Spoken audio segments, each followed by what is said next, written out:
Ladies and gentlemen, gather round your radios for a journey back in time. Step into the golden age of radio, where captivating stories and unforgettable characters come to life. Welcome to Golden Age Radio, where the magic of vintage audio dramas awaits. That's right. Prepare to be transported to an era when families huddled around the radio, eagerly awaiting their favorite shows. It's a world where imagination runs wild and storytelling reigns supreme. Get ready to experience the nostalgia and charm of old-time radio like never before. Join us as we bring you a curated lineup of 30-minute episodes that will whisk you away to a bygone era. Discover thrilling mysteries that keep you on the edge of your seat, heartwarming dramas that tug at your heartstrings, and side-splitting comedies that leave you in stitches.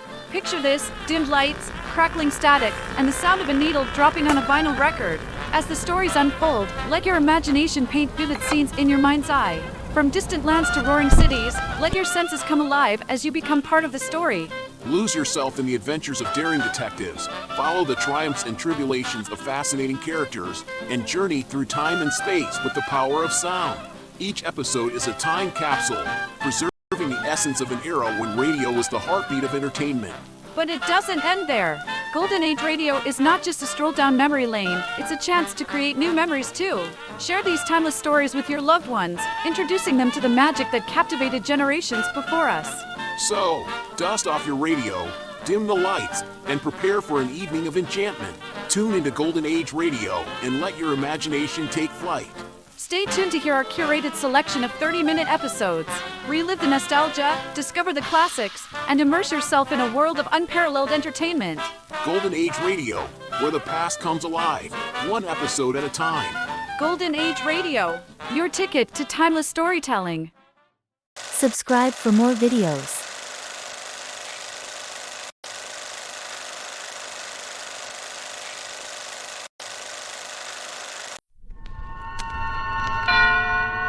Suspense.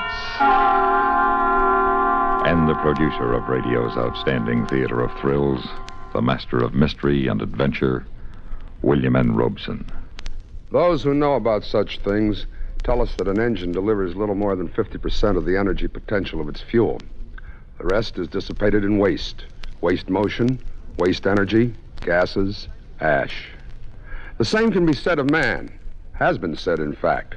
Getting and spending, we lay waste our powers. If an average man were trained to use his faculties to the utmost, he could be a superman. If a superior man were so trained, what could he not accomplish? The answer is implied in the upcoming story. Listen. Listen then, as Mr. and Mrs. Frank Lovejoy star in Man from Tomorrow, the last radio play written by the late Irving Reese, which begins in exactly 1 minute. American folklore is filled with legends about men who were as tough as nails, like the one about Pecos Bill, who went out for a walk one day. Unfortunately, a big 10-foot rattler crossed his path. I say unfortunately for the rattler. You see, Bill was a mighty fair fighter. Why, he gave that rattler the first 3 bites just to make things even. Then he waded into that reptile and he everlastingly thrashed the poison out of him. By and by, that old rattler yelled for mercy and admitted that when it come to fighting, Bill started where he left off. Yes, that was Pecos Bill, a legendary American. Folklore belongs to every nation's legendary past, and I guess we Americans have our share of some tall ones. Like the one about... but we'll have to save that one for the next time we travel your way. See you then. And now, Man from Tomorrow, starring Mr. and Mrs. Frank Lovejoy. A tale well calculated to keep you in suspense.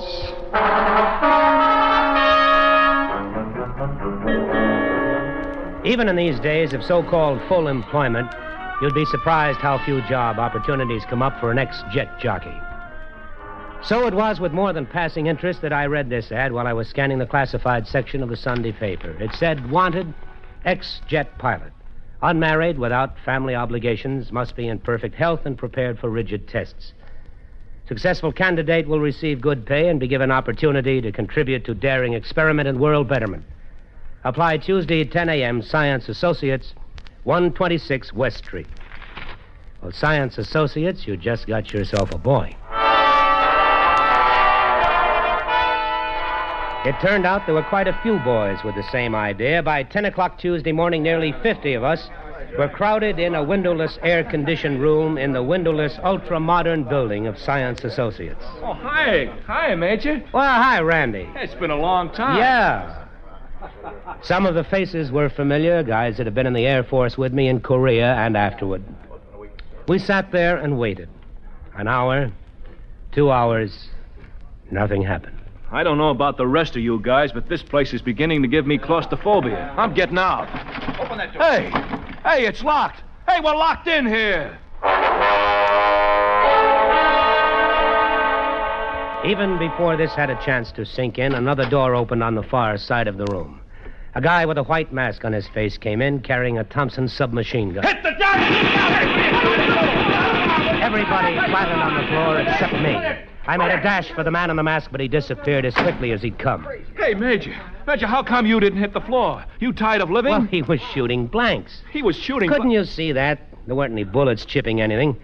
Besides, I knew it was a gag from the way he held that machine gun. When those babies are loaded with live ammo, you got to fire them from the waist. Well, I don't like this. Come on, guys, let's crash the door and get out of this rat trap. Oh, save it, Randy. That won't do you any good. That door's as thick as a bank vault. And then something else. Thick, black, acrid smoke pouring out of the air conditioning vents. And a sound from somewhere. Of an airplane diving.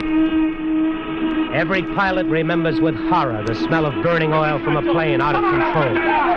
It hit us way back and deep down, and some of the guys got panicky.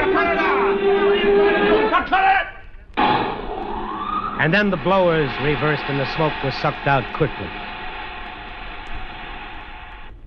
Attention, please. A loudspeaker cut in from nowhere. For the past 2 hours, you have been under close observation as a necessary part of this test. You were warned in advance the test would be rigid. As you file out past the guard, you will receive a token compensation for your time and discomfort. We now ask you all to leave, except the man who ran for the gunner. The door is now open. Thank you. You're welcome, Well, Major, looks like you got the job. Also looks like I'm going to shove it right back in their faces. Well, I don't blame you. Well, so long. So long, Randy. Take it easy. For a moment, I was alone in the empty room, and then an inner door opened, and I wasn't so sure I wanted to shove the job in their faces. Not in this face, anyway. Your name, please. Well. I hardly expected to find a blonde at the bottom of this. You will come with me, please. Well, I'll do nothing of the sort. Now, don't give me orders, Blondie. I want to see the guy responsible for this, and then I'm getting out of here. I take it you have lost interest in contributing to world betterment. Oh, yes, that's what it said in the ad. Well, whatever your lofty purpose, I don't like cold-blooded cruelty. Unfortunately, we cannot allow personal feelings to interfere with our objectives. Well, then your objectives are wrong. You will be better able to judge that when you know what they are. Well, I don't think I'm interested.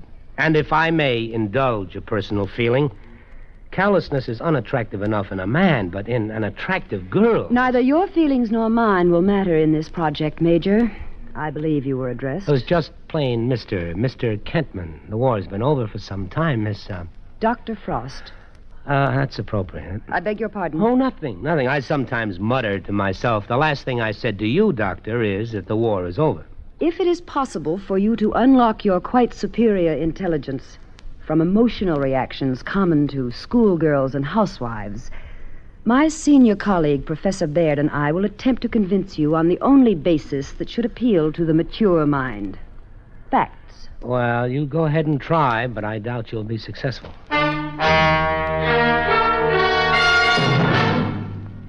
The second act of Suspense continues in 1 minute. This is Johnny Baker with Communism on the Spot. The communist attitude toward faith in God is based on the statement by Karl Marx that religion is the opiate of the people. In keeping with his view, the Soviets established as a primary aim the destruction of all religious faiths. Communism can't tolerate religion, which preaches that there is a supreme being who is higher than any human authority. For communism itself is a political religion whose high priests are the dictatorial rulers of the Soviet state. They'll settle for nothing less than total control of the lives of their subjects. They're not only concerned with their victims' bodies and minds, they seek equal domination over their hearts and souls. And now, we continue with Act Two of Man from Tomorrow, starring Mr. and Mrs. Frank Lovejoy. A tale well calculated to keep you in suspense. It was a big, aseptically bare room with an uncluttered desk at one end. Behind the desk was the cartoonist conception of an egghead. A thin, bespectacled man whose eyes were so intelligently alive that I couldn't look away from them long enough to mark his other features. This was Professor Baird, keeper of the facts. You are asking yourself why we limited our appeal to former jet pilots. Simple. Only one man in 10,000 was able to qualify mentally and physically for jet training. The Air Force, therefore, indirectly performed the first of our processes of elimination. Fact. Additional eliminations due to flunkouts, mortality in training, and combat brings the total to 1 in 20,000. Fact.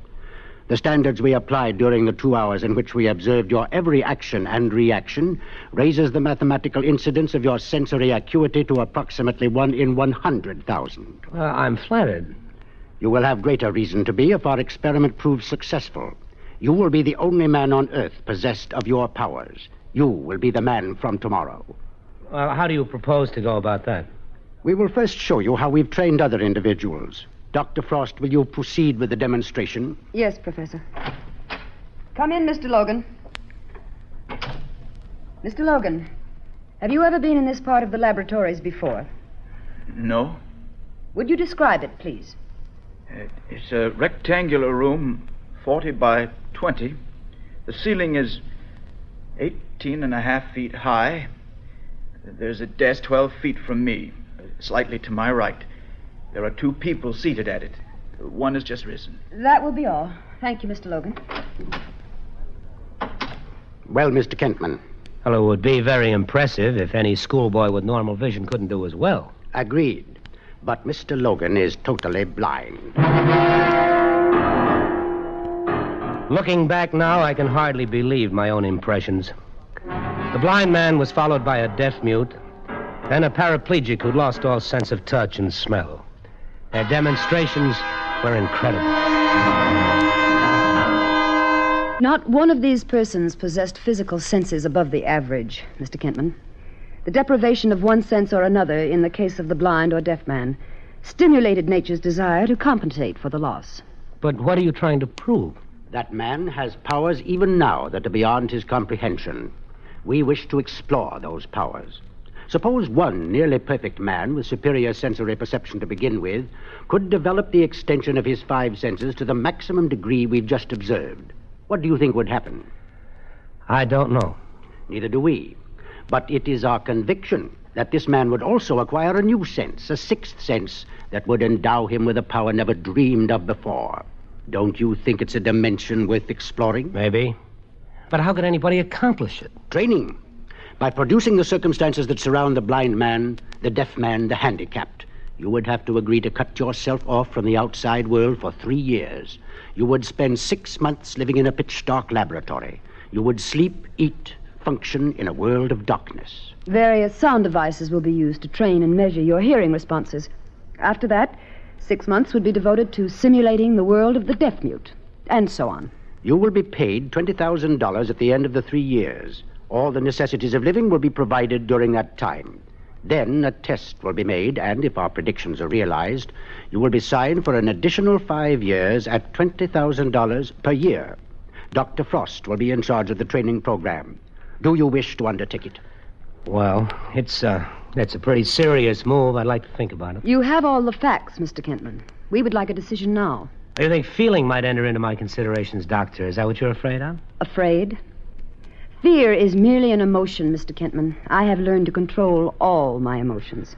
I wonder. I beg your pardon? I was muttering again, but what I meant to say is I agree to undertake the experiment. I was led into a pitch-dark room, blacker than the blackest night. It was to be my home for 6 months. It had a bed, bathroom, closets. All I had to do was to find them. I won't waste time telling you what that was like. Just close your eyes tight and try to find your way around a room that's familiar to you, and you'll get the idea. I was still stumbling around 3 days later when I reported for my training with Dr. Frost in the adjoining laboratory, which was even blacker, if possible. Oh, dear. Are you hurt? You wouldn't care if I broke a leg. There's a chair nearby. I know. I just fell over it. We can begin as soon as you're settled. Lucky it's so dark, I don't have to apologize for wearing my pajamas. Don't you like dressing? I love it when I can find my pants. Today's exercise will be recognition of pure tones. Here is an example. That is 1,000 cycles, or 1,000 vibrations per second, stripped of all harmonics. Now, what would you say that was? Oh, 1,100. It is 1,500 cycles. Now, please tell me when you begin to hear the next tone, and what the frequency is.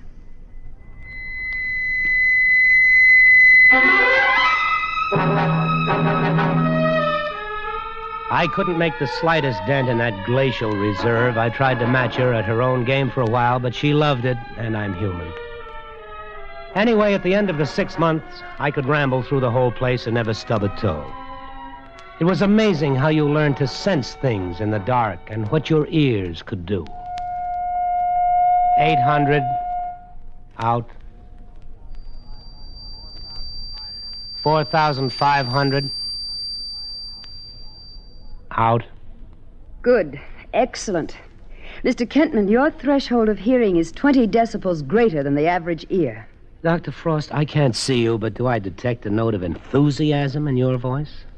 Satisfaction, perhaps, Mr. Kentman. The experiment so far... Dr. Frost, have you ever let yourself go? Mr. Kentman, I am not nearly so naive as you assume, nor have any of your innuendos or mumblings for the past 6 months escaped me. I told you in the beginning that neither your personal feelings nor mine would have any bearing on this project. You haven't answered my question. I am fully aware of the nature of biological stresses. In a scientific way, of course. What distinguishes man from the animal is his understanding of these stresses, but mostly his control. Well, control is a traffic cop with a stop sign, Doctor, but eventually the traffic has to go somewhere. I can understand the frustration of your masculine ego, especially in this enforced loneliness of the experiment. Oh, thank you. We have only begun. We have 2 years or more to go. The first phase is highly successful. As a scientist, I am very pleased. Strange, Doc. My hearing is so good, but I have yet to hear your heartbeat.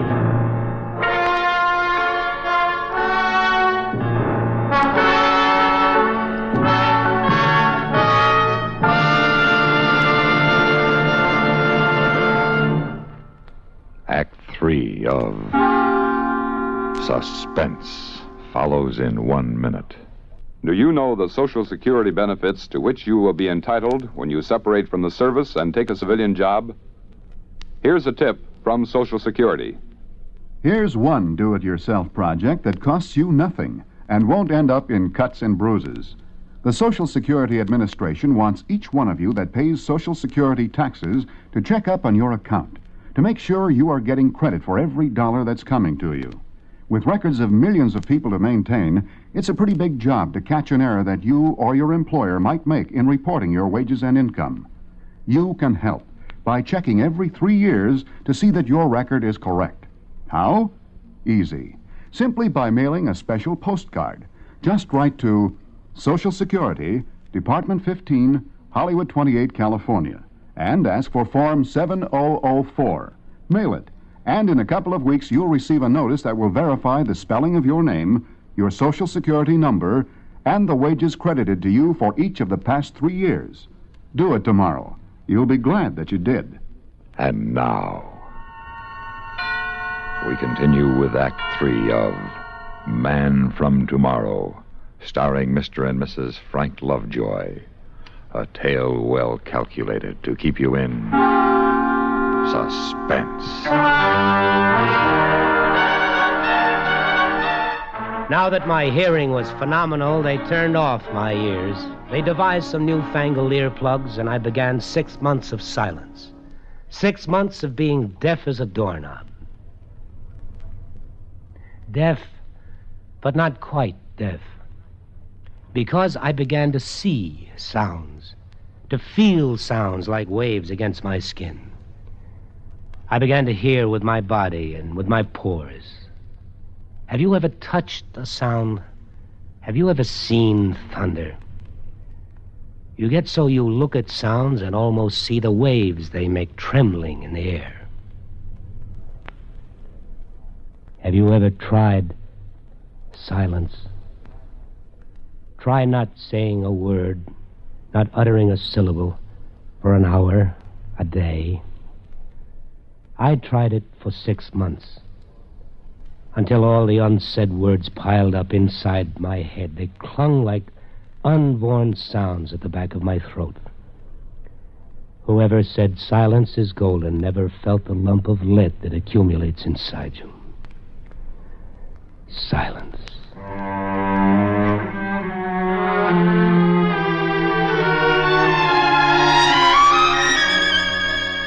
And then the 6 months ended. The day came when she removed the fancy earplugs, and the little canyon I'd been living in widened into a continent.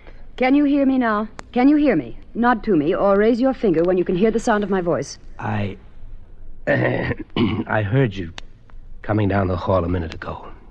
Were the plugs defective? Oh, no. Incidentally, I take that it's all right for me to talk now? Yes, of course. Have I been a good boy? Have I done everything that you've wanted? So much so, Mr. Kentman, that we're giving you a few days' rest before we begin your training for taste and touch. Well, can I do anything I want? Anything, within reason. Well, then, I'd like to have a drink. And strangely enough, I'd like to have you join me. Perhaps that can be arranged.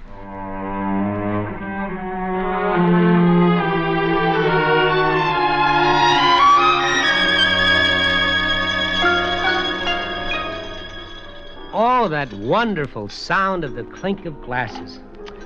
And I cannot tell you how dull a piano sounds when you only look at it. You missed the sound of music, then? Oh, yes, music.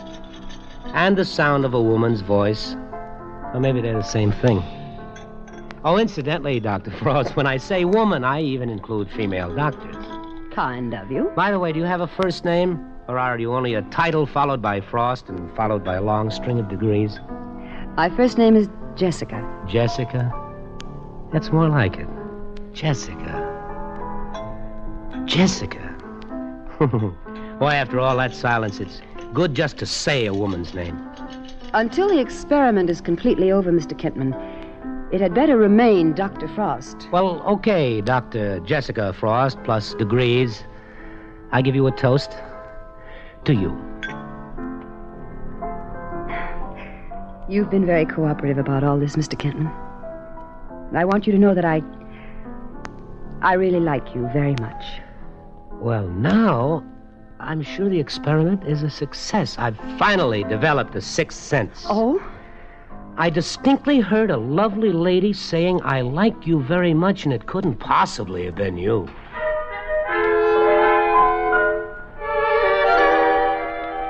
I rather enjoyed the touch tests. It was one area I'd never realized held such hidden possibilities. After a few months, my fingertips knew the difference between crystal and diamonds. I could tell if you had a suntan merely by touching your cheek. As for the taste tests, food suddenly became a symphony concert. Sourness had many degrees, and sweetness had a range as wide as the spectrum of a rainbow. And then all of my highly developed senses brought on a new perception, something over and beyond and added to the rest. By the time my training was finished, I knew I had acquired a knowledge beyond knowledge. Sit down, Mr. Kentman. Thank you. Your period of training has been completed. You have passed the final tests, and we have decided to retain you. Now, will you sign the contract, please, Mr. Kentman? It's the arrangement as agreed. $20,000 a year for the next 5 years. Mr. Kentman, is anything wrong? Oh, no, there's nothing wrong. Mr. Kentman, what are you doing? Well, obviously, I'm not signing it. But why? Because I'm afraid. What is there to be afraid of? Myself. And what I know now, and what I'm going to know in the future, what you and Dr. Frost may ask me to do. Afraid to make contributions to scientific progress? Oh, I respect science. Progress, I'm for that, too, but I can see beyond the microscopes and the telescopes and all your theories and experiments. And I don't see one important thing. I don't see happiness, only fear and falling buildings. That's what I see coming out of my super sense. And you'd waste this great talent of yours. Throw it away, turn your back on progress? No, I didn't say that. I'll look for a new kind of progress. Slicing an atom sideways or sending a phony moon up into God's skies, these aren't the things people are crying for. Not this year, next year, or ever. They want security, dignity, and a little peace of mind. I suppose, then, you think that all our work is to end in death and destruction. It might. That's not fair. Isn't it? Well, what happens if I sign the contract? Who makes the decisions? These are things I can't honestly answer. I know, and that's what I mean. It might be out of your hands, then. Governments would pay billions for me. Our own country would guard me like Fort Knox. I'd be the most valuable thing in the world alive, and even more valuable for some people dead. A thing, not a man. No, that's not going to be for me. Not that way. All this work, everything we've done doesn't mean anything, then. It's all for nothing. Well, I don't know. I'm sorry. I guess you picked the wrong man for the job. What are you going to do now, Mr. Kentman? Pack my things and go away. I don't know where. It doesn't really matter. Jessica, I probably won't see you again before I go. Thank you for everything. I'm sorry to let you down like this, but... well, so long.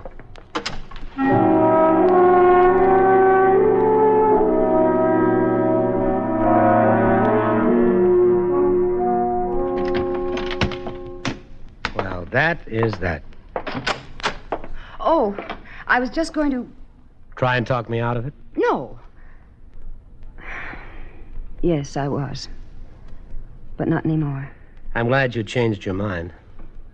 Will you tell me something? What? What are you going to do? I don't know yet. It's kind of funny. I'm going out of here almost the way I came in.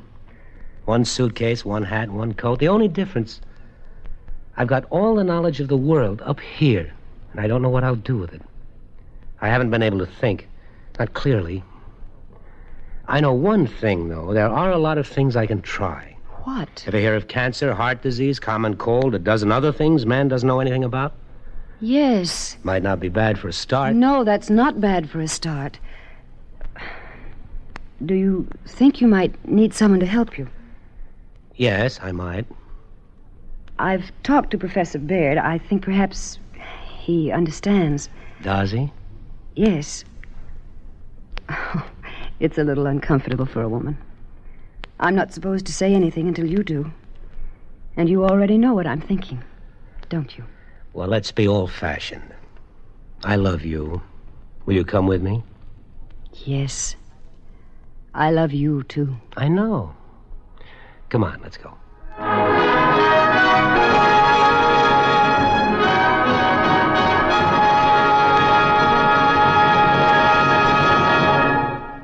Suspense,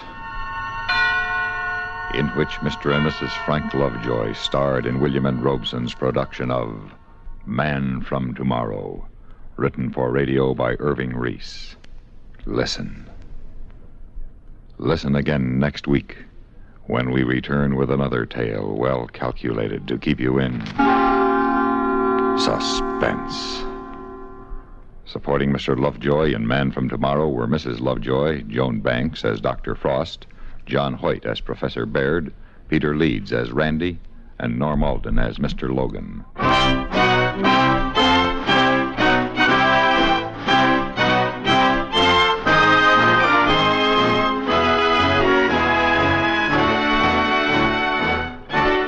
Suspense has been brought to you through the worldwide facilities of the United States Armed Forces Radio and Television Service.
Thank you for joining us for another thrilling episode of Atomic Age Adventures. We're excited to have you as part of our audience. We invite you to return tomorrow for an all-new set of episodes that will take you on even more unforgettable adventures. Get ready for a journey to the outer reaches of imagination as we dive into Dimension X, our next featured program. Brace yourselves for mind-bending tales that will transport you to distant galaxies and alternate realities. We're always eager to hear from our fantastic audience. Your feedback fuels our passion for delivering the best in vintage entertainment. Feel free to share your thoughts, opinions, and suggestions. We value your input and strive to make your listening experience even more enjoyable. If you're looking to enhance your Microsoft Access skills, look no further. Reach out to them at 615-420-2040 and ask for Mark. Once again, thank you for being a part of our Golden Age radio community. Get ready for more riveting stories, captivating characters, and timeless entertainment. Until next time, stay tuned and keep the nostalgia alive.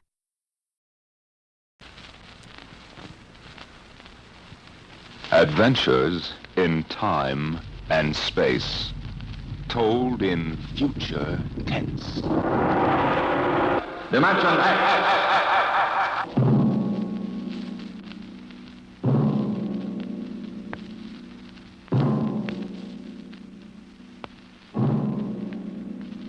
Can you predict what will come in 100 years? Or in 10? Or in the next minute? Some people think they can.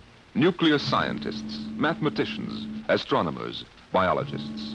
They'll predict the shape of the future. Why? Because they make the future. Because they see beyond the known dimensions of time and space. Into the unknown. Dimension X. We go ahead now in time to 1965. We're on a vast concrete runway set in the desert of the Southwest. A giant metal ship stands before us, prow pointed for the stars. And in 5 minutes, the signal will flash, and it will tear up through the atmosphere to the outer limit. Attention. Attention. Clear field for takeoff. Clear field. 5 minutes, Steve. For takeoff. Warmer up, Charlie. I want to go over procedure again, Steve. Don't worry, I got it straight. You just make sure. Okay. I take her up on jets to 50,000, then I cut in the rockets. No lower, or your tail blast will burn out 3 counties. I climb 4 minutes on rockets, then start maneuver tests. Remember that, no more than 4 minutes. Right. This ship isn't like those strato-rockets you've been testing. She's the first one built for outer space. If she works, she can go clear to the moon.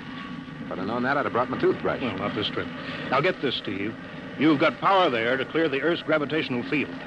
But remember, after you cut in the rockets, you've only got 10 minutes fuel. If you go beyond the outer limit and don't save fuel for the return... I know, I won't get down again. That's right, Steve. You'll drift off into space. Get that now. 10 minutes fuel. Gotcha. Now, as far as I'm concerned, this project is a lot more important than that cosmic ray bomb they're testing out in the Pacific tonight. Well, the Security Commission brass doesn't think so. I don't see any undersecretaries under anything. Don't worry. In the long run, our ship will make the CR bomb back-page stuff. But in the meantime, it's just as dangerous. Remember, half the principles in this ship are pure theory, Steve. Slide rule stuff. If anything goes wrong, we may have to scrape you off the landscape with a soup spoon. You have a charming sense of humor. Now, here's what I'm getting at. We're risking your neck in this test. If anything blows, we don't want to have the next man pull the same boner. I know, Hank. So keep your mic open and keep talking. If anything goes wrong, we want to know exactly why. And we won't be able to ask you. Let us know before you pull every switch. Before you do anything. You got that? Yeah. Even if you only have to blow your nose. All right, get those fuel lines away. Okay, Mr. Grove. Well, I guess that's about all, Steve. Hey, that reminds me. Look, if Mary calls, I'm just up on a milk run. I didn't tell her today was it. How is she? She's okay, but she's due about now, and I don't want her to be nervous. Hey, I didn't know the baby was that close. Yeah? Steve, I really ought to be sending a single man on this job. What, and cut me out of a soft paycheck? Forget it, Hank. You know you can't get anybody else who can take 15 G's acceleration when those rockets cut in. Yeah, I know. It's time, Steve. Yeah.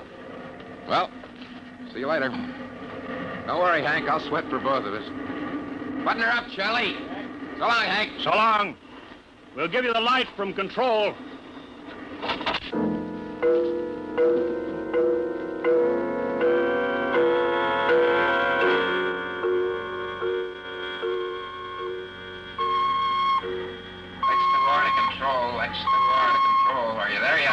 Okay, Steve. Got you on the speaker.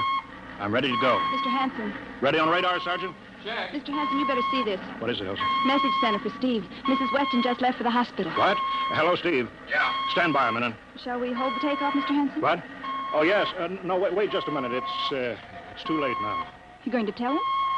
Maybe he's got enough to worry about. Hey, what's holding us up, Hank? Something on your mind? No, it's nothing, Steve.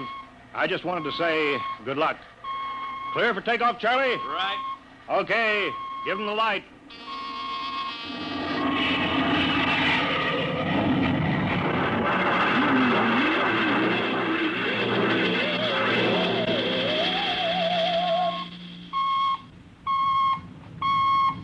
All right, Steve, I'm reading you clear. I'm at 40,000. Airspeed 600. She's running fine. Soundproofing works. There's a third-degree waiver in the AGY pressure. Got that, Charlie? Check. Dead center on radar, Mr. Hanson. 50,000 now. Cutting out the port jet. Now the starboard. Off jets. Airspeed dropping. Opening the rocket ports. Switch sticks a little, Charlie. Oxy alcohol pressure 350. All right, now I'm advancing the ignition key. There goes rocket one.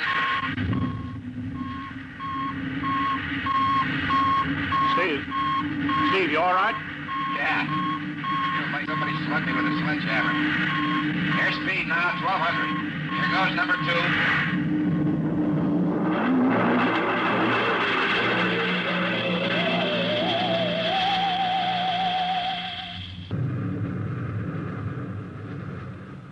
Hello, Steve. Elapsed rocket time is now 4 minutes. What's your altitude? Over to you. Speed 4,400. Still climbing. Altitude 297 miles. All right, you're at the outer limit. Level off for maneuver test. You've got exactly 6 minutes fuel left. Okay. Starting a 3-degree left bank. Just a little sluggish. There, it's all right now. There's a low vibration someplace. Maybe the cockpit hatch. Now I'm straightening out. 5 minutes fuel left. Now I'm starting a 3-degree Hey! What's the matter? What's wrong? There's something up here. Something shining. What are you talking about? There's something above me, Hank. I'm going to chase it. Steve, you're at the outer limit now. I can see it plain now. Steve, don't go any higher. You've only got 4 minutes left. You've only got... Getting static. I can't hear you, Hank. It's dead ahead now. Going to make a pass at it. Get a good look. Hey, it's swerving to meet me. It's dead ahead now. It's dead ahead.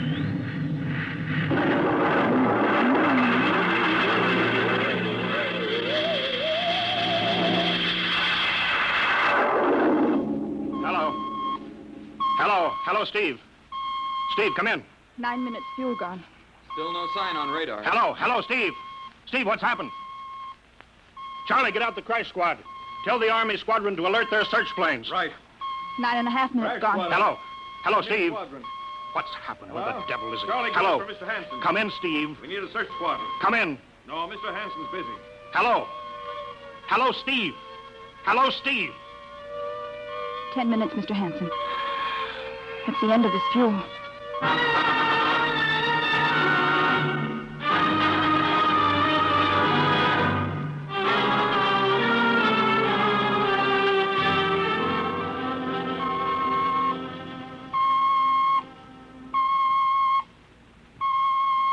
How long's it been now? 10 hours, Mr. Hanson. Nothing more on radar, Sergeant? Screen's blank. Colonel Corelli called in. Search planes are back. He didn't find anything. Should be some trace. Couldn't have bailed out, could he? You don't hit the silk at 4,400 miles an hour. Either went past the outer limit, ran out of fuel. Something blew, and we'll find the pieces scattered from here to the coast. Why does it have to be the best man? Always the best man. I'll get it. Charlie, Yes, Charlie, I'll take it. we've got to That's figure out fine. what was wrong. All right, I'll tell him. Something Right. must have Mr. blown. Hanson, Yeah. There's a message from Northside Hospital for Steve. Well, what is it?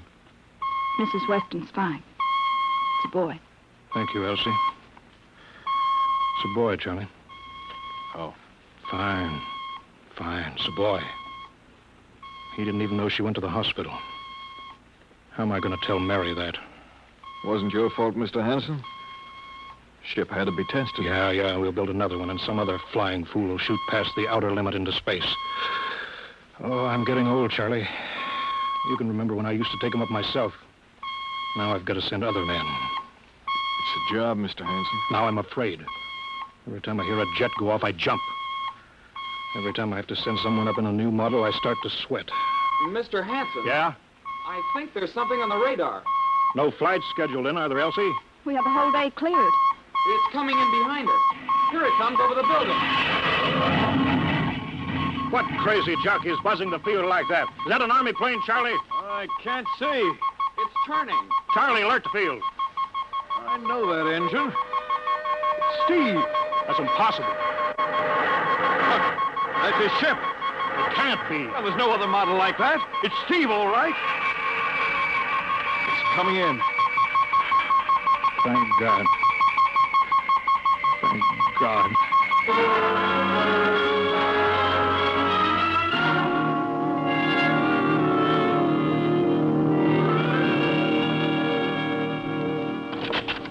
All right, sit down, Steve. The quicker we get this done, the quicker you get over to see Marion, the baby. Hank. Elsie, give the order to check and refuel the rockets. I don't want anybody in here till I get Steve's reports. Bury any calls. All right, let's have it. What the devil happened to you? Hank, does that cosmic ray bomb still go off tonight? What are you talking about? Straighten out, Steve. Where you been for the last 10 hours? Listen, Hank, there's something more important. Come on. I've got to get a report on the screen to Washington, so let's have it. I've got to know how you stretched 10 minutes fuel to keep you in the air for 10 hours. Now, one thing before I talk. Look, have the Steve. Geiger men run over the ship before they refuel. What'd you run into? So help me, Hank, I don't know. We better check and make sure it isn't radioactive. Elsie, add a Geiger report on the standard check. Steve, maybe we better have the doc look you over, too. No, I'll be all right. They said I'd be all right. They? Look, son, I know you've had a tough time, but we've had this field on the alert for 10 hours. One of the Army boys cracked up looking for you, and he's hurt bad. So let's have the story. Let's have it straight. I don't know how to tell you. Hank, I saw something up there. At 300 miles? I chased something up there, Hank, and I caught it. Now, don't hand me that, Listen, Steve. I was cruising along, just starting the right bank, when I spotted something. It must have been going about half my speed. It was egg-shaped and smooth. I made a pass at it, and I was coming back for another, and then there was a humming sound. Humming? A sort of vibration. And I blacked out. I was headed straight for it at 4,400 miles an hour.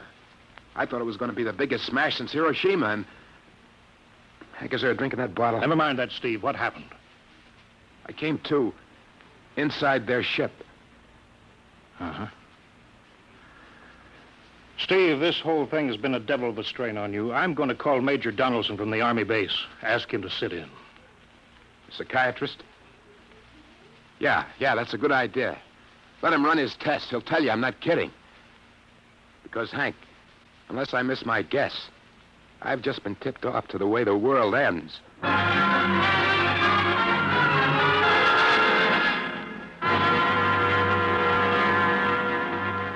All right, Mr. Weston, suppose you continue your story. Yes, let's have it, Steve. You woke up inside the ship? Yes, and the place was jammed with machinery. Dials, blinkers. I couldn't recognize anything. And you were surrounded by these men from Mars?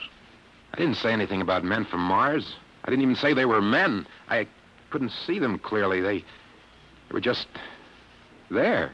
Where did they come from, then? Another galaxy. Millions of miles outside of our solar system. That's all I know. You figure out where they came from. And they came all that distance to find the Earth? Yes. Did they tell you that? Yes. You mean they spoke English to you? No, they didn't. That's funny. Hadn't thought. They didn't really speak to me at all. They just planted the thoughts in my mind. You mean thought transference, telepathy? Yes, that's right. Well, Steve, what brought them here? We did, Hank. We rang their bell. We brought them in. Well, how? With our atomic explosions. Hank, that's why you've got to stop that bomb test tonight. I'll give up. Look, you've got to believe me, Hank. Oh, how can I make you understand? Maybe I can help, Mr. Weston. Would you submit to narcopsychometry? What's that? Under proper drugs, I can put you back in this ship by suggestion. Then we can get a playback record of your memory pattern on the audio circuit. And how long will that take? Half an hour. We'll have to go over to the lab. Will you believe me if it checks? It will give us an accurate memory picture of what your mind reports. All right, let's go. Hank, you gotta believe me. We haven't got much time.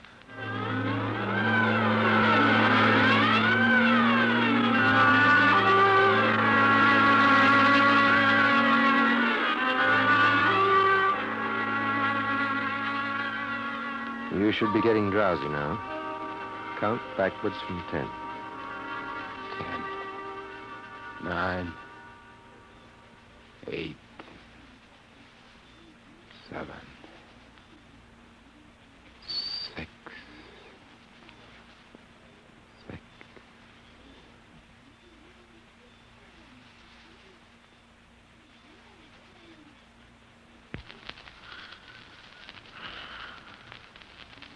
He's under. Now we attach the head plate electrodes. The cortical pickup. Look out for that wire, Mr. Henson. 3.0 setting. 31.3. Now throw that switch, Mr. Henson. I have to start him off by suggestion. All right, Steve. You're in your ship now. You're in the rocket. You're in the rocket. You're in the rocket. And you've just sighted something strange. Now I'm starting at 3° right. What's that? Hey, there's something up here. Something shining. His memory pattern. We're picking it up electronically. There's something above me, Hank. I'm going to chase it. It's piped through the audio circuits. I'm getting static. I can't hear you, Hank. This is where we lost contact with him. I'm going to make a pass at it and... Hey, it's swerving to meet me. It's straight ahead now. It's straight ahead.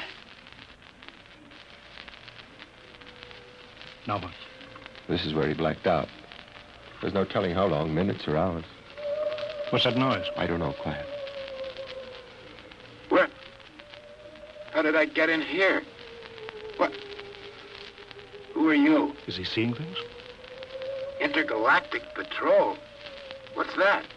What are they saying, Steve? What are they saying? It's about nuclear fission.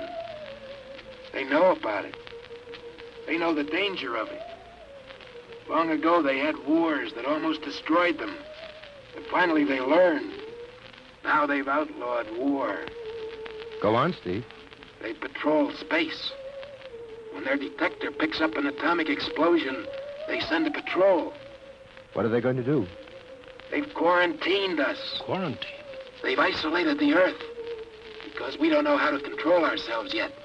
Until we learn, we'll be a menace to the whole universe. What is this nonsense? Quiet. How are they going to do it, Steve? They've spread a layer out here of... I don't know how to call it. All around the Earth. It's miles deep. When there's an atomic explosion on Earth, the radioactive particles will drift up to this layer and set off a chain reaction. It'll go around the world in microseconds. And that's the end. The end? What's he... Wait. Yes. Yes. I understand. I've got to bring back the warning. You're going to put me back in my ship to bring the warning.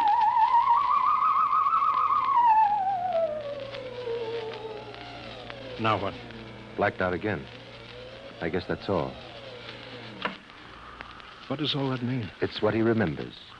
You don't think that really happened? No. Narcopsychometry circuits produce what he remembers. It just means that Steve believes this happened. I don't like to see this. I've seen too many top pilots snap. Steve is the best I've known. How bad do you think he is? Frankly, outside of the presence of this well-organized hallucination, there's no sign of unbalance. May not be too serious. If he had a more plausible story, I'd be inclined to believe him. Warning. Hank. It's all right, boy. Did you hear it, Hank?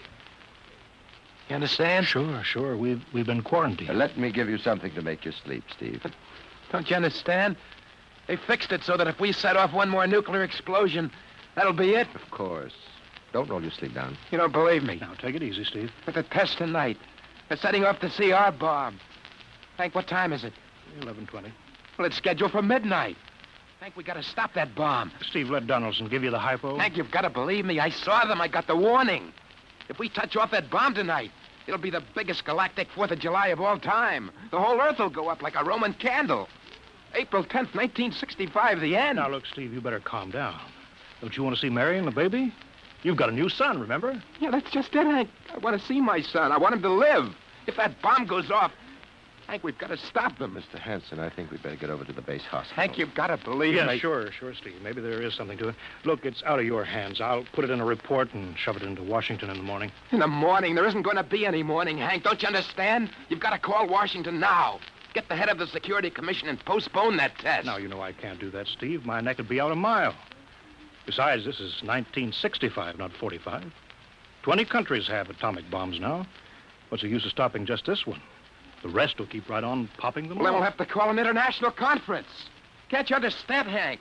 The first one that goes off finishes us at the end.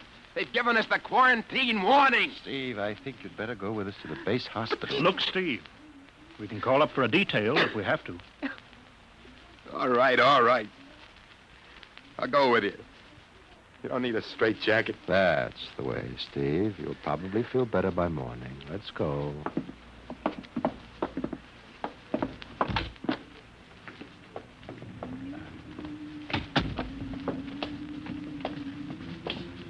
Well, Steve, tomorrow I'll drive you over to the hospital to see Mary and the kid. Sure. Look at the ship under the floodlights. Pretty, huh? You'll be flying her again soon, don't you worry. Yeah, I guess so. What you doing out in the line? They, refuel her? Yeah, we got Clausewitz coming in tomorrow from Denver for another test. I figured we'd give you a day off. That's good. That's fine. Steve, come back. Come on, Donaldson. Steve, wait. He's heading for the rocket. Look, there he goes up. That crazy fool. We can't get at him now. That covers armor glass. He's waving. Yeah, towards control. What's the radio? He needs the radio. Come on. I should have gotten help. Oh, the radio's still hooked up here. Hello, Steve. Listen to me, Hank. You gotta call Washington now. Come out of that rocket, Steve. I'll call my men. Don't try anything, Hank. They've refueled the rocket for tomorrow. Take it easy, Steve. Listen, you know what'll happen when I fire the rocket tubes down here? Steve, don't. It'll burn out every building for 5 miles. All of us in one big blast. Steve, what do you want? You've got to stop that bomb. You got to call Washington right now. They won't believe me. You make that call or I cut in the rocket. Now, I mean it, Hank. Now, hook my screen to yours in parallel. I want to see exactly what you're doing. All right. Just don't fire those rockets. Get going, Hank.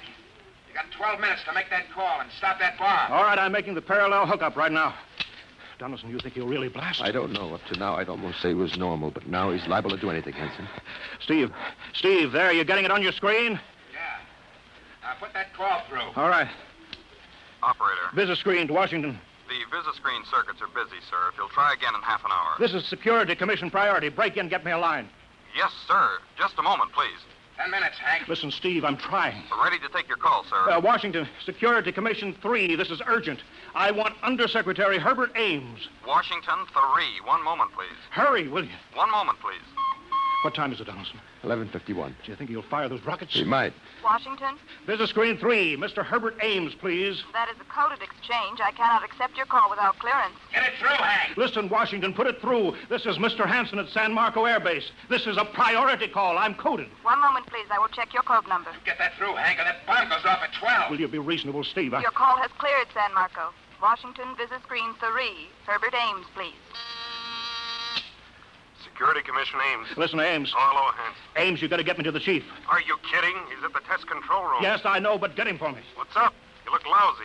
Or is it a bad circuit? There's no time. I've got to get him before the test. It's about the CR bomb. I can't take that responsibility. Get that through, Hank, or I blast. Hey, what's going on there? Ames, my project has a high enough rating. This is a priority A call. What? Well, okay, it's your neck. I'll try to get him for you. He's in the control room, so you'll have to switch off your screen and speaker and go on earphones. Too much going on in there. Security ruling. You hear that, Steve? I've got to cut the incoming screen. All right, but don't try anything. 8 minutes, Hank. Hello. What? You got him, Hank? Yes. This is Hanson at San Marco. No, sir. Priority A request to cancel the bomb test. No, I'm serious. This is deadly serious. We sent the X-2 JTR up today to the outer limit. We uncovered evidence. Yes, on the automatic instruments. What's that? No possible chain reaction. No, I can't tell you the whole story. There isn't time here. Yes, I'll bring the readings into Washington in the morning. You've got to postpone the test till you see them. Look, I've worked on contracts with the Commission for 10 years. Yes, I have complete confidence in my information. You can record that. All right, I'll call you back immediately. Bye. Hank? He's agreed to cancel, Steve. The bomb won't go off. All right, boy. You can come down out of that ship.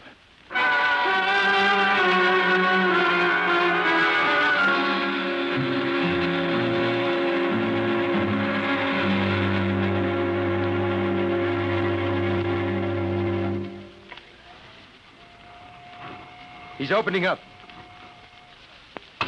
Here he comes. All right, Steve. Come on down. Sure, Hank. Just a second. Hank, I was scared. I was plain scared. Easy now. It's all over.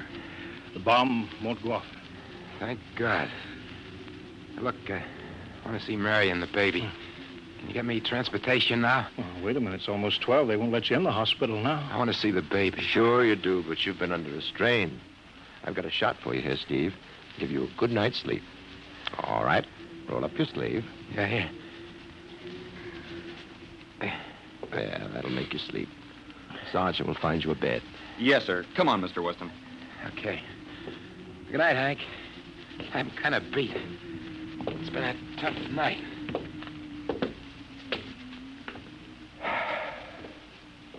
It sure has. I thought for a minute he was going to blast those rockets and send us all to Kingdom Come. Yeah. Quite a stunt getting the ray bomb test called off. It isn't called off. But the chief said... Ames couldn't get the chief. I was talking to a dead circuit. Bomb goes off in a couple of minutes. Oh. Poor Steve. He was one of the best. He was the best. 1 in 10 million.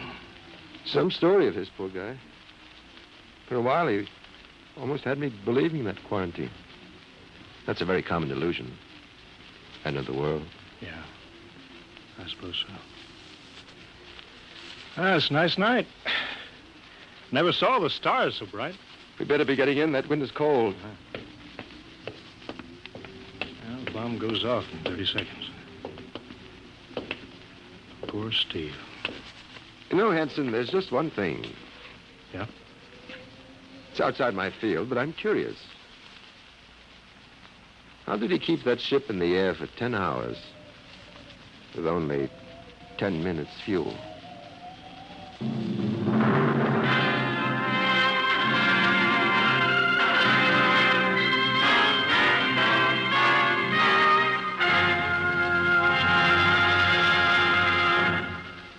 You have just heard The Outer Limit by Graham Dorr, an adventure in time, space, and the unknown Dimension X.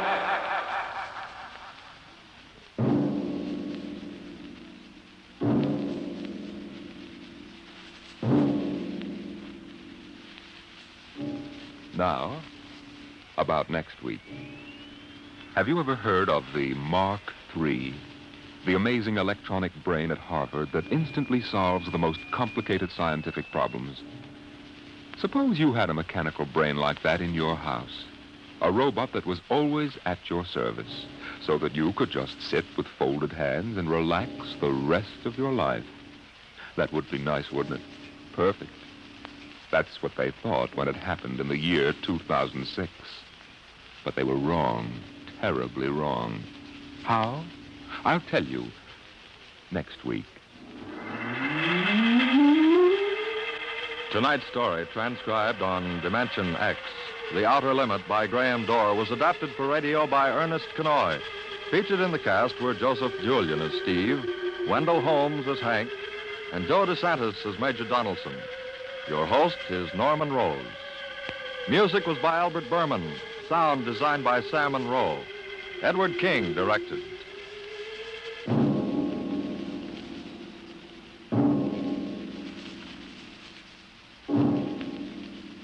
Tomorrow, here's Sam Spade. Now it's Truth or Consequences on NBC.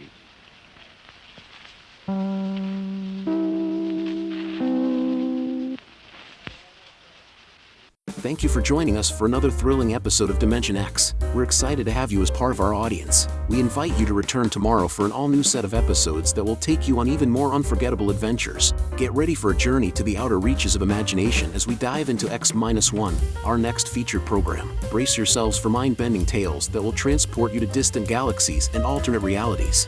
We're always eager to hear from our fantastic audience. Your feedback fuels our passion for delivering the best in vintage entertainment. Feel free to share your thoughts, opinions, and suggestions. We value your input and strive to make your listening experience even more enjoyable. If you're looking to enhance your Microsoft Access skills, look no further. Reach out to them at 615-420-2040 and ask for Mark. Once again, thank you for being a part of our Golden Age radio community. Get ready for more riveting stories, captivating characters, and timeless entertainment. Until next time, stay tuned and keep the nostalgia alive. In just a moment, X-1. But first, your home will be filled with the voices of top entertainers and fascinating experts in the homemaking field tomorrow, when Virginia Graham and Mike Wallace bring you another broadcast of NBC's Weekday. Among the special guests is Rita Gam, Hollywood star and one of Grace Kelly's prospective bridesmaids. And Rita will be joined by a singer whose unique style is well known to his many fans, Johnny Ray. Then from Britain, it's actor Trevor Howard.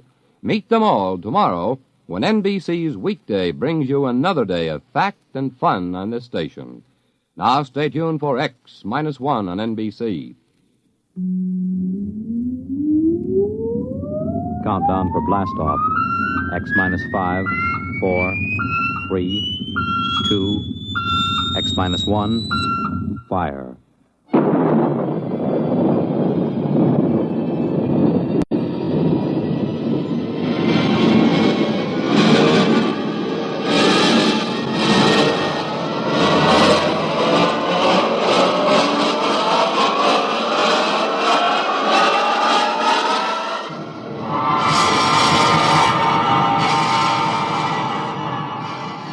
From the far horizons of the unknown come transcribed tales of new dimensions in time and space.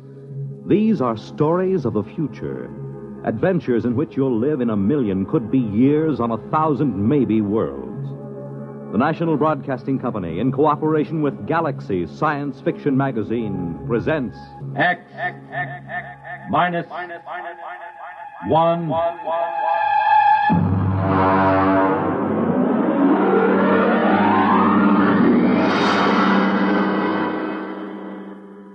Tonight, a story by Frederick Pohl, Tunnel Under the World.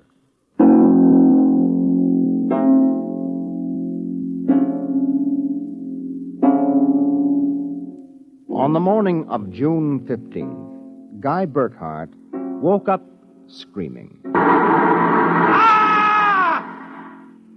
It was more real than any dream he had ever had in his life. He could still hear and feel that sharp, metal-ripping explosion, that searing wave of heat. He sat up. Mary! Mary! Mary! Mary! Where are you? Guy, what's wrong? You're trembling. Where were you? In the kitchen cooking breakfast. What is it?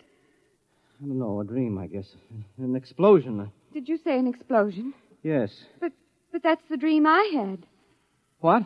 I dreamed there was a big explosion, and then something sort of hit me on the head. Holy smokes, me. Maybe there really was some sort of explosion, and it started us dreaming. Well, there'll be an explosion down at your office if you don't hurry and get to work.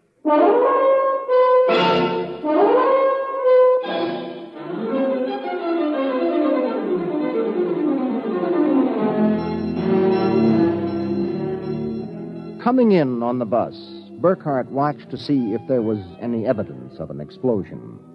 There wasn't. If anything, the town looked better than ever. The only thing that seemed strange to him was the fact that none of the usual crowd was on the bus. He was a little relieved when his old pal, Henry Swanson, finally got on. Excuse me. Henry! Pardon me, sir? Henry, what's the matter with you? It's me, Guy Burkhart. Burkhart? Sorry, I don't believe we've met. What? Henry, for Pete's sake, it's me. If you'll excuse me, this is my stop. Well, I'll be... How do you like that?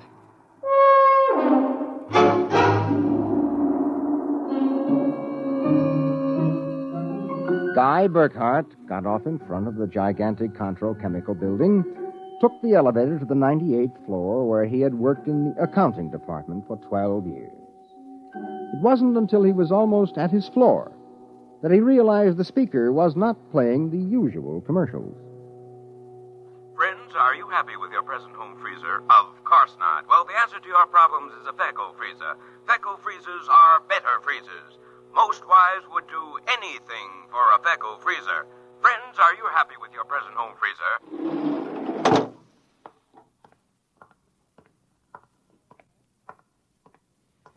Morning, Miss Horn. Good morning, Miss Burkhardt.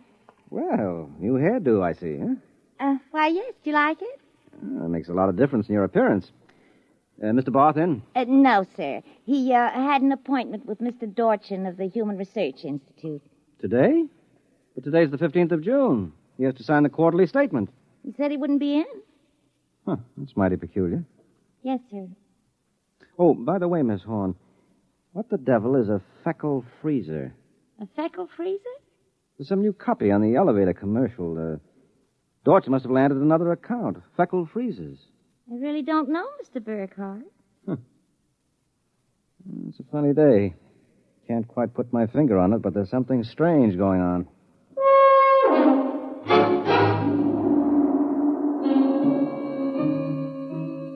He couldn't shake the thought out of his mind. It persisted all through the day and through dinner. He was still brooding as he and Mary got ready for bed. Tired, dear? Oh, no. Anything wrong? I don't know. Well, I guess I'll get a good night's sleep. Coming? I think I'll sit up and read for a while. Well, good night, darling. Night, dear.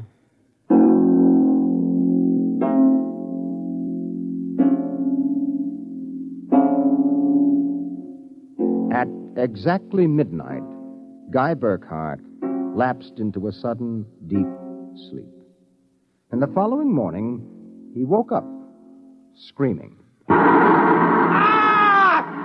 Darling, what is it? What's wrong? Oh, nothing. Bad dream, I guess. Oh, you gave me such a shock. I seem to be having a lot of nightmares lately. Really? Yes, the one I had yesterday. This was the same. A big explosion and then nothing. You had a dream yesterday? Well, of course I did. You had the same sort of dream. I? Guy, you're mistaken. I don't remember dreaming. Oh, now, Mary, you told me. Guy, you're mistaken. But, Mary... Maybe you dreamed I had a dream. Maybe... Oh, yes, I might have done that, I suppose. Everything did seem sort of strange yesterday. Oh, that's probably it. You better get dressed, dear. Today's the 15th. That's when the quarterly statement... 15th? Yes. Well, it must have been a dream, because yesterday was the 15th.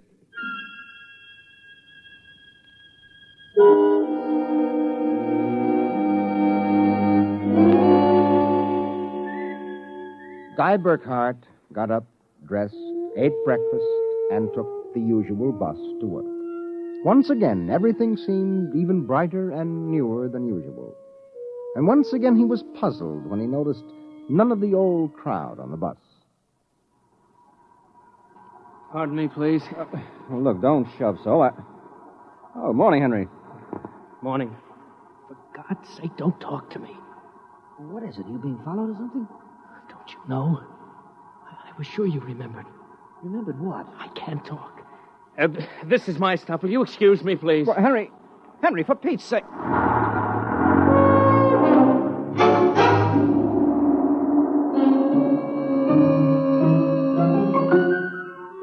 As in yesterday's dream, Guy Burkhart got off at his stop and took the elevator to the 98th floor. The speaker in the elevator purred a new commercial this time. Marlin cigarettes. They're sanitized. Does your present cigarette make your throat feel raspy and unpleasant? Marlin cigarettes contain a miraculous new drug which actually gives you the sensation of smooth, creamy smoke. Marlin cigarettes. Marlin cigarettes. He walked down the marble corridor to his office. Good morning, Mr. Burkhardt. Good morning, Miss Horn. Do you like my new hairdo? Yes. Is Mr. Barth in? No, sir. He had an Appointment with Mr. Dorchin at the Research Institute. I know. You know? Well, I guessed it anyway. And today is the 15th of June, and he won't be here to sign the quarterly statement, and I'm going nuts. Let me have a cigarette, will you? Yes, sir. Try one of these. They're Marlins. I never heard of Marlins before today. What are we, a bunch of guinea pigs? Something wrong, Mr. Burkhardt? Wrong. Perish the thought, Miss Horn. Perish the thought.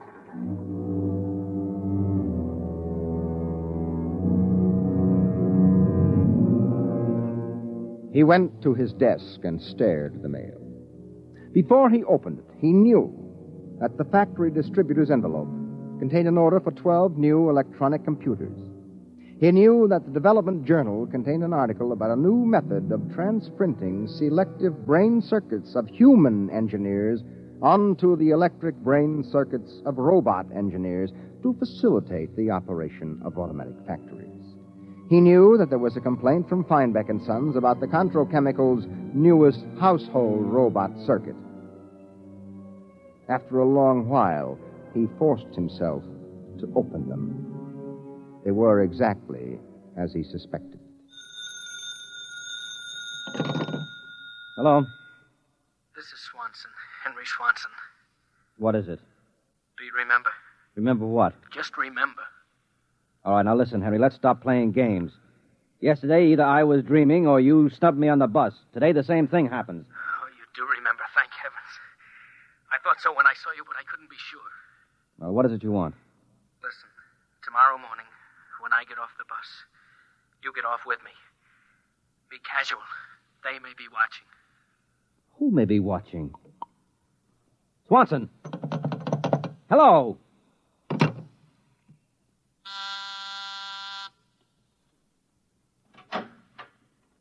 You buzzed, Mr. Burkhardt? Yes, I'm still out of cigarettes. Would you buy me a pack of Kelvins? Wouldn't you rather have Marlins? I smoke Kelvins. But, Mr. Burkhardt, Marlins have that soft, creamy smoke that's so soothing to your throat. Oh. You really believe that stuff? Well, it's true. I wouldn't say this, Mr. Burkhardt, except that, well, I've gotten to know you pretty well, and I've grown to admire you so much. I see. Would you mind, Mr. Burkhardt, if I told you that for months now I've wanted to, well, just comfort you? I know how troubled you've been. Well, you've never mentioned your feelings before, Miss Horn. April. My first name's April. Uh-huh. Well, that's a pretty name. You see, I do have your welfare at heart. That's why when I see you smoking Kelvins and I know Marlins are so much better, won't you let me buy some of them for you, huh? Well, I suppose so. Why not? Here, bring me a carton. Oh, thank you, Mr. Burkhardt. Guy. I think you ought to go. I'll be back.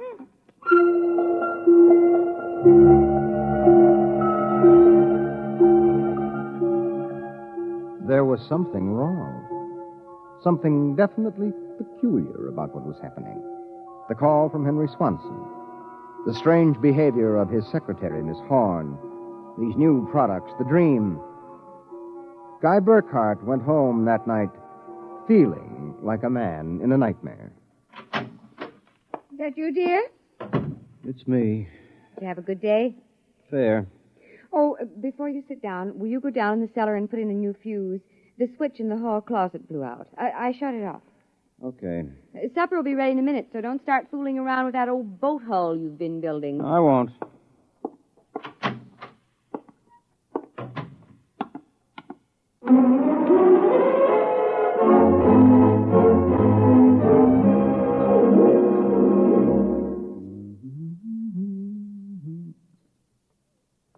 Mary! Mary! What is it? Come down here. Hurry up. What is it? I don't know. I'm not sure. I was looking for a fuse, and I thought maybe I'd dropped one under the boat hull, so I scratched around. Look. Let me put the flashlight on it. Well, Look at the floor. what about the floor? It's supposed to be cement. Well? Well, it's copper. There's a thin layer of cement, but underneath it's metal. Look here. Underneath the concrete, more metal. And here on the wall. You see? Metal. Metal under the floor, behind the walls, every place. Well, I don't really understand. Mary, I know this sounds crazy, but somebody, for reasons I can't even begin to guess, has taken this house and replaced it with a clever imitation. Guy. Mary, I'm going to look around a little more. Well, your dinner will be ready. All right, save it for me. There are a couple of things I've got to figure out.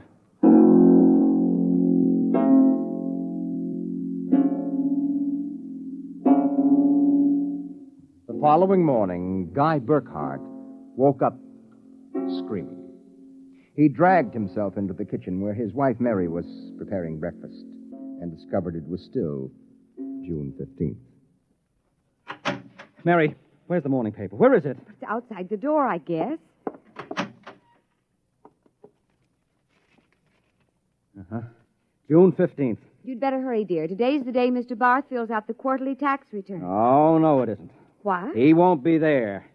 He'll be at a meeting with that crackpot Dorchin at the Human Research Institute. Mr. Dorchin? He'll be there. And Miss Horn will have a new hairdo, and the elevator will be selling some new product, and Swanson... What about Swanson? Swanson, he said... I wonder if it's going to be the same today, or whether... Guy, what in the world are you talking about? Huh? Nothing. Never mind. Where's my coat? You haven't had any breakfast. I don't want to miss my bus. I'll see you tonight. Guy Burkhart got on his bus. There were the same unfamiliar faces, the same unusually new-looking buildings, the same unusually bright sunshine. And on the customary corner, Henry Swanson, pale and furtive, climbed aboard. Excuse me, sir. It's quite all right? Do you remember the phone call? Yes. Oh, thank heaven. Get off at the next corner and follow me. Where are you going? There's an excavation for a building about a block down. Make sure you aren't followed. I'll go first.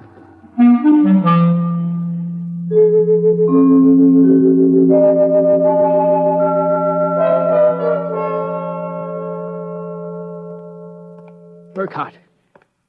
Here, behind the fence. All right now, Henry, what's this all about? I'm not sure. At first I thought perhaps they were Russians. Now I'm beginning to think they're Martians. No humans could have accomplished what they've accomplished. Now, wait a minute. Start from the beginning, Henry. What's going on?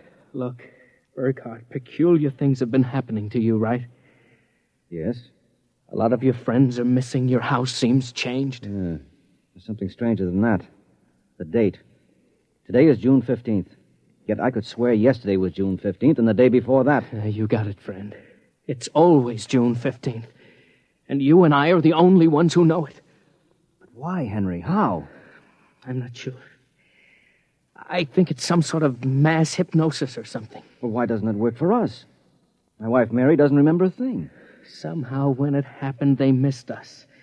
We were protected from the full force of the rays or whatever they used. Burkhart, where were you on the night of the 14th, about midnight? Let me see, that was Sunday night. Yes. Yeah, I was down in the cellar under the boat I'm building. I was in my darkroom developing some pictures.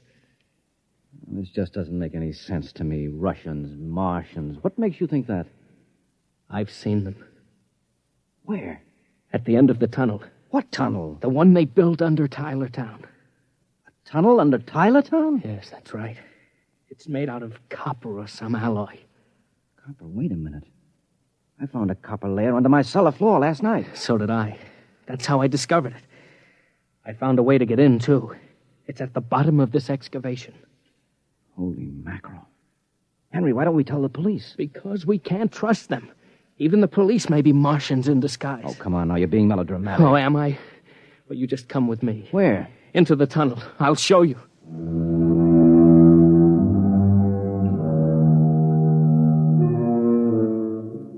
Henry Swanson led Guy Burkhart to a small hole in the side of the excavation. There he removed a cut-out piece of metallic substance, and they crawled into a dimly lighted tunnel. They walked for what seemed like 2 miles until Swanson held his finger to his lips. We've got to be quiet now. Henry, this is fantastic. They've got a tunnel right under the whole town. Oh, you haven't seen anything yet. There's a room a little farther down. We'll be able to look through a glass in the door. Is it safe? It's perfectly safe, unless one of them comes along. Oh, come on. Okay. Here. Now, Burkhart, look through this glass. Now, just so I know I'm not completely insane, tell me what you see. Good Lord. Well? A tremendous panel with dozens of telescreens. And in front of each, a servo robot. They seem to be computing something. Yes, I've watched them. They're evaluating data from the screens. Have you gotten a chance to look at the data on those screens? No. I've been afraid to go in. There might be a warning circuit somewhere. Well, if we knew what those robots were working on, we could go to the authorities. I'll risk it if you will. All right, it's worth a chance. We're lost anyway. Okay. Open the door.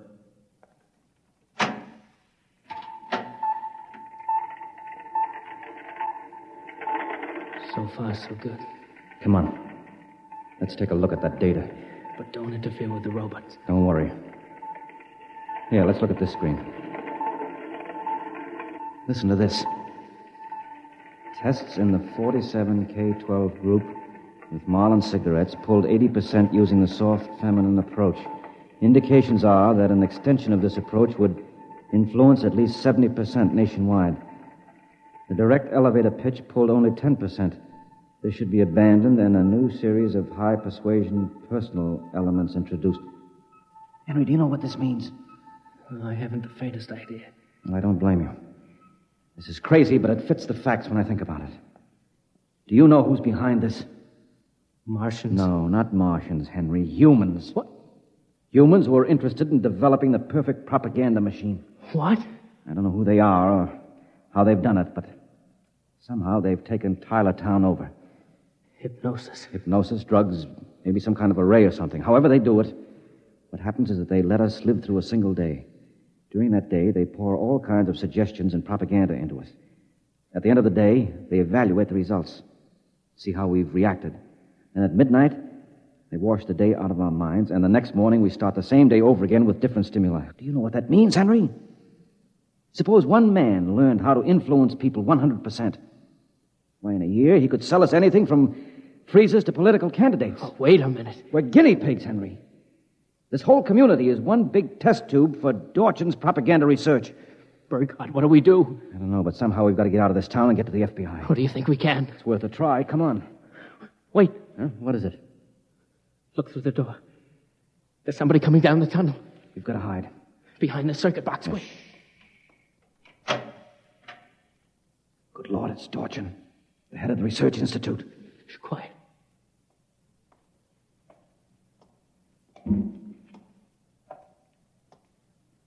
All right, Burkhart, come out. We know you're in this room. Miss Horn has informed us that you remember. I must warn you that it's useless to buck us. Come out peacefully. Let our maintenance crew adjust you properly so you don't remember from one experiment to the next. It will be quite painless. If you don't come out peacefully, we'll have to get you. Henry, take this wrench. When I give the word, jump him. But he may be armed. Oh, we've got nothing to lose. Very well. I'm coming after you. Now!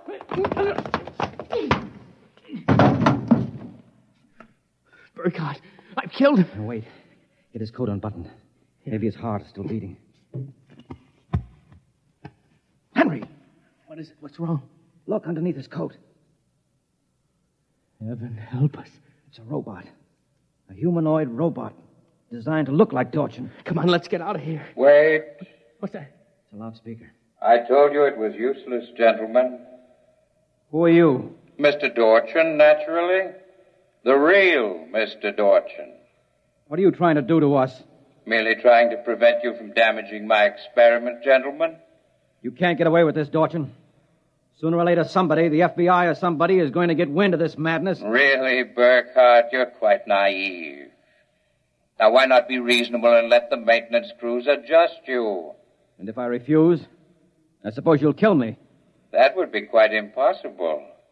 Oh? You see, Burkhardt, you're already dead. Dead? You're shocked. It's quite true. You and everyone else in this town were killed by a premature atomic blast at the Control Chemical Plant. The blast occurred at 7 a.m. on June 15th. That is the last thing imprinted on your minds. That is why you wake up screaming each morning. No, it isn't true. But it is. What I and my associates did was take the brain circuits from your dead bodies. We stored them in electrochemical batteries till we had a chance to rebuild the cities and begin our tests. Do you think I believe a fantastic tale like that? I imagine you find it incredible. Of course, we didn't rebuild everything exactly. After all, it only has to last for a single day, June 15th. At midnight, we turn off the power and wash out the memory of the day. You and your friend Swanson, unfortunately, have defective circuits. You remember. Burkhardt, it's no use. We're trapped. Give up. No, not me. What can we do? We can make a run for it down the tunnel. Come on. It's useless, Burkhardt. Keep going. It's useless. Useless. Useless.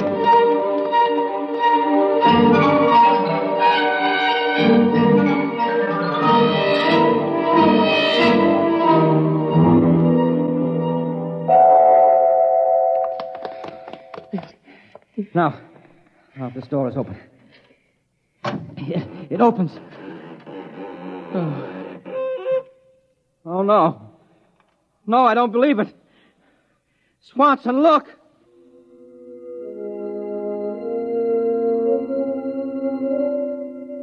They were standing on a ledge of smooth, finished metal.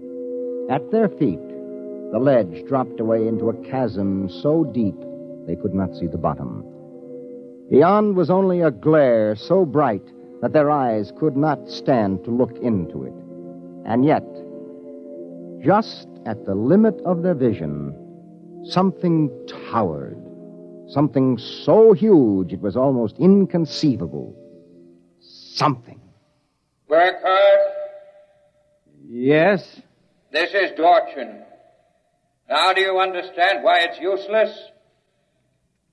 The great looming figure moved closer. It seemed to take shape now, and yet it was so gigantic as to be unbelievable. It came closer. The glare was partially blocked. And then, Guy Burkhardt knew that the towering shape was none other than Dorchin himself. You see how I did it, Burkhardt? I took your brain circuits and had them reduced so they could be transferred to tiny humanoid mannequins. That's what you are, Burkhardt. A tiny miniature of yourself.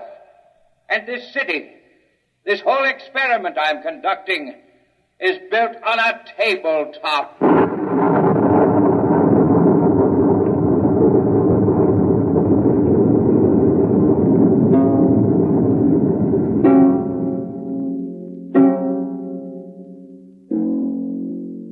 It was the morning of June 15th, and Guy Burkhardt woke up out of a dream screaming.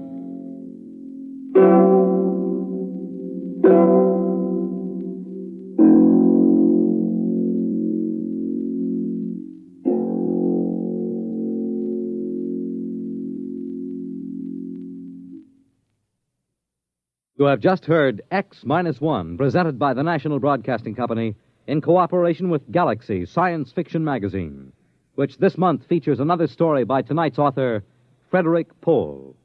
It's the second installment of his novel, Slave Ship. Your announcer, Fred Collins. X-1 was directed by Daniel Sutter and is an NBC Radio Network production.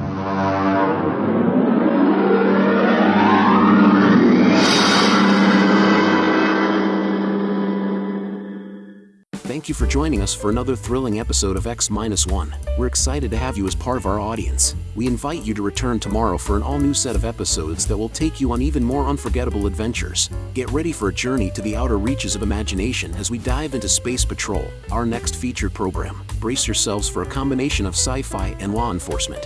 We're always eager to hear from our fantastic audience. Your feedback fuels our passion for delivering the best in vintage entertainment. Feel free to share your thoughts, opinions, and suggestions. We value your input and strive to make your listening experience even more enjoyable. If you're looking to enhance your Microsoft Access skills, look no further. Reach out to them at 615-420-2040 and ask for Mark. Once again, thank you for being a part of our Golden Age radio community. Get ready for more riveting stories, captivating characters, and timeless entertainment. Until next time, stay tuned and keep the nostalgia alive.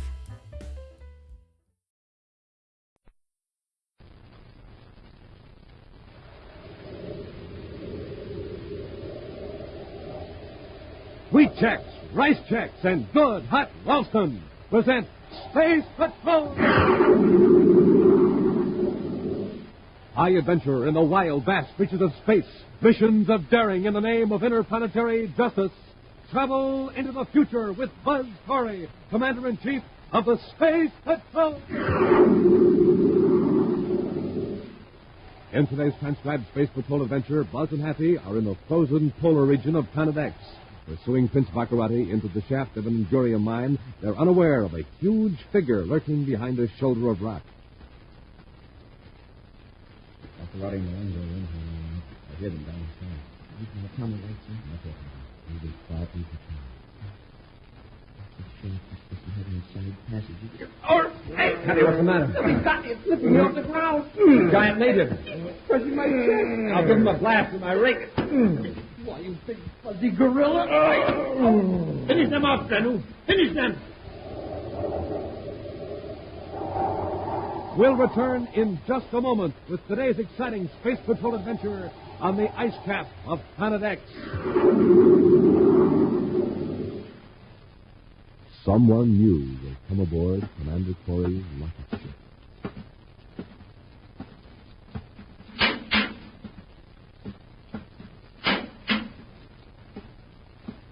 Someone new will enter the pilot's compartment and take over the controls of the commander's great space rocket Terra 4. And that someone can be you. Yes, you may be the lucky space patroller who wins the rocket ship Terra 4 for your own clubhouse, a huge rocket clubhouse, and $1,500 cash. That's what you can win as first prize in the amazing Name the Planet contest. And here it comes, pulled along by an honest-to-goodness full-size motor truck, the giant silver and scarlet space rocket Terra 4. What a rocket! Length, a terrific 35 feet, big as an airplane. Weight, a gigantic 10,000 pounds. Equipment, specially outfitted as a clubhouse on wheels. And what a clubhouse! It's got real bunks built in and lockers for space gear, electric lights, cooking equipment, just about everything you need for camping, hiking, sightseeing trips. Any kind of adventure, any place you'd want to go in your rolling rocket clubhouse. And Space Patrollers, all it takes to send the giant, great rocket clubhouse and the motor truck and $1,500 rolling toward you is one word. And that one word is a name for Planet X.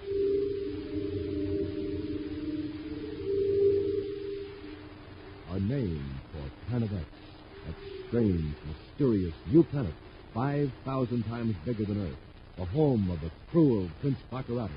But I'll tell you more about that in just a few moments, and more about the 1,750 other terrific prizes you can win in the Name the Planet contest.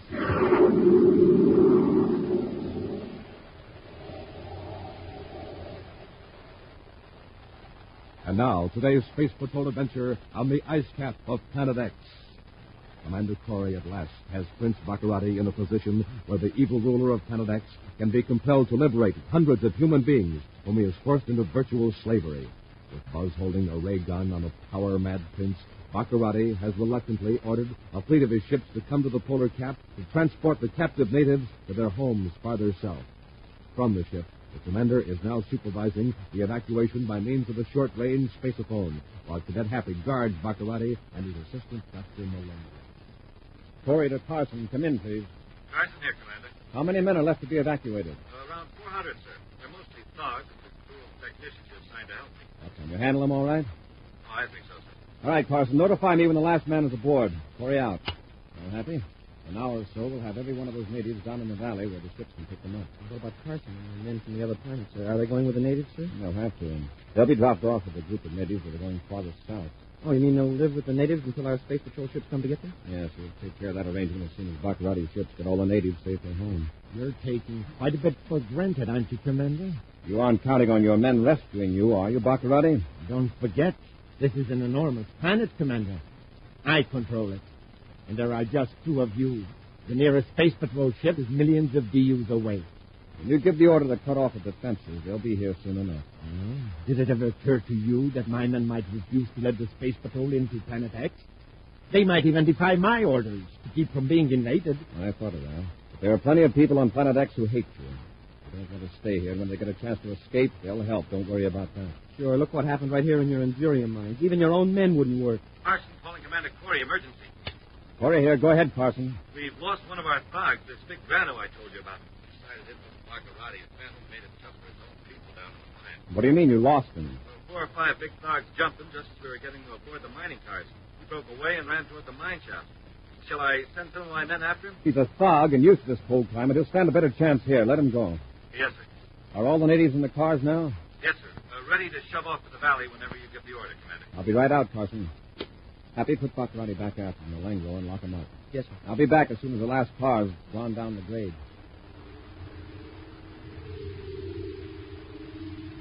After locking Baccarati in the aft compartment, Happy returns to the controls to wait for Commander Corey. Meantime, Baccarati paces his narrow quarters and glares at Dr. Malengo. You're supposed to be a scientific genius, Dr. Malengo. Think of something. Get me out of this. I already have, Johannes. Oh, then let's hear it. But all this load down. The last car is about to pull out now. A bunch of those big, stupid thoughts. And a few technicians. Corey's out there now. Excellent. When he comes back, we have a surprise for him. Well, what is it? When the commander searched this compartment for weapons, he overlooked something. This secret panel in the bulkhead. Look, Johannes. But there is nothing in it. I beg your pardon, Excellency, but there is. This. Oh, just a metal cylinder. What good is it? It contains Valerium-12, under pressure, an irritant gas.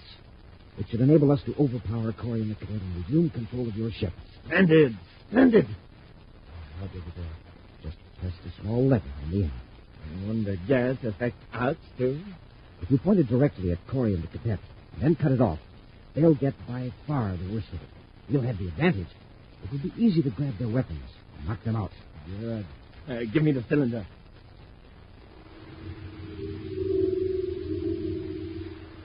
As an icy wind whistles bleakly through the mountains, a train of mining cars begins its journey down the grade to the valley several miles below.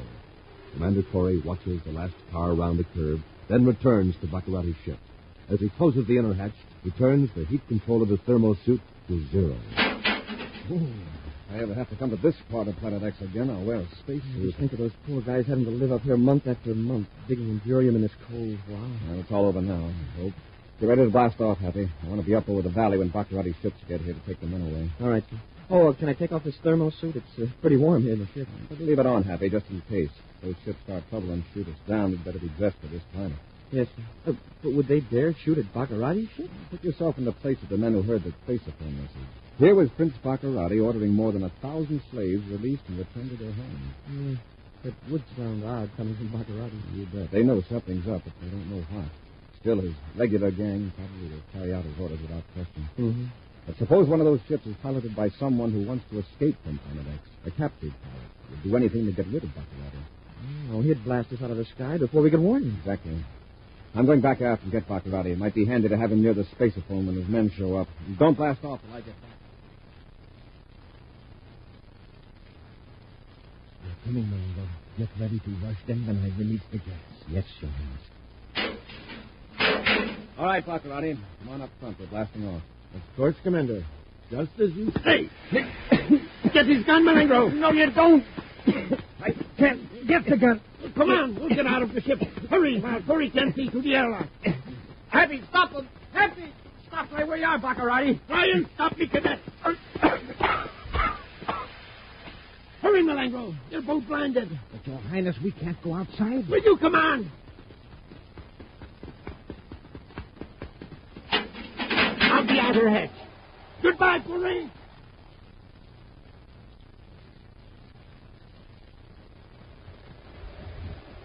Highness, where can we go? We'll freeze to death. Into the first mine shaft. It'll be warmer then. They'll track us down, and we're unarmed. There's a spaceship hidden in a cave. If we can make that, we're safe. Come on, into the shaft. Hurry before Cory sees us.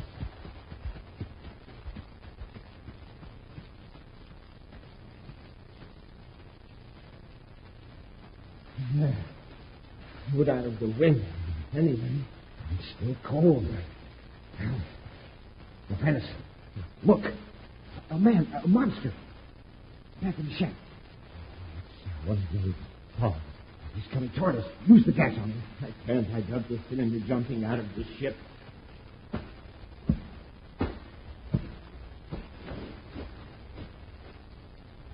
Highness, you come save me. Who are you? The Granu, overseer. Granu make all thugs work hard. Oh, yes. Granu. Of course. I've heard of your loyal service. Take Granu with you in Skysphere. Granu work for you, always. Of course, Granu. But there are two wicked men here. They're trying to harm me. They are bad men. Do you understand? Granu, understand. You must stop them. Press back against the wall of the shack. If they come in here, kill them. Kill? Yes, they're coming. Brennan, don't let them get past you. Stop them, or you will stay here forever.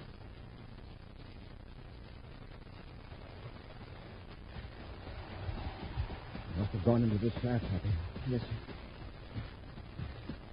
You're right about the gas wearing off, sir. My eyes still smart, though. They're running through the shaft and might be able to hear them stopping.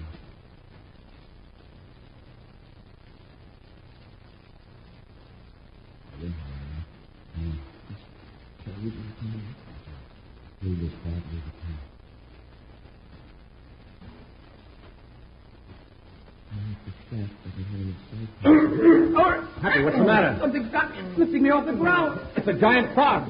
Where's my chest? I'll give him a blast with my rake. Why, you big fuzzy gorilla. Finish them off, then. Finish them.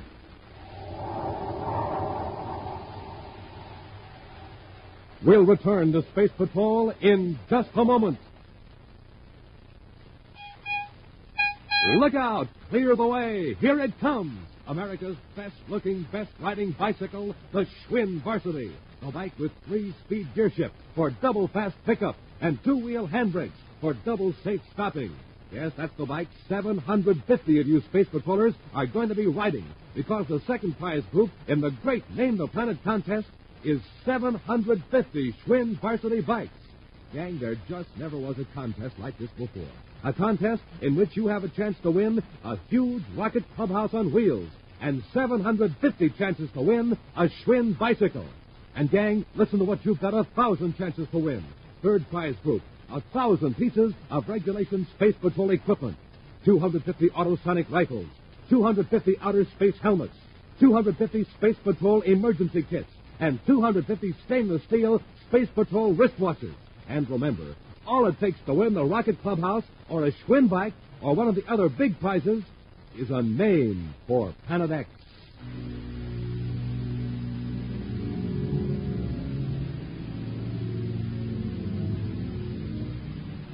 You just name that tremendous new world, 5,000 times bigger than Earth. Planet X, land of man-eating plants, enormous monsters, kingdom of the arch-enemy of the Space Patrol. And, gang, this is the easiest contest you've ever heard of. The contest in which everyone, yes, everyone, can get a free prize. So be on the lookout, because in just a little while, I'm going to tell you how you can enter the exciting Name the Planet contest and get your free prize.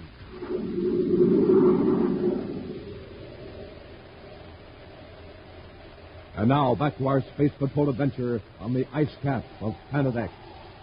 Fleeing into the shaft of the Endurium mines on the polar ice cap of Planet X, Baccarati and Malengo encountered Granu, a member of a race of shaggy giants that inhabit the Arctic regions of the remote planet. Knowing that Granu has been driven away by his fellow tribesmen as a traitor, Baccarati promised to help the abandoned native if he would attack Buzz and Happy when they entered the mine shaft. Granu, finish them, I tell you. Finish? Yes, kill them. Don't you understand? You? No. Bugs, not kill. What do you mean, Pugs don't kill? Did your own tribe drive you away? Did they leave you here to die? Tribe, not kill Granu. Oh, I thought you were going to obey my command. Granu obey. I must tell Granu to stop men. Granu do this. Now take me in Skyslet. Take me where Granu can find food. Oh, those fucking savages. Your Highness, let's get to that ship before we freeze to death. We might as well go in our own ship now. But first, I'll just relieve Cory and the cadet of their... Granu, I'm with you. Granu work hard for Highness. Granu make other men work too. You're used to it if you don't know that. Ever see a ray gun work? Ray gun? Yes. It works like this. Granu like that. Let Granu play with ray gun. It's a crazy. Shoot again. Granu want to play. It worked all right. Just took a little longer to numb that primitive nervous system. What a monster. Well, maybe he did finish for you, Cadet. But just to make sure... What are you doing, Hence? I'm turning the heat control on the thermo suit to 0. Lying here in the sub-freezing temperature, they won't last 20 minutes. How about the sun? You revive in an hour. What do I care what happens to this woolly barbarian? Whether he lives or not, he can't harm us. Can he? I suppose not, Your Highness. Then let's get going. I have some news.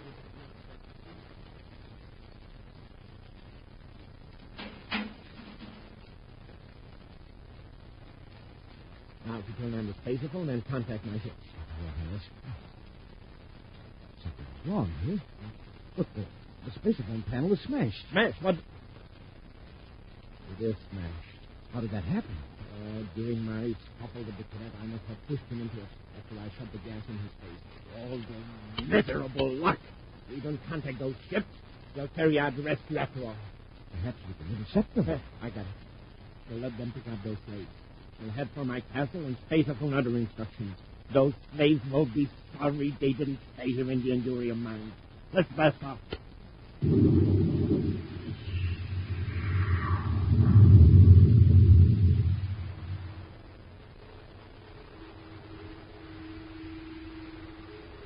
Less than a minute later, the reverberations of Baccarati's rockets die out in the frozen air, leaving only the sound of the Arctic wind to sweep across the polar ice cap of Canada. Finally, in the dim light of the mine shaft, a figure moves and with difficulty sits upright. It is Buzz Cory. Shivering with cold, he looks around, first at Cadet Happy's still form, then at the shaggy hulk of Granu, the giant fawn. Fingers clumsy with cold, he finally turns up the heat control of his thermo suit and does the same to Happy's. A moment later, Happy stirs, opens his eyes, and looks at the command. Hey, you're still alive. For the time being, somebody turned our heat controls to 0. Oh, that's it. The mine's warming up now. Hey, where's that thing that grabbed me and slammed me against the side of the shaft? Uh-oh. He's harmless now. A ray gun put him to sleep. Oh, then you got him after all. I didn't do it. Well, then who did? Baccarati. Oh, wait a minute. Baccarati wasn't on him. He is now. Our guns are gone. Now, let's take a look outside. The ship? Although I've got a pretty good idea what to see, or rather won't see.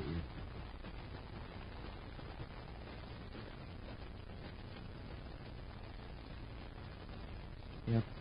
Gone. Well, this is just dandy. Stranded on this ice cap a million miles from nowhere. No, listen. Back in the shaft. It's the fog. He's coming too.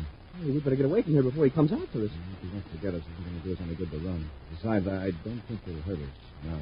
Yeah, but look what he did to us before. I know, but this man is an outcast. Given away by his own people. He knows he's stranded here. I think he'd prefer company, particularly since he knows the company he can lick.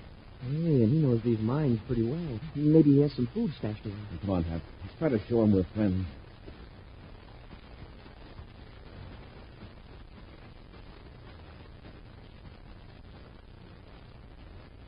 You're Dragnet, aren't you? We're your friends, Dragnet. You not have ray gun? No, we have nothing that could hurt you. We don't want to hurt you. Dragnet can hurt you. We know that. We proved it. But you're not going to hurt us, Dragnet. You not afraid of Dragnet? You not hate Dragnet? No, we don't hate you. You take Dragnet in big sky sled? Take him find food? Sky sled? He needs a space ship. People probably use sled, like the Eskimos on Earth use something again. Oh, sorry, Granu, but our space, the sky sled we came in is gone. Prince Baccarati took it. If Baccarati means anything to him. Highness bad man. Highness lied to Dragnet. Dragnet not work for Highness. You take Dragnet in sky sled, Dragnet work for you. Well, you don't understand, Granu. There is no sky sled. Wait a second. When Baccarati saw he couldn't overpower us, he escaped from the ship. Would he have done that if he was sure to be stranded here? Oh, that's right. He could have surrendered, stayed in the ship, and waited for another chance.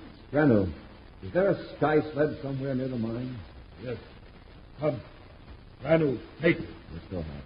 I hope he knows the difference between a spaceship and an excavating machine. Wow, look at the strides he takes. Hey, Granu,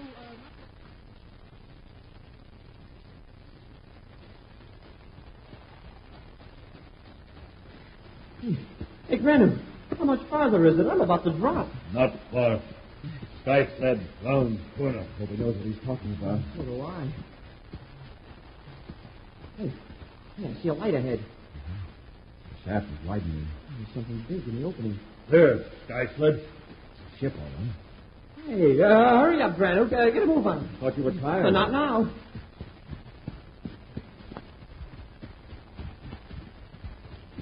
Up the ladder, Hap.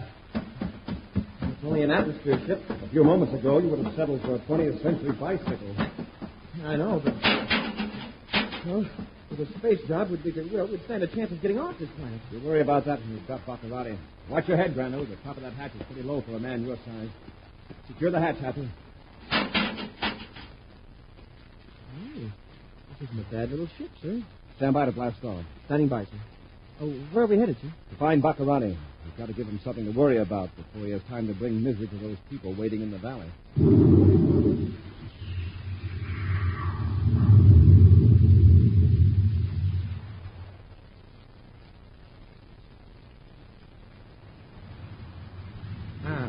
There is the castle, Marengo. In a few minutes, I'll be in my tower, watching those worthless slaves go to their doom. Your Highness, the identification signal. Well, what about it? So the ship can get through the electronic force field around your castle. Isn't it working? It should be automatic. Must have been damaged when the space was We'll circle the castle until they recognize my ship and cut the fill. What was that? Ground emplacements around the castle. They're firing at us. The fools? Can they recognize my ship? The idiot! We're hit. They got us. We'll head back north for those hills. Losing altitude, Your Highness. If we can make it over the hills, we'll stay. Perhaps they tried to contact you by space again. We can't reply. We can't even receive. And we sent out no identification signal. But don't they know my ship and they see it? They figured some imposter was aboard. It's just the sort of trick Corey might try to gain entrance to the castle. But Corey's in the mine camp, up on the polar ice cap. If your men don't know that. Your Highness, we're going to crash. Go up to you, fool!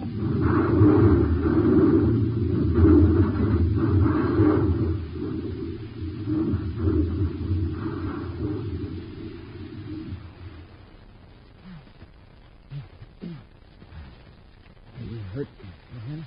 How do I know till I stand down? Stop asking foolish questions and get me out of this mess. Your Highness. Look, a small atmosphere ship. It has seen us. It's going to land. Oh, don't stand there gibbering. Get that hatch open. Yes, illustrious one. In a few moments, you will be back in your castle. Here. Come on. What are you waiting for?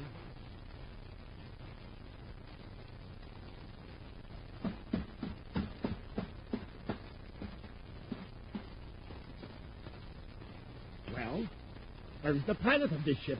Is this any way to greet your ruler? Welcome aboard, Baccarati. Hurry! No, don't reach for that gun, Baccarati. I'll do it. Yeah, thank you. I'm glad to see you weren't hurt in the crash. It'll make it easier for us to get through the force field and into the castle.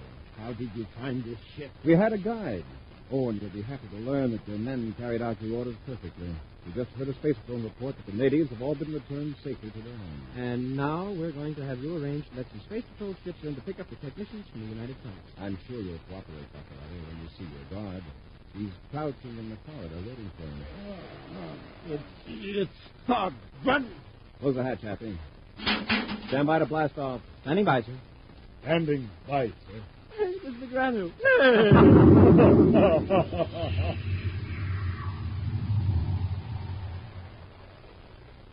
An exciting preview of next week's Space Patrol adventure in just a moment. Easy as 1, 2, 3. Gang, that's how easy it is to enter the Name the Planet contest and get a free prize. 1. Go to your nearest Weatherbird shoe store. 2. The Weatherbird shoe man will give you your free prize, a swell-looking interplanetary coin album with 3 real space coins inside. Terrific coins, big as $50, with designs of planets colored in starlight silver.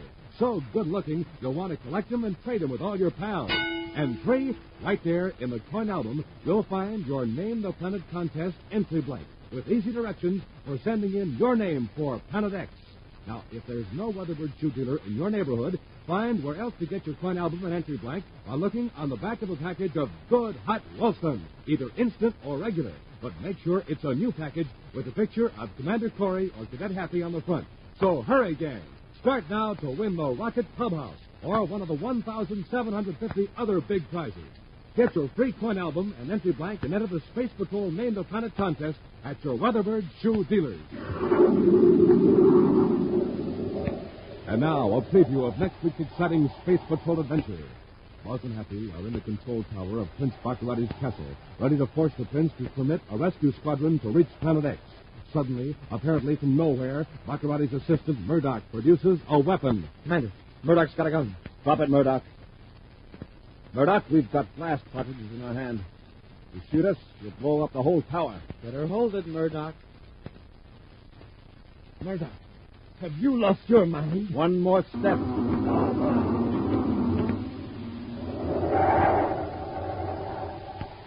Be sure to join us again next week for the thrilling story, Rescue from Planet X, when Wheat Chex, Rice Chex, and Good Hot Wilson again present Space Patrol! Space Patrol, created by Mike Moser, starring Ed Kemmer as Commander Corey and Len Osborne as Cadet Happy, was written by Lou Houston, produced and directed by Larry Robertson, executive producer Mike Devery. Other players were Bela Kovacs, Norman Jolly, and Ken Mayer. Dick Tufeld speaking. Now, don't forget to tune in next Saturday and every Saturday when Wheat Chex, Rice Chex, and Good Hot Wilson again present Space Patrol!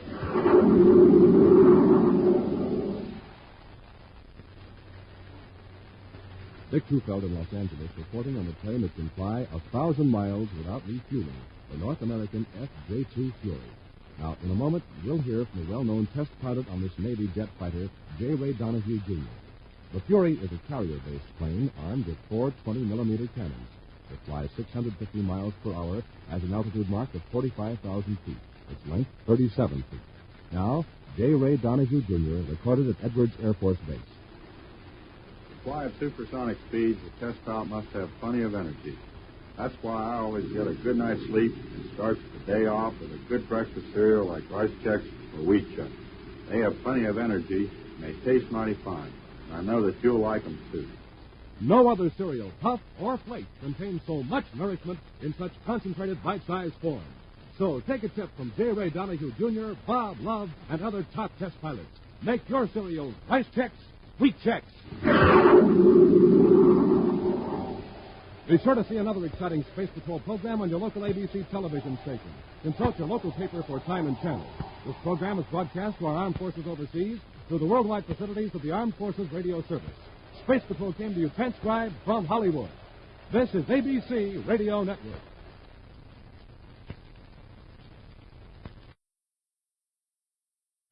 This is ABC Radio Network. Thank you for joining us for another thrilling episode of Space Patrol. We're excited to have you as part of our audience. We invite you to return tomorrow for an all-new set of episodes that will take you on even more unforgettable adventures. Get ready for a journey to the outer reaches of imagination as we dive into Inner Sanctum, our next featured program. Get ready for chilling suspense as you delve into a tale of psychological intrigue and spine-tingling horror that keeps you on the edge of your seat. We're always eager to hear from our fantastic audience. Your feedback fuels our passion for delivering the best in vintage entertainment. Feel free to share your thoughts, opinions, and suggestions. We value your input and strive to make your listening experience even more enjoyable. If you're looking to enhance your Microsoft Access skills, look no further. Reach out to them at 615-420-2040 and ask for Mark. Once again, thank you for being a part of our Golden Age radio community. Get ready for more riveting stories, captivating characters, and timeless entertainment. Until next time, stay tuned and keep the nostalgia alive.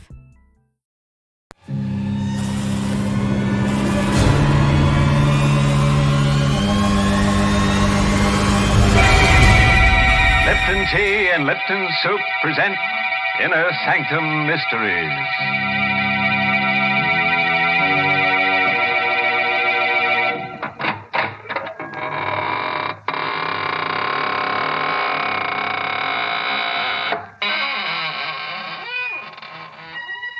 Good evening, friends of the Inner Sanctum. This is your host to welcome you in through the squeaking door. We're having a party tonight for two of my favorite corpses. I call them Romeo and Juliet. They're newly deads, you know. Yes, she's the daughter of a famous society murderer, and he's the pride of the East Side morgue. Oh, they're so happy together in their mausoleum built for two.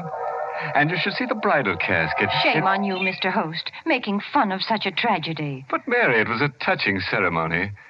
Of course, I stood up for the groom. Naturally, the poor fellow couldn't stand up for himself. Oh, please. It's an occasion for tears, not for laughter. That's right, Mary. Why, when the bride appeared wearing her grandmother's shroud, everyone had to be cheered up with Lipton tea. Now, that's enough. I will not have Lipton's mentioned at a time like that. Lipton tea is for people who know how to enjoy life. These are the folks who really appreciate Lipton's famous brisk flavor. Yes, that word brisk, B-R-I-S-K, makes a big difference when you're sitting down to a cup of hot tea. Brisk means that Lipton tea tastes fresh and full-bodied, never flat or wishy-washy. I wish you'd try Lipton's, folks, even if you're not a regular tea drinker, because you just don't know how good tea can be till you know how good Lipton's is. Well, Mary, let's tee off into tonight's story. It's called The Shadow of Death, and it's an original radio play by that boogie-woogie man, Robert Sloan. Yes, and our star tonight is Richard Widmark, who plays the role of Howard. All set? Then turn off the lights and let in the shadow of death. On a lonely dirt road that borders the village cemetery, a single car slows to a stop and parks in the moonless night. Inside it, a man leans back in his seat and reaches for the hand of the girl he loves. Howard, Yes, dear? why did you stop here? The cemetery's right over there. Oh, I didn't notice. You drove here last night, too. Did I? Yes. Well, you're not frightened, are you? Tonight I am. You've been so strange, so far away. I feel as if I hardly know you. Darling, you mustn't feel that way. What's the matter, Howard? There's something on your mind. I'm going away, Marie, Oh, no. and I'm not coming back. Howard, why? Well, I don't really know if I can explain it. It seems so incredible, and yet I know it must be true. What? Something I've discovered about myself. Something strange and frightening, Marie. Wherever I go, I seem to cast a shadow. A shadow of death. I don't understand. No, I didn't either at first. I thought it was just a strange coincidence. But it isn't. It's me. I bring death wherever I go. Oh, Howard, you don't really believe that. Well, how can I believe anything else? Haven't you noticed what happens to every living thing I have around me? No. I can't keep a pet of any kind, a cat or a dog. Even a plant dies when I have it in the house. Oh, darling, that's just your imagination. You've been working too hard. You need a rest. No, I'm going away, Marie. I don't want any harm to come to you. Oh, no, please. Nothing's going to happen to me. This is just... What's the matter? Well, nothing. I was just looking at the flowers in my corsage. Good heavens. They're dead.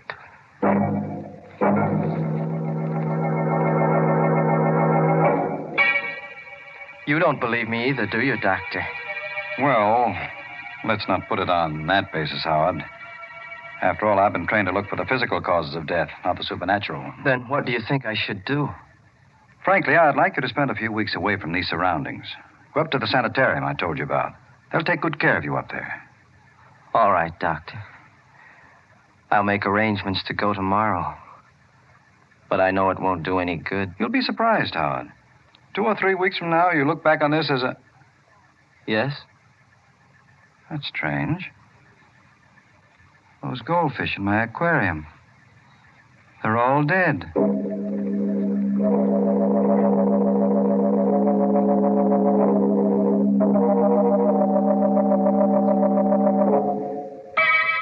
Tell me the truth, Howard.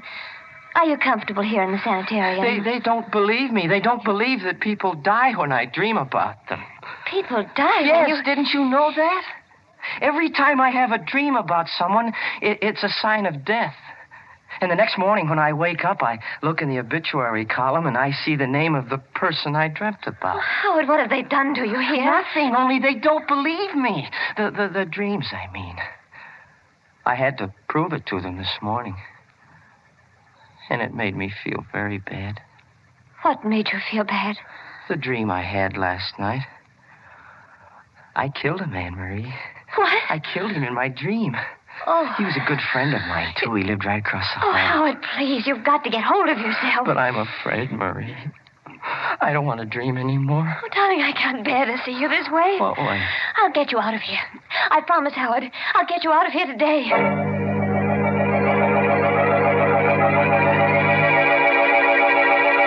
But, Marie, there isn't a chance of getting him out. He may have to stay in this institution for months. Oh, no. Dr. Gerard, can't you see what's happening to him? He's losing his mind. Well, I know he's taken a turn for the worse. That's all the more reason for keeping him here.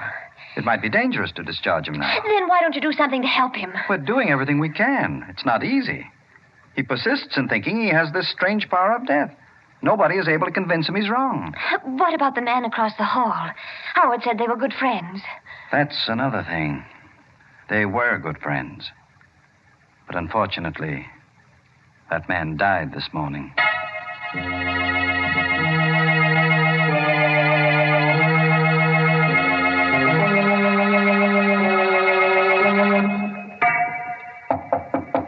Come in. Ah, good morning, Howard. How do you feel today? Oh, much better, Doctor, much better. No bad spells last night? No curious moods? No, I feel fine. Almost well enough to go home. Let me look at your eyes. You will let me go home again, won't you, Doctor? Yes, Howard, of course, of course. You, haven't had any of those dreams lately, have you? No, not for a long time. Are you sure? Well, I did have one last night. You dreamt that someone was dead? Yes, I did, but I know it's not true. It can't be true. Whom did you dream about? Marie? No, Doctor. I dreamt about you. That's why I know I'm wrong. You're alive, Doctor. Don't you understand? You've proven it to me. Easy now, Howard. Tell me about your dream. Well, I dreamt I was going home, and all the people I'd killed in my dreams were alive again. Yes, go on. Well, somehow or other, I could see my house from this window, and everything was just as it was a long time ago. The flowers were growing, the dog was in the yard. The one that was run over? Yes, everything was well again, and I was well, too. That's why I wanted to go home. But you and Marie's mother didn't want me to. She was in the dream, Marie's mother? Yes, I don't know how she happened to be there, but she was. That's all right, Howard. Go on. Well, I started to leave, Doctor, but she held me back. She held my arms like this, and then you jumped up to ring the bell for help. But before you reached it, I was on top of you like this. I had my fingers around your throat, and I was squeezing it so hard, I could feel your windpipe bending back until you couldn't breathe anymore. Howard, let go. That's what you said last night, you fool. You wanted me to let go, but I held on until your face turned as blue as it is now. It was almost black before I let you go. But first I made sure you were dead. And then I dropped the body. You see, Doctor, my dreams do come true.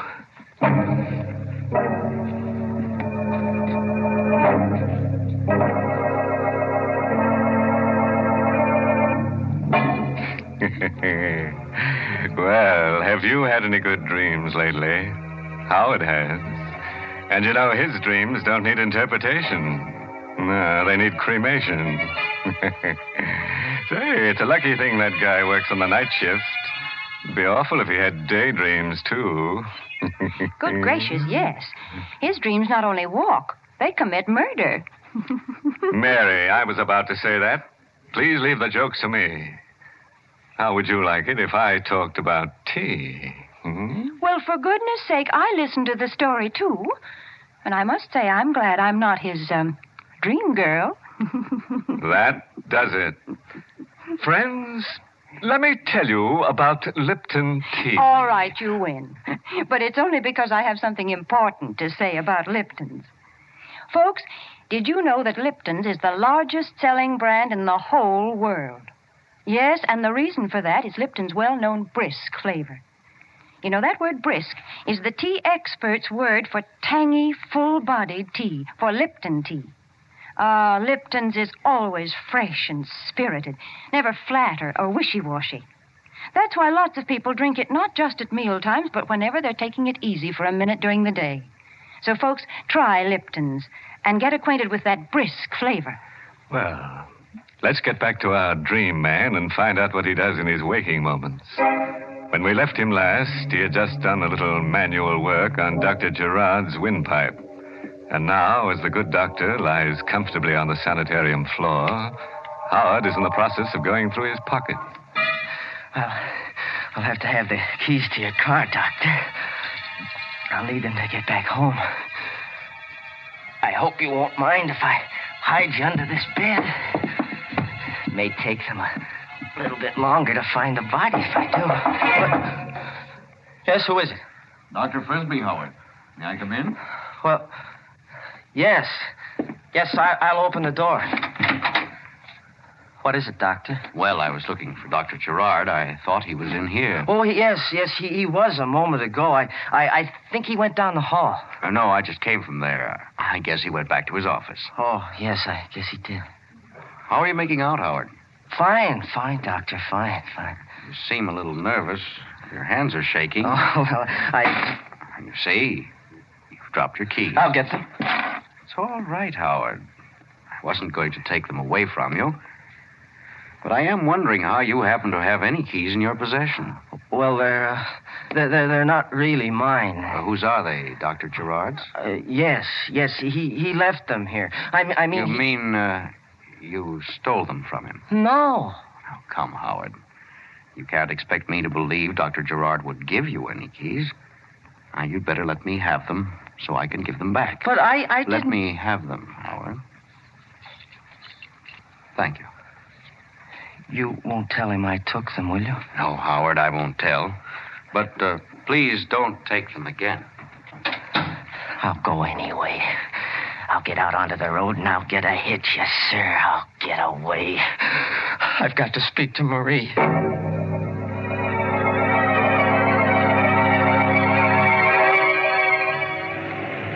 Going down, mister?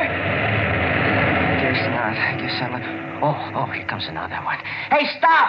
Give me a ride, will you? Give me a ride, please, mister. Oh, he's stopping. Hey, wait for me, will you, mister? I'm coming. I'll be right there. Oh, Gee, thanks, mister.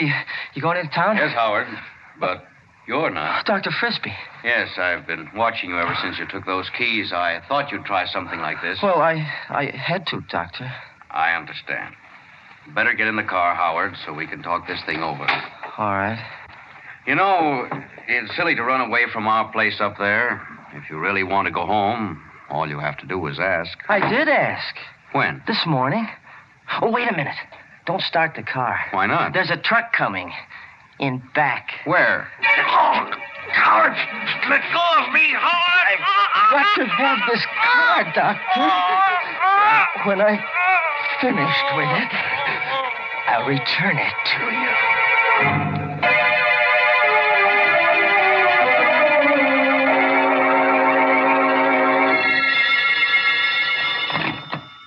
Hello?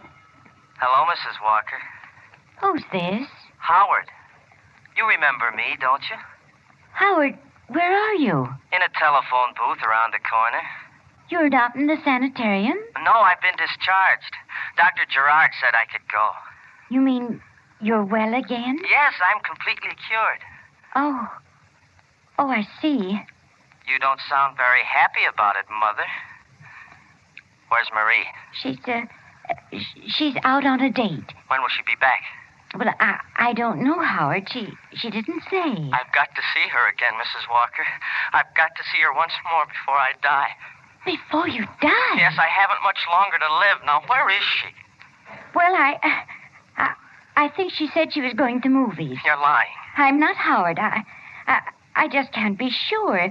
But if you go to the theater, you might find her there. You don't want me to see her, do you? No, not until I've spoken to Dr. Gerard. Why? Don't you believe me? Don't you believe I'm well again? No, Dr. Gerard... Never mind what he said. Mrs. Walker, you mustn't dislike me. I'm very fond of you. You are, Howard? Yes. I've been thinking a lot about you lately, while I was in the sanitarium. Last night, I even had a dream about you.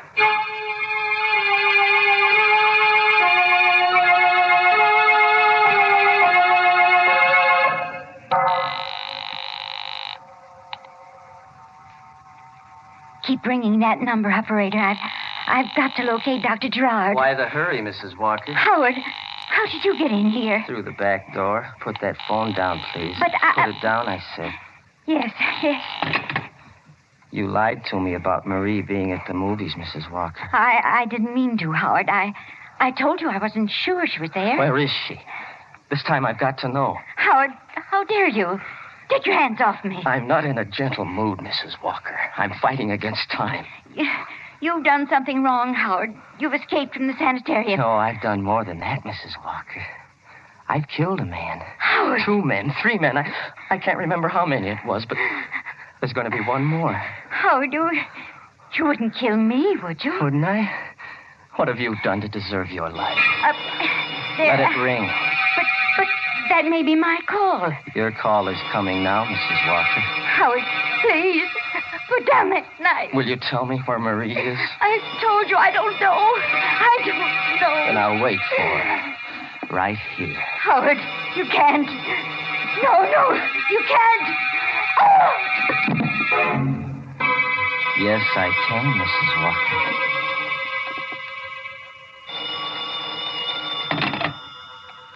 Hello? Hello, this is Dr. Frisbee Sanitarium calling. Is Mrs. Walker there? I'm sorry. You have the wrong number.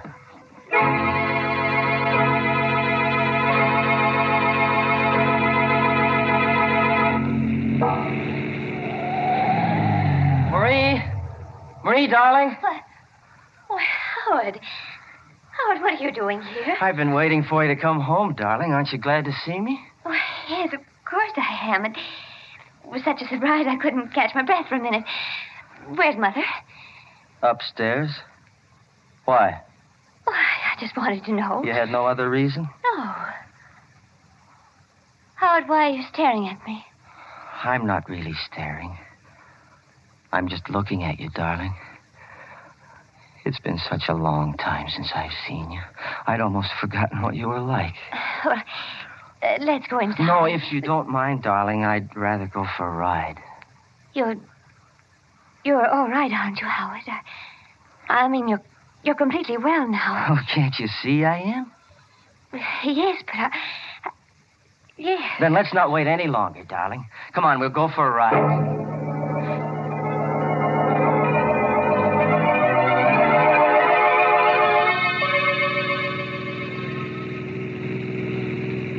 Getting late, Howard. Don't you think we ought to go back? No, not yet, Marie. You just keep driving. These few moments we have together, maybe I'll... Marie, why are you stopping here? We're low on gas, dear. I don't want to get stuck on the highway. Oh. Yes'm? What'll it be? You'd better fill her up. All right. And have you got a telephone here? Yes'm, right inside. Thank you. Wait a minute, Marie. What do you want with the telephone? Oh, I was going to call my mother. She'll be worried about me. Oh, no, she won't. She knows you're with me. Besides, she went out for a little while. Well, maybe she's back by now. It won't hurt to call, will it? No, I guess it won't. I'll be right back, Howard. Well, hurry, darling. I want to be with you as much as I can. Yes, I won't be a minute. Number, please. Operator, quick, get me the police. This is an emergency. Yes, ma'am, right away.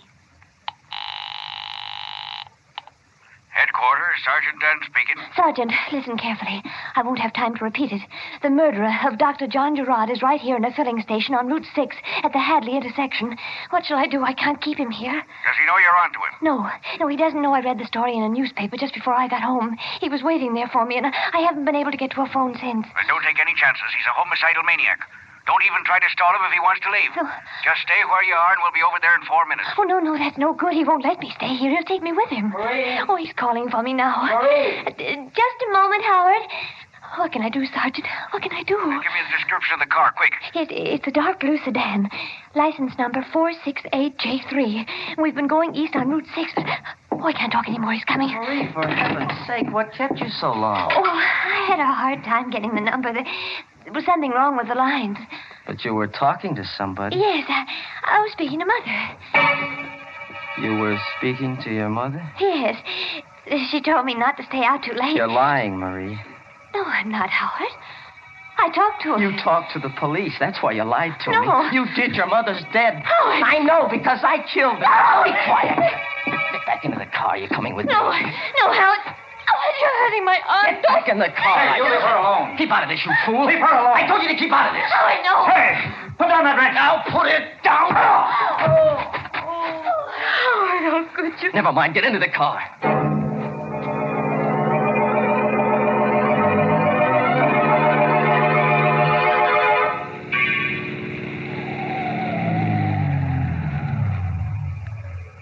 Howard, why are you stopping here?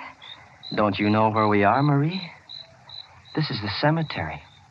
Where we stopped before. Yes. I like it here. It's so quiet and peaceful among the dead. Let's walk through the grounds. Howard, please. Why not, Marie? We're among friends. So many of our loved ones are buried here. It's nice to be near them. Come on, Marie. All right, Howard. You know, darling, we haven't much more time together. The shadow of death has fallen across our path. You said something like that before, but you never told me why. I'm being selfish, Marie.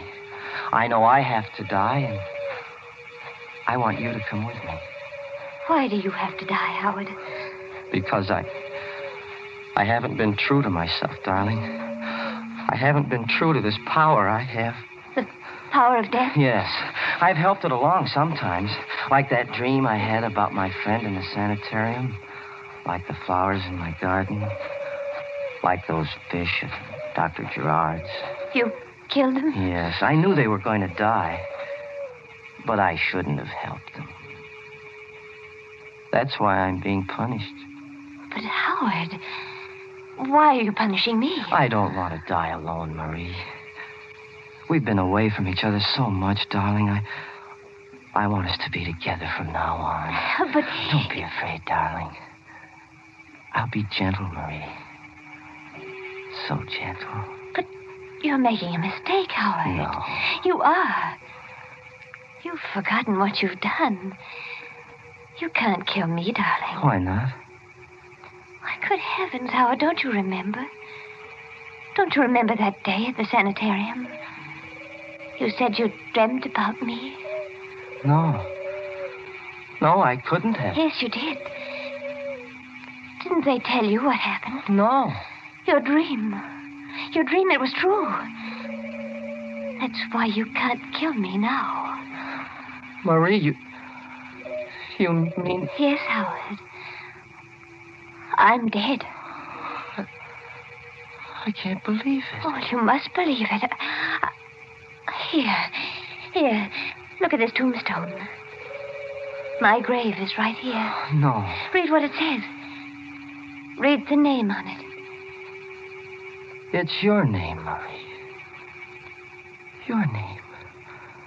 Marie Walker. Yes. Then you really are dead. I told you I was, Howard. The shadow of death passed over me. Then let it pass over me. Hey, got him, Sam. Got him the first shot. Keep out of the way, miss. He may not be dead yet. No, I'm sure he's dead. Well, you certainly had a close call. Took us all this time to locate your car. Finally spotted it on the road. You all right? Yes, I'm all right. Yeah. The name of my grandmother's tombstone saved me. How's that? Oh, it doesn't matter. Say, that's funny. What? This guy was shot through the shoulder. My bullet wounds weren't serious enough to kill him. What do you mean? Well, I know it sounds crazy, but my shots didn't kill him. He was dead before I hit him.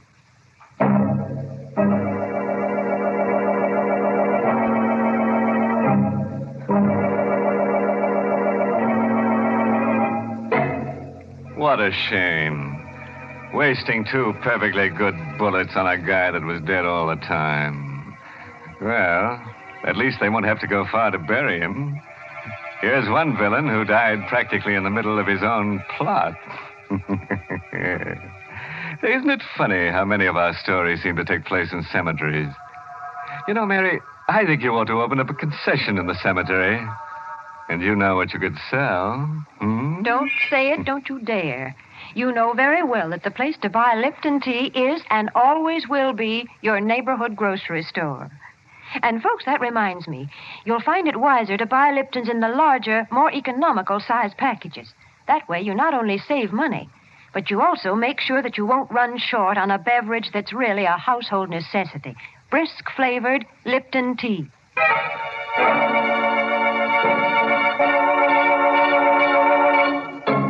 Well, before I put the skeletons back in their closets, I'd like to give you a parting word of advice. A body should never be left alone at the morgue at night. After all, it might become slab-happy. Oh, by the way, this month's Inner Sanctum mystery novel is The Whistling Legs by Roman McDougald. Yes, and let me tell you about next week's Inner Sanctum story. Directed by Hyman Brown and brought to you by Lipton Tea and Lipton Soup. You know, usually our stories are about people who live 6 feet under the ground. But for next week, we've dug a lot deeper. In fact, it takes place in China. And as a special added attraction, we've unearthed a new kind of character for you. Unearthed is right.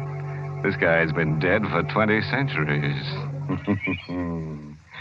And now it's time to close the squeaking door, so good night. Pleasant dreams.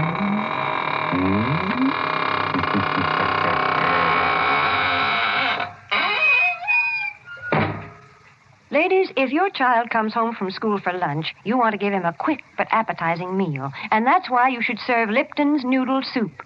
You see, Lipton's takes no time to prepare, and yet it has a fresh-cooked, old-fashioned chickeny flavor, and is just swimming with tender golden egg noodles. Your children will love Lipton's grand homemade taste. So don't forget to serve Lipton's noodle soup. And don't forget to tune in next Tuesday night for another Inner Sanctum mystery. This is CBS, the Columbia Broadcasting System.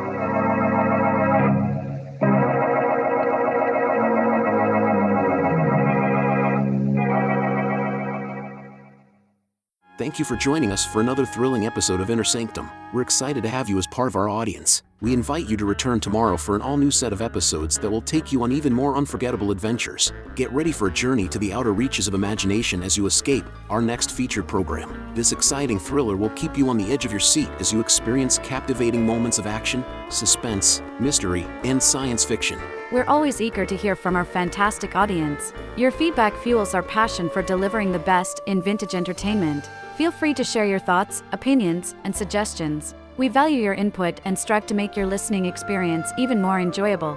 If you're looking to enhance your Microsoft Access skills, look no further. Reach out to them at 615-420-2040 and ask for Mark. Once again, thank you for being a part of our Golden Age radio community. Get ready for more riveting stories, captivating characters, and timeless entertainment. Until next time, stay tuned and keep the nostalgia alive. Tired from a strenuous weekend? Spring fever give you the wanderlust? Want to get away from it all? We offer you Escape.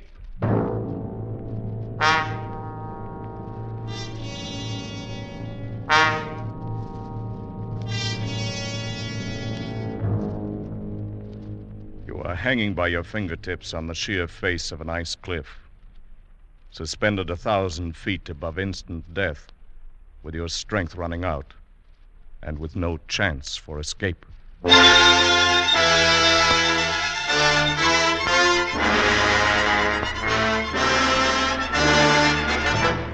Escape, designed to free you from the four walls of today for a half hour of high adventure.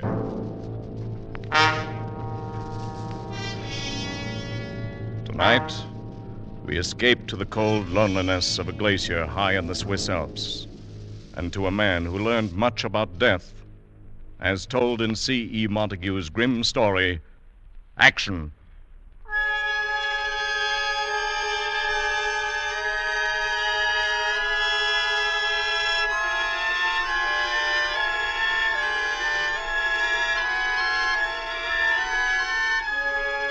High in the Swiss Alps, well above 12,000 feet, a man clings with desperation to the frozen glass wall of the Chaliot Glacier, hands and feet jammed into shallow steps chopped in iron-hard ice. A cold wind drives a spray of dusty sleet along the overhanging wall, and the sun has fallen away among the crags to the west. Darkness lies 1 hour ahead. The man has climbed with painful care 1,000 feet up the glacier's face from the broken moraine at the foot, and is moved now onto the underside of a great bulge in the ice, a part of the wall which breaks out beyond the perpendicular. And the man is forced to hang from slots cut by his axe, much as a sloth hangs from a tree branch. 12 more feet lie between him and the brow of the overhang.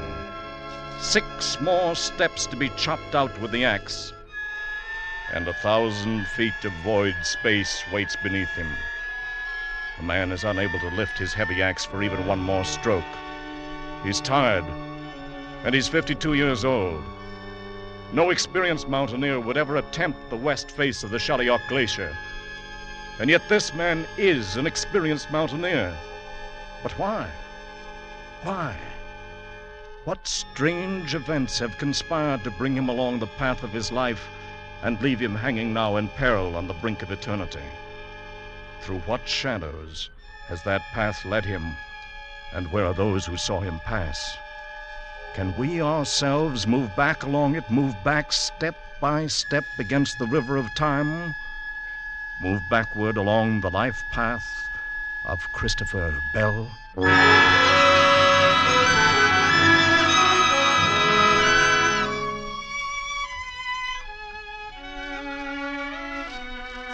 My name is Jean Valjour, and I am a guide for all the mountain trails on the Weisshorn and the Chaliorn.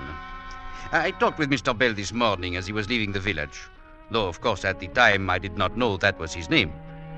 The season is over, you understand. Winter will come in another week or two, and most all the visitors are gone. So you see, I was very surprised to hear a stranger call out to me in English. Hello there. Bonjour, monsieur. Good morning, sir. Good morning. Well, I'm glad to see there's at least one other early riser in the village besides myself. Only a few people are left in the village, sir. It is the end of summer. The end of summer. How well I know it. Oh, by the way, which of these paths takes me to the foot of the Chaliach? The one on the left. But you will find no climbing there, sir. One arrives very soon at the glacier and can go no farther. Except, of course, to climb up it. The glacier? That is impossible. It has never been done. Of course not. It's never been tried. Well, there is not anyone who would be so foolish. Well, it isn't that. There are plenty of foolish people in the world. But even they hold on to their margin of safety. Margin of safety? Yes. The difference between the point where a man thinks he's reached his limit and the point where the limit really is. Que diable racontez-vous? I mean, I'm afraid I do not understand this. Oh, all right. Well, take a mountaineer such as yourself. Now, you look at a slope. You estimate the effort needed to climb it. Then you estimate your own endurance. And if there isn't a good-sized safety factor, you just don't make the climb. But it would be foolish not to do so. Oh, yes, I dare say. It's all tied up in the fear of death. Take that out of a man for one instant, and there's no telling what he might be able to do or what limit he might reach. And how should a man lose that fear? He can't. He can't lose it. Has to be done for him by things outside.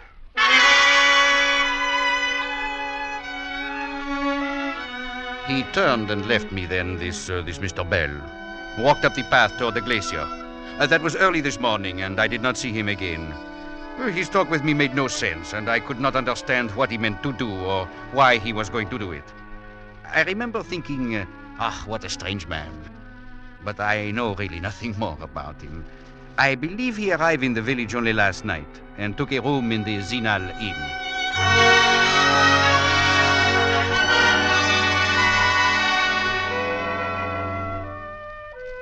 My name is Greta de Gaspar, and I'm staying out the week here in Zinal to close up the inn for the winter. I have known Mr. Bell for the last 30 years. Always before, he came in the summer season for the climbing, and I was most surprised when he arrived last night. I opened one of the rooms and found something for him to eat, and then later we sat and talked in front of the fire in a big empty lounge. This is very good coffee, Madame Gaspar. Oh, thank you, Mr. Bell. Had you let me know, I would have had everything ready for you, just like all the other times. Like all other times, eh? But this one's a little different, Madame Gaspar. You might call it a special visit. It is all so different now from the old days. Then it was you and your madame would come here, and it was Gaspar and I. And the summer seemed to last forever. I thought everything would be forever when she was alive. Now I'm really alone in the world. As I am. And it is not good to be alone. It gives one little reason for living and makes one no longer afraid of dying. Yes, but there are stronger reasons for that than just being alone. Mr. Bell, you look so strange. Is there something troubling you? I know. Not now. Oh, there may have been, but not now. Well, I shall be leaving quite early in the morning for a climb, so I think I'll go on to bed. Good night, Madame Gaspar. Mr. Gaspar, I left the inn this morning before I wakened, and I have not seen him again. I have never known him to act so strange before. I have no idea what the reason is, or what he may be planning to do. But I'm sure something is troubling him. Perhaps it may be something connected with his business back in London.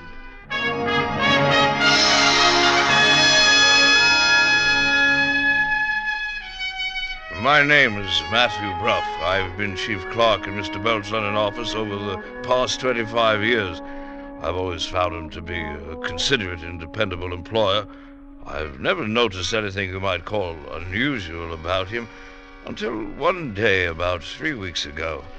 Mr. Bell entered the establishment a bit late, as I recall, and passed immediately into his own office without acknowledging my customary greeting.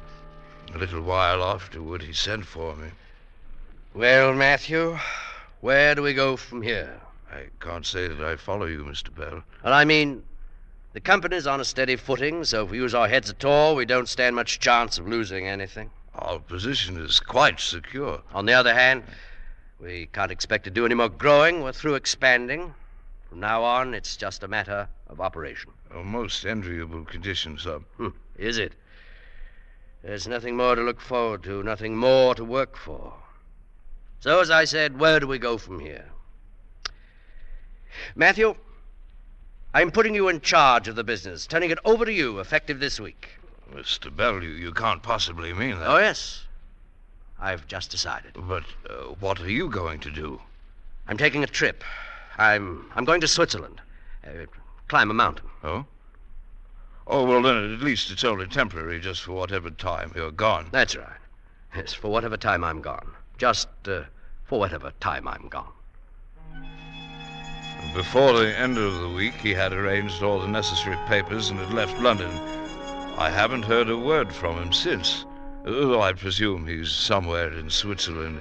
Actually, however, I haven't the faintest idea where Mr. Bell may be right at this moment.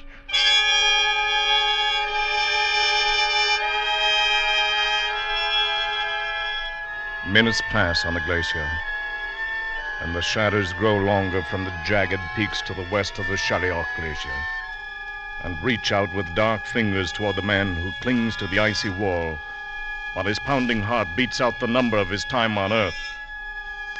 Already those shadows have flowed into the awful depths below his swaying figure, blurring the sharp points of the tumbled rocks 1,000 feet down, and making the harsh void seem soft and inviting. The man's thoughts have grown as unwieldy as the heavy ice axe gripped in his hand. He keeps trying to remember that he is Christopher Bell, a human being, and not a part of this free and empty space. For he knows if he stops remembering that, he may forget all else too, and then let go.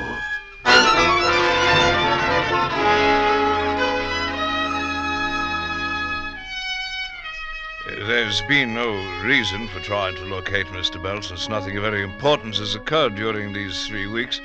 I'm sure he's quite all right.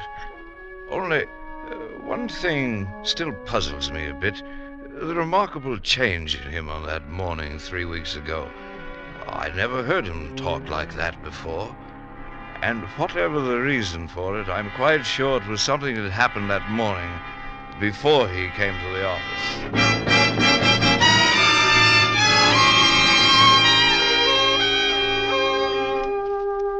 My name is John Huxford, and I've been a conductor on the Westminster route for some 14 years now.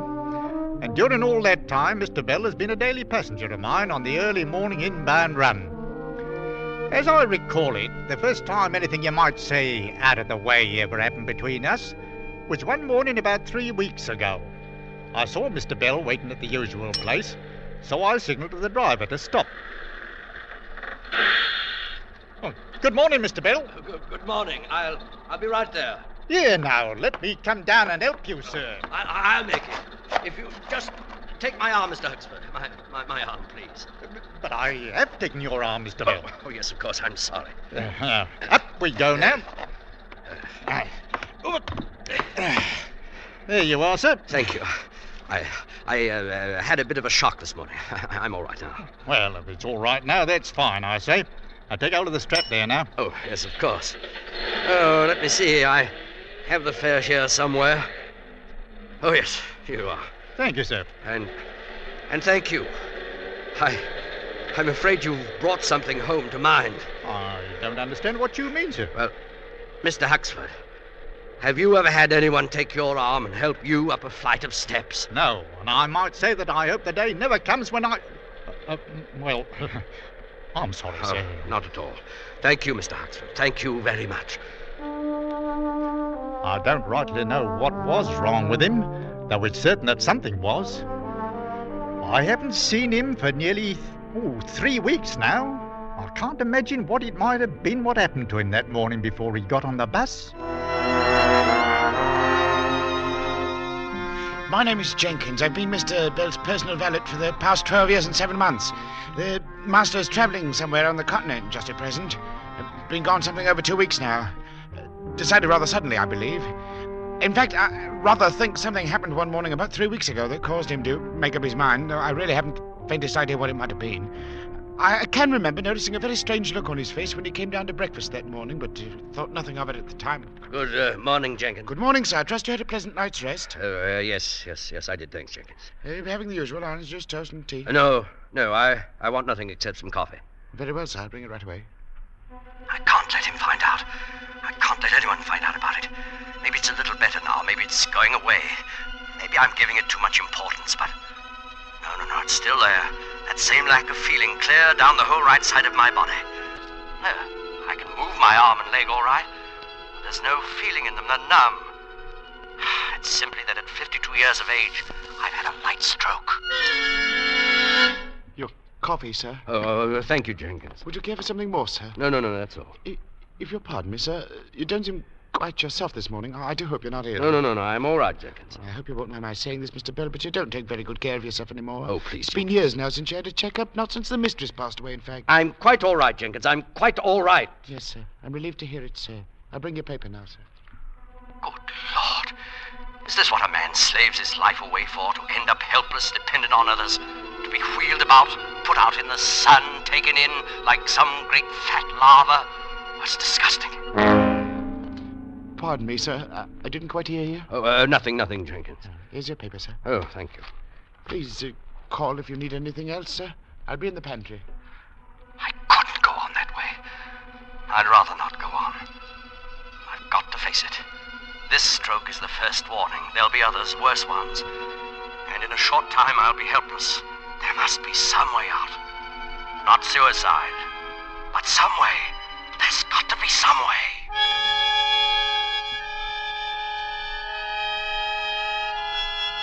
The icy wall hardens into cold, vitreous steel as the dusk-born shadows chill its surface. The merciless ice is beginning to freeze the cramped joints of the man's fingers now, and the heavy axe swings idly at his belt, tracing a fumbling pattern on the thin air of the void. How much longer can he cling to those slots in the glacier's face? How much longer does he have to live? 30 seconds?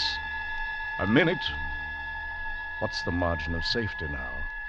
And what does a man think of while his pulse beats slower and he waits to die? Strange how I'm able to go on, hanging to this slope, clinging on to life, when I can't feel another ounce of strength left in me. Strange, too, how it seems I could stay here forever, becoming part of the glacier itself, looking down at the rocks below and out across the peaks and the ice. I was right. Dying isn't so bad, really. Not when it's like this. Rather pleasant, in fact. It looks so soft down there. The shadows and the snow. And the wind. Perhaps I could let go. Float out on the wind like an eagle. Or be blown along by it like drifting snow. Well, the sun's gone now. It will be full dark in a few minutes. Maybe I can hold on that long. Till everything is dark. Even the snow and the ice. And who knows? Perhaps I'll watch the sunrise tomorrow and set again. And even beyond. Oh, no. I can't last even one full minute longer.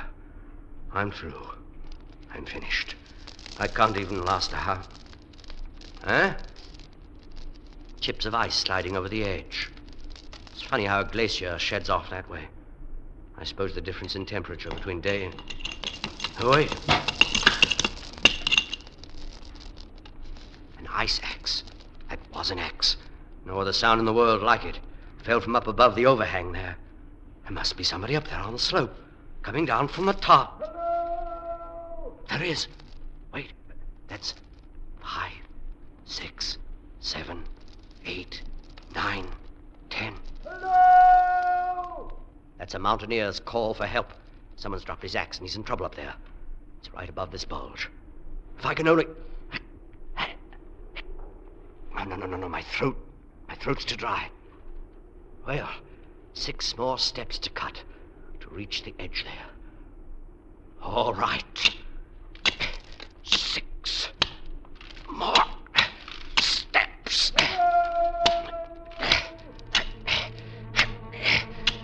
was done in. I was finished.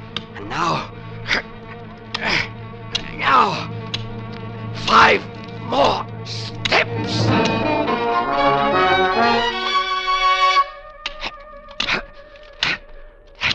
Just about does it. The last step. Kid, cut the rope and let me go. There's no use of us Good both Lord, it's a going. woman. And there's a man upon the slope. Hold on up there. What? I'll be with you in a minute. Kid, somebody's coming. There's someone down here. Over the edge. Take it easy there. Everything's going to be all right. Oh, thank heaven. I don't know where you came from, but thank heaven you're here. Here, easy now. Let's get a step out for your feet. I'm just below the overhang there. I heard the fellow up above call out. He's got quite a voice on him. It's my husband. Please hurry. Easy now. I'll step out here in a second. You can put your feet on it. You get your breath. Then we'll tackle the slope. All right. Here now. I'll scrape this ice away. Easy now. There. Oh, that's better, isn't it? Oh, yes. Oh, you're all right now. Just lean there. When you feel like it, we'll go on up. Oh, my name is Christopher Bell, by the way. I'm Anna Gerlin. How'd you do? Thank you. I thought we were done. I was cutting steps down ahead on the slope, and I slipped and dropped my axe. The rope held me, but neither of us dared to move. Oh, yes. Well, you're all right now. As soon as you rest up a minute, we'll cut some more steps back up the slope. Oh, you shouldn't have started down this way. You've never been able to pass that bulge. Yes, I can see that now. Of course, it's harder to tell when you're moving down the slope. Yes, I suppose it is. You were coming up the slope, weren't you? Yes, I came up from the foot. Alone and without a rope. And you deliberately climb onto the underside of an overhanging wall. Well, let's just say we're both foolhardy. Is that what you call it? If you've got your breath back now, suppose we start up the slope. Oh, here, I'd like to take my axe and cut the first step. You'd trust me with it? After I dropped my own? Oh, anybody could make a mistake like that, dropping an axe. Or climbing up under an overhang.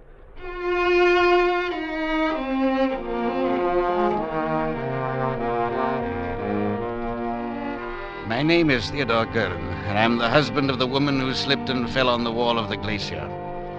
I'm a physician, formerly of Harley Street, London, though I've practiced in Paris for several years now.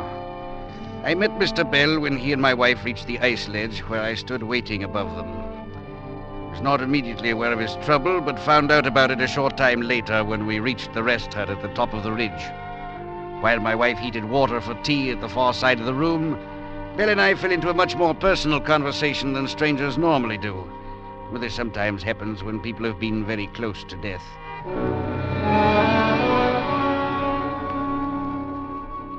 At any rate, Dr. Gerlin, well, you can see how it is. The life of an invalid doesn't seem very appealing to me. Tell me something, Mr. Bell. I gather you were pretty well done in when I called out there on the glacier. You couldn't lift a hand. Then how do you account for being able to chop 6 steps into that ice in a matter of some 5 minutes? I don't know exactly. I was through. I couldn't have lasted 30 seconds more. But when I realized someone was in danger, I don't know, I forgot about it. And this numbness, this lack of feeling in your right side, it didn't bother you? No, I didn't notice. It isn't quite so bad now, as a matter of fact. And there's your answer, Mr. Bell. I don't believe I follow you. Action. When you were in action, working because you had a reason, living because you had to, because somebody was depending on you, then you were all right. Everything was back in its place again. Oh, perhaps, but a man can't spend all his time climbing up a mountain to save someone's life. Oh, I don't mean physical action, movement. Call it incentive, if you like. Maybe that's a better way to put it. Incentive, eh? That's right. It's the one top pressure that keeps life moving and growing. And it's what you need. Well, it's an interesting theory, Doctor. Yeah, but it's only a theory, eh? I'll have the tea ready in a moment.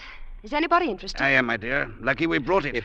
If no one minds, I believe I'll have a turn outside while we're waiting. Of course not. Only be careful out there in the dark. The ridge breaks off pretty sharply here. Oh, yes, I'll be careful. Oh, Dr. Gerlin. Yes? If things were turned around, I wonder if it would be any more than just a theory to you.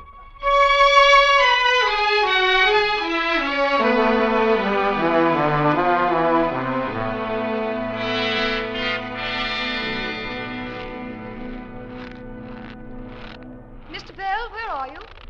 I'm over here, Mrs. Golden. Beautiful, isn't it? With the stars so clear and bright. Yes. Well, there won't be any more clear nights before the winter storms. It would be a shame to give it up, you and I. What do you mean? I've got to say this quickly, because I don't want my husband to know. We're not the kind who commit suicide, you and I, but I think we understand each other. You'll have to say more than that. You deliberately climbed into a dead end out on that glacier, deliberately extended your safety margin beyond all possible limits, didn't you? What do you mean, we understand each other? Because I did the same thing. I went ahead. I picked that route down the slope. But, No, please wait. In 30 seconds, I would have cut myself loose from that rope. Oh, we went to an awful lot of trouble so we wouldn't have to call it suicide, didn't we? You? But why? I have a brain condition. There's no point in going into it, but it's incurable. And sooner or later, at any moment, I shall go blind. Oh, no. My husband doesn't know about it, and I don't want him to. Mr. Bell. Yes? I'll make a bargain with you. What sort of bargain? I'm not brave, really. To go on living, I need something to cling to. I need to know all the time that there's someone else with courage, too. Mr. Bell, I'll go on living if you will. I'd say you're amazingly brave. If I were, I could do it alone, without having to make myself dependent on you and your courage. Well, that sort of thing could work both ways. I wouldn't dare let you down. Nor could I you. Do you want to make the bargain? Shall we go on living, Mr. Bell? As I said before, I am Dr. Theodore Gerland, and I met Mr. Bell some 3 hours ago on the Shalioch Glacier. At the moment, he's outside the hut a few yards away talking to my wife. I can hear the sound of their voices, but I can't make out the words. However, I know what they're talking about, what his answer would be. My wife and I discussed that before she went out to join him. You may have heard of my wife, incidentally, though it would likely have been under the stage name she uses in the Paris theater. You see, she's quite a talented actress.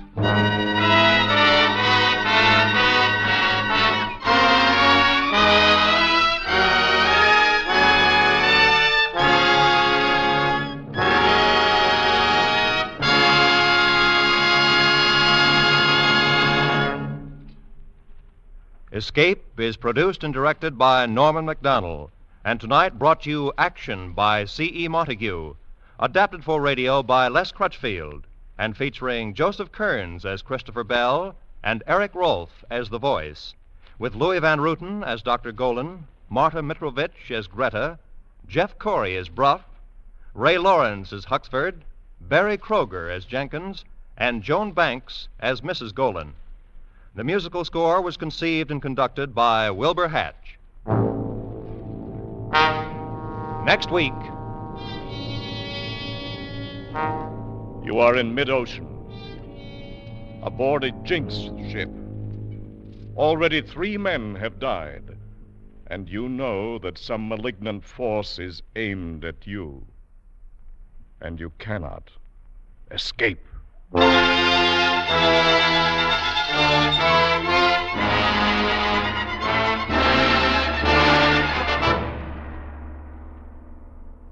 Next week, Escape with Joseph Conrad's great story, The Brute. Good night, then, until the same time next week, when we again offer you Escape.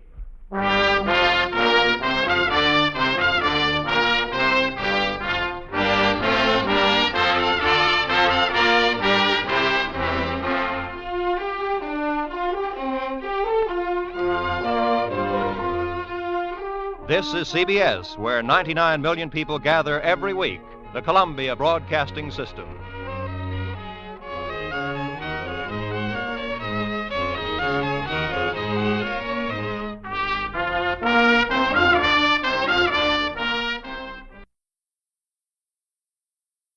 Thank you for joining us for another thrilling episode of Escape. We're excited to have you as part of our audience. We invite you to return tomorrow for an all-new set of episodes that will take you on even more unforgettable adventures. Get ready for a journey to the dark world of criminal investigation. Our next featured program, The Black Museum. True stories about crime scene artifacts from investigations at Scotland Yard. We're always eager to hear from our fantastic audience. Your feedback fuels our passion for delivering the best in vintage entertainment. Feel free to share your thoughts, opinions, and suggestions. We value your input and strive to make your listening experience even more enjoyable. If you're looking to enhance your Microsoft Access skills, look no further. Reach out to them at 615-420-2040 and ask for Mark. Once again, thank you for being a part of our Golden Age radio community. Get ready for more riveting stories, captivating characters, and timeless entertainment. Until next time, stay tuned and keep the nostalgia alive. Speaking from London.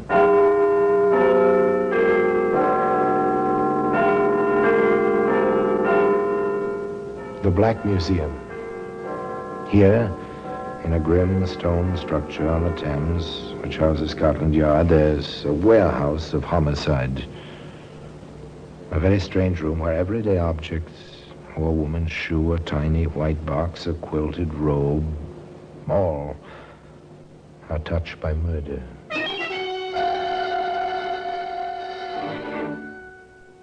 You take this raincoat. It's a familiar object, waterproof cloth, rayon lining, collar. You can turn up against stormy weather. Here in London, it's called a Macintosh. But you wouldn't wear this raincoat. Odd, isn't it, Inspector? The way it was tucked around that poor woman? And partially burned, as if someone had tried to destroy the evidence. Well, it is evidence, sir. But against whom? I'm not sure yet. But this raincoat, Sergeant, this raincoat will hang someone. You can depend on it.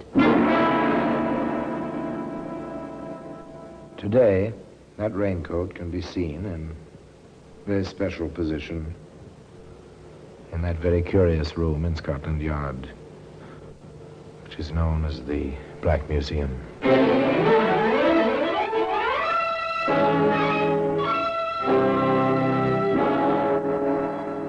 From the annals of the Criminal Investigation Department of the London Police, we bring you the dramatic stories of the crimes recorded by the objects in Scotland Yard's Gallery of Death, the Black Museum. In just a moment, you will hear The Black Museum, starring Orson Welles.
Now, The Black Museum, starring Orson Welles.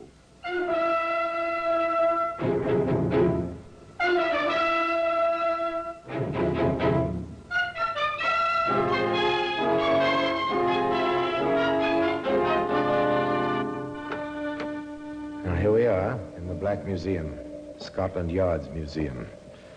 It's a museum of murder. Here are the objects of homicide, the weapons, the clues, which at one time and another betrayed killers. They've been collected over 100 years. And now here they are, shelf upon shelf, in this dim, echoing room. Here lies death, on these shelves, in these glass cases. Just for instance, in this case, simple mallets. Just the sort of thing a suburbanite might use in his garage or his shop working at wood carving on a quiet weekend. As a matter of fact, a suburbanite did use this mallet on a quiet weekend, but not for wood carving. The raincoat. There we are. Stained, charred, too, around the edges. Isn't anything you'd like to handle for very long, but there's a story attached to it. A story that begins in the kind of place you immediately associate with absolute silence. No, not a graveyard. A chess club. It is silent, isn't it? And into this silence of concentration, there intruded... London City Chess Club. Is Mr. Agard there? Sorry, sir, I haven't seen him yet. This is the steward of the club. May I take a message? We're expecting him. I see. My name is Champer. This is 46 Edison Mews East. He knows. We've had some contact by way of Agard's insurance business. Yes, sir. And the message? I want to see him about a policy. Tell him it's rather urgent. I want him at my house tomorrow evening at 7:30 sharp. Very well, sir. I'll tell him as soon as he gets in.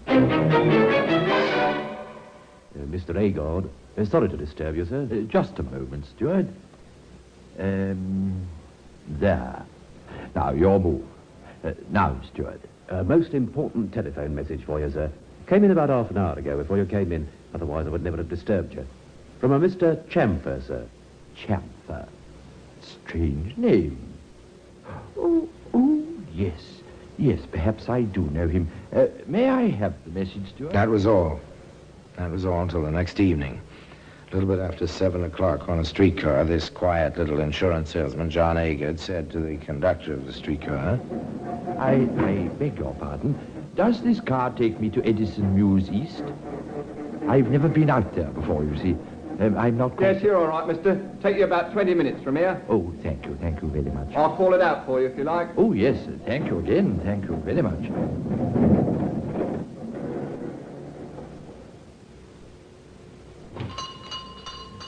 Oh, I beg your pardon.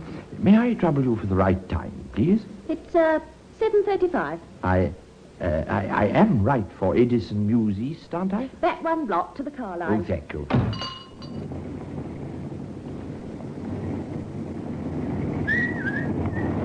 I beg your pardon, Constable.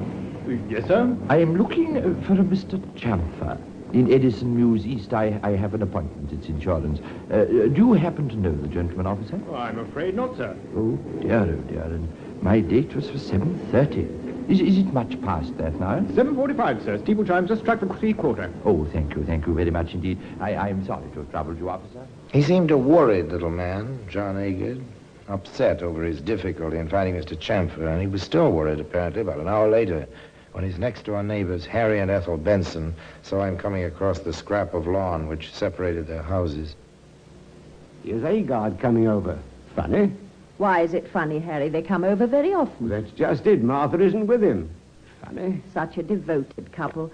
Martha had a bad cold today. Perhaps John needs something. Well, no isn't enough. There he is. Hello, Agard. Spotted you coming across the lawn. Yes, good evening. You know, I am sorry to bother you. No bother at all. Do you need something for Martha's cold? Oh, you know about that. No, and yes. I suppose the cold made her forget to unbolt the doors when she went to bed. You mean you can't get into your own house, old man? That's it. Front and back. I can't seem to open either of them. I don't quite know what to do about it. Not like Martha to forget a thing like that. Does she always bolt the door behind you when she's alone? Oh, at night, yes. There's only the two of us. I do so rarely go out without her, but tonight it was business. If you come across with me, I'd appreciate it. The three of them crossed the lawn to the Agard house. 3 ordinary people. An insurance agent, a bank clerk's wife. The wife said... Let me try the front door, just for luck. John Agard said... It won't help her. I've tried several times. The woman tried it.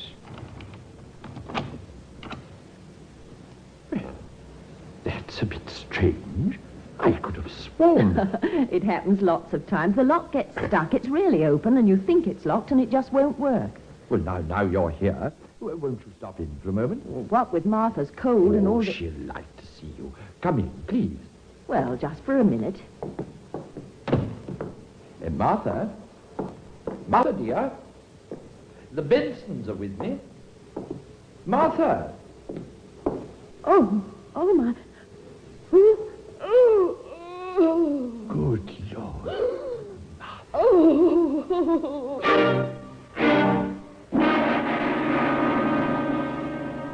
She was dead.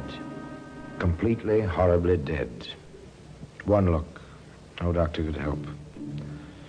The woman's head was battered in. She lay before the fireplace, her arms and legs twisted awkwardly like some carelessly dropped wooden figure, and there was blood on the hearth, on the walls, too, on the chair, on the rugs. And tucked around the body, as you tuck a blanket around a child, was a raincoat. Let me go over this once more, Mr. Agar. Of course, Inspector, if you think it'll help. Details very often help. You say you left here just before 7, took a trolley to Edison Mews, but you couldn't find the address or the man who'd called you, even asked a constable on the beat. Then you returned home to what you found. That is correct, sir. And your wife was alive when you left home? Oh, of course. That was about 7:15. The boy who delivers milk says he saw her in the kitchen through the window about that time. The newsboy says he tossed the evening paper at the front door about 6:30, but saw no one. Can you corroborate any of those points? Oh, I took the paper with me at 7:15. Martha was alive when I left. Who could have done this, Inspector? Who? We'll find out. We usually do. May I see the cuffs of your trousers, Mr. Agar? The cuffs of my... Oh, yes. But whatever for? Thank you. No?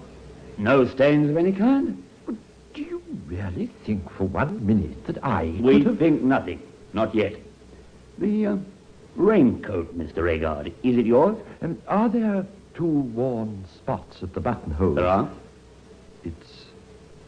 none. When did you see it last? It was hanging on its usual hook in the hall. I see. Thank you, Mr. Raincoat. That's about all for now. That's about all for now. But not nearly all. The experts were at work. Somewhere, somehow, the tiny thread which would lead to the heart of the tangle would be found. In a quiet office in Scotland Yard, Inspector Mason discussed the experts' reports with Sergeant Crandall. It couldn't have been robbery. Agard reports nothing missing. Agard reports a lot of things, including a mysterious telephone call that took him on a wild goose chase. During which he seems to take good care to leave a clear trail of his own movements. She was seen alive between 6:30 and 6:45. Agard was in the tobacco shop at 7:35. The girl who works there remembers him. He probably took good care she would. Beyond a doubt he did that. But he couldn't have battered her to death after 6:45, cleaned up, destroyed whatever he was wearing, and still be in that shop at 7:35. Or made that trolley car a few minutes after 7. Exactly. Which leaves us, Inspector? With a raincoat. It's odd, isn't it, Inspector?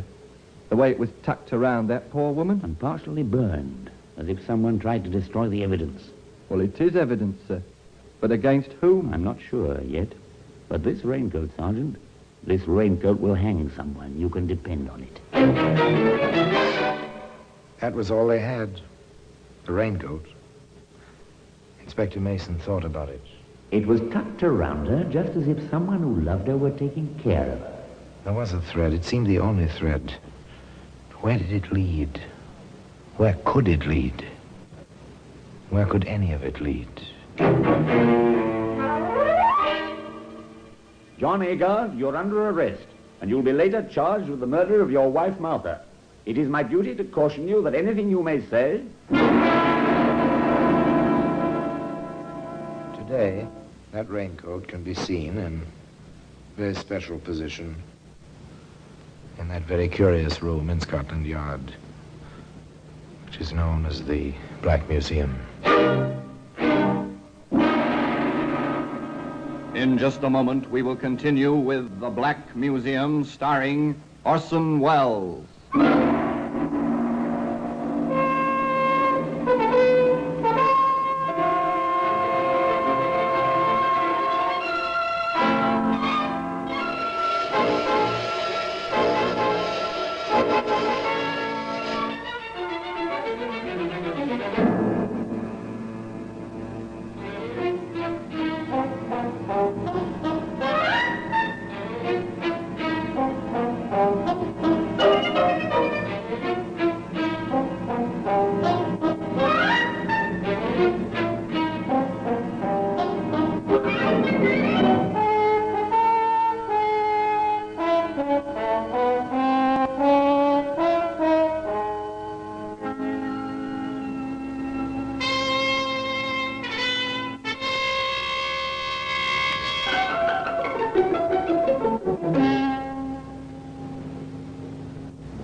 And now we continue with The Black Museum, starring Orson Welles.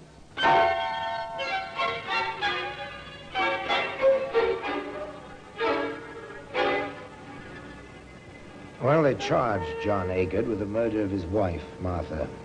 The evidence seems slight, pretty flimsy, but still, there were strange lapses, contradictions of character. A quiet little insurance salesman responds to a call from a possible client, and suddenly he's talkative, almost garrulous. He establishes himself at definite places at definite times with total strangers, all of whom can be checked quite easily by the police. The possible client is non-existent. And then, of course, there was the raincoat. From the very beginning, the prosecutor for the Crown made it clear that a great deal of his case rested on that raincoat. And if the prisoner did commit this murder for apparently no reason, he deserves the full punishment. Much will be made of the quiet life he led with his wife. Much will be made of the fact that no telltale trace of blood was found on him or his clothing. But I say to you, and we hope to prove this to your satisfaction, that this woman could have been beaten to death by someone wearing only the raincoat, which we will place in evidence. Now, who, ladies and gentlemen of the jury, could have approached Martha Agard naked save for that raincoat, except her husband, the prisoner, John Agard? Moreover, as you will see, the police officer... There was more of the same, much more. Counsel for the Crown was out to make an impression, no doubt about that. But then, so was counsel for the defense. Mikey has admitted that no trace of it was found upon my client, although from the condition of the body and though time. John Agard could never have committed this crime, performed the necessary ablutions, and been where he was definitely seen between 6:45, when his poor wife was last seen alive by a third party, and 7:05, the moment when my client spoke to the trolley conductor. But far, far more important is the relationship between my client and his poor wife, a relationship of love, of understanding, of the perfect companionship of declining years. For that reason alone, I submit my client could never have committed the crime with which he stands charged today. So it began. The legal lines of battle were drawn. 12 honest men sat in the jury box and gave their whole attention to the parade of witnesses, to the arguments, to the cross-examinations. Sergeant Crandall gave evidence on the amount of blood and the places where it was found. Defense counsel cross-examined. It is apparent, Sergeant, that there was an attempt to burn the raincoat, which is now in evidence. Do you agree? Yes, sir. Such an operation would take some time, would it not? Well, I assume so. I can't say for certain. I've never experimented with a raincoat. Very well. You saw the scene of the crime before it was cleaned up, did you not? I did.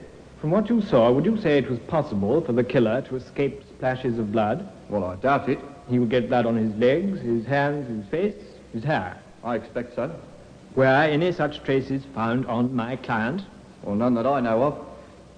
There has been a suggestion made that the murderer took a bath before leaving the premises. Did you see any traces of a bath? A wet towel, indications in the bathtub? No, sir. Nothing like that. One more point, Sergeant. These were the telling points. But the Crown made its own points as well. Inspector Mason, what was your impression of the defendant when you first questioned him? I was rather surprised at him. He showed less emotion than I did. How was this indicated? We sat in the room where the murder had occurred. Mr. Agard smoked and talked. He held his cat on his knees and stroked it quite calmly. At one point, he casually stepped... Such points... A clever prosecutor. Quite clever. He called the steward of the chess club. Was Mr. Agard in the club when the telephone call came from this mysterious Mr. Champa? No, sir. I looked particularly. He was not there. Did you recognize this Champa's voice? I'd never heard it before. I haven't heard it since. Might it have been a disguised voice? It might. It sounded muffled. Very heavy, sort of. Thank you. Your witness. Steward, in your observations of Mr. Agard, have you ever seen him behave as a poor loser? No, sir, never. Has he ever expressed violent opinions, to your knowledge? Mr. Agard violent? He's the quietest man I've ever known. Did he ever mention his wife to you? Many times, sir. On what occasions? Usually about 9 in the evening. He always worried about leaving her alone too late at night, sir. Very considerate of her he is, was, sir. Thank you, that's all.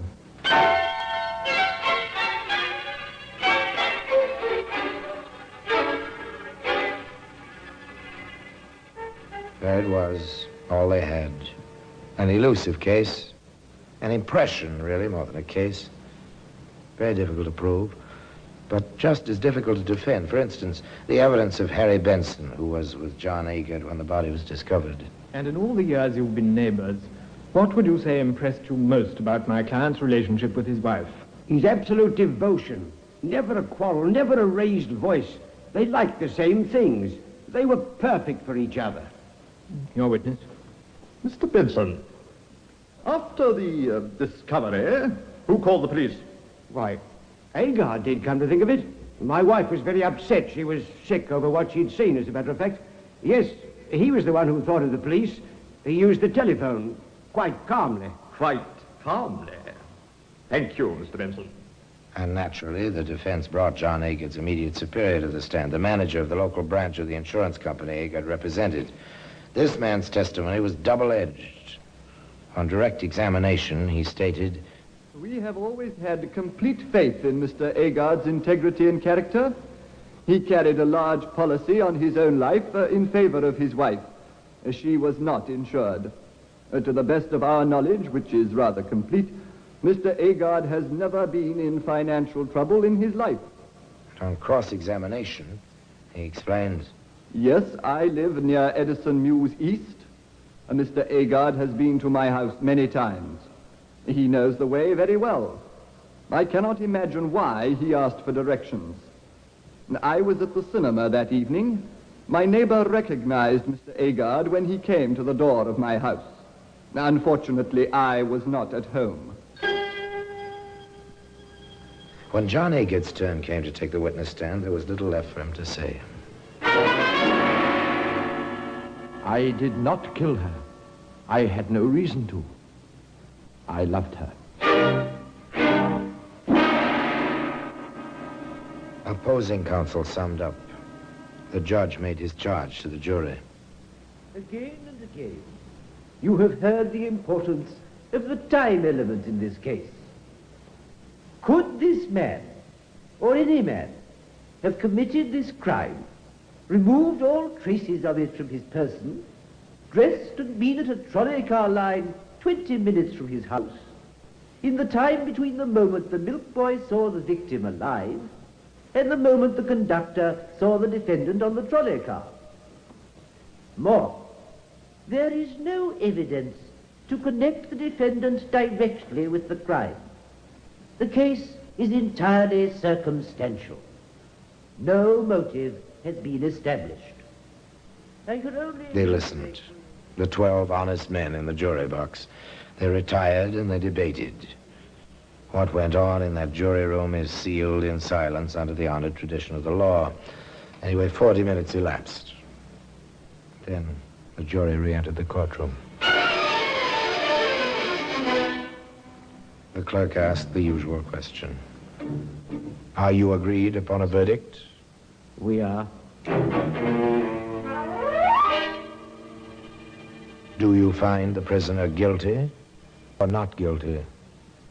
"Guilty." "Prisoner at the bar, have you anything to say why you should not die according to the law?"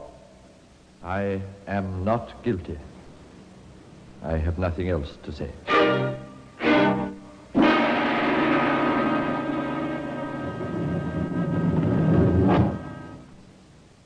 You're looking well, John. They treat me well. I had a shock yesterday. The governor of the prison came here. He said 8 o'clock in the morning, Monday the 16th. Don't worry, John. It will be put over. The appeal? It's being studied. The court won't rule for another month at least. They'll grant a stay of execution. A month. Another month. A month. An extra week after that. Time went on endlessly, it seemed, to John Agard, waiting in his cell in Walton Prison. And at long last, they gave him his own clothes and took him before 3 judges of the Court of the Criminal Appeal. Handcuffed, he stood there between the bailiff and his own counsel. The voice of the judge seemed very far away. "There is indeed reasonable doubt in this case. We believe there is eminent difficulty and doubt. The case against the appellant was not proved with the certainty necessary to a verdict of guilty. This appeal will be allowed. The prisoner will go free. Yes, he went free. But the raincoat, that famous raincoat, can still be found today in its place of very particular honor in that curious room known as the Black Museum.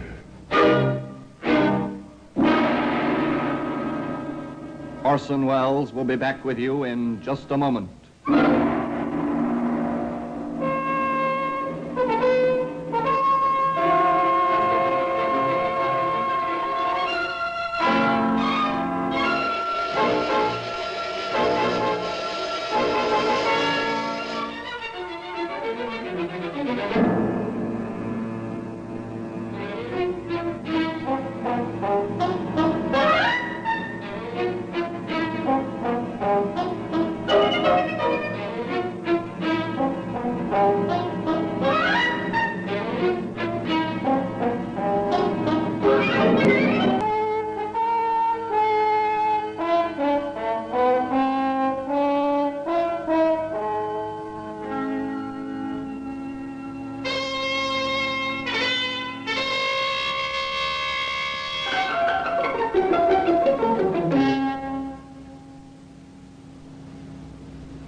Now here in person is Orson Welles. So, Inspector Mason was wrong, wasn't he? The raincoat didn't hang anybody after all. John Agard went free, and for the first time in the history of English law, a conviction for murder was set aside for reasonable doubt.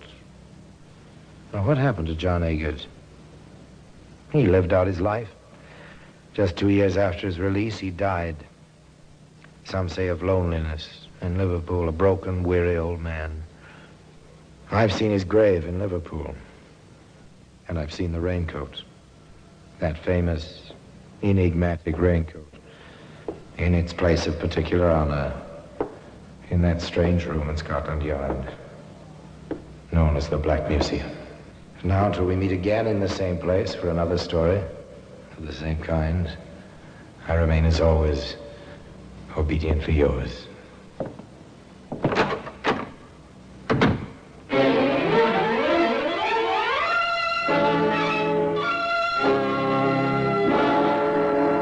The Black Museum, starring Orson Welles, is presented by arrangement with Metro-Goldwyn-Mayer Radio Attractions. The program is written by Ara Marion, with original music composed and conducted by Sidney Torch. Produced by Harry Allen Towers.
Thank you for joining us for another thrilling episode of Black Museum. We're excited to have you as part of our audience. We invite you to return tomorrow for an all-new set of episodes that will take you on even more unforgettable adventures. Get ready for another journey of detective stories. Our next featured program, The Secrets of Scotland Yard, will take you into a world of crime, mystery, and suspense. We're always eager to hear from our fantastic audience.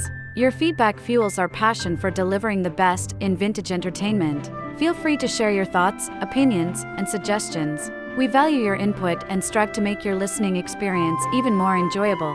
If you're looking to enhance your Microsoft Access skills, look no further. Reach out to them at 420-2040 and ask for Mark. Once again, thank you for being a part of our Golden Age radio community. Get ready for more riveting stories, captivating characters, and timeless entertainment. Until next time, stay tuned and keep the nostalgia alive.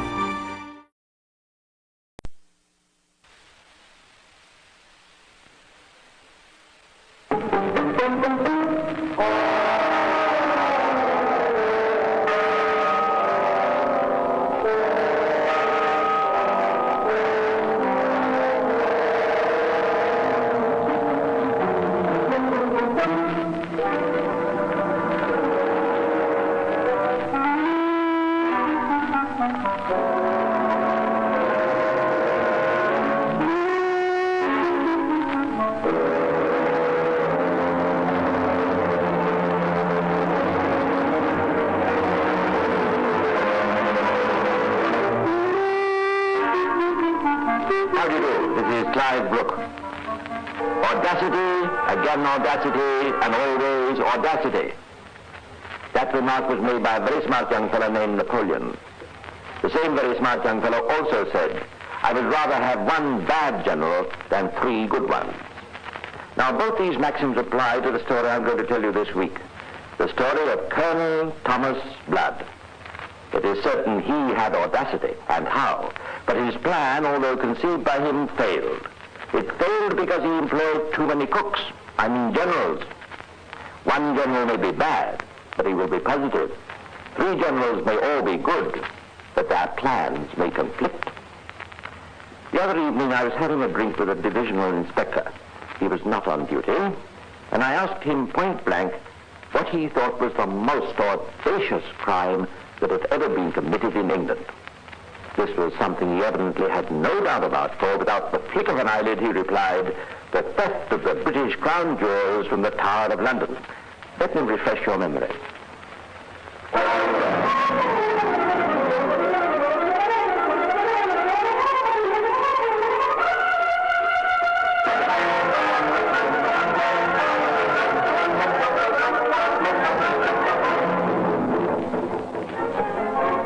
Colonel Thomas Blood, born in 1618, so they say, was a man with a grievance. He was an Irishman, so I don't suppose it was altogether surprising. But what was surprising, and still is, considering the day and age in which he lived, is that he went to such desperate lengths to avenge what he believed were his wrongs, and still managed to die a natural death in bed. For if ever a man seemed destined for the gallows, that man was Thomas Blood, a point of view which his associates never tired of reminding him. You're asking for trouble, Tom. You're always asking for trouble. Ah, that's right. Why don't you just let things be? What's the good of all this scheming and plotting? What's it going to gain for you? Except a stretched neck and a quick exit from life. What's it going to gain for me? My estates and the £500 a year income that Charles Stewart and his creatures have stolen from me. Rot their hides. You've no legal claim against the king, Tom, and you know it. It's the best part of 8 years since you lost those estates. What hope is there of getting them back now? A man's got to be reasonable about these things. After all, you were given the estates and income in the first place by Henry Cromwell as a reward for fighting with the parliamentary forces. It's only natural that if Charles comes to the throne, he'd take him away from you again. In your position, I consider myself lucky to be still alive. That's right. Think back on some of your comrades. Think how many of them lost not only their worldly goods, but their lives. Those estates are mine. I shall have them back by... Ah, there you go again. I tell you, you've not a dog's chance. Well, tell it's true.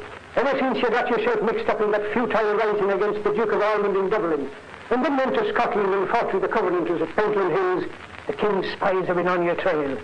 Is it the truth I'm telling, Richard? Sure. I've even heard it whispered there's £500 waiting for the man who'll betray you and hand you over. There's your chance, gentlemen. Oh, Tom, Duncan. Here are your fruits. I find hard to believe from your behavior. All I ask is to do what I know more. Then come to it for. Well, don't you last on the corner for going to make you and the fool and dinner as soon as the cause is lost. I can only repeat that soon as you determined to get what's right behind. How? You don't get a law. You can't even come out in the open. There are ways and means for being determined enough. And holding for ransom against the restoration of your estate. That's pretty enough, that was, to be sure. How much of escape capture and hanging, I don't know. It was all right. It was bungled. By who? By all of us. There'll be no mistakes next time, weren't you? That's just it, Tom. As far as I'm concerned, I'd be here if there weren't a next time. Well, and so would I. I may be scrawny and often dirty, but I've still a respect for my neck. And you say you're still my friend. We are, Tom. We are. Very well, then. Prove it. But how? If I can put up a plan that is practical, that will involve us in no more than a reasonable risk, and that may ultimately return me my sequestered estates, will you join me? What is it you have in mind, Tom? Nothing as yet. I'm but asking you the question. Should I find such a plan, how far may I rely on you? What do you say, Parrot? Well, so long as the risk's no more than reasonable, I'm your man. Richard? Aye, Parrot speaks for me too. But mind you, Tom, there's got to be a fair chance of success. No more of these desperate enterprises.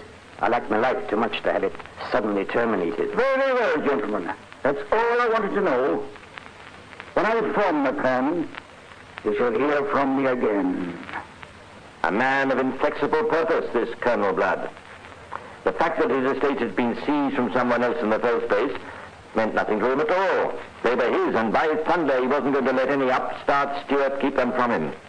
I like to think of him pacing his little room in the inn, where he was hiding against the king's men, swishing his rapier against imaginary enemies, tugging impatiently at his moustache, thinking up schemes, analyzing them, rejecting them, until at last there came the great idea. It was daring and on the face of it madly reckless, but its very boldness was a factor that might enable it to succeed. To think with Colonel Blood was to act. He emerged cautiously from his inn to buy a few necessary items of clothing, and then... Betsy! Betsy! Landlord, where the devil's that daughter of yours? Here I am, sir. What's your pleasure? Another flagon of wine? I want to talk to you. Now come inside. Dear me, trust herself alone with such as you, Colonel. Ah, stop being coy, girl. It doesn't become you. Shut that door. Well, easy with your orders, aren't you? Now listen here, Betsy. You see this? Aye, and hear it too. Now there's 4 crowns there. It's yours for a trifling service. Now what do you say? Oh, but sir, if it's trifling with my affections, you mean. Ah, save your affections for the stable, boy. Now, I'll tell you what you have to do. You see these clothes? Bless my heart and soul, sir. If I gallant Captain Blood proposing to turn preacher. Temporarily, yes. I'm going to change into these, and I want you to go straight up to your room and put on the best things. What for? We're going out together. A provincial parson and his young wife. Where? To the Tower of London. Have you ever seen the Crown Jewels, Betsy? No. Then you shall have that privilege within the hour. Dear, what are you plotting up now? Don't ask questions, girl. I've no mind to land myself in trouble. There'll be no trouble so long as you behave sensible and do as you're told. Well, and what am I told to do? I'll explain all that on the way. Off you go now, Bess. An hour later, Mr. Talbot Edwards, keeper of the Crown Jewels in the Tower of London, was entertaining 2 visitors, as charming a pair as he had the pleasure of meeting for many months. This is the strong room where we keep the jewels. Mind your head as you come in, sir. There's always a trifle though, I'm afraid. Oh, where are they, Mr. Edwards? Oh, so excited I can hardly wait. Patience, my dear, patience. All in good time. Yes, John. If you'd be so kind as to permit me to draw back these covers. There they are, dear lady. Oh, so beautiful. Crown, orb, and scepter. Not forgetting the odds and ends, of course. Signet rings and so on. They must be worth a fortune. Yes, indeed. Mind you, they're not into what they used to be once. In King John's time, it is said, they formed the most priceless collection in the world. But then, of course, he went and lost them in the wash. Most careless of them, I must say. During the Civil War, the king had to pawn several of the best pieces to pay his armies. And when that scoundrel Cromwell came to power, he seized most of what was left. So as you can imagine, there wasn't much for our present king. God save his noble soul. I observe you keep them under wire, Mr. Edwards. A necessary precaution, I fear, sir. There are desperate men in this city who would not hesitate to lay hands on these jewels if they were given half a chance. Oh, surely not. Aye, ma'am. We've no notion of the wickedness that exists in London. But surely, even if they were able to steal them, it would be impossible to get them past the gateway and the guards. I can't imagine anyone would be so foolish as to try. If the prize is big enough, sir, there are men who'll try anything. Yes, I suppose that's true. Oh, May, what's the matter, my dear? Oh, it's nothing, John. I just feel faint. It seems like a poison in the small room.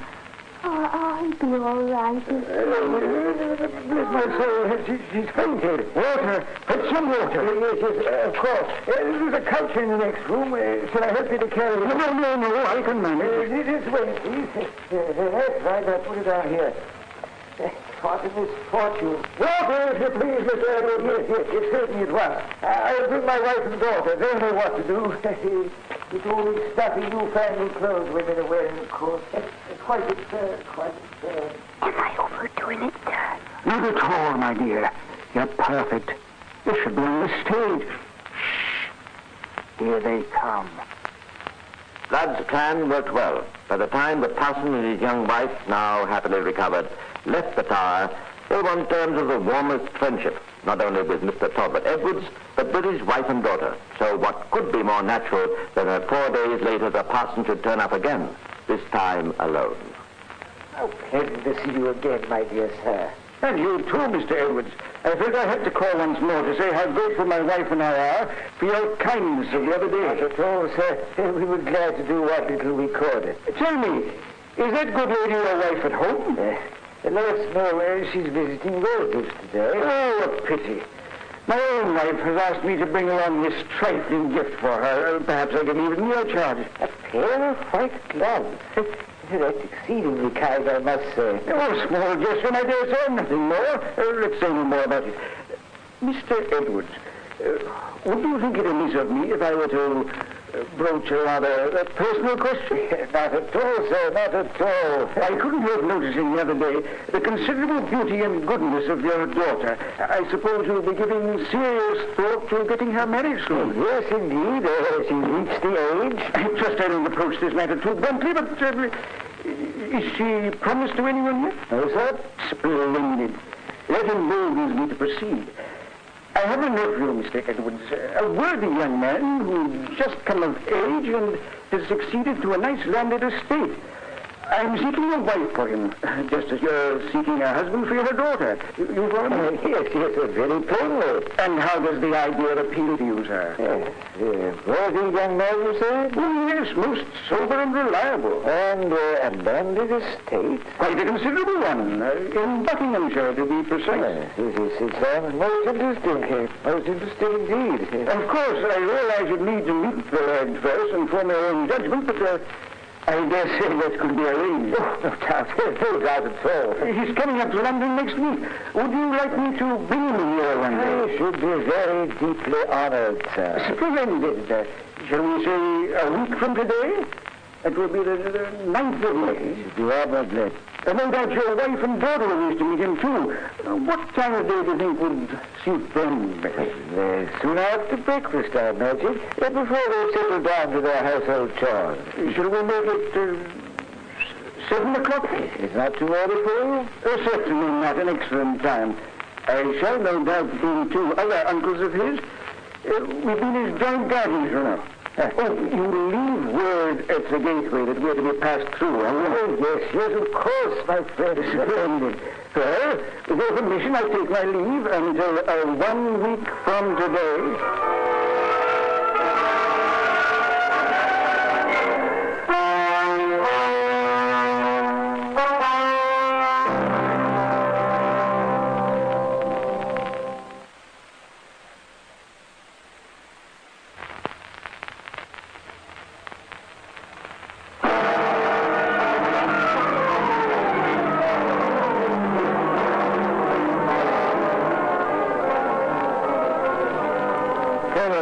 Blood had every reason to be pleased with himself, as I'm sure you'll agree.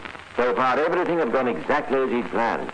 Admittedly, the most dangerous part still lay ahead, and his confederates didn't exactly share his airy optimism when he outlined his proposal to them. But Colonel Blood was too determined a man to let a little quibbling opposition stand in his way. What's the matter with you two? I thought you were men of courage, not chicken hearts. There's a difference between courage and foolhardiness, Tom. Aye, that's right. It's too chancy a scheme for my liking. There's nothing chancy about it. It can't fail, I tell you. But won't the old man be suspicious when we tell him our nephew's been delayed? Why should he be? I tell you, I've got him eating right out of my hand. And how about the guards at the gate? How are we going to get the jewels past them? You can't conceal a crown and an orb and a scepter in your pockets, you know. We'll attend to that when the time comes. And even if we do get them away, how do you propose we shall dispose of them? Where do you imagine we'll find a buyer for stolen crown jewels? I've no intention of seeking one. What are you going to do with them, then? I'm going to hold them as ransom. My estate's an income against the return of the jewels. And that's not going to be easy either. Who are you going to get to conduct the negotiations? And where are you going to hide the jewels in the meantime? You needn't concern yourselves with that part of it. All I want you to do is to help me get them in the first place. Frankly, I don't like the idea at all. No, and neither do I. A few weeks ago, gentlemen, you protested your friendship towards me. To test your sincerity, I asked whether, if I could submit a practical plan involving no more than a reasonable risk that might ultimately return me my stolen estates, you would be prepared to join me. You've heard my plan. I ask you now, are you my friends or aren't you? Are you with me or not? Oh, well, since you put it that way... Aye, Tom, we're with you. Very well, then. Let's stop arguing and start arranging our details. Really, you know, one can't help admiring this man, Blood. One can't help feeling that such enterprise, such single-mindedness, and dogged determination are entitled to some reward. Anyhow, let's move on a few days to 7 a.m. on the 9th of May, 1671, to be exact. And if you think that's an odd hour for such an essentially social call, let me remind you that 17th century London was by no means the effete place it is today. Blood, still dressed as a parson, duly presented himself at the tower with the two other pseudo-uncles, introduced them to the highly flattered Mr. Edwards, and then proceeded to apologize for the non-arrival of the prospective bridegroom. Upon my word, you'd think it was his wedding today that Chubby's taken with his clothes. I kept warning him he'd be late, but it made no difference. So at last, Mr. Edwards, we decided to come on ahead. So much fuss and bother over a few garments I've never seen. You're too hard on the boy. You always have been. Nonsense. He'll be here within the hour, and it's only natural he should want to look his best on such an important occasion. I warrant your wife and daughter will be glad of the respite to pay more attention to their own dress, eh, Mr. Edwards? No doubt, no doubt. Women, you know, always fussing around with clothes and faldals. Oh, well, it's no matter. The day's early. Quite. And in any case, the slight delay may be all to the good. In what way, sir? I've a son, Talbot, who's been fighting in Flanders. I've had word that his regiment has returned, and I'm expecting him home this morning. Indeed. Well, then why are you just in time? What's that to say, sir? I hope you arrived in time. Yes, indeed. So do I. A fine young man is my son. You'll like him.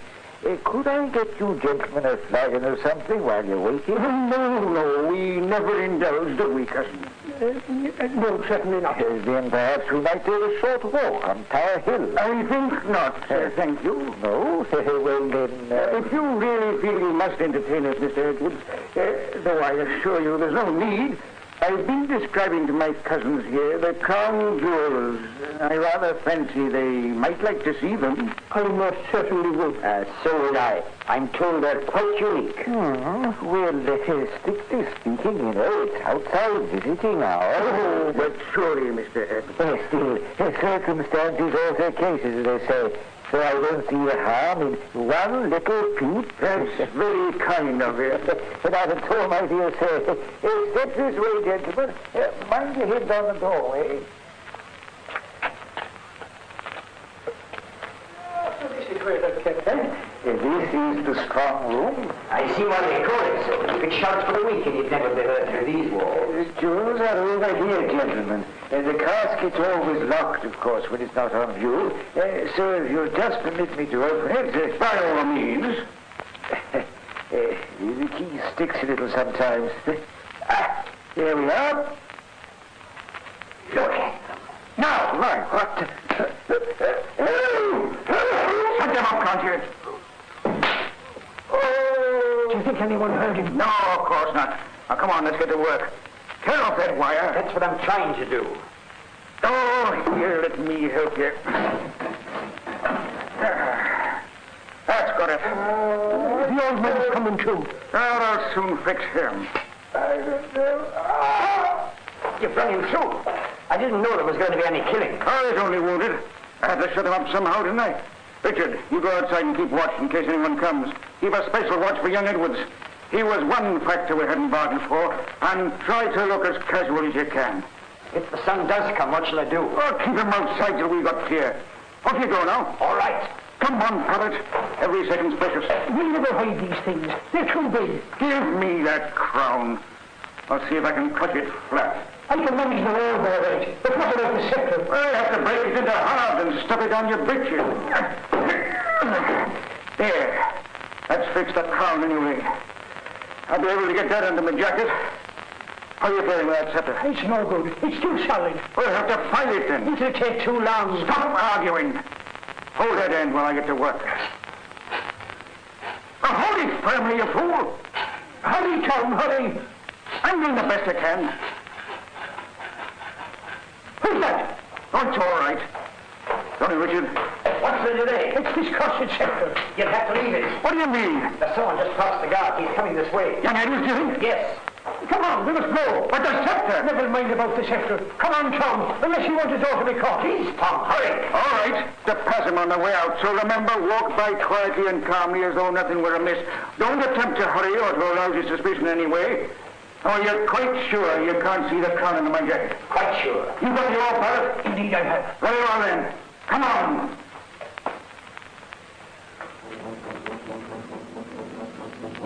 It was touch and go, of course, but they very nearly got through.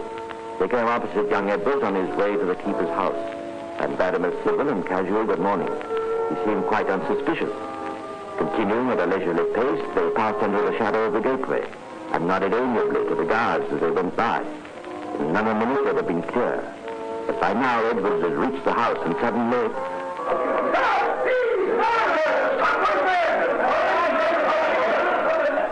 Come on. We'll have to run for it. Every man for himself. Stop in the name of the king!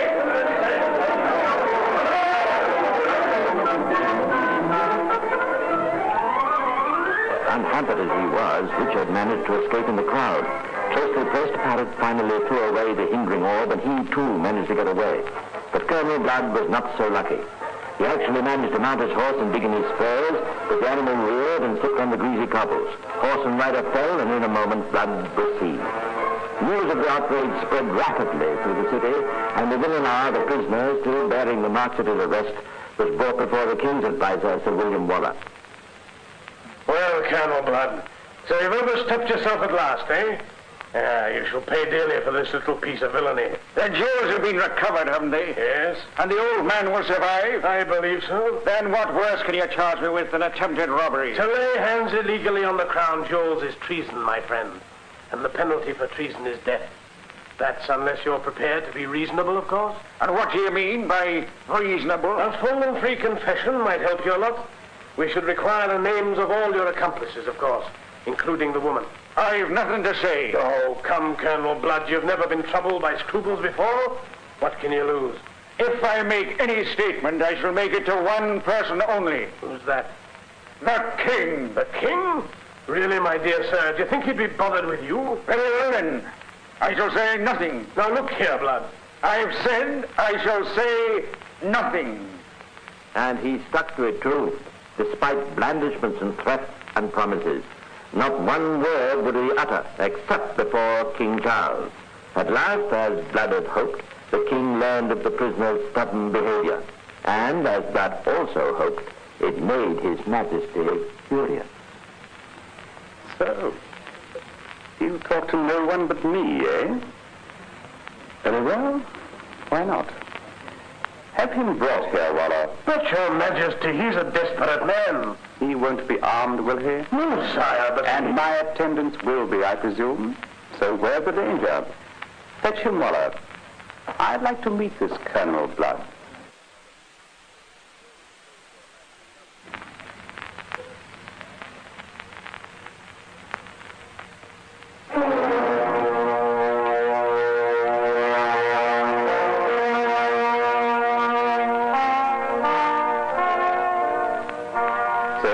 notorious Thomas Blood, eh? My name is Thomas Blood, Your Majesty. But if being notorious implies infamy, I beg to disown the label. Oh, come, fellow, come. You'll not deny you tried to steal the crown jewels, will you? It were foolish to deny it, sire. And you don't regard that as an act of infamy? No, sire, since my object was not to steal, but merely to regain what is rightfully mine. You mean your sequestered estates in Ireland? Yes, Your Majesty. And for the sake of a few acres and a pile of masonry, you were prepared to risk your life. Many men have risked their life for a crown before now, sire. I seem to remember an occasion in which you yourself were involved. At Worcester. True. The point's well taken. Demi, I like you, Blood. You've spirit. They tell me you have steadfastly refused to give the names of your accomplices.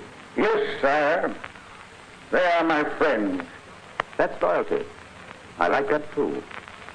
I could wish you were as loyal to your sovereign. But I am, Your Majesty. I have no evidence of it. I could have killed you once, sire. Indeed. 2 months ago, you were bathing in the Thames off Battersea. Oh, yes. Yes, I remember. I was desperate because of my grievances, determined on revenge. I stood no more than 20 feet from you as you were swimming. I had a loaded pistol. Why didn't you shoot? I couldn't, sire. You were my king. Is that the truth, Blood? Could I lie to Your Majesty? Let me prove my loyalty. Ask anything of me you like. Give me a dagger. Bid me plunge it into my heart. Anything. Would you tell me the names of your accomplices if I asked you? That is not fair, sir. Would you? Yes. But I beg Your Majesty not to ask me. Have no fear, my friend. I shan't. Why, General Waller, we've been stretching Colonel Blood. Have him released at once, and a charge against him withdrawn. Really, sir? Charge withdrawn? That's what I said. And those estates that were taken from him in Ireland, see that he gets them back, together with their income. But, my lord. Those are my orders, Waller. Yes, sire. How can I thank Your Majesty enough? Come and see me sometimes at court, and I'll be amply repaid. But give me due warning, won't you? So that I can put away my valuables in safe keeping.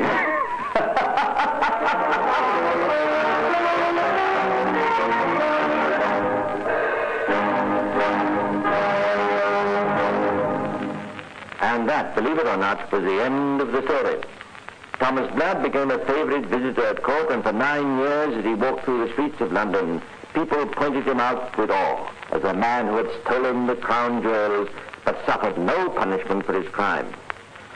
Now, whether such audacity is a virtue or not, I do not know, but I do know that for once in this series, I am delighted to report that the criminal got away with it. Well, that's all for now, but I'll be back again soon to tell you some more of the secrets of Scotland Yard. Meanwhile, this is Clive Brooks saying goodbye and pleasant dreams.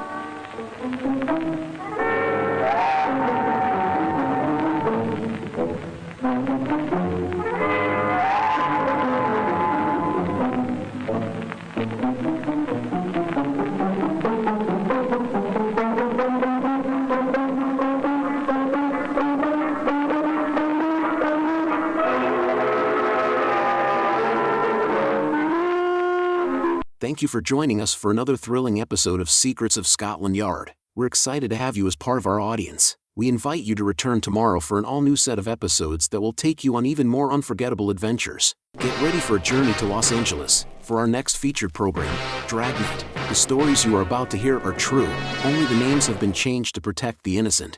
We're always eager to hear from our fantastic audience. Your feedback fuels our passion for delivering the best in vintage entertainment. Feel free to share your thoughts, opinions, and suggestions. We value your input and strive to make your listening experience even more enjoyable. If you're looking to enhance your Microsoft Access skills, look no further. Reach out to them at 615-420-2040 and ask for Mark. Once again, thank you for being a part of our Golden Age radio community. Get ready for more riveting stories, captivating characters, and timeless entertainment. Until next time, stay tuned and keep the nostalgia alive. Subscribe for more videos.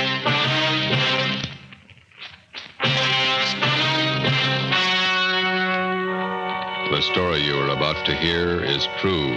Only the names have been changed to protect the innocent. Fatima Cigarettes, best of all long cigarettes, brings you Dragnet.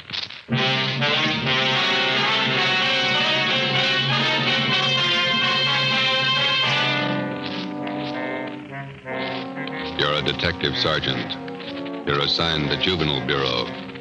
The high schools in your city have been flooded with obscene literature. You stamp out one source and a dozen more spring up. Your job, stop them. If you want a long cigarette, smoke the best of all long cigarettes. Smoke king-size Fatima.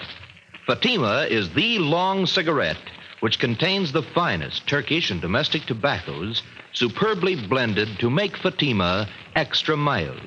And that's why Fatima has a much different, much better flavor and aroma than any other long cigarette. That's why Fatima has more than doubled its smokers coast to coast. So enjoy Fatima, the best of all long cigarettes. It's wise to smoke extra mild Fatima. It's wise to smoke extra mild Fatima.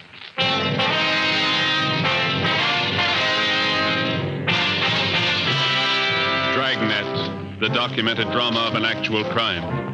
For the next 30 minutes, in cooperation with the Los Angeles Police Department, you will travel step by step on the side of the law through an actual case from official police files. From beginning to end, from crime to punishment, Dragnet is the story of your police force in action. It was Monday, October 21st. It was cool in Los Angeles. We were working the day watch out of Juvenile Bureau. My partner's Ben Romero. The boss is Inspector Lester, commander of the Juvenile Bureau. My name's Friday. It was 10 a.m. when we got to the auditorium of Canfield High School. Stage door. Guess we go right out onto the stage. Yeah, we better wait till we're called, though, huh? You're the man from the police department? Yes, sir. This is Sergeant Romero. My name's Friday. Howdy do. How do you do? I'm Paul Fisher, the principal here. Come right out onto the stage and get the meeting started. Yeah, all right. Yes, sir. Just have a chair there. Thank you. Is the microphone on? Ladies and gentlemen of the Coordinating Council, members of the Parent-Teachers Association. As you know, this meeting has been called for the purpose of discussing ways and means to bring about an end to the distribution of the filthy and obscene books and pamphlets that have been littering every high school campus in the city of Los Angeles. We've tried every means at our disposal to clean this matter up, and they all seem to fail. On the advice of the Coordinating Council and Mrs. Randall to the PTA, we've called in the authorities. Here to discuss the matter with us this morning are two officers connected with the Juvenile Bureau of our police department. Sergeant Romero and Sergeant Friday. And now, may I turn the meeting over to Sergeant Friday of the Los Angeles Police Department. Thank you. Ladies and gentlemen, the only way we're going to get to the bottom of this thing and put a stop to it is to get all the information we can on where this lascivious material is coming from. You people, as parents and teachers of the children who are buying and reading this stuff, might be able to give us some help. So, if it's all right with you, Mr. Fisher, I'd like to hear from some of the people sitting out there, if I may. Certainly. Go right ahead. Thank you.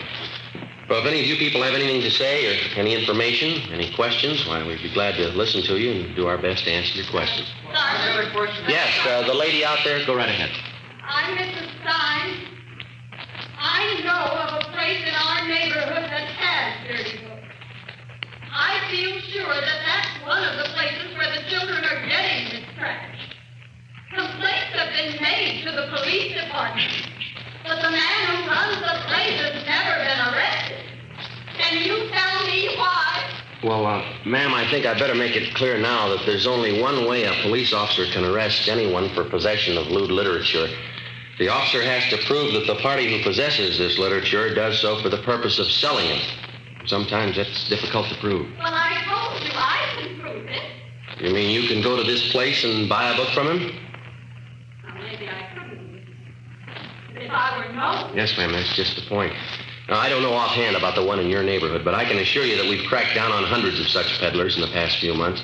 And you can see for yourselves that this doesn't put a stop to it. We've got to get to the source. I have a question for you. Yes, sir? My name's Fred Scott. I'm director of the Square Shooters Boys Club. Yes, sir. The point I'm trying to make is, I know the young boys pretty well.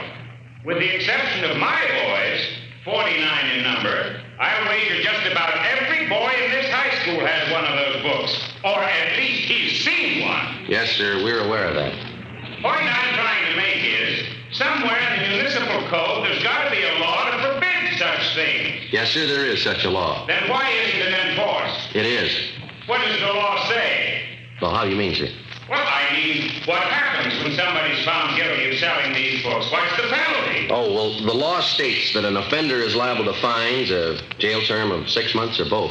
That's not much of a law, is it? Why isn't there a stronger law?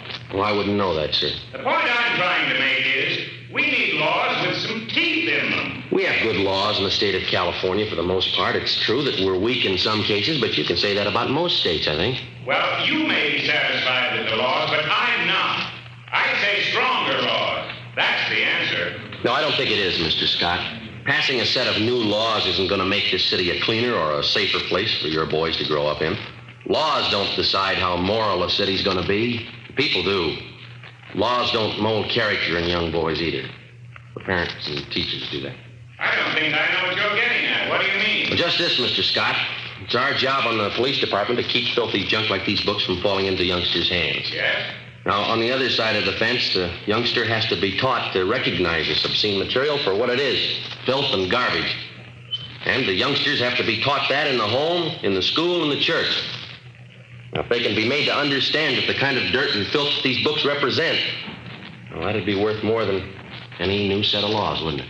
But what about these men who put out the books? The men who sell them? How do you reach them? Through the youngsters. They seem to know the way. The next morning at 8 a.m., after meeting with Inspector Lester of Juvenile Bureau, Ben and I went on stakeout at Canfield High School. From past experience, we knew there was little hope of a quick end to the case. It was going to be a long haul, tracing the source all the way up the line from the high school kids who bought the filthy books to the small fry pushers, the wholesalers, and finally, we hoped, to the top, the man who printed the books. We had no illusions on that score. Generally, with the arrest of his pushers and other small-timers who work for him, the top man gets the alarm and clears out before the police officer can apprehend him with evidence that will stand up in court. During the first 2 days at Canfield High, Ben and I found out nothing. The obscene literature was being bartered and exchanged between students, but the main source of supply was still a mystery. We had one slim lead to go on. Mr. Fisher, the high school principal, helped run it down. We've been watching that boy down in the yard since yesterday, Miss Fisher. Seems to have quite a bit of spending money, expensive clothes, car of his own. I don't know that boy's family. They could be wealthy. We saw him with a stack of those dirty books in his notebook. He must have had a dozen of them. He was showing them around to his crowd. Travers, are you sure? Joe, take a look down there. Yeah. Yeah, Travers is showing him something. I can't see what it is. Come over to this side of the window. Yeah. Small books. Mm-hmm. He's giving them to one of the other fellows. They've got their wallets out. They're giving Travers money. Come on, Ben. You better come too, Mr. Fisher. This way out to the yard? No, to the left. That's it. Let's hurry, huh? This door, Sergeant. Right here. Travers. Travers. Hello, Mr. Fisher. I'd like to talk to you. Yeah? Now, these men here are from the police department. They want to ask you some questions. Can we go inside? Yeah, come on. Oh, what's the matter, Mr. Fisher? I haven't done anything. Oh, we'll see. Come on. What is it? What's it all about? Sergeant? It'll be a lot easier if we have the truth now, son. Did you just sell those boys out there some dirty books? No, I mean, it's only a gag. They're funny books. Have you got any more of them on you? Yes, sir. Can we see them, please? I didn't steal them. Only books. Funny books.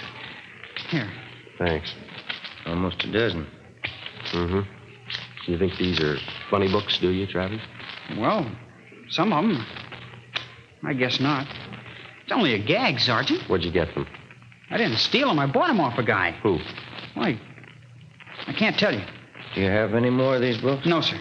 Will you show us your locker? I can't remember the combination. It's a new locker. Could you open the locker for us, Mr. Fisher? Yes, but I'll have to get the maintenance man. All right, I'll show you. Come on. Down here, sir. This one. 412. I've only got a couple. All right, we'll see. Come on, open it. I haven't done anything. Here's a sample, Joe. Locker's loaded down with them. Rotten filth. You can't arrest me. I don't sell the books, I only rent them. Somebody's been briefing you. Who? You're only making it hard on yourself, boy. You can't prove anything. These are my books. I don't sell them. Where do you get them? Who sold them to you? Nobody. I got them, that's all. All right. We'll have to talk to your folks. You can't. They're away. No, you can't. Don't. Afraid we'll have to, son. Oh, please don't tell them. Please don't let them know I'll do anything. All right, let's have the truth then. Who are you selling the books for? Name's Barney. That's all I know. I meet him at a cigar store downtown, 5th and Harrison. Does he sell you the books? He gives them to me. I sell them and then give him the money. I get 10 cents for every one I sell. How much do you sell them for? 25 cents. Some are $1. I get 30 cents for those. And the boys in this school have been paying that kind of money for this film? Yes, sir. This man who gives you these books, you know where he lives? No, sir. I haven't any idea. When are you going to see him? Well, this is Wednesday. I was going to meet him downtown this afternoon. The cigar store? Yes, sir. But I don't want to get Barney in trouble. He's been okay to me. Sure. He's done a lot for you. 4 p.m. Wednesday. Ben and I drove downtown with 16-year-old Eddie Travers. We parked the car near the corner of 5th and Harrison and kept an eye on the cigar store. We waited. No sign yet, Travers? No, sir. Barney usually waits by the newsstand there. I haven't seen him yet. How long you been selling for this man, son? About 3 months, maybe 4.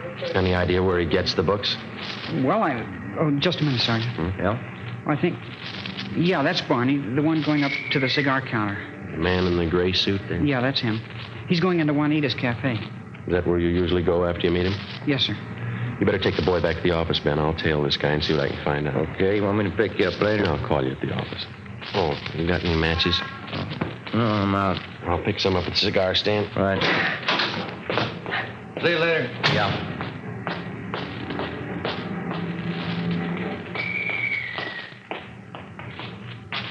Box of matches? Oh, yeah? And a pack of spearmint, too. All right, sir.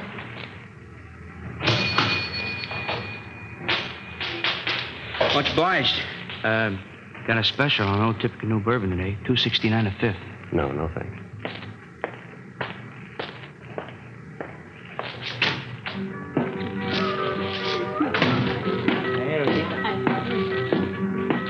Hey, Rosie. Rosie, another tamale when you get time, huh? All right, Barney, go come in.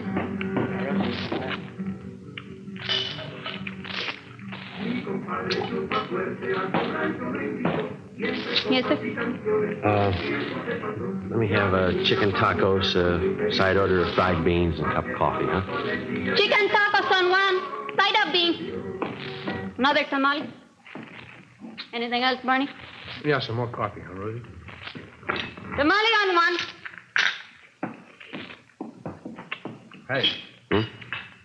Slide the ketchup down here, will you? Yeah, here you go. Thanks.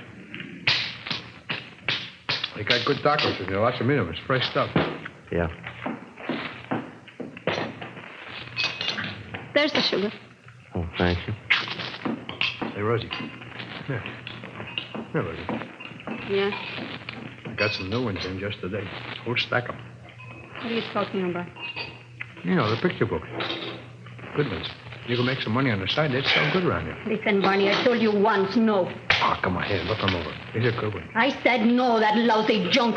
The next time you bring that stuff in here, I tell the boss, understand? Now eat and get out. Well, that's a real funny day. Looks great, but boy, what a cold potato. Yeah? Come on, eat and get out and take that junk with you. Nah, cold potato. I don't like the chow in here anyway. Well, coffee's certainly cold. Yeah. Yep. You probably get a big boot out of these. Take a look. That's pretty good. Yeah, it's good quality stuff. Yeah. Give me that little book there. Let me show you one.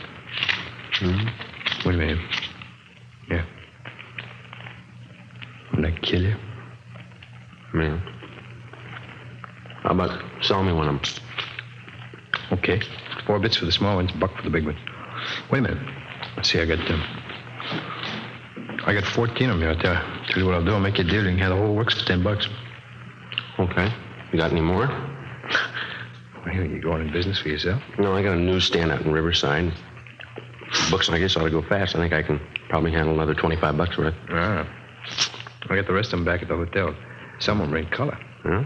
You want to meet me there tonight? Around 7? Where's the hotel? Well, you go straight up 6th Street from here. It's just 1 block on your left. Called the Denver House. I'm in room 337. You going up there now? Well, I was supposed to meet some guy, but... Yeah, we can go now. How about a check, Rosie, huh? Yes.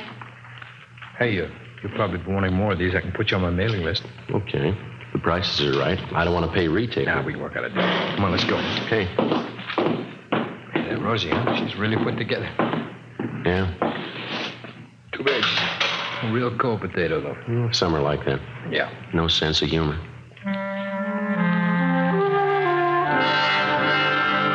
We left Juanita's Cafe and walked up Harrison Street to 6th. We turned left and went down 1 block. It was 5 minutes to 5 when we got to Barney's room in the Denver house, number 337. He dragged out a steamer trunk from under the bed and counted out a stack of books and pamphlets covering the general topic of degenerate filth in stories and photographs. Okay, Mac, there you are. It's $25 worth. Pay the money and the bucks are all yours. Okay. Here you go. That's 10, 15, 18. I'll have to give you a check for the rest. How do I know it's any good? You could take off. I'd never see you again. You'll see me. You're under arrest. Huh? Hey, you're kidding. Hey, let go. All right, let's hold it right here. Hey, wait a minute. Oh, now, look, Lieutenant, we can work this thing out. We'll work it out downtown. Now, wait a minute. I can set this thing right for you. Where are you getting this junk? Who's supplying you? Oh, look, why not use your head? You never get the top, man. Not in 10 years you won't. We got lots of time. Come on.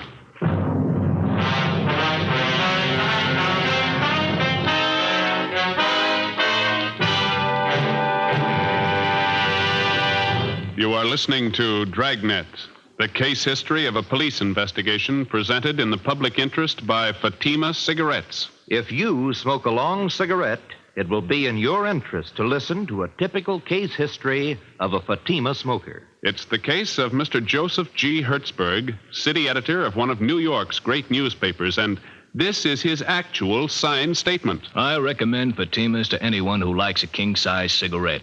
In my business, the long hours really put smoking to the test. Working overtime means smoking overtime, and that has sold me on Fatimas. No matter how often I light up, Fatima gives me an extra mild smoke. And Fatima flavor, it's much better every time. I found out it's wise to smoke extra mild Fatima. And more smokers are discovering this every day.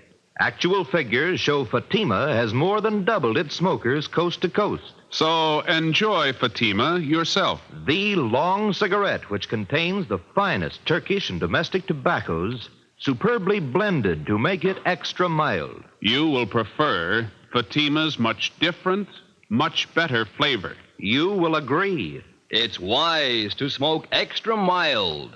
Fatima. It's wise to smoke extra mild Fatima. The best of all long cigarettes. The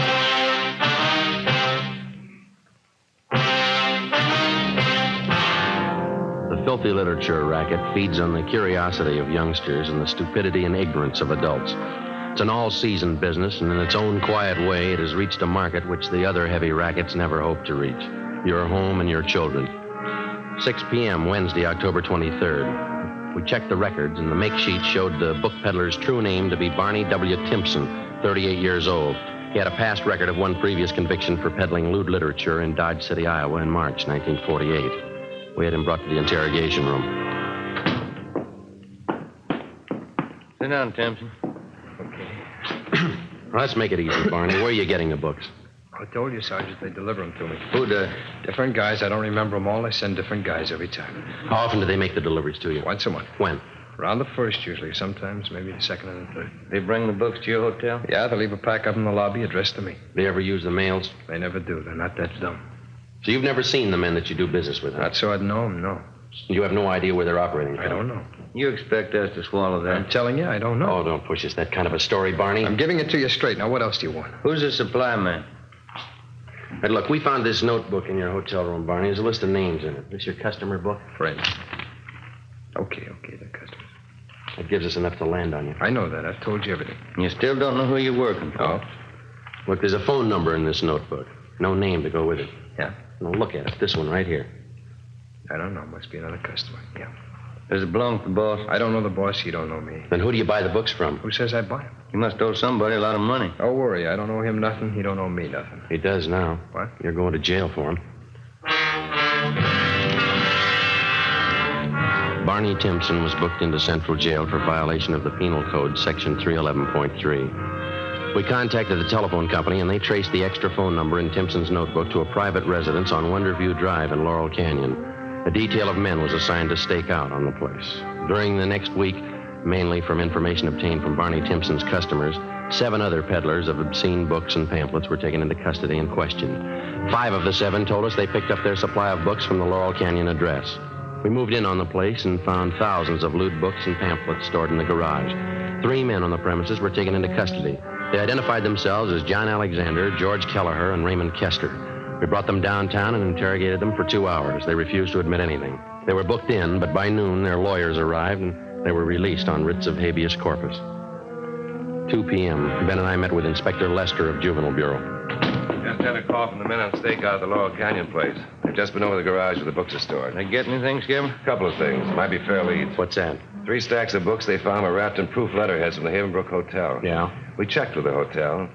They get all their printing done at Rudolph Brothers, place out in West L.A. That name's not familiar to me. It's a big layout. Their specialty is religious books, Bible, things like that. That doesn't add. Not so sure. How do you mean? Be a perfect cover for the racket. Printing the Bible one day and a flock of filthy books the next. Could be the setup. What kind of a name does this Rudolph's place have around town? They've been here long? 50 years. Good reputation. Well, we could give it a look. Where's the place? On West 3rd, just below Athens Street. All right. Check the place over, but don't make them suspicious. If there's anything wrong, no use tipping until we're ready to move. Right, Skipper. We got to reach the presses turning out this junk and choke off the supply where it starts. Do that and we got it beat. Right. Just a minute. Juvenile Bureau, let's see. Yes, ma'am. Now where? Okay, they'll be right out. Gross and Pacelli, they spotted one of the delivery cars. Where? Downtown. They followed it out to West L.A. Yeah? Rudolph's printing shop.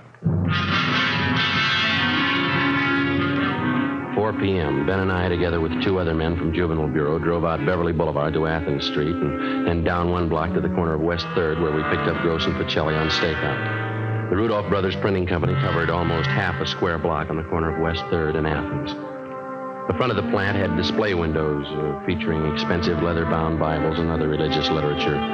While the other men remained on stakeout, Ben and I crossed the street and entered the plant. We introduced ourselves to the clerk in charge as potential wholesale customers, and we asked to be shown around the shop. It was more than obliging. I'd be happy to show you our plant, gentlemen. The most modern religious publication company in the West. That's our claim.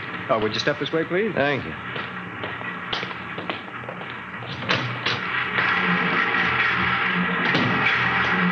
On your left there, those are 3 of our new Ludlow machines.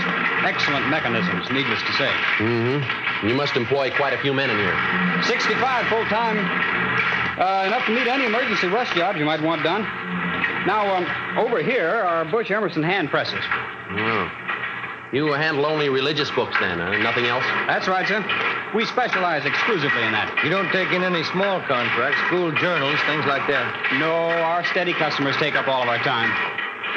Here on this stone, you see the pages of a new prayer book we're getting together. Very ultra. Mm-hmm. An entirely different kind of typeface. Oh, is that so? Yes, and back there, along the wall, are new linotypes. The very latest, monotypes. Then the proof presses. Next to them are proof readers. And the flatbed trussload press beyond that. Seems like lots of activity. Business is pretty good, I guess, huh? Oh, yes, we're kept pretty busy. Quality printing is always in demand. Yeah. Well, thanks very much for showing us around. Not at all, gentlemen. Anytime. Here, this way out. All right. I'll get you one of my cards here. There There you are. Oh, thank you. And when you're ready to do business, why, just give me a call. I'd be glad to take care of you. All right, sir, thanks. We'll do that. Good afternoon, gentlemen. Goodbye. All right. What do you think?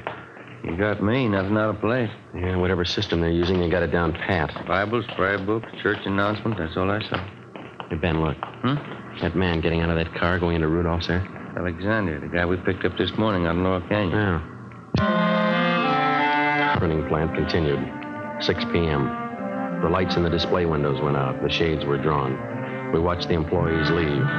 6:30 p.m. The lights in the plant were still burning. Gross went down to the corner and picked up some hot dogs and coffee for our dinner. We ate in the car. 7:30 p.m. A black Cadillac convertible pulled up across the street. 2 men got out and let themselves in through the front door. We waited.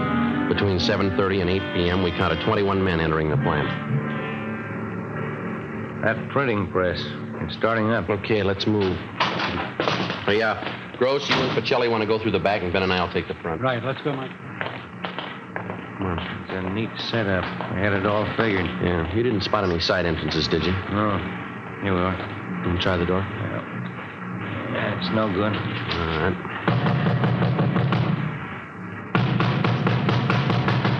Who is it? Police officers, open up. All right, come on, open up. The press is stopped. All right, let's hit it quick. Come on, again. There we go. There they are, Joe. They're trying to smash the plates. Come on. Pacelli, save those plates! Watch it, Ben.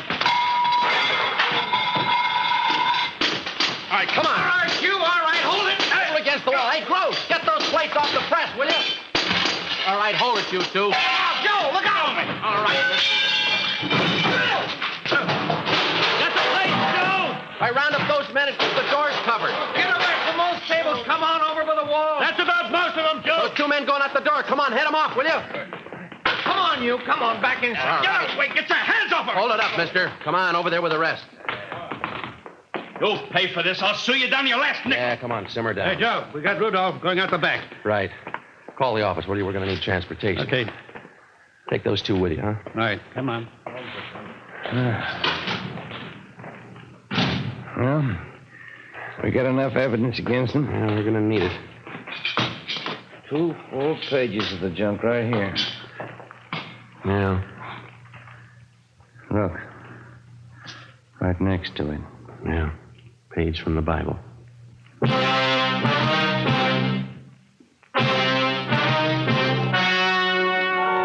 The story you have just heard was true.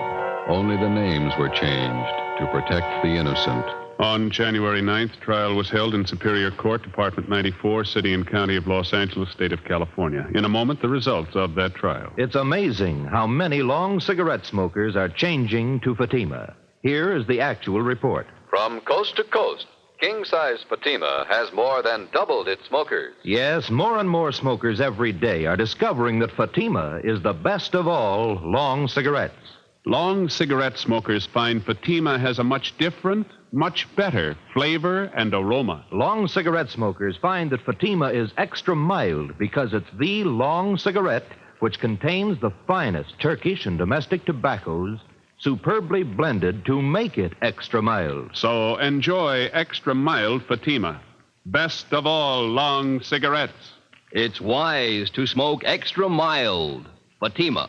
It's wise to smoke extra mild Fatima.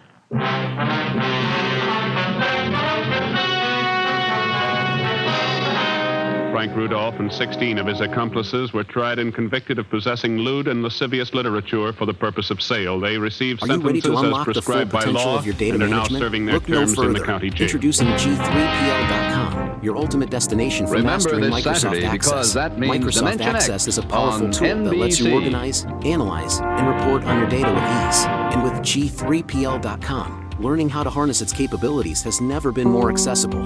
At G3PL.com, we believe that knowledge is the key to success. Our expert instructors will guide you step by step, whether you're a beginner or looking to enhance your skills. You'll learn how to create databases, design user-friendly forms, and generate insightful reports, all using Microsoft Access. Call us now at 615-420-2040 to enroll in our Microsoft Access courses. Don't miss out on this opportunity to become a Microsoft Access guru. Visit G3PL.com to start your learning journey today. G3PL.com, empowering you with the knowledge you need to succeed in the digital age. Email db@g3pl.net now.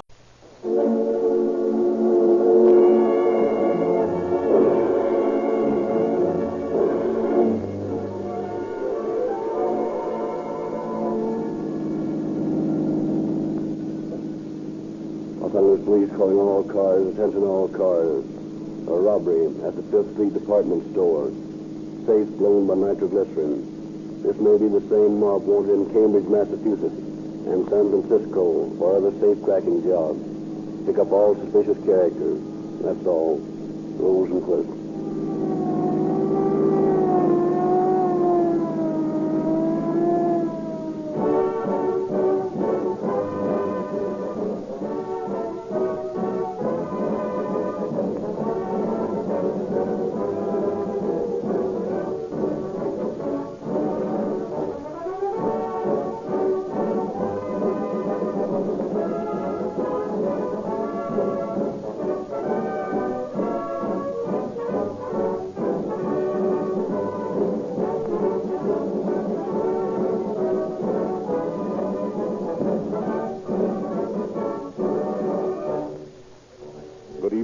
Gentlemen, Rio Grande has set a new standard by which to judge gasoline value.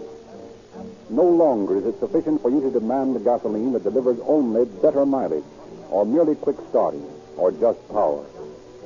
You should demand police car performance, which includes all these qualities and many more. Do you realize that a police car is required to give 7 times the dependable service that you demand from your own car? The average Los Angeles police car, for example, travels an average of 78,840 miles per year. What a test for gasoline. Cracked gasoline fulfills these rigid requirements.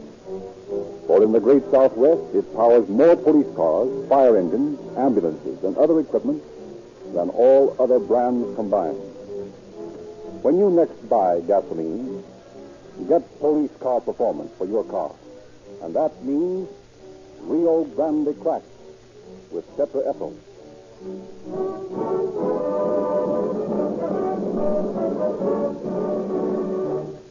It is usual at this time to present Chief James E. Davis of the Los Angeles Police Department. But unfortunately, Chief Davis has not been able to appear for the opening of this program. But we shall hear from him at the close of the program. We present the nitroglycerin Parson.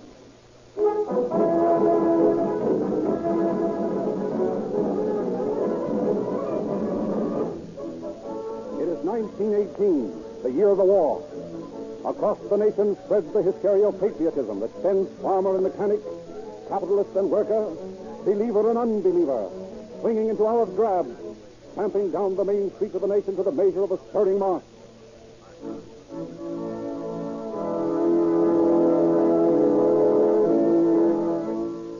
In a little white church in San Diego, the Reverend Herbert Wilson also hears the distant strains of patriotic music, feels the call to serve his fellow men at the front. In a stirring farewell, he promises his parish that he will care for their boys in war as he has cared for them in peace.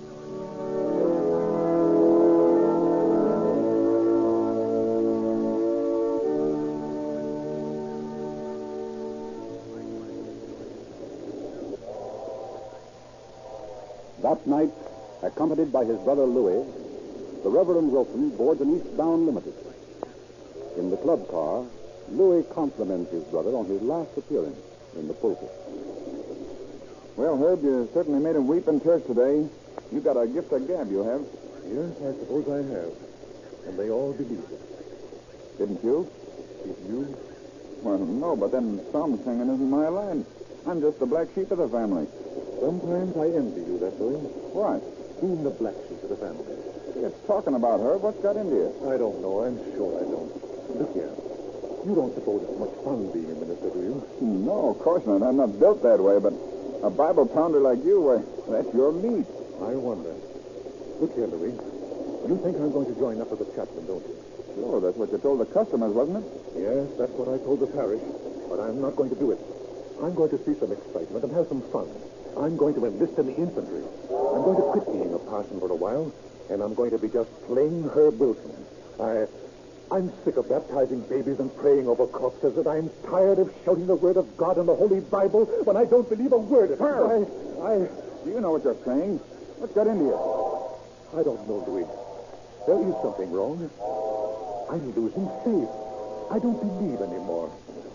And Louis, the strange thing is, it doesn't worry me a bit. You mean that? Yes, I'm sure I do. And you want excitement? Yes, Louis, yes. And you want to be a black sheep? Yes. How would you like to do all that and make some money at the same time? What do you mean? Never mind what I mean, only we're stopping off at Toledo to see a friend of mine.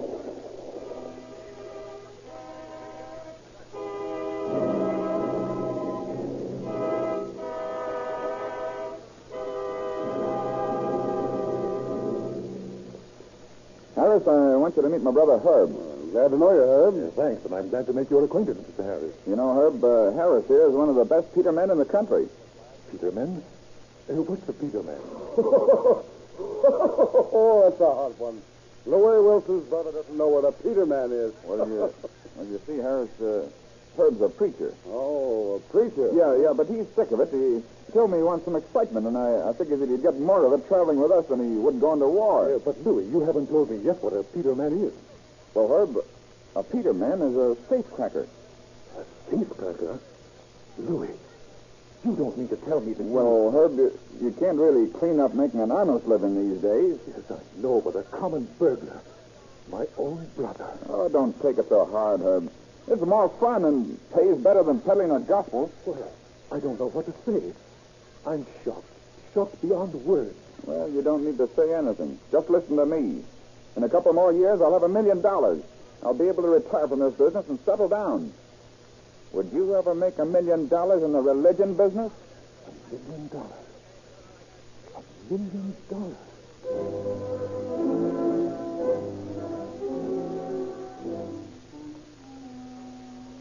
His brother and Harris draw an enticing picture of the life of a cracksman. And eventually, Herb is convinced that a career of crime has manifold advantages. After much discussion, Herb is won over. Well, it sounds like good business to me. Well, it is. How about it, Herb? You want to join up with us? Yes, I think I do. But first, I want to go into this thing thoroughly. Now, you say that you crack these safes with soup. Or rather, nitroglycerin. Yeah, that's right. An explosive powerful enough to blow a safe must make some noise, doesn't it? Oh, sure. Well, that ought to be eliminated. Eliminated? How the devil could you take the bang out of nitroglycerin? I don't know, but you boys should if you work with it. What are you getting at? We use the stuff the way it comes. Well, then you aren't doing a thorough job. Well, we ain't doing so bad. Maybe not. But I believe in knowing all about my tools before I use them. Now, take acetylene torches, for instance. What's the best type? I don't know anything about types. When I want to cut through a safe, I use a torch, that's all. Well, before I go into this business, I'm going to find out these things. Who's going to teach you? I don't know. But I'm going to find out.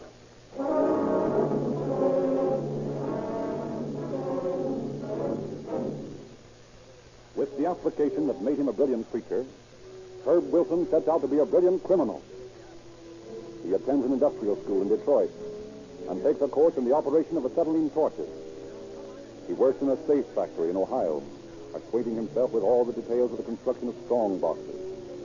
And then, to complete his education, he travels to Washington and spends days in the Bureau of Standards, studying the chemistry of high explosives and inspecting burglar alarms.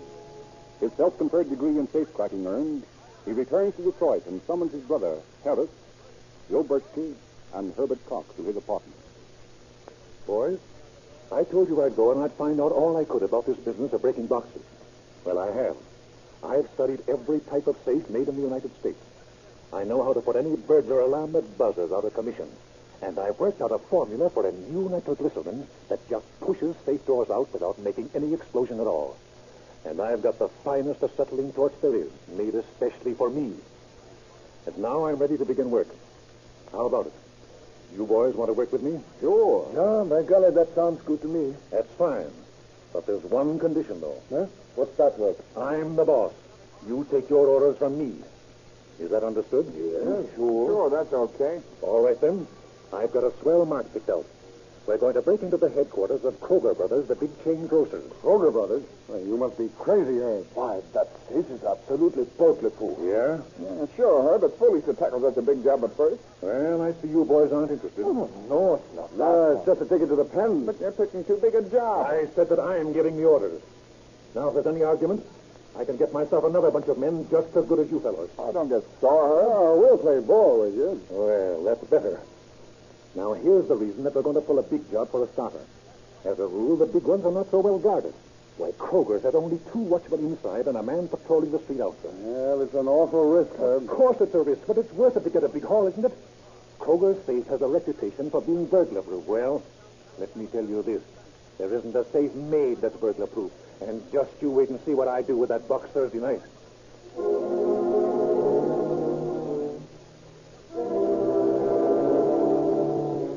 On Thursday night, a big Packard sedan creeps through the shadows of the alley behind Kroger's store. It stops beside a manhole, and several men get out of it. Here. Hoist this manhole cover. This is our entrance to the place. Okay, give me that flashlight. I'll go in first. Hey, Herb, you sure you want me to lug this screen along? Yes, sir. We're going to need that. Come on, let's get in the place.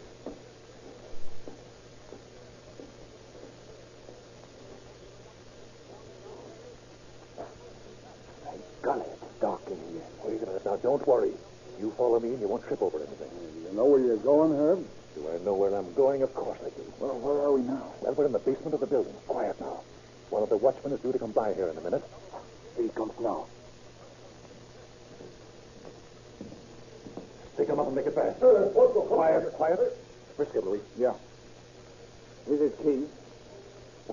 Flashlight. And here's his gas. They're good.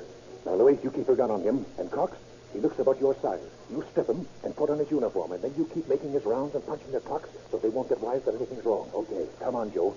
We're going to get to that safe. You take that screen. Well, I'll meet you when I'm through here. The office is at the head of these stairs. Come up there. Okay.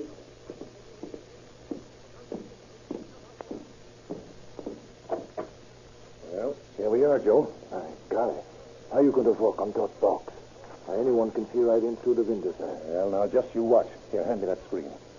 First, we got to unroll it. That's good. There. Now, we fasten these supports at either end.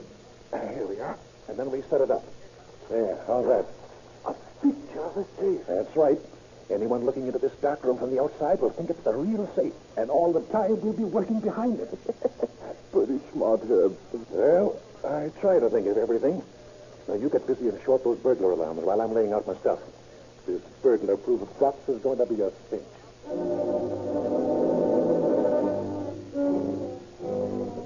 While Wilson worked swiftly and surely upon the safe, Louis and Cox hold up and trust the other watchman.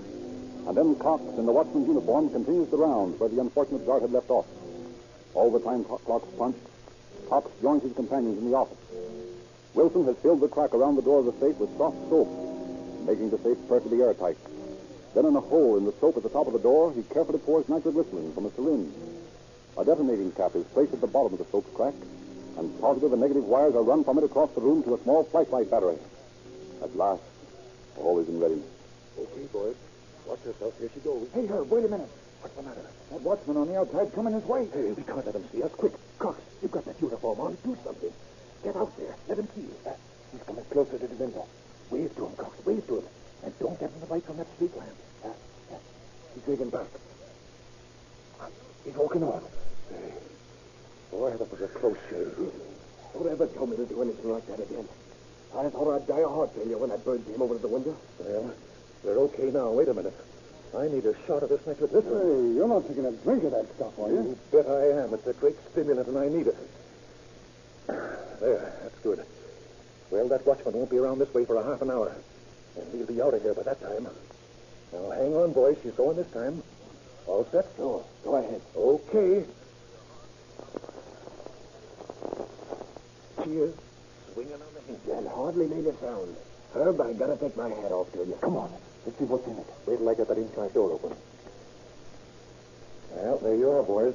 Gee, Must be 100 grand in there. Not bad.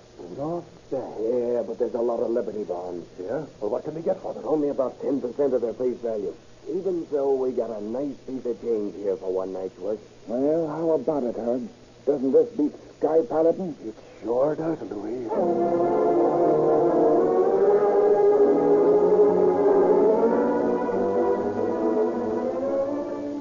His technique a proved success after the Kroger job, Wilson goes on an orgy of safe cracking, culminating a week later when he and the mob break open 9 safes in one Detroit office building on the same night. The police are frantic, and while they fume, Wilson and his pals laugh in their apartment hideaway. Say, boys, this is the funniest thing in a month of Sundays. What's that, Herb? Why, this newspaper story. Listen, just get a load of this. The largest police dragnet in the history of the city of Detroit was ordered today by the chief of police following the crime wave in the Stratton building last night, when 9 safes were broken open and cash and securities valued at hundreds of thousands of dollars were stolen. The police are arresting all robbery suspects and rounding up all suspicious characters in an effort to apprehend the criminals. Lot of good that'll do them, rounding up suspects. Right, because we aren't suspects.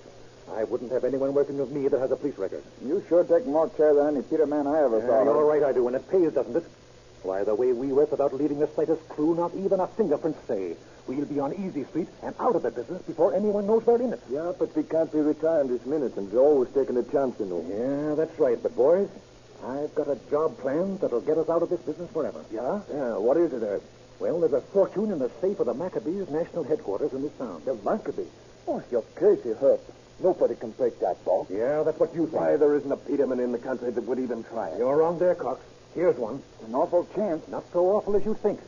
I'm going to take plenty of time on the build-up, and when everything's set, we'll just walk in there and break that box. But, Herb, that says built like a battleship. Yeah? And there isn't an armor plate made that my acetylene torch won't cut through. Oh, gonna use a torch on it. Yes, sir. We're going to do this right. It'll take time, but it's worth it. And it'll be our last job.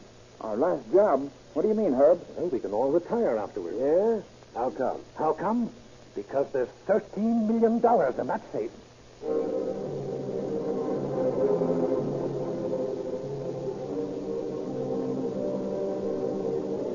Long weeks of preparation are spent on the Maccabee job. One of the gang makes friends with the night watchman at the organization's headquarters and learns from him the details of the layout. Plans are made down to the last detail for the destruction of burglar alarms, and dollars are obtained on which to transport the acetylene tanks into the office. Finally, on a Saturday night, everything is in readiness. One by one, the guards are overpowered and locked up in closets. One by one, the 13 burglar alarm boxes are put out of commission. Then, all precautions taken, Wilson unwraps his equipment. The gas tank is wheeled in, and donning an asbestos apron of his own invention, the nitroglycerin parson lights his torch and sets to work on the massive safe. Like a knife through cheese, the hissing blue flame of the torch cuts through the thick steel box. Deeper, deeper as the hours of the night wheel on. Closer, closer to a tremendous fortune. The members of the gang crouch around the leader, watching with eyes gleaming with avarice as the hooded figure of the monster cracksman bends over his work. Finally, toward dawn, Wilson raises his hooded head. Well, only another quarter of an inch to go, boys. Hurry up, Puff. It's getting late. Well, it's just a matter of a few seconds, and then... $13 million. Yes, sir. Hey, what's this? What's this loose? I don't know. Where'd I get this mask for? Wait a minute. I want to take a look at that tank. Well, that's that, boys. We're out of gas. Out of gas? But a quarter of an inch away from $13 million. Quiet.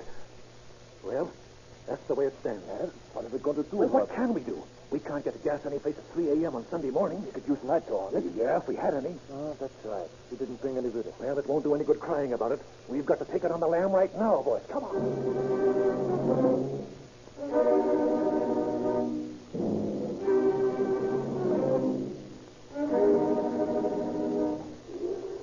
In the whole of Wilson's career of crime, during which he stole more than $15 million from scores of safes and mail bags, this is the only failure. Disgusted, he goes to New York, and through a friend who is an intimate of social registerite, he steals a fortune in jewels from the Fifth Avenue home of Mrs. Charlotte Palmer. In Cambridge, Massachusetts, he blows the safe of Harvard University, after having obtained the layout by posing as a student. Starting west once more, he meets a group of foreigners who are interested in buying some of his nitroglycerin. After tests which convince them that it's the most powerful explosive obtainable, they purchased 30 quads, explaining that they wanted to blow up some rival vineyards. Wilson never knows until after his arrest that this nitroglycerin of his own manufacture was the explosive used in the Wall Street bombing in 1920 that cost the lives of 39 men and women.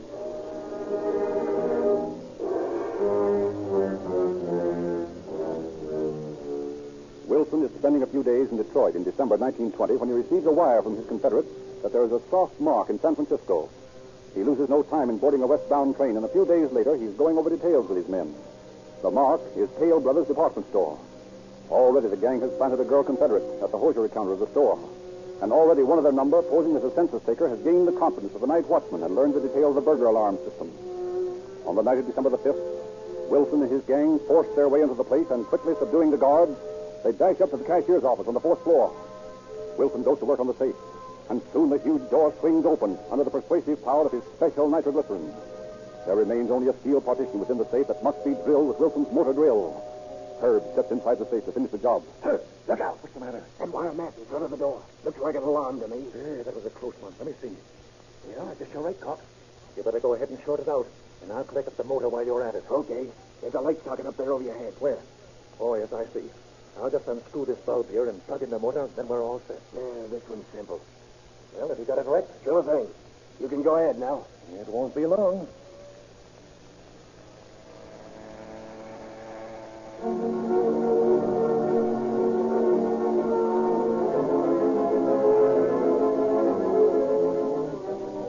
And it wasn't long. The loot from the Hale Brothers Department Store in San Francisco amounted to $100,000. Gleefully, the mob leaves San Francisco by different trains, and a few days later joined their chief in Los Angeles, where the loot is divided. Wilson and the gang settle down in Los Angeles, and Wilson buys several apartment houses and homes. His legitimate income from his investments is nearly $4,000 a month, and in safe deposit boxes from coast to coast, he has nearly $1 million in cash. But the lure of excitement is always with him. He cannot retire from his career of safe cracking. So it is that when seated in a dentist's chair one day and seeing a safe directly across the street in the 5th Street department store, he cannot overlook the possibility of cracking. After visiting the cashier's office in the store on a fake errand, he calls Cox and tells him about it. And that evening, he and Louis Wilson and Cox are discussing the layout of their Manhattan Beach hideaway when Cox's little son runs into the house. Now, boys, it's an old box, and it'll be a cinch to break. Now, you enter from the alley, and here on the diagram is the... Look what I found. We're busy now, Jimmy. You'd better show it to your mother. But look, Danny, we're going to play policeman. What's that? Yeah. What have you got there? A swell star. Look. A deputy sheriff's badge. Where did you get it? I found it on the beach. On the beach, eh? Well, you better go on out and play, son.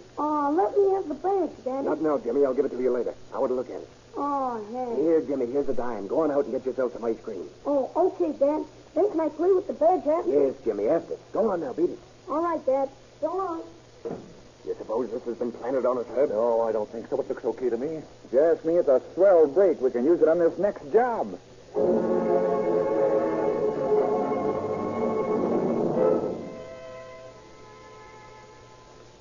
The deputy sheriff's badge does come in handy when the Wilson gang blows up the safe in the 5th Street department store. But the master criminal seems to be slipping. At least he's getting careless, for he drops the badge at the scene of the crime. Through this clue, a police investigation starts, which takes months, during which Wilson has taken to robbing the mail. But an investigation that through Cox's son, who had found the badge, leads to Cox himself, and from Cox's confession to Wilson. It is early morning, 2 days before Christmas in 1921.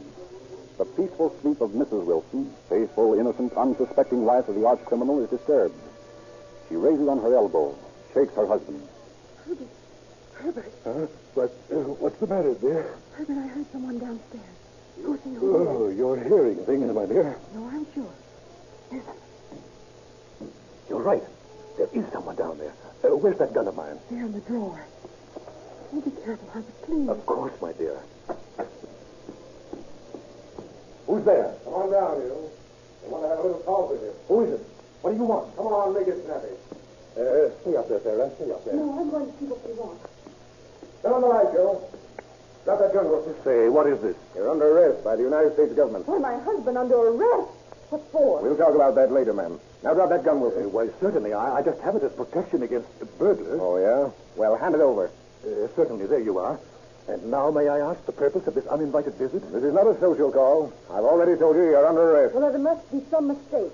My husband is a retired clergyman. Maybe that's what you think, ma'am. But that isn't all he is. We didn't come to arrest the Reverend Herbert Wilson, retired clergyman. We are here to get Herb Wilson, mail robber. Mail robber? Herbert, what is he talking about? No, you and I better take a look through the second floor. Say, Wilson, where do you keep your soup? Soup? Why, if there's any in the house, it must be in the pantry. Why? Are you hungry? Sarah, get the gentleman some Come on, Wilson. That's a bum joke. That soup of yours killed 39 people in that Wall Street bombing last year. Now, I assure you there's some mistake. No mistakes on our part, Wilson. You're the one that made the mistakes. Mistake number one was when you left your fingerprint on that light bulb in the Hale Brothers department store holdup last December. Mistake number two was when you dropped that deputy sheriff's badge while you were holding up the 5th Street department store. And mistake number three was working with a pal like Cox, who just squealed on you. So he squealed, that dirty son. Oh, I can't believe it. In all these years, I never knew. I believed all that you told me about the investment. In all these years, I've been living with a thief. I didn't want you to know, Sarah. I was going to go straight. Honestly, I was. I just wanted to provide for you, dear. Thief. My husband. Nothing but a common thief. Not a common thief, ma'am. A mighty clever one. He's the best in the business. Or rather, he was the best in the business.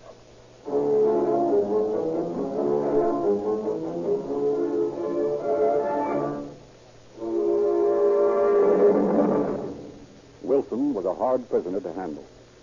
He plotted one jailbreak in which his partner Cox was killed. Then he planned another, which was successful, but which resulted in liberty for him only overnight. Finally, he was tried and sent to San Quentin for life.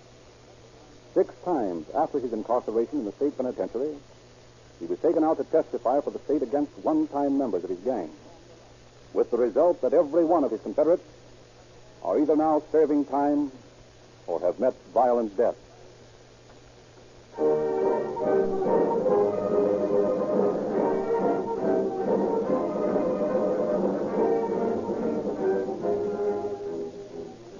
Dangerous days are ahead.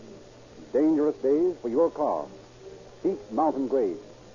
The temperature gauge creeps up and up. Look out. That may mean a huge repair bill. But you can avoid this grease by perfect lubrication. You can buy oil for a few cents, but it will be of little value to your motor. You should use a motor oil that is both de-waxed and de-jellied. Such an oil is Sinclair Opaline. Why gamble with ordinary bulk oils when you can buy Sinclair Opaline for only 25 cents a quart, sold only in extra measure tamper-proof cans sealed at the refinery? You'll find it low-cost insurance of your motor safety. The new radio log for August is now available, containing a complete list of forthcoming cases to be broadcast on Calling All Cars and another Rio Grande radio program. Drive into your neighborhood Rio Grande service station tomorrow and ask for the August radio log. It's free.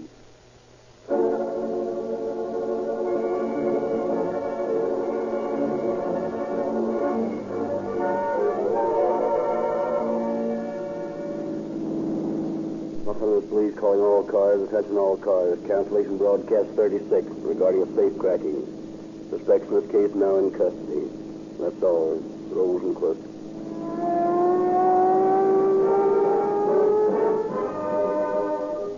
Ladies and gentlemen, we regret very much that Chief Davis was unable to appear tonight on this program.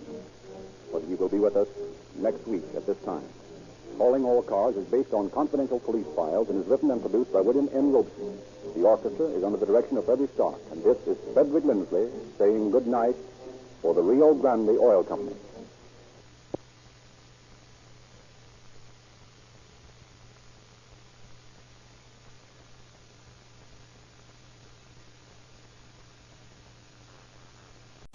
Thank you for joining us for a thrilling episode of Golden Age Radio Data Management. Look no further to have you as part of our audience. G3PL.com. We invite you to return tomorrow for an all-new set of episodes that will take you on even more unforgettable adventures. Microsoft Access is a powerful tool that lets you organize, analyze, and report on your data release just around the corner. G3PL.com. Stay tuned for another dose of vintage capabilities that will never been more accessible. Era of entertainment like never before.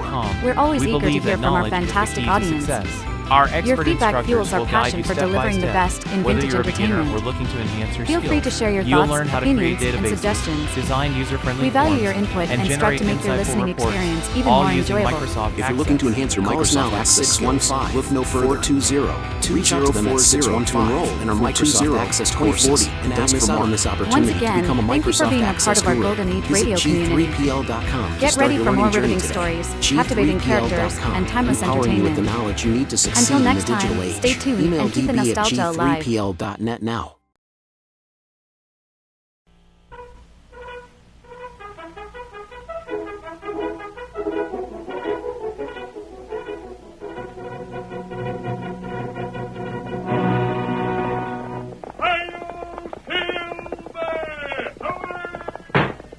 A fiery horse with the speed of light, a cloud of dust, and a hearty hi-yo silver, the Lone Ranger.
A phantom figure of the plains rode the trails of long ago to bring justice to the oppressed.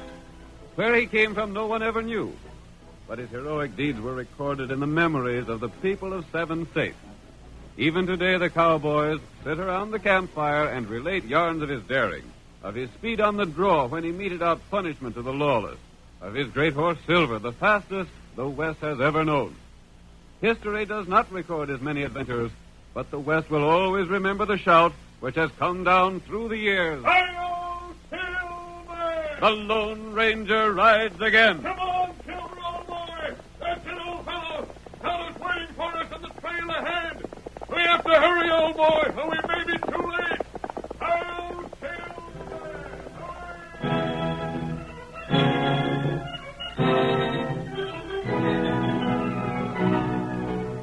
The Lone Ranger urged the great horse Silver down the trail toward Wells City, a typical rancher's community of the pioneer days. Ben Bush was the wealthiest man in town.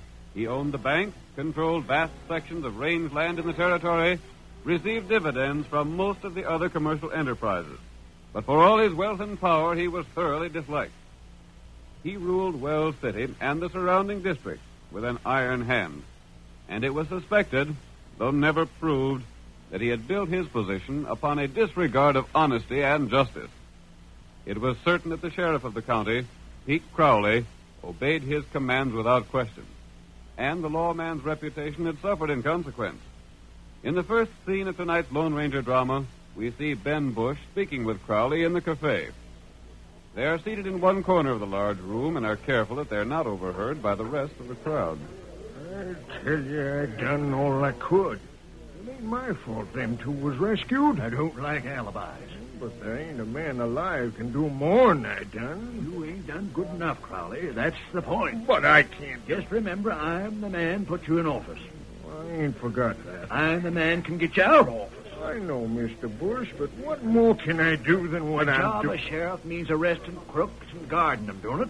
Sure, that's what I done. That's what I've been doing all along. I ain't asked you to give evidence against them. I've done that myself. I know They've you gone have. to trial and been found guilty. Yeah? But twice. When they was all set to get hung, they was rescued by some masked man on a white horse. But he rides like lightning. The way he handles them 2 guns of his, a man hasn't a chance to... I don't like alibis. I told you that before, Crowley. I ain't alibying, Mr. Bush. You know as well as I do that white horse is a devil on 4 legs. The rider ain't. He had us all covered with them 6 guns of his before we could say Jack Robinson. Then you should get some deputies that's quicker on the draw. I tell you, Crowley, I don't like the way things is going here. Who is that masked man, anyhow? I don't know. Like as not, he's an outlaw. Sure, wearing a mask like he does, there must be. Then why don't you arrest him? Get him tried and hung. But you can't find him. I've had men out hunting. It's the truth. I've had parties out ever since Lem Frisbee was saved from the hangman's rope. Ain't even found tracks, have you? No, but we still got men out. Rot. First thing you know, my enemies will get teamed up against me. Then now they all through in this town. I know. Maybe that's what you're figuring on. No, Mr. Bush. You know that ain't the case. I don't trust anyone, Crowley. Maybe that's why I got where I am. Well, you can trust me. Ain't I done what you asked me to ever since I got in office? You let 2 of my enemies escape. Like as not, the one that's in jail now will be rescued by that masked man afore he's hung. You won't. You can bet on that. I've got guards at the jail night and day. Reckon we better go down there and make sure he's still locked up. Shucks, you be there. Neither of the others was took till they was ready to hang. Larson ain't even come up for trial yet. We're gonna take a look anyhow. Come on. Well, if you want to. Ain't no use. You take my word for it, it's still there. I'm beginning to think your word don't amount to much. I wish you'd put more trust in me, Mr. Bush. Just a couple more escapes in this town, and you're going to be out in the office, Crowley. Mind what I tell you. Well, come on. Let's go to the jail. Hi, Fred. Come on, sit down and have a drink. Oh, no. Give a sight to know who that masked man is and what he's doing around here. So'd I. He must be an enemy of yours, Mr. Bush. My enemies hang. You know that. Except when you get careless. I reckon we can leave the horses here at the hitch rack. Ain't far down to the jail. Yeah. You know, Mr. Bush, I've been thinking. Well? You're sort of dissatisfied with the way I've been doing my job. Why shouldn't I be? 2 men I figured to get rid of by this time are out free somewhere. Well, you ain't the only one that ain't satisfied with things as they stand. Well, what do you mean? I've been thinking I ought to get more money. More money? Yep. If you had an honest sheriff in here, you wouldn't stand a chance of getting away with the things you've been doing. Yeah? Well, get this, Crowley. Anytime you get tired working for me, or anytime I get tired of the way you do your job, there's a jail cell waiting to hold you. You mean... I mean I got evidence to put you in jail, same as I got it against my other enemies. Hey, look over by the jail. A white horse. If that's the same man... Hurry up, Larson, this way. Use your gun. Drop him. Get the 2 of them. They're getting to the saddle. I never figured he'd try and get Larson away before his trial. 3 of my enemies out loose and all saved by the same man. Crowley, I'm beginning to think you're scheming things again me.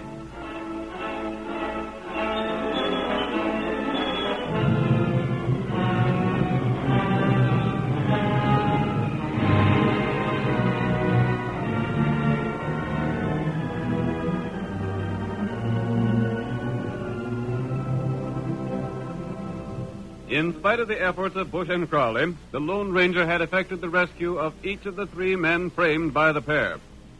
After his last exploit, the masked man returned to his camp with Steve Larson, the 3rd of the rescued prisoners. Tonto, this is Steve Larson.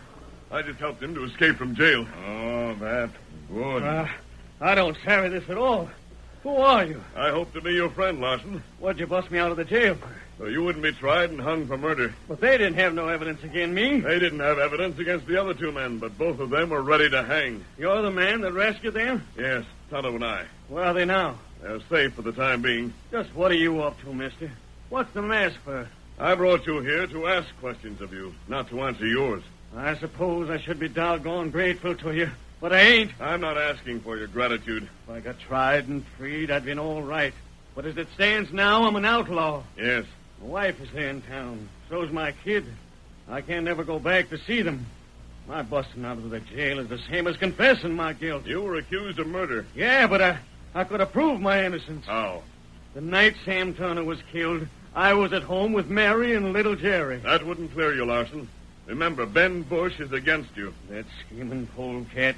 Someday he's going to get all that's coming to him. That's what I'm working for. You know about him? Not all that I want to know.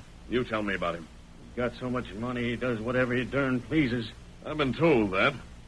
You had money in his bank, didn't you? All my savings, about $3,000. That's just the point. Huh? Frisbee and Slade had their money in his bank. That's why they were framed for murder.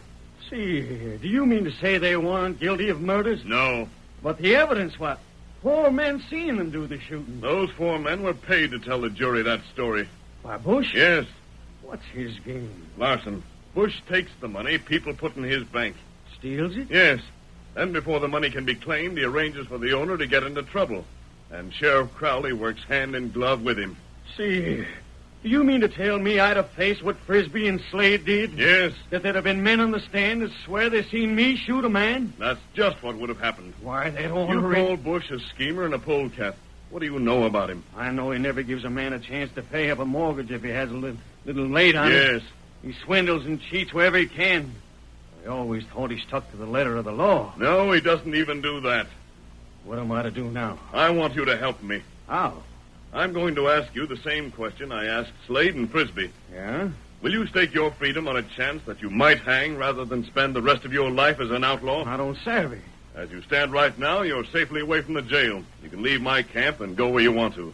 But you'll always be hunted by the law for a crime you didn't do. I savvy that. If you'll help me and risk being captured, there's a chance to put Ben Bush and Sheriff Crowley where they belong. And then you can return to town a free man. Life wouldn't mean much to me, away from my wife and kid. Then I can count on you? Yes. I suppose Frisbee and Slade decided different, being as they ain't around here. But I'll go in with you. They've made the same choice. Yeah? Gosh, then the 4 of us are working together? There are 5 of us, counting my friend Tonto. Oh, yeah. Larson, from now on, don't ask questions. Just do what you're told and count on us. I never thought I'd trust a man that wore a mask, stranger. But there's something about your style that makes me like you and trust you. I'm taking your orders from now on.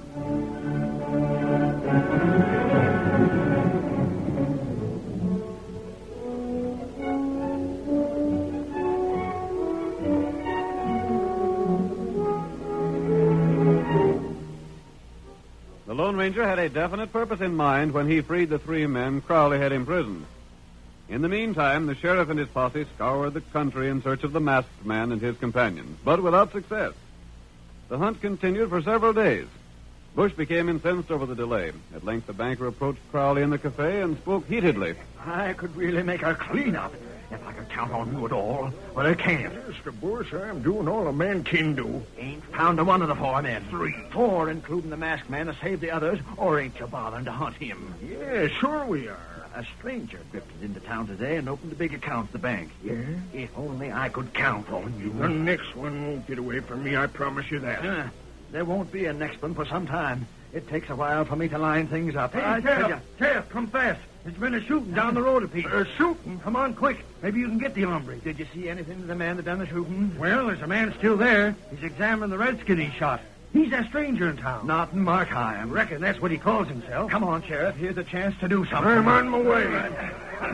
Never mind. I'll see you later. You won't need your horse. It's just a few rods away. Listen to me, Sheriff. I'm listening. Don't run so fast. I can't keep up with you. Well, I gotta get there. It's a murder. If that man's name is Markheim, he's the one put a lot of money in the bank, see? What about it? Here's your chance to make good on one thing for me. What is it? See that Markheim gets arrested and hung. He'll get arrested and hung, all right. If he's guilty. Never mind whether he's guilty or not. Make him guilty. You mean? I mean we can frame him same as we did them others.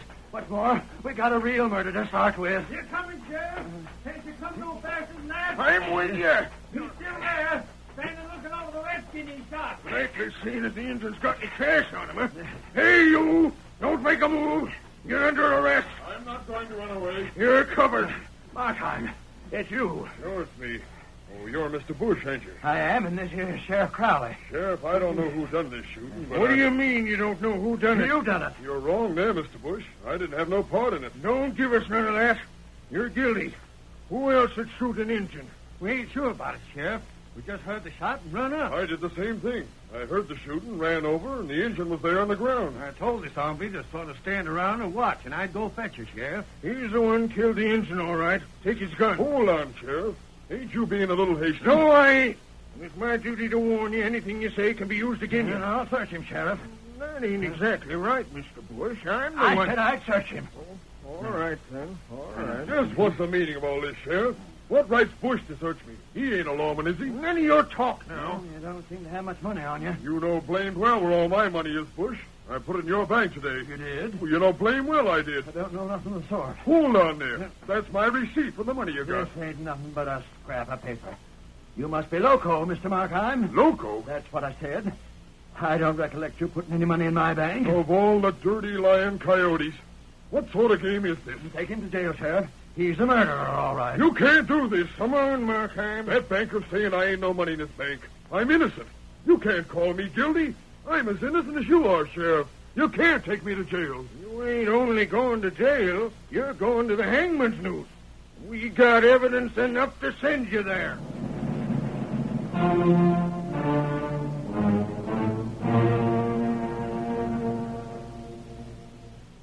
The curtain falls on the first act of our Lone Ranger drama. Before the next exciting scenes, please permit us to pause for just a few moments.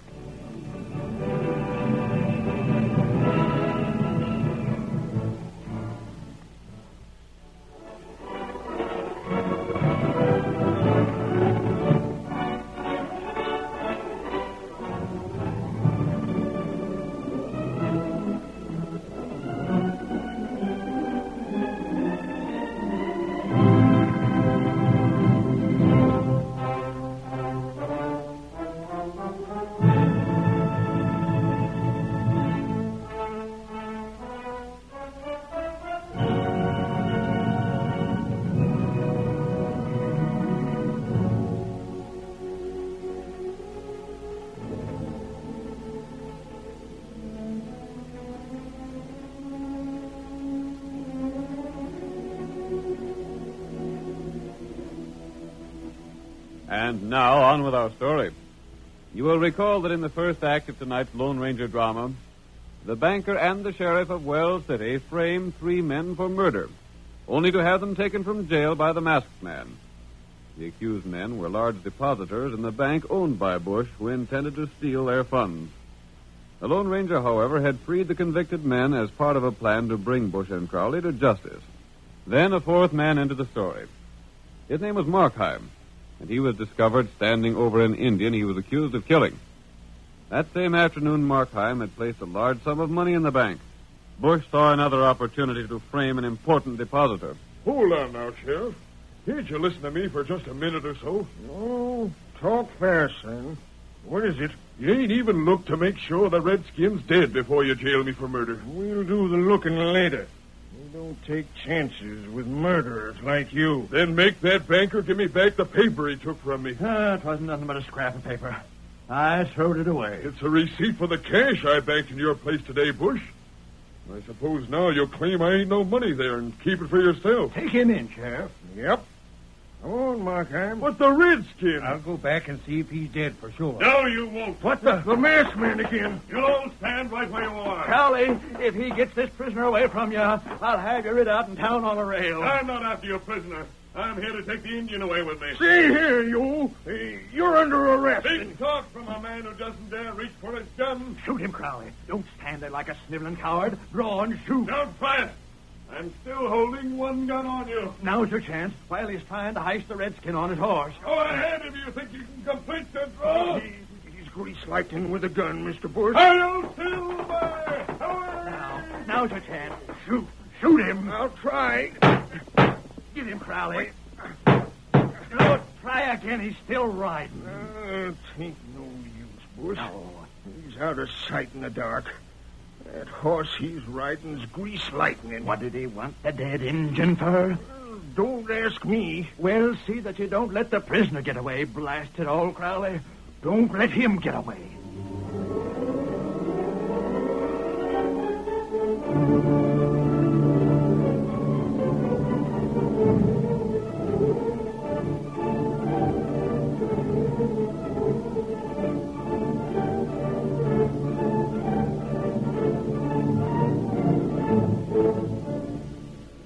The Lone Ranger made no attempt to rescue the sheriff's latest prisoner. Instead, he and Tonto rode swiftly to their camp. There they were met by the three fugitives who had agreed to assist in carrying out his plan. Over. Here we are, Tonto. How did it come out? What happened, mister? What did you do? Everything worked out just as we hoped. They didn't even examine Tonto to see if he'd been shot or not. Can you beat that? It's just like Cash said. The sheriff's a crook, and so is Bush. Not only that, they made sure to get the bank deposit slip away from Markheim. Bush done that, didn't he? Yes, and the sheriff permitted it. That means Markheim will be slated to hang, and he won't have a chance of getting away. Not unless the masked man gets him away, like he done us. We're going to let Markheim go on trial. And when that trial comes up, the sheriff and Ben Bush will have a surprise.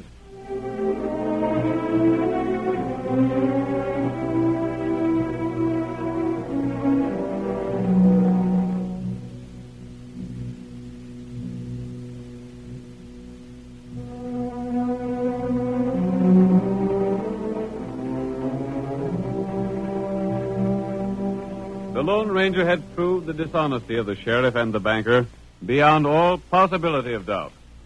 In the meantime, Markheim was put on trial. A jury was hastily summoned, and the evidence of a series of lying witnesses presented to the court. Then Markheim drawed his gun and fired. The redskin dropped dead. That's all I got to say, Judge. That man lies, Judge. You're out of order, Markheim. Be quiet. But my gun wasn't even fired. The sheriff can tell you that. How about that, Sheriff? Might have been fired, and might not have been. I dumped the cartridges out without looking to see. You're railroading me to the hangman's rope. That's what you're doing.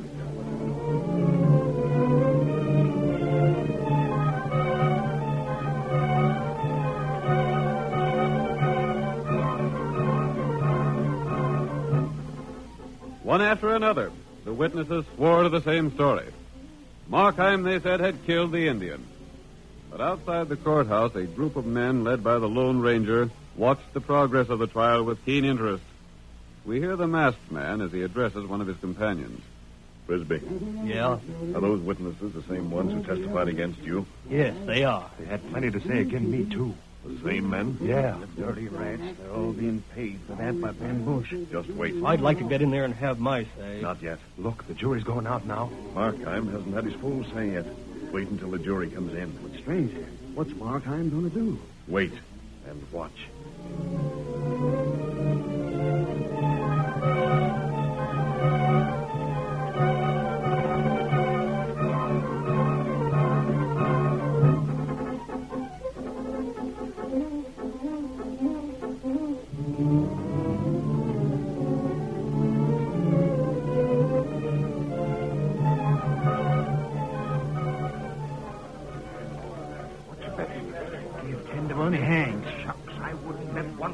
He don't. He didn't get a square trial. Not even a man to speak for him. Ain't no one gets a square trial in this town. The sheriff himself is the biggest crook of all. Don't let yourself get heard saying that. There's the jury coming back. That jury is a hanging one. Let's have it quiet here. Order in the court. Sheriff Crowley, you're acting as clerk. Go on and tend to business. Answer the jury. Have you reached a verdict? Well, let one of you stand up and tell it to the judge. We find the prisoner guilty of murder.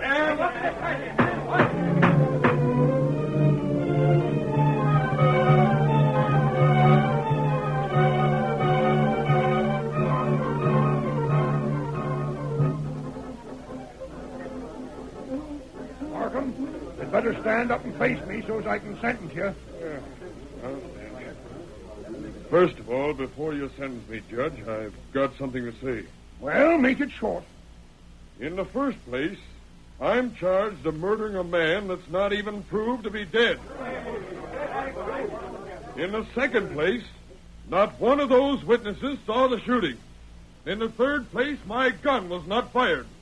And in the fourth place, before I'm through, you're all going to be sorry you had so much to say. What's the meaning of such talk? You're found guilty. And I'm not. Judge, there's plenty of crooks in this town. Maybe you're one of them, maybe you ain't. We'll find that out before another 10 minutes goes by. What? Right now, friends of mine are coming into this courtroom. Keep everyone covered, boys. No one make a move. The masked man! There's Steve Larson, one of the escaped prisoners. Order! Order in this court! You're under arrest. No one is under arrest just yet. Slade, Frisbee, bring in the Indian. We're coming. Let's look at the Indian. All of you, be quiet. There's the other two fugitives. Order in this court. You can't run things in this high-handed way, even if you are holding two guns on us. Careful there, Judge. We're covering everyone. All right, Markheim, take charge. Get this place quiet so I can talk. Quiet! Quiet, I tell you! That's better. For the time being, Sheriff, you can't arrest those fugitives because they've got you and all your men covered. All right, Markheim. But you said the body of the man you shot wasn't on hand. Well, what do you call the Injun Frisbee and Slade brought in? I'd like to ask the witnesses if that's the man I'm said to have shot. Yes, it is. Do you agree with that, Banker Bush? Yeah. What about you, Sheriff? It's him. Then, Judge, I'm not a murderer. Stand up, Tonto. Me not shot. Me not hurt. It's a double-crossing frame-up. That's what it is. Wait, I ain't done yet. Quiet in this room. Maybe that ain't the man you shot, Markheim. I didn't shoot anyone. Judge, the two men who just came in, Frisbee and Slade, were tried and found guilty in your court. Yes, that's right. And the witnesses against them was the same ones that appeared against me. Ain't that so, boys? Sure is. And the reason was Bush stole the money they had in his bank. Then, with the help of the sheriff and lying witnesses, he framed them for murder. That ain't so. Tain't so, I tell you. Markheim lies. Quiet, Sheriff. You make a more noise. Me stopping you. Get away from me, Redskin. Let me ask you this, Banker Bush. Did I put cash in your bank? No, you did not. You heard that, Judge? Yeah, I heard it. Bush, you think you're safe in denying I put cash in your bank because you thought you got the slip of paper that would prove it. Well, all you got was a copy of that same. Here, Judge, is the paper with Ben Bush's signature on it. Markheim got it.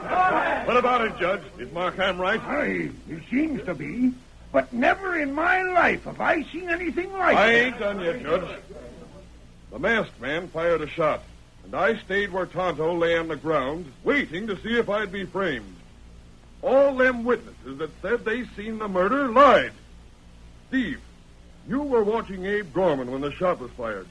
Where was he? Gorman was gambling in the cafe. Bless you. Slade, you were watching Lehman and Snyder when the shot was fired. Yeah, and they was calling on the widow Perkins. Mrs. Perkins will prove that. See here, Judge. Wait!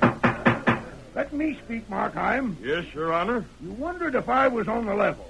Well, you'll find out. Yeah? All it takes is to look at the faces of them lying witnesses to know the truth. Every one of them should be jailed for swearing away a man's life. But, Judge, that's for you, Sheriff. And you, Bush. It looks like the murders Frisbee, Slade, and Larson have been charged with are still unsolved. And it looks like it's up to me to appoint a deputy sheriff to arrest you for investigation. 1 minute, Judge. Yeah? You needn't appoint anyone. The United States Marshal is here to take charge of things. He is? Where's he at? You know him as Markheim. He come here to frame up the bunch of us. I came here at the suggestion of the Lone Ranger. He and Tonto outlined a plan where I'd be bait for the trap to show the sheriff and his deputies up as scheming crooks. But where's the Lone... Wait, gun. You mean that masked man is the Lone Ranger? That's about the size of it. Come, Tonto. We're finished here. Wait a minute, Lone Ranger.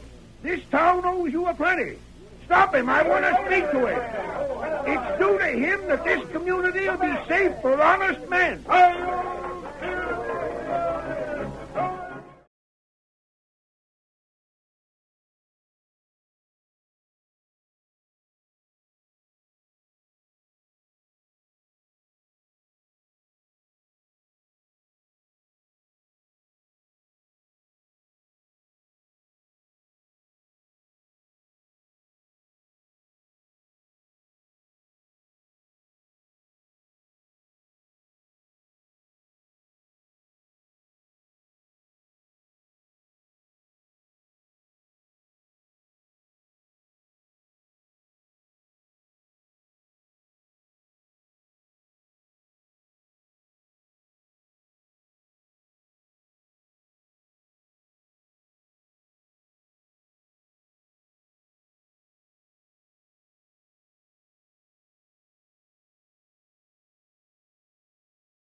The National Broadcasting Company presents Joel McCrea in Tales of the Texas Rangers.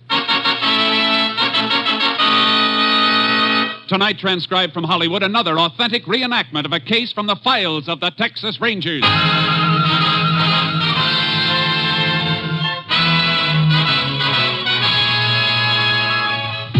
Tales of the Texas Rangers, starring Joel McCrea as Ranger Jace Pearson.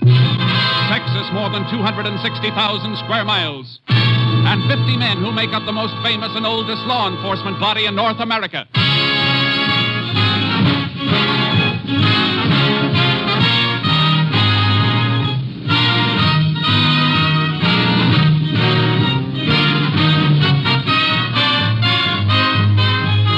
Now, from the files of the Texas Rangers come these stories based on fact. Only names, dates, and places are fictitious for obvious reasons. The events themselves are a matter of record.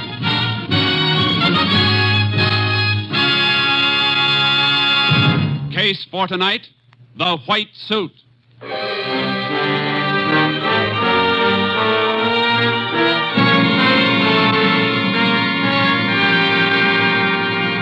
It is 6 a.m., June 23rd, 1947. There is only one prisoner in the Live Oak County Jail. He is John Elliott Bascom, a notorious and dangerous gunman. In the anteroom connecting the jail with the sheriff's office, Deputy George Keaton dozes, snoring at the end of a long and uneventful night's duty.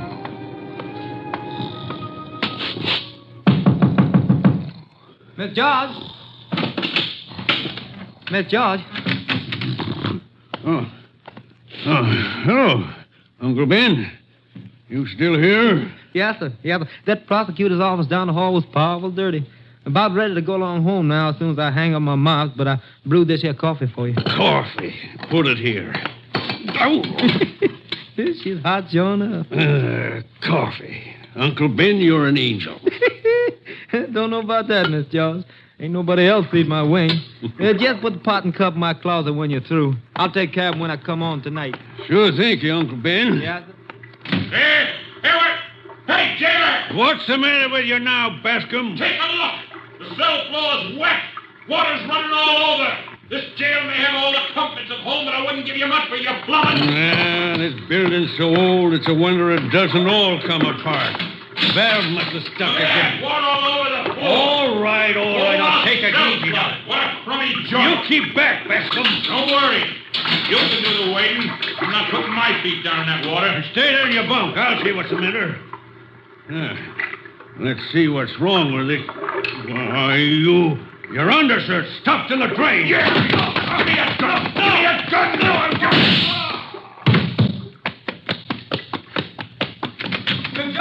Miss George! Oh, Lordy, Bascom! Get away from that gun cabinet.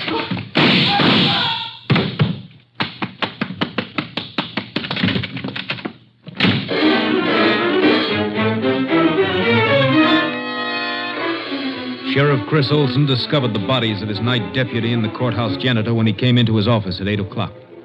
He immediately telephoned the Texas Rangers, and a short time later, Ranger Jace Pearson arrived. Jace Pearson, am I glad to see you? It's been quite a while, Sheriff. Jace, this is a bad thing. Anything involving Bascom is. You got any line on him yet? No, apparently he slipped out of town afoot. We don't even know what direction he took. Probably east up Rocky Valley. That's the quickest way into open country. Ranger Harris was ordered out on this assignment with me. Oh, where is he? I dropped him with a walkie-talkie at 2 Mile Bridge on the way in. He's riding through the brush now, cutting for a trail. We ought to find out pretty soon if Bascom's still afoot. And if he isn't? Well, the highway patrol's already closed the main roads into this area. As soon as we get a localization, mounted units will move in and attempt to close the gaps. We'll get him, Sheriff. Well, I sure hope so. Oh, excuse me. Sheriff's office, Olson speaking. Sheriff, this is Bob McDougal out on Route 7. A man just stole my truck out of the field where I was working. You got a description? I didn't get a very good look at him. He was clear across the field. A medium-sized fellow wearing a pair of white coveralls, headed toward Prado. What kind of truck? A red half-ton pickup, 46 model. Anything else to identify it? It's kind of beat up. Grill's broken out in front. I think that's enough for us, McDougal. You know who it was? I think so. But you better get in as soon as you can and file a theft report, just the same. Farmer's truck was stolen about 8 miles out of Route 7. It's Bascom, all right, Jace. White coveralls. Yeah, those jail suits sure show up. Come on, my unit's out front. We'll get this on the radio as we roll.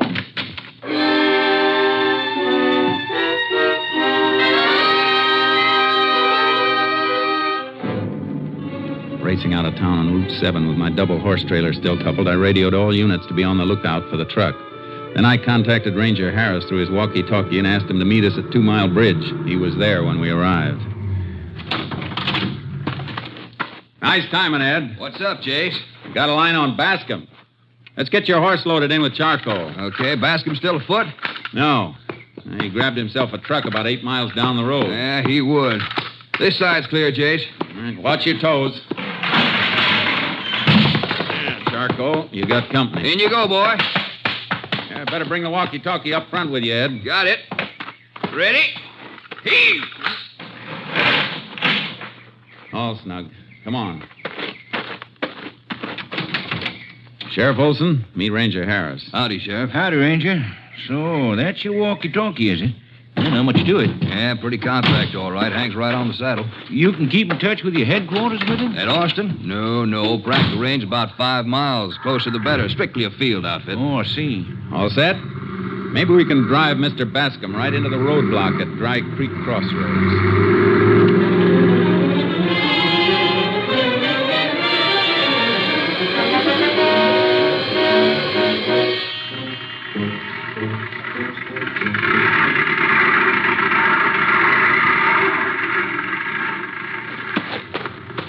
Well, sounds like you just made it.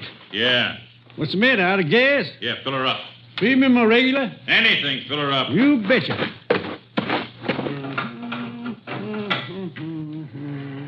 Say, isn't this old Bob McDougal's truck? Yeah, I'm taking it into Prado. Thought he got all his repair work done at Live Oak. Not this time. Hurry it up, will you? It's trying to bubble over on me. Filler pipe must be bent. Old Mac sure beats up a truck, don't he? Yeah. Best farmer in the county, but awful careless about machinery. Seems Come like on, wind it up. That's enough gas. Okay, Mr. Okay. You must be in a hurry. I am. You're gonna lose some time at Dry Creek. Yeah? Why? The law's got a roadblock at the crossroads for some reason or another, combing everybody through down to the seams of their drawers. 5 2/10. That's 131. Charge it. Hey! All right, you smart mechanic. Let's see how far that gas gets you.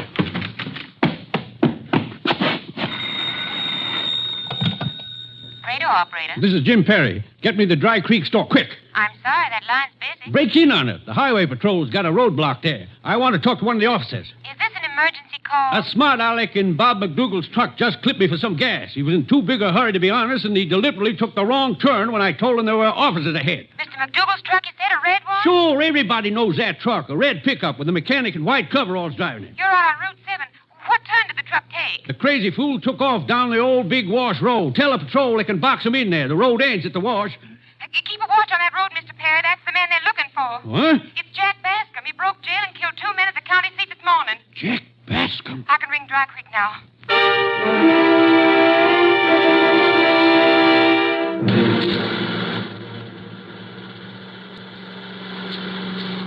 KTXA to Unit 10. KTXA to Unit 10. Unit 10 to KTXA. Go ahead, KTXA. Subject Jack Bascom refused to pay for gasoline. He turned south from Route 7 at Perry's filling station, your vicinity. That's Perry's down there at the foot of the hill. 10-4. Unit 10 approaching Perry's now. We'll keep KTXA advised. Unit 10 clear. 10-4, KTXA Austin. Yeah, there's Jim Perry out in front, flagging us down now.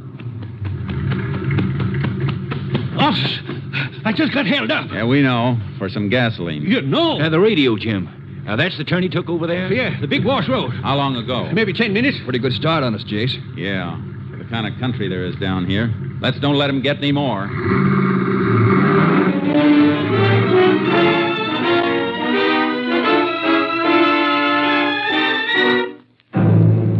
We found the red pickup abandoned in the sandy bed of Big Wash 4 miles from the highway and radioed the surrounding units. John Bascom's tracks led straight into broken country beyond the wash. He couldn't go any further in the truck, and neither can we. Looks like work for the horses from here on, Ed. Let's get them out. Right. I'll give you a hand, Jace.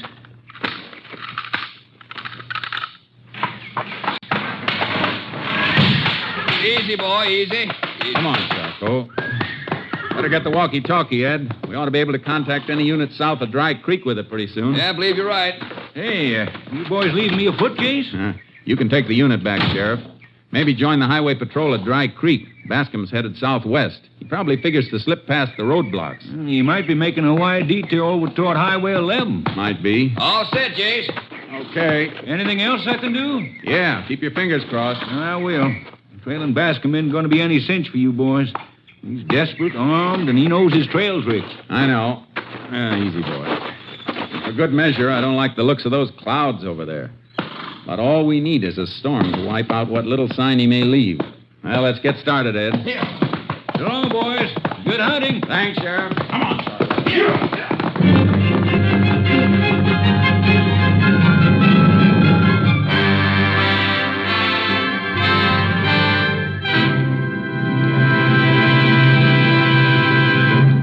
You are listening to Tales of the Texas Rangers, starring Joel McRae as Ranger Jace Pearson. And now we continue with tonight's case, The White Suit, an authentic story from the files of the Texas Rangers.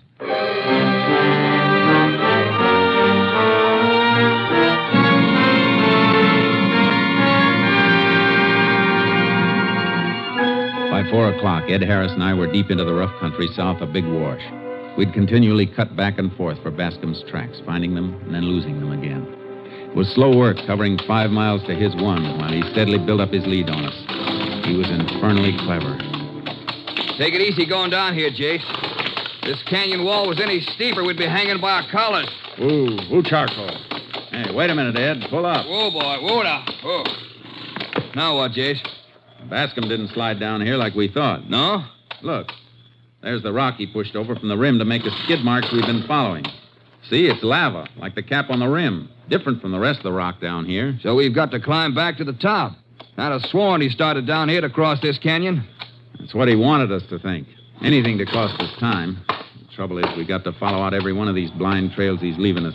Any one of them may be the McCoy. Yeah, he'll be to California before we ever get out of these badlands. He isn't to California yet.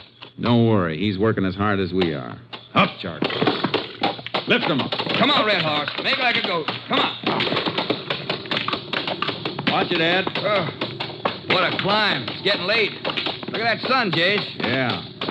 Hey, that low sun has got its advantages. Oh, boy. Oh, now. Easy. Take a look at that slope over there across the canyon. That patch of sand past that big mesquite. Yeah, tracks, footprints. Then Bascom did cross the canyon after all. Probably someplace a little downstream. Jace, how come we didn't see those tracks when we started down here from up before? He couldn't have made them since then.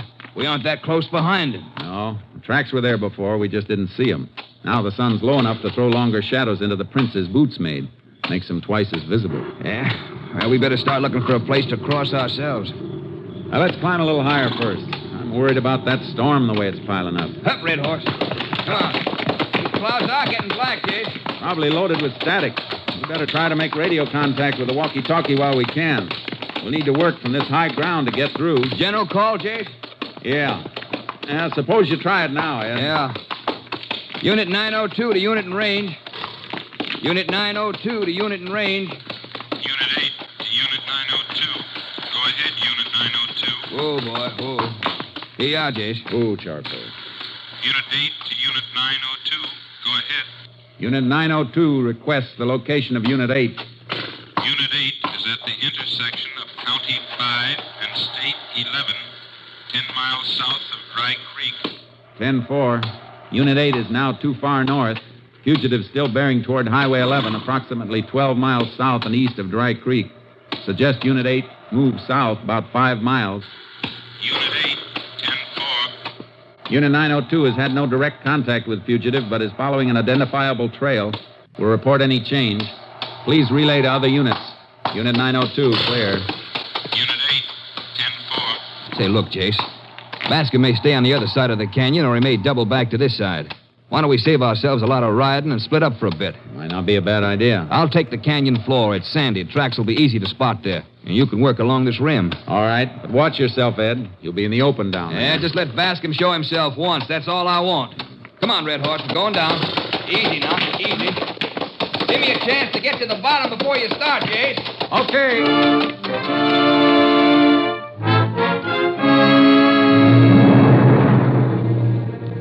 Something about a manhunt sharpens the hunter's senses. I sat on the rim for long moments watching Ed Harris descend that canyon wall, feeling danger without being able to identify it. Suddenly, smoke blossomed behind a rock on the opposite rim. I saw Harris sag in his saddle before the horse carried him out of sight. Dim by distance came the lagging sound of the shot. Go, Charcoal. Go, boy. Harris! Harris, you all right?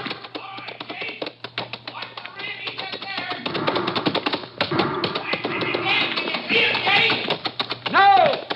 The rocks are in the way. Keep cover, Ed. Be with you in a minute.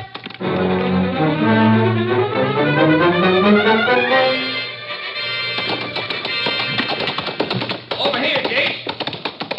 He was right up there, but he beat it. I think I hit him. Those white coveralls make some target. Probably realizes that by now, and he'll really run. How bad are you hit? Oh, flesh wound, clean. Just above the elbow here. Help me get this kerchief on it. I'll be all right. Pull your sleeve out of the way. Yeah. He would pick my left arm. How'd he know I was a southpaw? That's something we may be asking him right sudden. You okay now? Yeah, like no. You pick up his trail on the rim. We'll have to watch sharp. He's going to try to keep that white suit out of sight. Now that we're this close to him. Come on, Red Horse. Show that charcoal how to climb. Come on, Charcoal. Hey, get up.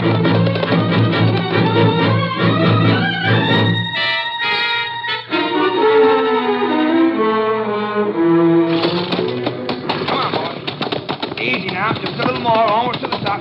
Come on now. Oh.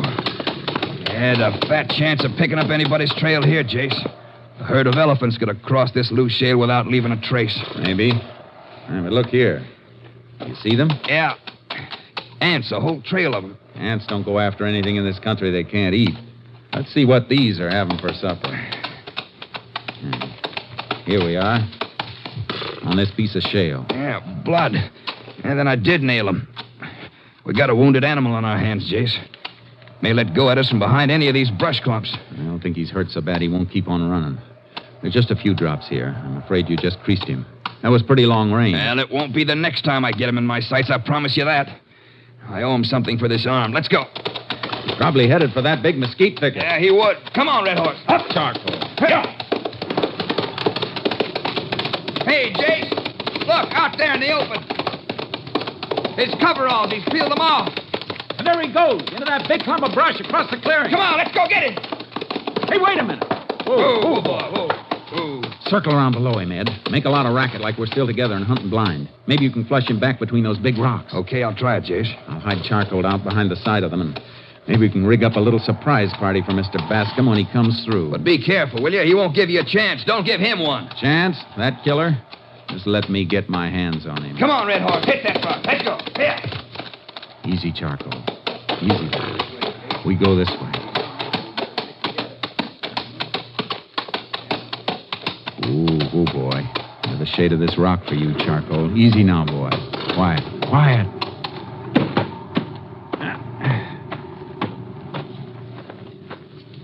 Head down, boy.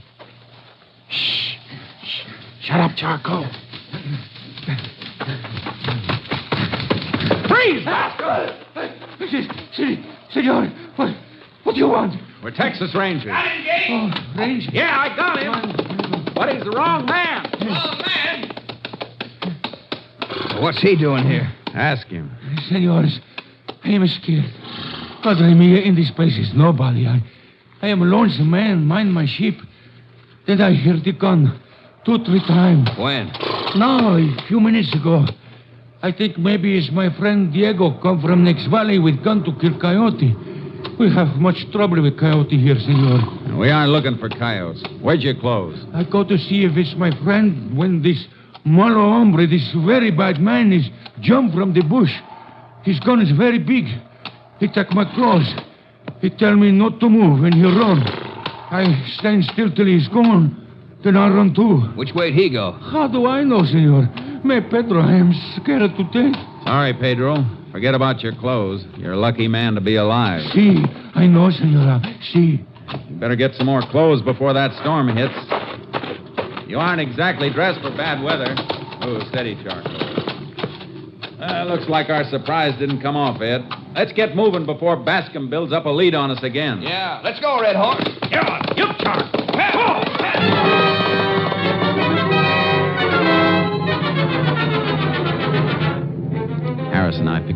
trail shortly, but Bascom managed to stay ahead of us using a large bag of tricks to keep out of sight, even if he couldn't shake us. When the sun set behind towering thunderclouds, we were working our way down a wide, arid valley, keeping some distance apart. Hey, Jace, here's the tracks again. Pick 'em up, Charcoal. Yeah. Ooh, boy. See 'em? Ooh. There they are, heading right down there in the valley. Fresh as daisies, too. Yeah, no blow sand drifted into them at all.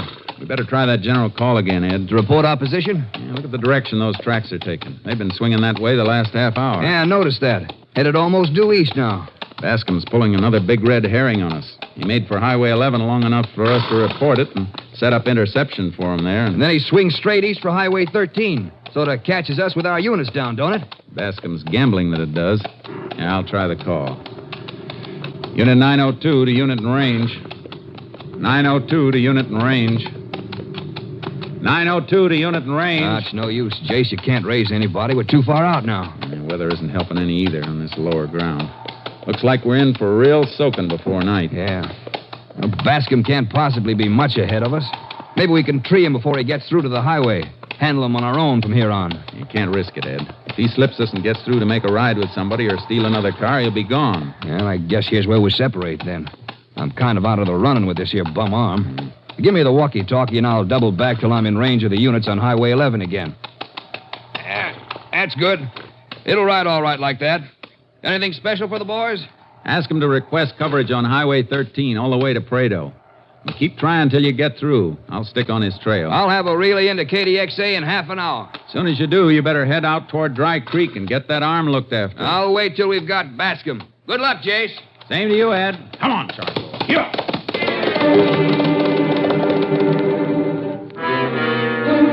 20 minutes later, the rain struck with cloudburst intensity, bringing complete darkness, but not before John Bascom's tracks led me onto an adobe bench where sheep had been grazing. He'd removed his boots here, and his tracks blended with a maze of other bare footprints left by Mexican sheep herders. I rode on slowly. Suddenly, a small, rain-drenched boy stepped out from the brush. Charcoal nearly ran him down. Ooh, Charcoal. Steady, boy. Hey, you there. Hey, boy, Nino. Wait. Get up. He ran like a frightened little rabbit. Light winked as the door opened and closed, the door to an adobe shack.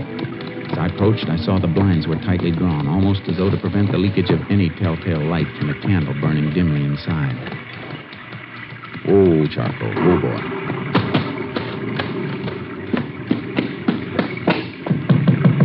Open up.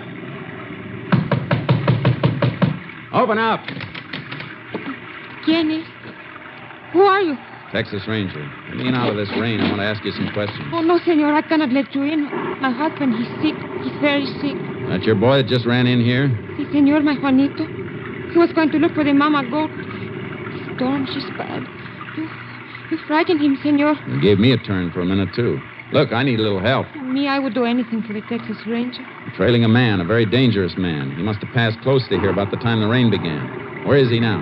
We have seen nothing, Juanito. I mean, nobody, senor. Maybe your husband did then. Anyway, I want out of this rain. Senor, no, you must not. My husband. This woman was deathly afraid, but her eyes told me she wasn't afraid of me. Of the storm, perhaps, of the sickness in her house, or of the blanket-wrapped man lying on a bunk in the corner of the room with his bare feet protruding toward me. The door was thick. I pushed it inward as far as it'd go and stepped quickly behind it. Senor, please. Slide your gun out from under that blanket and drop it, Bascom. The gun, Bascom. Drop it or I'll break your other arm. Drop it.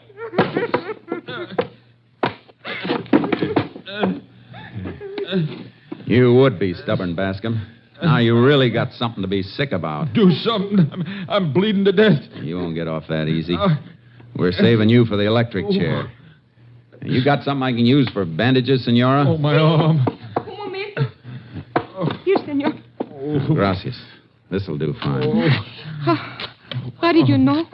He was holding a gun on you and the boy, making you do what he said? See, how could you know? Your real husband's a sheep man, isn't he? Si, senor. He's working near Prado now. Well, look at these bare feet sticking out here.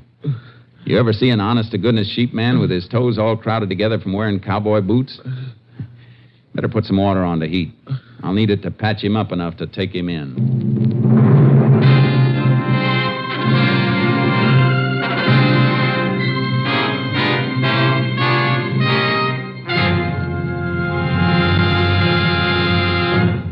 John Bascom was tried in Live Oak County and found guilty of the murder of 2 men. On the 2nd day of December 1947 at Huntsville Prison, his sentence was carried out. Death in the electric chair.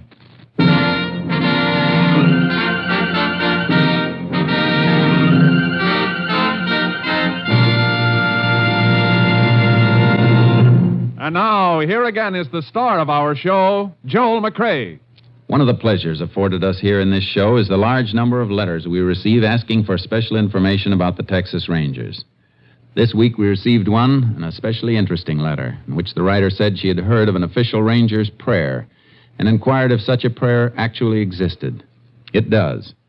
The prayer was written by Captain Pierre Bernard Hill, chaplain of the Texas Rangers, and I should like you to hear it.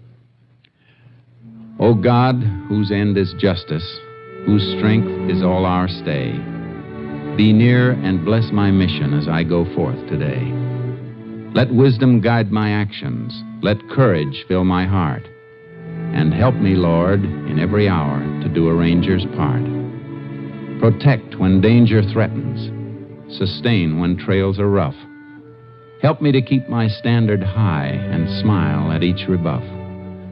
When night comes down upon me, I pray thee, Lord, be nigh, whether on lonely scout or camped under Texas sky. Keep me, O God, in life, and when my days shall end, forgive my sins and take me in, for Jesus' sake. Amen.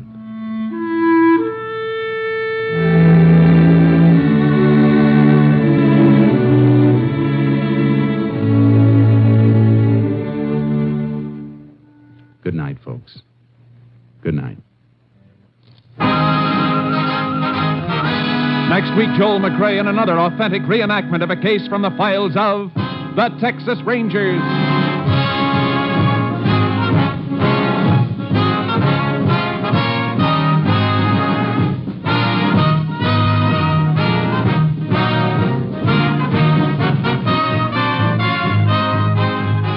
Joel McCrea will soon be seen in the Universal International Technicolor production, Frenchie. Tonight's cast included Tony Barrett, Herb Butterfield, Barney Phillips, Bill Johnstone, Herb Ellis, and Lillian Byatt. This story was transcribed and adapted by Tom W. Blackburn, and the program was produced and directed by Stacy Keach. This is Hal Gibney speaking.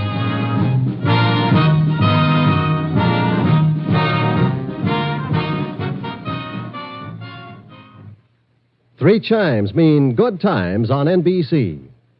Tonight, Theater Guild on the Air presents Judy Garland in the prize-winning novel Alice Adams, co-starring Thomas Mitchell.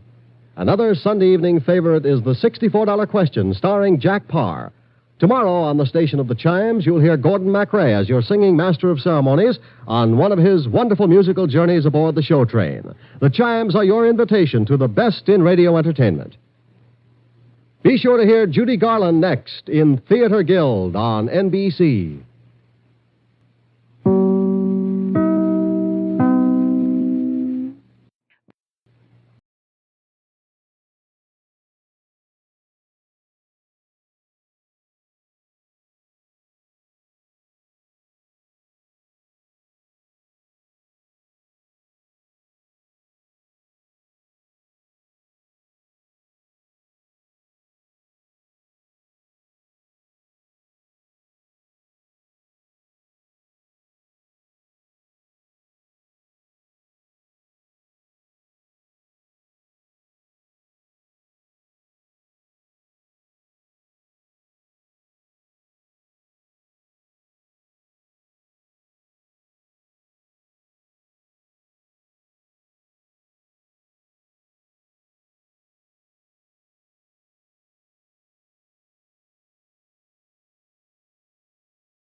Stay tuned for Herbert Marshall as the man called X, transcribed.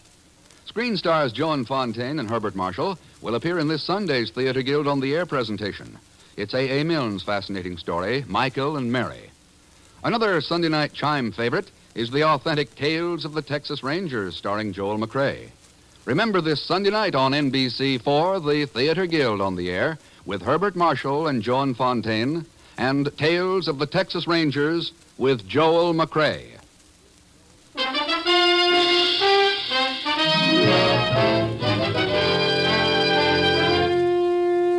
The National Broadcasting Company presents Herbert Marshall as Ken Thurston, the man called X.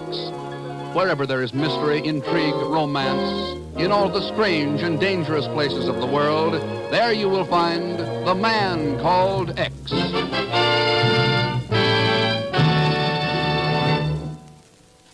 It began near the island of Xenophon, off the coast of Greece in the Aegean Sea.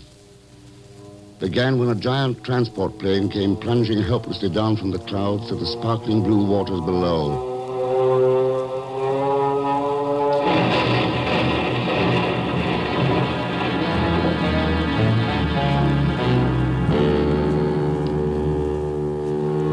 One day later, in Athens, Greece, the disaster that hit that plane caused another.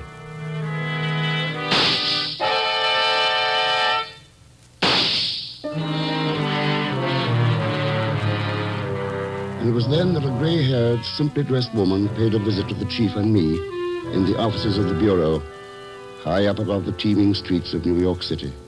Now, just why did you come here to the Bureau, Mrs. Mastos? You see, it was because of my son Arides. He lives in Athena in Greece, where I come from. Your son is Arides Mastos? Yes, a doctor. Sure. Chief, you remember Dr. Mastos, one of the greatest research men in the world. Worked with us during the war on battle fatigue, war neuroses. Oh, sure, Ken, of course. Come to think of it, I saw his name in the papers just a month or two ago, didn't I? Yeah.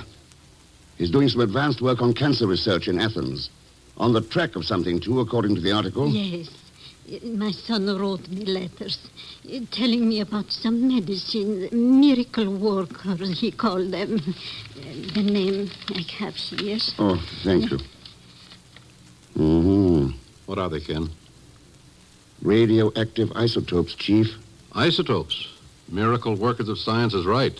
They've been using them as tracers to determine the cause of certain diseases. Chief, radioactive isotopes might hold the clue to curing any number of diseases. Tuberculosis, cancer. Apparently, Dr. Mastos is going to use them in his cancer research. No, Arides will never use them. Oh? You see, my son is dead. Oh, I'm sorry. He was shot to death. Shot? Then that's why you came to us. You want us to find his killer? No, I do not believe in revenge. What is done is done. My son is gone. But his work must live on.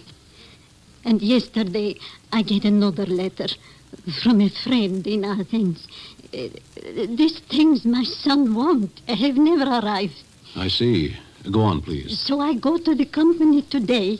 What company, Mrs. Mastos? The Cedar Mercantile Company. Cedar Mercantile Company. They are the ones who were to send these things to Athens, to my son. But the man will not help me, will tell me nothing, only to come here for the government to assist me. You will help, please. You will see that my son's work can continue. I'll promise you this, Mrs. Mastos. Everything your government can possibly do to help is going to be done. So that is good.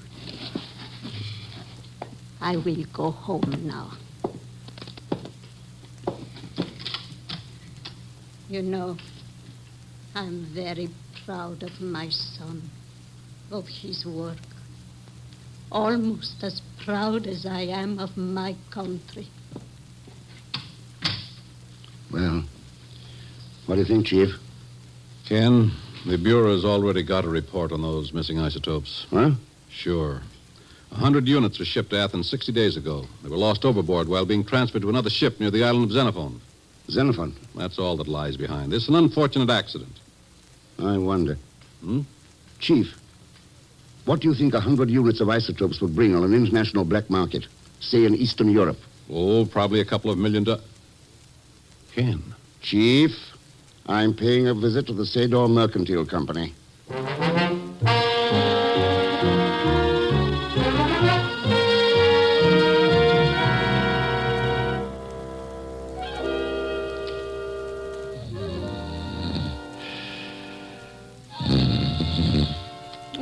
Pay the man out of petty cash, Herman. It's only $2 million. Sure. Don't be so impetuous, Prince Krapunik. You'll have to stand in line with the others. Pagan. Get your feet off that desk and wake up. I'll have your head for waking me up like this. Hello, Mr. Thurston. Pagan, what are you doing here at the Sador Mercantile Company? Where? You mean here? Why, I'm the vice president and general manager, in charge of mercantiles and things. So you're the one who sent Mrs. Masters to see me? Of course, I didn't know what she was talking about. Besides, I wanted you to find out about my salary. That big fat man hasn't been back since. What big fat man? The one who hired me 3 days ago. He hasn't been back since. And the joint is clean as a thistle. No papers, no supplies, no nothing.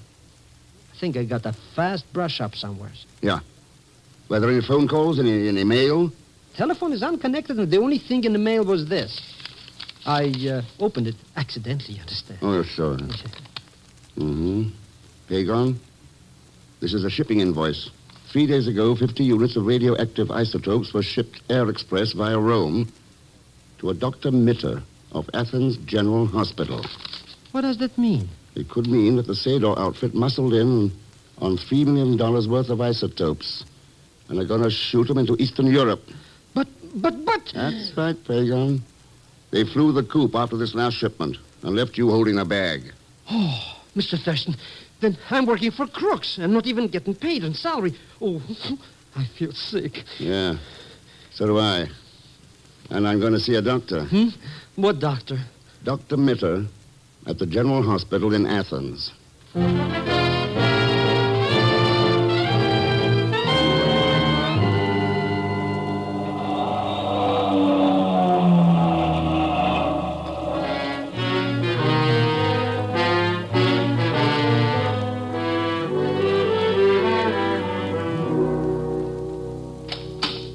Dr. Mitter will see you now, Mr. Thurston. Oh, thanks, nurse. Well, You seem surprised, Mr. Thurston. I am. I didn't expect Dr. Mitter to be so feminine. Someone should have told you that the name is Eleanor Mitter. Won't you sit down? Thanks. You wish to speak with me concerning radioactive isotopes and our interest in them here at the Athens General Hospital. That's right. What can you tell me about him? We had a great man working at this hospital, Mr. Thurston. Dr. Aridus Masters. I know. Do you also know that he was very close to determining the cause and the possible cure for cancer? So he applied for radioactive isotopes under the ECA grants to Greece. He did. And the hospital contracted with the Sador Mercantile Company to send the isotopes from the United States to Athens. 100 units of them? Yes. It's a pretty large order for one hospital to handle, isn't it? Cancer is a pretty large order for humanity to handle, Mr. Thurston. What happened to him? The first shipment was lost at sea. Wasn't another 50 units shipped by air express a few days ago? It was. But the plane crashed off the island of Xenophon 2 days ago. Oh, Xenophon. That was the scene of the first loss, too, wasn't it? It was. Coincidence? What else could it be? They were both accidents. Yeah. What about Dr. Masters' death, Dr. Mitter? Was that an accident, too? Dr. Masters was murdered, Mr. Thurston, while resisting a bandit who was attempting to rob him. You're sure that's what it was? I am not interested in theories about murder. Only in carrying on Dr. Masters' research, if I am able. Could you persuade your government to ship us still additional units of isotopes? It's asking us to stretch our generosity a bit, isn't it? We have no place else to turn. There's always the black market, Doctor. Mr. Thurston, there is no black market in radioactive isotopes. Yeah. Oh, well. Thanks for the information, Dr. Mitter. I'll see if I can do anything for you. Bye, Doctor. Goodbye, Mr. Thurston. And thank you. Sparta 2573, please. Hello. This is Dr. Mitter. Mr. Ken Thurston was just here. He might possibly be taking the steamer to Xenophon. And it is also possible that Mr. Thurston is the man called X.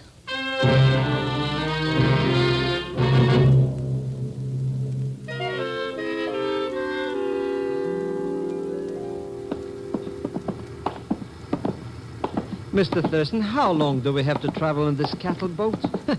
Already my stomach is telling my nose to move away. Cheer up, Pagan. We'll be in Xenophon in 24 hours. Now, this should be our cabin. Here. Yes? Hello, you must be Colonel Creighton. And if I am? The passenger agent tells us we'll be sharing this cabin. The ship's pretty crowded and... Yes, I've already been informed of these miserable arrangements. The very idea of a member of the King's personal guard being forced to share his quarters with strangers. We're not complaining, Colonel. Why should you? Just bear in mind, please, that this enforced proximity does not entitle you to any social amenities. Now, if you'll excuse me, I shall leave for dinner. I trust the cabin shall be in an orderly condition upon my return. Well, what a stiff shirt. Am I going to tell him a couple of things or two? Yeah, sure. Let's put our bags away, Pagan. Yep, come here. Well, good evening, gentlemen. Good evening. Your pardon for this intrusion. My name is Dmitro Sadov. Mr. Thurston, it's him, the big fat man.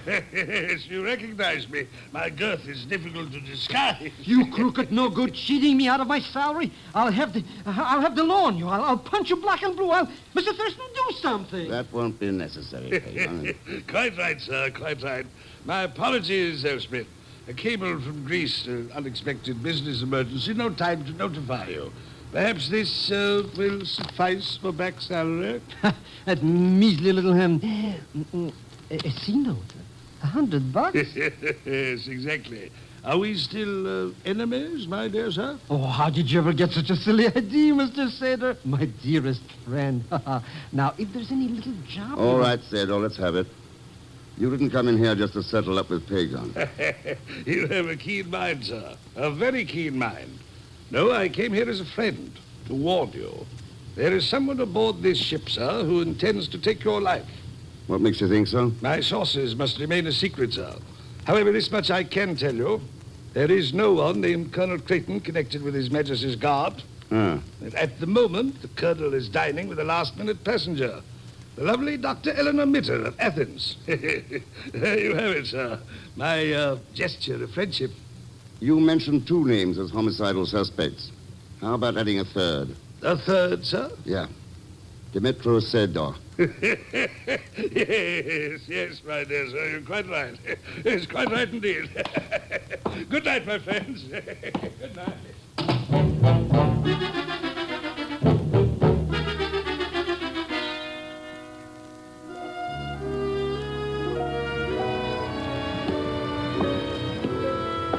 Sharing part of this rail, Dr. Mitter?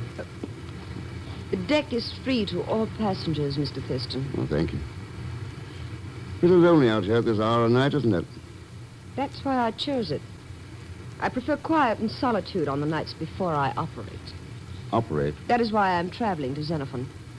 The pilot of the plane carrying the isotopes had his skull fractured in the crash. Oh. Funny thing about that crash, Doctor. Oh? Yeah, I checked on it. The weather was calm and clear. Too bad if the pilot died during the operation and couldn't tell how it happened. There are other things more dangerous to human life than a scalpel in the hands of a trained surgeon, Mr. Thurston. Now, if you will excuse me, I think I'll retire. Good night. Good night, Doctor. Mr. Thurston, we're going to be killed, murdered, even die, maybe. Whoa, well, wait a minute, Pagan. Who's going to commit all this mayhem? The phony Colonel Creighton. That's who. I saw him in the cabin just now cleaning the cannon. Anyway, caliber 88 automatic. He's going to kill us. Whoa. Down, get down!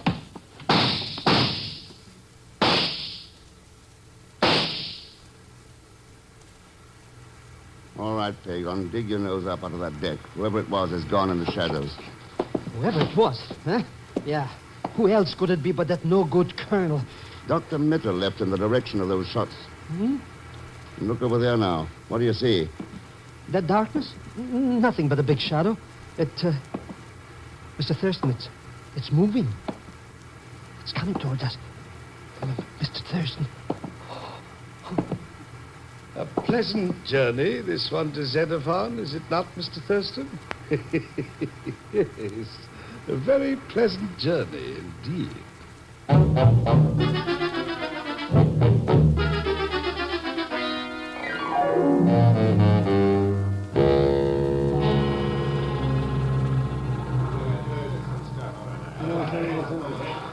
Mr. Thurston, why don't we get off this floating cattle car? Dr. Mitter sneaked ashore.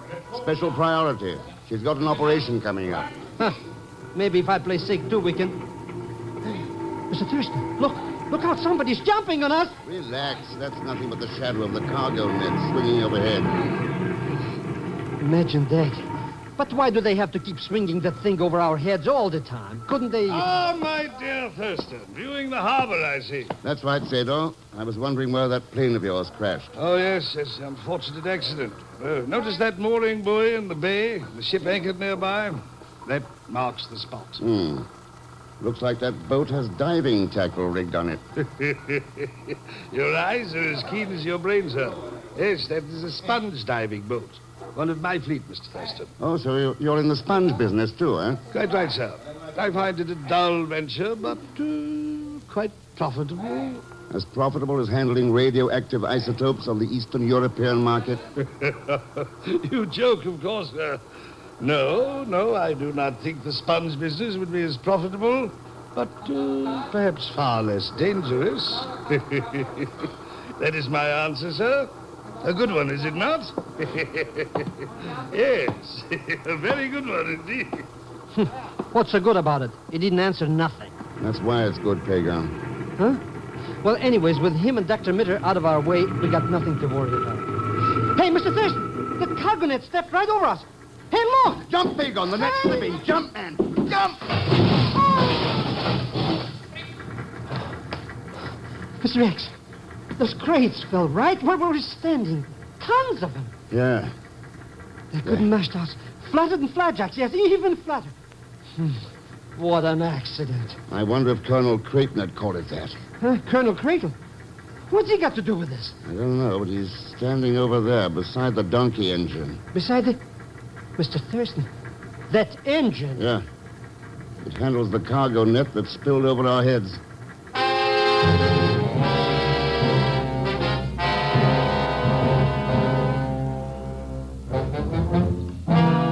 Pagan, here, take this money. Circulate around the village. See what you can buy with it. Learn if there's any black market for American goods. You know, cigarette, money, anything. Mm-hmm. Then meet me back here at the hotel. Mr. Cax, you don't abandon. But what are you going to do? Check on an operation. Huh? I want to see how dangerous a scalpel in the hands of Eleanor Mitter can really be.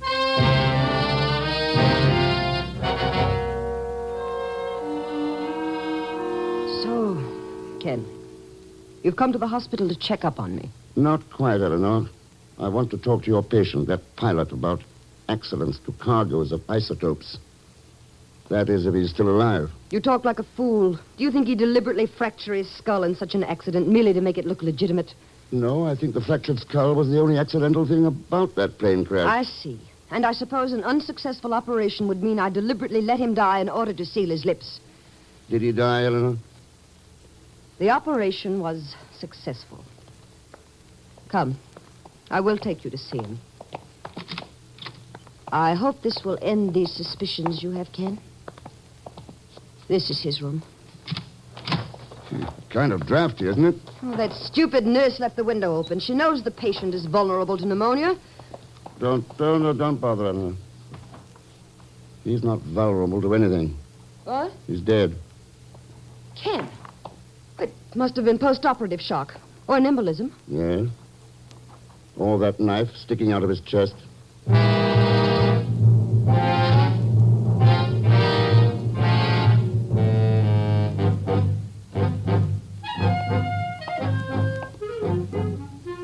Now, let me see. Mr. X gave me 200 clams. I spent only 100. Mm-hmm.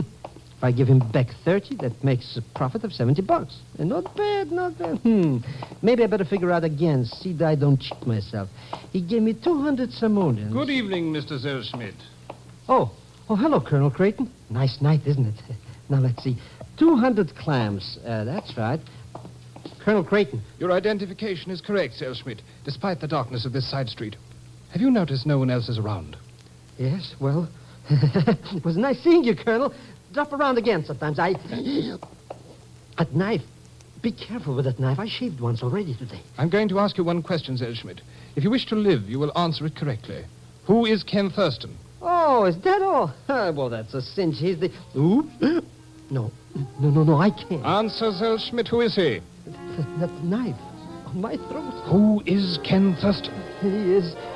Oh, forgive me, Mr. Thurston. He is the man called X.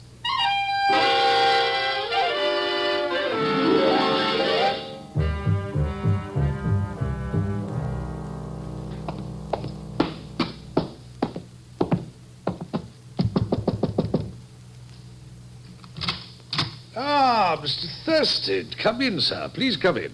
Thanks. Welcome. Surprise, sir. Most welcome.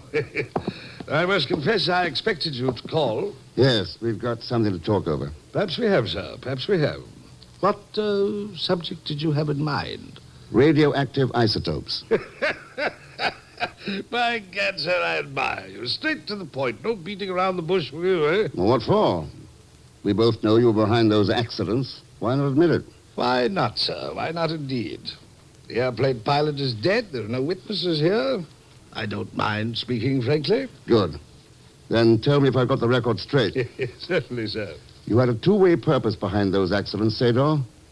Bleeding the ECA funds to Greece of some $3 million and seeing that those isotopes ended up in the country you're working for. I said you were a brilliant man, sir. Your deductions are quite sound. Unfortunately, I've succeeded only partially. Both shipments were lost at sea. I found it impossible to recover them.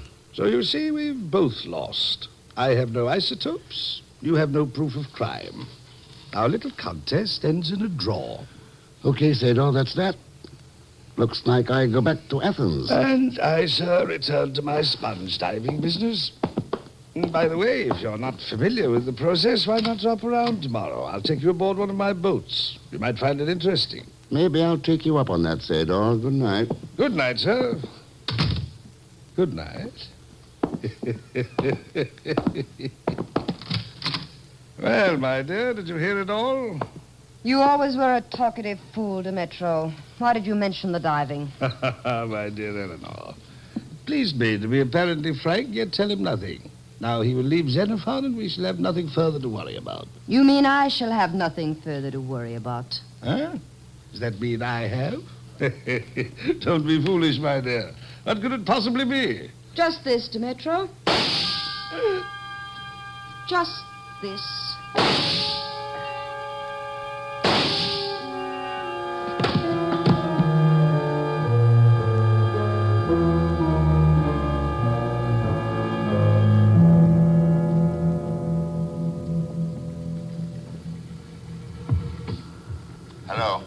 Hello, Pagon. Can you hear me? Is this diving suit telephone working all right? Clear like a shell, Mr. Thurston. Good. How's the motor operating the air pump? That little putt-putt is purring like a puppy. See that it stays that way. I'll keep it running smooth like a carpet. Unless maybe the crew of this boat is coming back. Don't worry. They've ordered to stay away officially. Then who is coming this way in a speedboat? Speedboat? Well, what do you know? It's that pretty little pill peddler, Dr. Hello Mitter. there.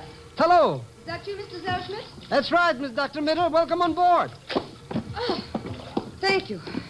And Mr. Thurston, where is he? I must speak with him at... The air pump. The diving equipment is working. Sure. We're learning how to be spongers. Aren't we, Mr. Thurston? Oh, I see. The diving rig phone is working. Let me have it. Dr. Mitter, you got a gun. You... Mr. Thurston. My hand is over the transmitter. He cannot hear you. Nor could he hear the sound of shots. Move backward quickly and stay there. Ken? Ken, do you hear me? Eleanor, what are you doing aboard? I followed you from your hotel, Ken. I have important news. Oh? You were right. Those accidents to the isotopes were planned. Demetrio Sador was behind it. He... but if you are diving out here, you know his plan. Yeah, that's right, Eleanor. He had his agents dump the isotopes into the ocean to make the accidents look legitimate. Then he'd recover them with his sponge divers. As you are trying to do now. The isotopes are right below the boat, Eleanor. A diver can get to them in the morning. So my work's almost over for the night. Ask Pagon to pull in the lines, will you? First, darling, I think you should know something. Dmytro Sedor has a partner. I was working with him. Were you, Eleanor? But now that Sedor is dead, all the profits shall be mine. Sedor dead? Yes, darling, I disposed of him. As I did with the pilot. And as I am going to do with you. Pretty confident, aren't you? Why shouldn't I be? You'll find it rather difficult to breathe down there with your air supply gone. Too bad it had to end this way, darling, but... Goodbye. Dr. Miller, the air pump, it stopped. Mr. Thurston. Yes, Zellschmidt. And now it is your turn. Mr. Thurston, help! Oh, you fool. He cannot help you now. He has got... You're wrong, Eleanor. You! Better take our gun, Colonel. With pleasure. Let me have it, Doctor. All right, Thurston. You're alive. And Colonel Creighton. Of the Athenian Secret Intelligence. Sure. You made a mistake not seeing the telephone wire going into the cabin. No, Pagon. Her mistake was trading in her physician's oath for a handful of money. She's going to pay for that mistake now. Yeah. So will all those who trade in the same kind of coin. Someone said it long ago, much better than I. Remember? What is a man profited if he shall gain the whole world and lose his soul?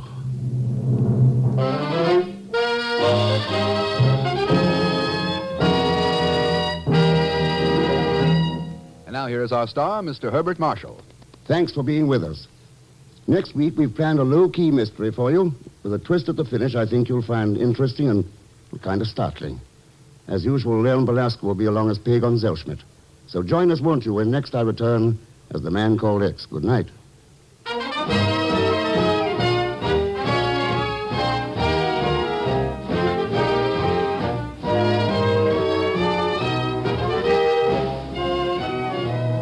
The Man Called X, starring Herbert Marshall, is a J. Richard Kennedy production and is directed by Jack Johnstone with music composed and conducted by Felix Mills.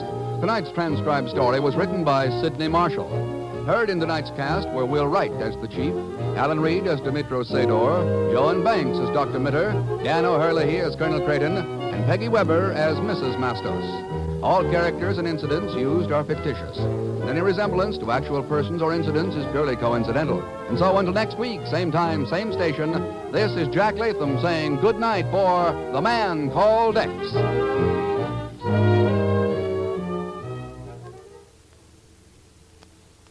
Three chimes mean good times on NBC. Sunday afternoon chimes mean mystery and action on NBC. Mike Waring, better known as the Falcon, lends his debonair touch to the solution of another mystery, followed by that polite, diplomatic, and very deadly detective, the Saint. After the Saint, the big guy steps into mystery and danger, and your Sunday afternoon of mystery concludes with that new private eye, Charlie Wilde.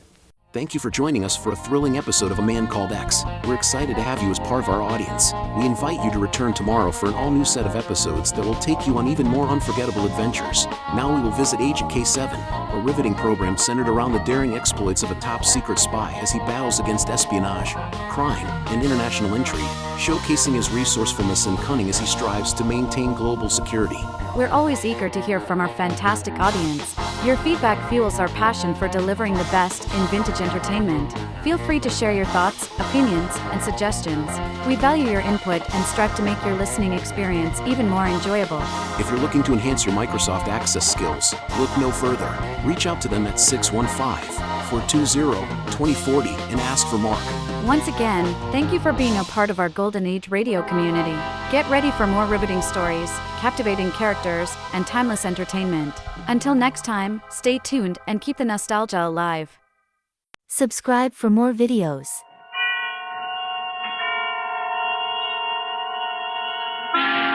Suspense.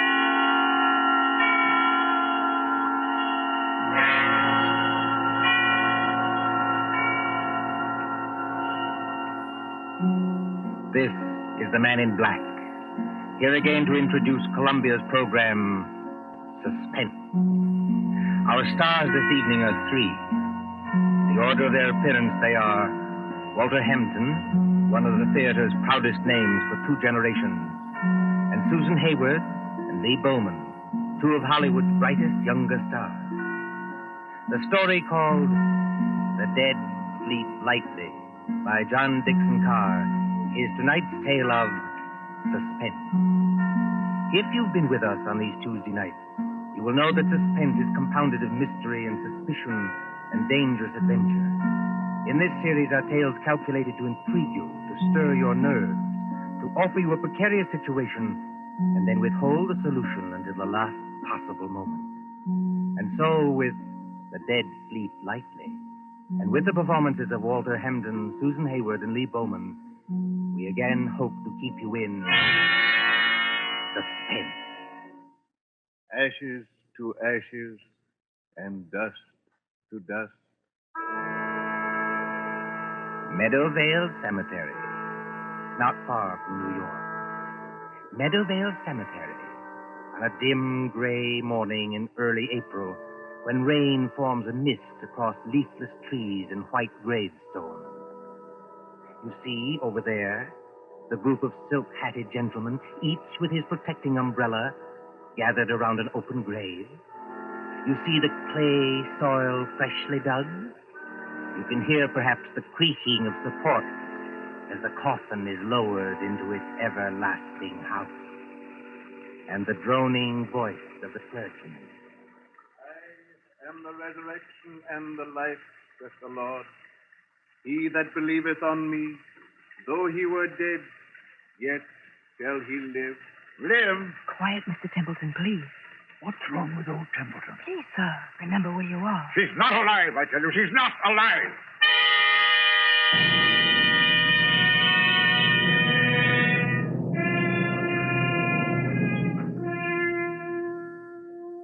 It might seem a long distance, that, from the Cosmopolites Club in Gramercy Park on the following evening, when that same well-fed man, as hard and unemotional as the diamond pin in his tie, hurries up the steps into the club and... What? Yes, Mr. Templeton. Tell me, Mr. Wilmot in the club, do you know? Yes, sir. Don't you see him? See him? Where? In the lounge over there, sir. Sitting by the fire. Yes, of course. I'm a little upset. You're a good fellow, Henry. I won't forget you. Thank you, sir. Excuse me, sir, but aren't you going to take off your hat and overcoat? Never mind my hat and coat. Just tell me one other thing. When I came into the club, was there anybody following me? Following you, Mr. Templeton? Yes, a woman. A woman with a long skirt and a heavy black veil. There aren't many women who wear that kind of dress nowadays, sir. Look out into the street. Do you see anybody? No, sir. There's just... What's that? Oh, that's only the old street musician, sir. He doesn't mean any harm. I won't have that tune played, do you hear? I'm used to getting my orders obeyed, and I'm going to have this one obeyed. Here's some money. Go out and tell him to go away. Yes, sir, if you insist, but... Do as you're told and don't ask questions. If anybody wants me, I shall be with Mr. Wilmot. Very good, sir.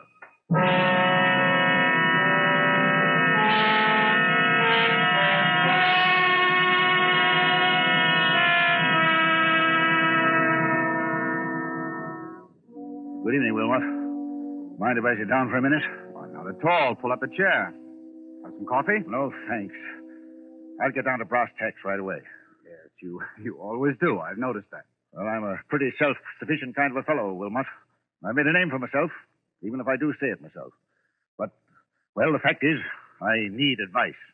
A successful publisher asking advice from one of his own authors.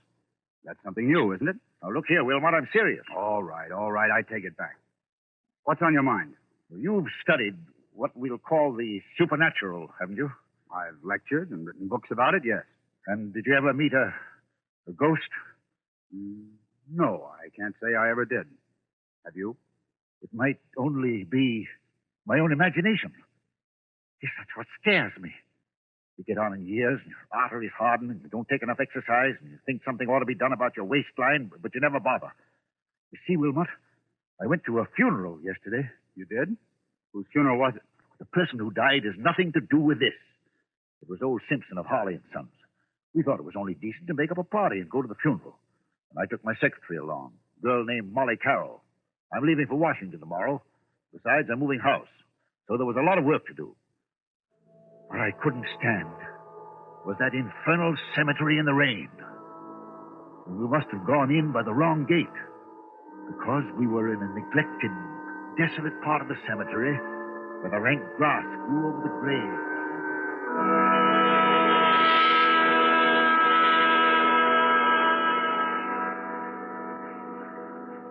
You'll oblige me, Miss Carroll, if you'll first find out the proper directions of our places. We've come in the wrong gate to the cemetery. Well, I'm sorry, Mr. Templeton. I thought What you thought doesn't matter now. This is the wrong part of the cemetery. My shoes are absolutely ruined with wet clay. Well, it isn't doing my own shoes and stockings any good either, Mr. Templeton. If there's been any damage to them, Miss Carroll, I'll replace them. You never found me ungenerous, now have you? Well, not exactly ungenerous, no. And I'll pay you the compliment, Miss Carroll, saying that you're the best secretary I ever had. Thank you.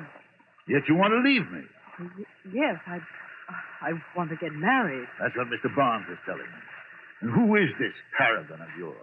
What does he do? Does he make any money? Well, Frank's a radio technician. He's not very wealthy, I'll admit. Wealthy? A radio technician? I'll bet he doesn't make as much as I pay you. Yet you want to get married. Well, is there anything very strange about that? Yes, if it interferes with your career, if it... Good Lord. Look at that. Look at what, Mr. Templeton? Over there, where I'm pointing. You mean that? It's only an old gravestone covered with weeds and brambles. I haven't seen that grave in years. It looks rather neglected. It is neglected, isn't it? Will you go closer, please, and read the inscription? Mr. Templeton, Do as I tell you, please. it says, let's see if I can get some of these weeds aside. It says, sacred to the memory of Mary Ellen Cleaver, born September 5th, 1892, departed this life March 25th, 1919. Thou shouldst still be adored as this moment thou art. Let thy loveliness fade as it will. If you lower that umbrella, Mr. Templeton, you'll get soaking wet. Sentimental trash. But she always liked it. She always liked it. Mary Ellen Cleaver. Did you know her? Very well indeed. She was my wife. Your wife? But I never knew you were married. Neither does anybody else. Where's my flask of brandy? What have I done with it? It's in your hip pocket, Mr. Templeton, but do you think that's very wise? You've already had more than enough. Whatever I do is wise, Miss Carroll. Well, we were married very young. She was a nice little thing. I was fond of her, yes. But she couldn't have helped me. I'm not a snob, but she wasn't in my class. No style, you know, no manners, no education. Indeed. Could I have introduced her to the friends I was making? No. Wouldn't have been kind to her. She didn't even want to go to the places where I was invited. She'd sit at home and say, what was it like? Did you have a nice time? What was Mrs. So-and-so wearing? And she loved me. I'll put that to her credit. But... You left her? I thought it was the kindest thing to do, yes. She went away. Then I heard she'd had... Had what? Nothing. Doesn't matter. Well, there was a war on. I attended the peace conference in Europe. Never even knew she was dead until I heard some friends had buried her. I always promised to call her up. She said she'd come back to me if I did. You couldn't call her up now, Mr. Templeton, even if you wanted to. No, I suppose not. But I was fond of her. I wish there was something I could do. Well, you could have her grave cared for. Have some flowers put on it. That's it. That's an idea. She'd have liked that. Can you take care of that for me? I'll look after it tomorrow morning, Mr. Templeton. But how will they ever be able to locate the grave? There must be thousands in this cemetery. Well, each grave has a number, you know, cut into the stone so you can identify it. This is number 1212. 1212. Sounds like a telephone number, doesn't it? Yes, doesn't it? Meadowvale 1212. Poor girl. I was fond of her. Please, Mr. Templeton, come along and please, no more brandy. You've got a funeral to attend.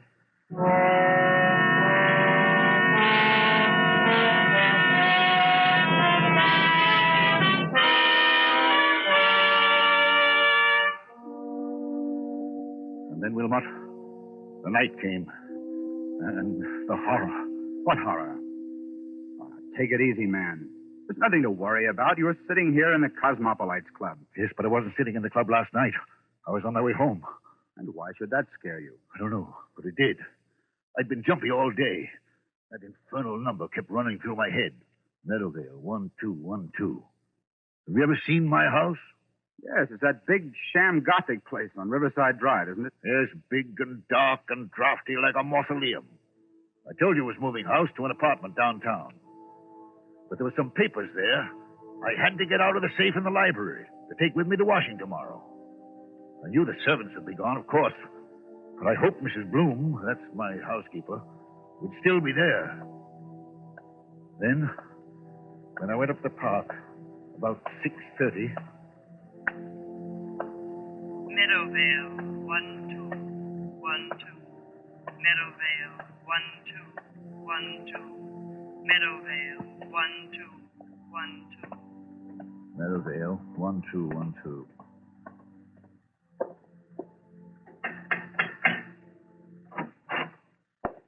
Mr. Templeton, this is a surprise. Sorry to trouble you, Mrs. Bloom. I seem to have mislaid my key. The other could have sworn I had it on the key ring this morning. It's no trouble, Mr. Templeton. Only, I hope you're not planning to spend the night here. No, I'm going to a hotel. Why do you ask? Because they've disconnected everything except the electricity and taken away most of the furniture. I haven't touched anything in the library. No, sir. I told them you said to leave that. But it does seem a pity in a way. What seems a pity? To break up a lovely home like this after all these years. Home? This big, ugly picture gallery? It's been a home to me, sir. Well, I've treated you generously, haven't I? Yes, sir. I'm sorry. I've got several hours' work to do, Mrs. Bloom. A whole safe full of papers to sort over. I'm going to the library and... What's that you're hiding behind your back? I'm not hiding anything, sir. All the same, what is it? It's only a music box, sir. I found it in the attic when the moving men were here. If I hadn't known there were, well, no ladies in your life, I'd have said it belonged to one of them. I love to hear them, sir. May I? Mrs. Bloom. Yes, sir. If you don't want me to smash that music box, turn it off. Yes, sir, I'm sure I never... I'm going to the library. If you can find any sandwiches and coffee, bring them. Yes, sir. Excuse me.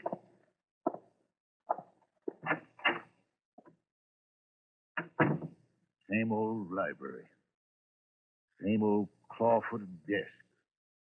There's the Venetian mirror she bought for you. Look at yourself in the mirror, Templeton. Admit you can't face it. Admit you can't work here tonight. Admit you've got to have lights and music and... That's it. Go out for dinner. Telephone Wilmot. If they've left the phone... Oh, yes, good. Here it is. Hello. Yes, sir. Number, please. Number, please. I want, Meadowvale 1212. Meadowvale 1212. Wait, what the devil's name am I saying? Change that, I want... Hello, my darling. I knew you'd call me when you needed me. Who's that speaking? Who are you? It's Mary Ellen, dear. Don't you recognize my voice? You're not Mary Ellen. This is a trick. Mary Ellen is dead. Yes, dear. But the dead sleep lightly, and they can be lonely, too. And now that you do need me... I don't need you. I don't need anybody. I'm coming back to join you, dear. It's not easy, but I'll be there by the time the clock strikes 7.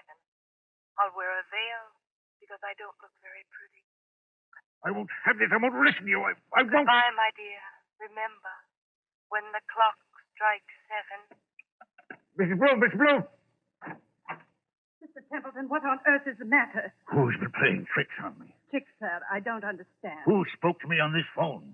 But, sir, nobody could have spoken to you on that phone. Nobody could have. What are you talking about? That phone's disconnected, sir. Disconnected? Yes, sir. The man came here this afternoon and took that little metal box off the wall and rolled all the wires up and put everything on the desk there.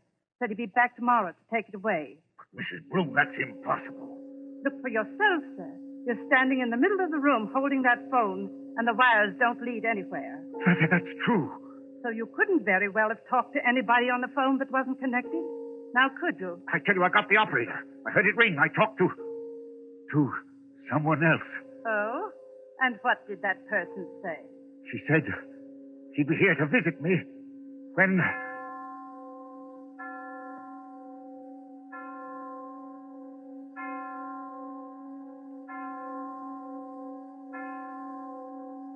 Mr. Templeton, what's the matter?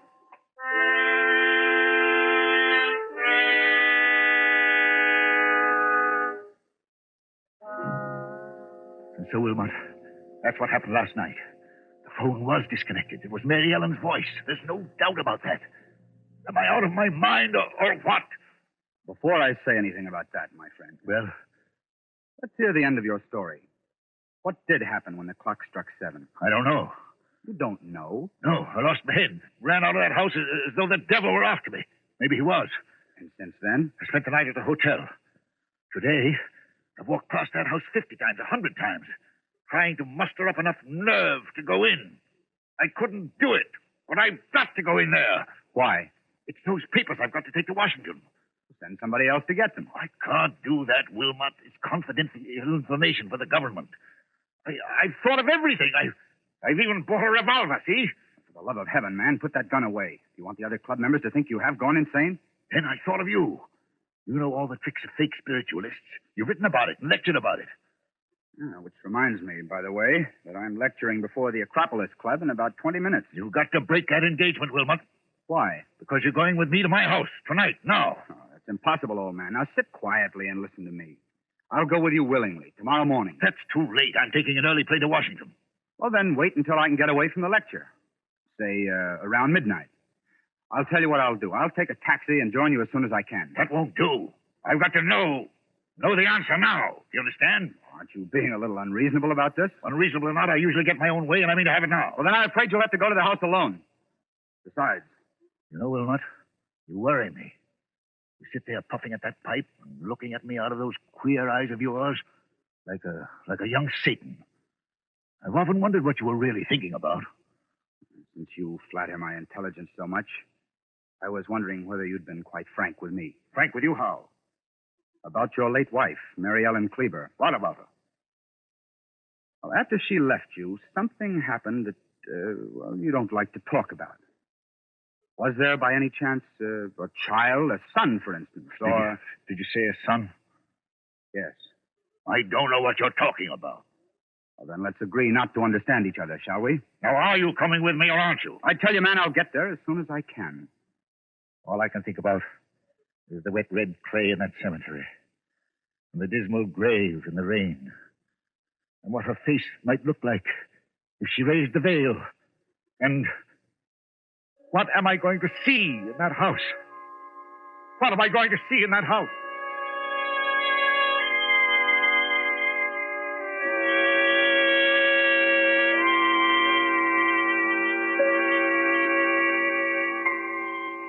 So the clocks chime, the hours dwindle, and the traffic roar of the city sinks to a low growl behind twinkling lights.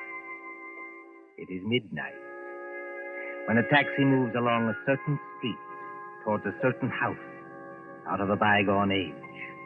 Lightless, black against the stars, surrounded by iron railings and with a path bordered by fir trees leading to the front door. Look, too, with the face of Mr. Patrick Wilmot when that taxi draws near. All right, driver. This is the place.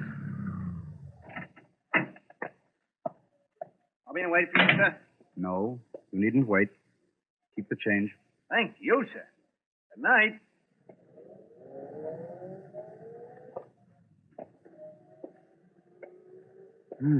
So the front gate is open. And he did go in. And... I beg your pardon.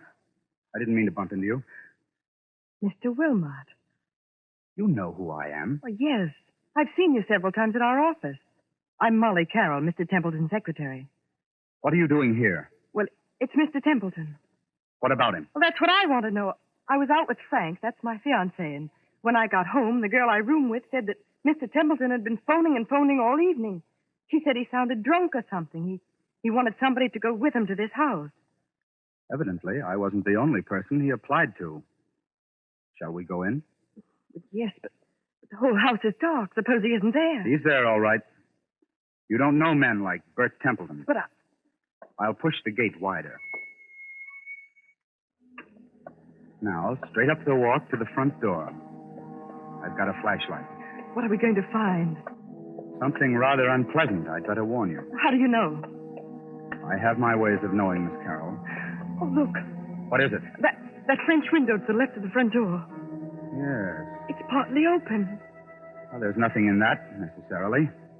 Templeton said he'd lost his key. He might have had to open a window. Oh, that's true. But So you see it too, do you? see what?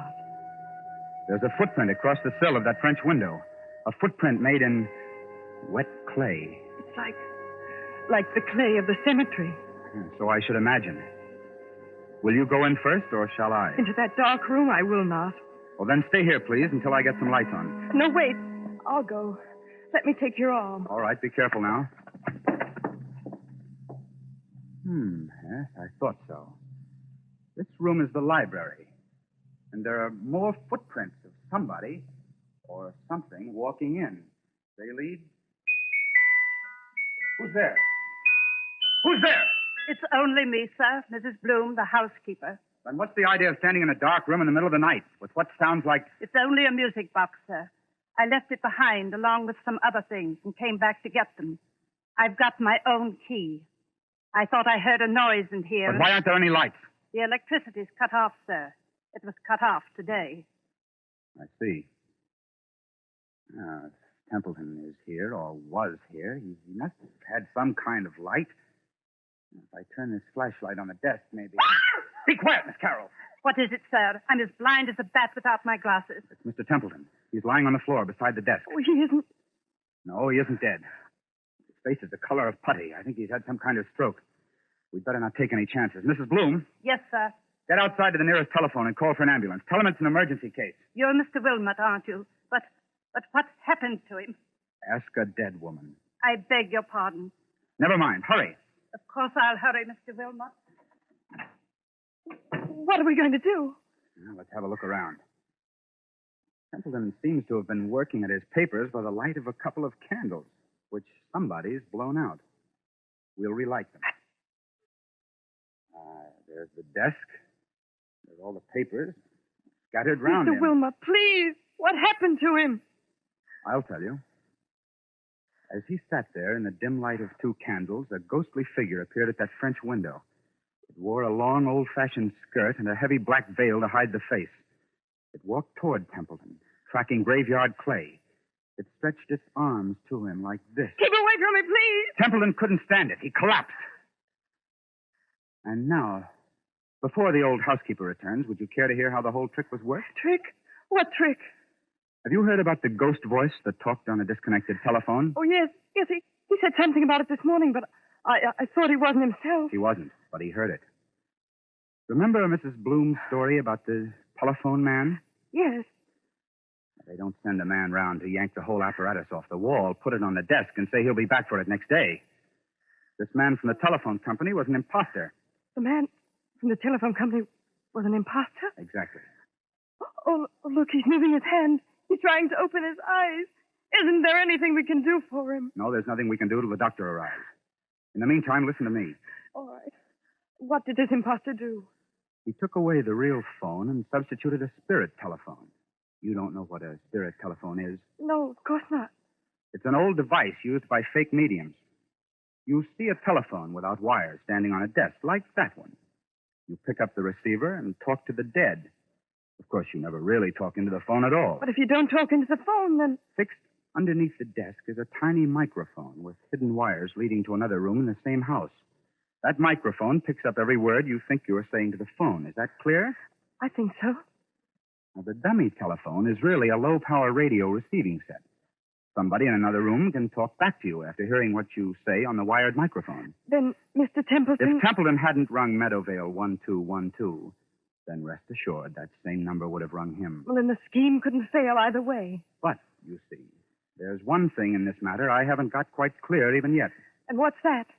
Tell me, Miss Carroll, just why did you work this whole trick? Why did you try to scare your father to death? My father? Templeton is your father, isn't he? That might be rather difficult to prove, Mr. Wilmot. By George, I admire you. Thanks very much. I'm flattered. Expressionless as ever. Eyes as hard and cold and blue and handsome as... Well, make your own comparisons. But I knew you were guilty, of course, when I heard your fiancé was a radio technician. You can leave Frank out of this. Oh, you have scruples. Have I touched you? Nothing can touch me. Not since my mother died. Your fiancé installed the ghost mechanism and took it away today. He probably thought it was only a joke. He did. I swear he did. And the rest of it was plain enough. Who led Templeton to the wrong gate in the cemetery, past that woman's grave? You did. Who was the only one who could have stolen the key to this house off that key ring he took to the office? You were. You needed that key to come and go as you liked and impersonate the two voices on the phone. Is there any need to go on with this? He killed her, you know. You mean Templeton killed your mother? Oh, not with a knife or a bullet or poison. All he did was break her heart. And that's no offense in law. Steady now. Well, I've done what I wanted to do. I've torn his whole rotten life to pieces. And there he is, gasping for breath on the floor. And I'm glad. Oh, God, forgive me. He is my father. Does he know you're his daughter? No, of course not. When I went to work for him as a secretary, he hadn't even seen me since I was a child. But I got near him. I worked for years to get near him. No, I wish I hadn't. Now, look here, you've got to pull yourself together. Why? Who cares? That's the ambulance coming and maybe the police. What do I care? Tell the police what you like. My dear girl, you don't think I'll tell them anything. I'm merely an onlooker. An amateur Satan who doesn't believe in ghost voices. Mary Ellen. What's that? Templeton, his eyes are open. He's trying to get up. Mary Ellen. It's as though he could see something that we can't What's see. that he's got in his hand? It's a revolver. He had one at the club. He's putting it against his chest. I'll stop him. Look out! Look out! Oh, he did love her after all. And now he's tried to join her. Oh, don't let him die. He's all right, Molly. You grabbed the gun just in time. If he doesn't die, I'll make it up to him. I swear I'll make it up to him. I tell you now, he's not going to die. But Mary Ellen. What? Mary Ellen. But what? Mary Ellen. I was just wondering, is there a ghost in this room tonight?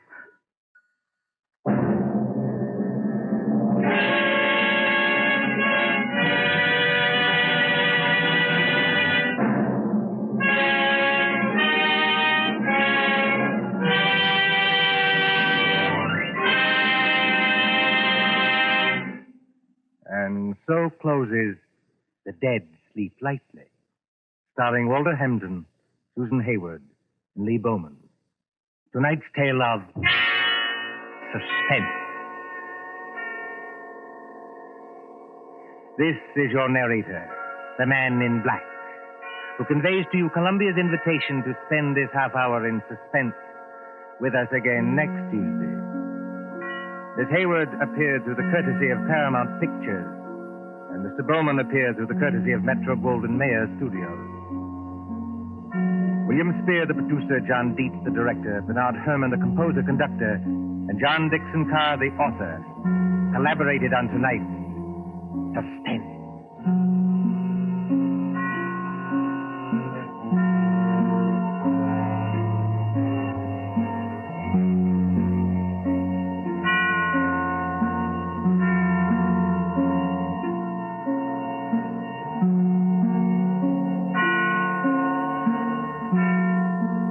This is the Columbia Broadcasting System.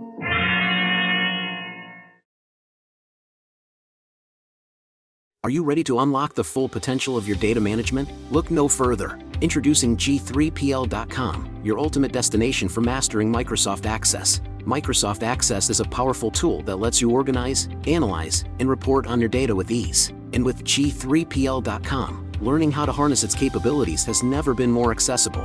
At G3PL.com, we believe that knowledge is the key to success. Our expert instructors will guide you step by step, whether you're a beginner or looking to enhance your skills. You'll learn how to create databases, design user-friendly forms, and generate insightful reports, all using Microsoft Access. Call us now at 615-420-2040 to enroll in our Microsoft Access courses. Don't miss out on this opportunity to become a Microsoft Access guru. Visit G3PL.com to start your learning journey today. G3PL.com, empowering you with the knowledge you need to succeed in the digital age. Email db@g3pl.net now.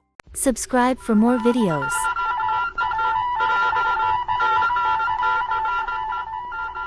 Secret Agent K7 returns.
America's #1 adventurer, K7, former United States secret agent who operated in 22 countries, on land, on sea, and in the air, brings you a story of today.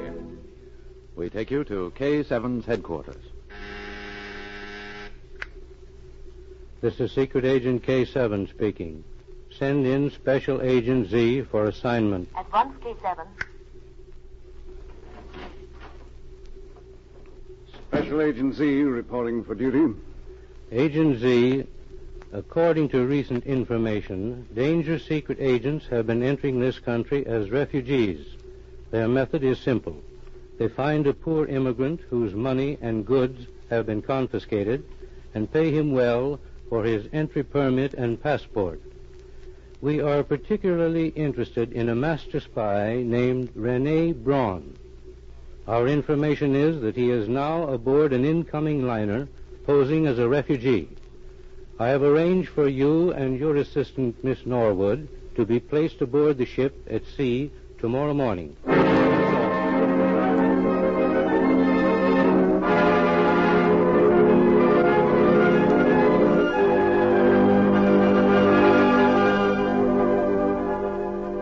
Early the next morning, Special Agent Z and his assistant, Patricia Norwood, were put aboard the incoming liner. Posing as immigration officials, they interviewed each of the refugees briefly. All seemed eager to talk. They were a brave people facing their new life ahead with hope and courage. They were grateful, too, looking ahead to new opportunities in a land of freedom. Agent Z received the first hint that Rene Braun might be aboard. Mr. Official, I'm glad to see you. So you know who I am? Yes, you talked to one of my friends a few minutes ago. Now, here are my papers. My name is Mendel, Aaron Mendel. Here is my passport. Thank you. Well, this seems to be in order. Soon we will land. I'm so anxious to see the cities. I've heard so much. That the buildings are high, that there are churches, that anyone can go. The police do not even notice. Yes, you'll find that all men can worship God as they like. Ah, that seems wonderful. Is it not strange that it is not true in all countries? I cannot believe what I have seen these last few years. You cannot guess. Yes, I think I know what you've been through, Mr. Mandel. Are you traveling alone? Yes, all alone, Mr. Official. Your wife, your family, perhaps? You left them behind? Yes. They are there. Why? If you were able to get an entry permit, why couldn't you get one for your wife or the rest of your family? It was impossible. You see, my sons are gone. 2 of them. Perhaps they are in a concentration camp. Perhaps they are with Rebecca. I don't know, Mr. Official. My family is gone. Rebecca is your wife? She was my wife. She's dead. Not strong, she wasn't. And when the troops came, it was hard. We had not much to eat. Then she was beaten. Something she said, I don't know what, but my Rebecca was good. A good woman and a good mother. She wouldn't say a bad thing, but they beat her. And she died. Well, I'm sorry, Mr. Mandel. I won't need to question you further. Your papers are in order. I'm convinced they're yours. Mine? Yes. Then you know. I know what? Always it is not so. Some sell their papers. I've heard of it. Tell me, Mr. Official, how could a man, even a poor man, sell his right to come to a land of freedom? Yeah, Mr. Mandel, if you know of anyone aboard this ship who is traveling on papers that are not his, it's your duty to tell me who he is. I do not know of such a one, Mr. Official. But one night, just after he sailed, I hear someone say... Yes? I don't even know who. That the man had sold his papers and remained behind. I've studied the faces, but I cannot guess which one is traveling like that. If I knew. But enough. No more will I hate any man. Hate I have left behind.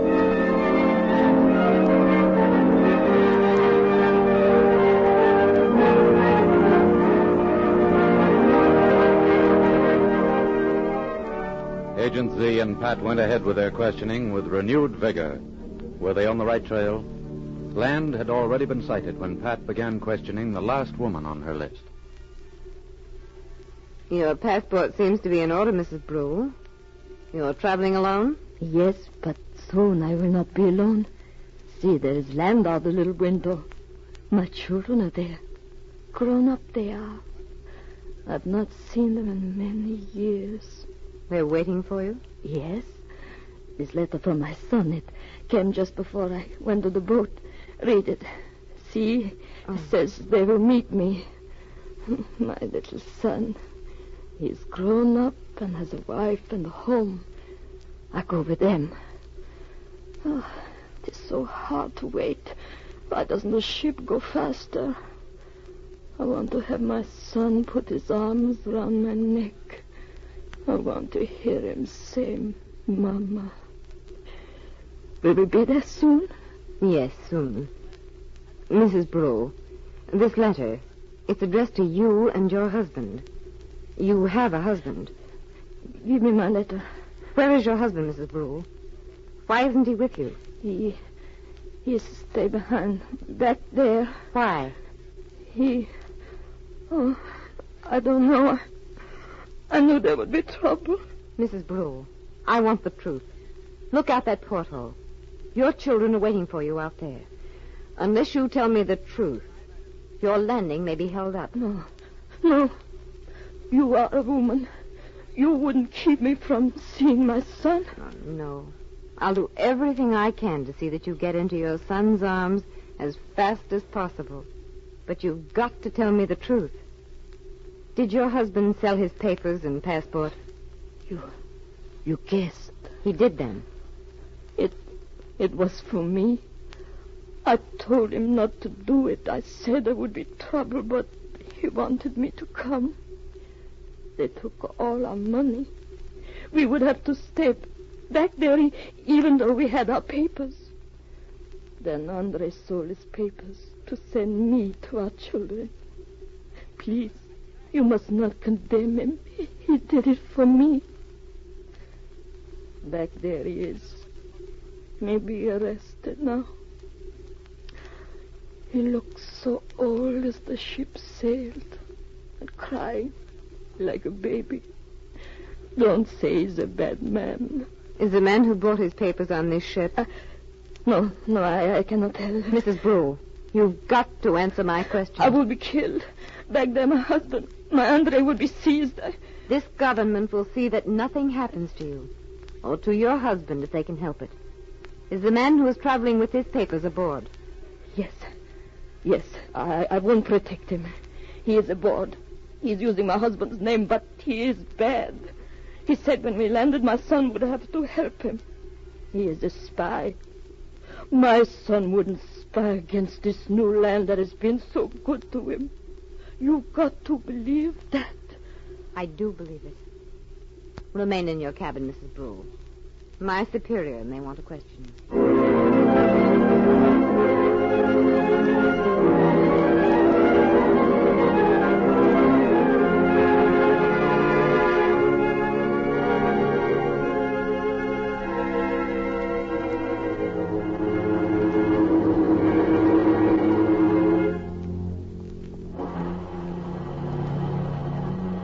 Pat reported to Agent Z at once. As the great ship pulled into its pier, Z located the spy who was traveling as a refugee. He'd already left his cabin and was at the rail, ready to be the first off the ship. There he is at the rail, Pat. You stay on this side. I'm going to talk to him. Mr. Brule? What do you want? Immigration Service. I have talked with all other refugees aboard. Let me see your papers. Yes, of course. Here's my passport. Why weren't you in your cabin? All refugees had orders to remain in their cabins until questioned. Well, I thought they meant after we landed. I came up here to watch the harbor boats. I'm afraid you'll have to return to your cabin. I want to question you. I'm not going back. I have a gun in my coat pocket. If you try to take me back, I will kill you. Your gun won't do you any good, Braun. This passport is worthless. Your picture wasn't here when this was stamped. Take your hand out of your pocket. going to jump over this rail and swim ashore. If you try to stop me, I'll kill you. You'd better stand still, Rene Braun. I also have a gun. Who are you? No. No, you won't take me.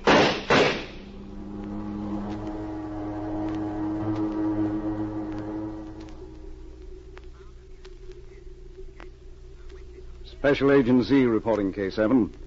A spy, Rene Braun, was found aboard the ship you suspected. He was injured while being seized and is now lodged in the prison hospital. No other spies were found aboard. This code book and these instructions were found on Rene's person. He was here to dynamite several great power plants. And the case is closed.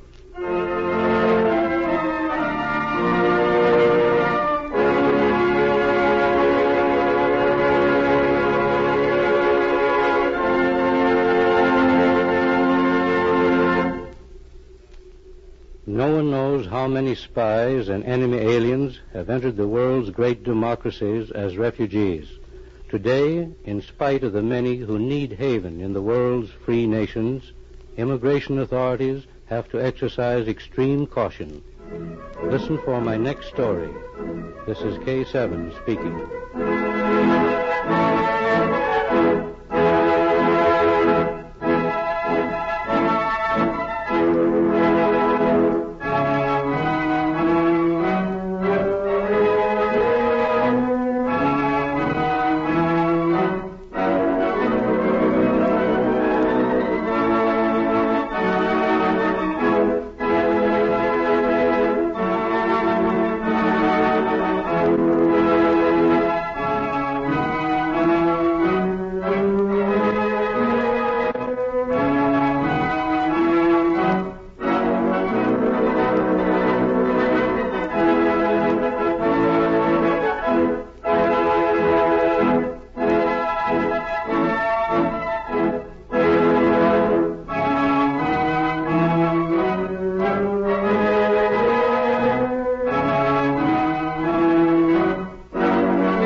Here's Dick Powell as Richard Diamond, private detective.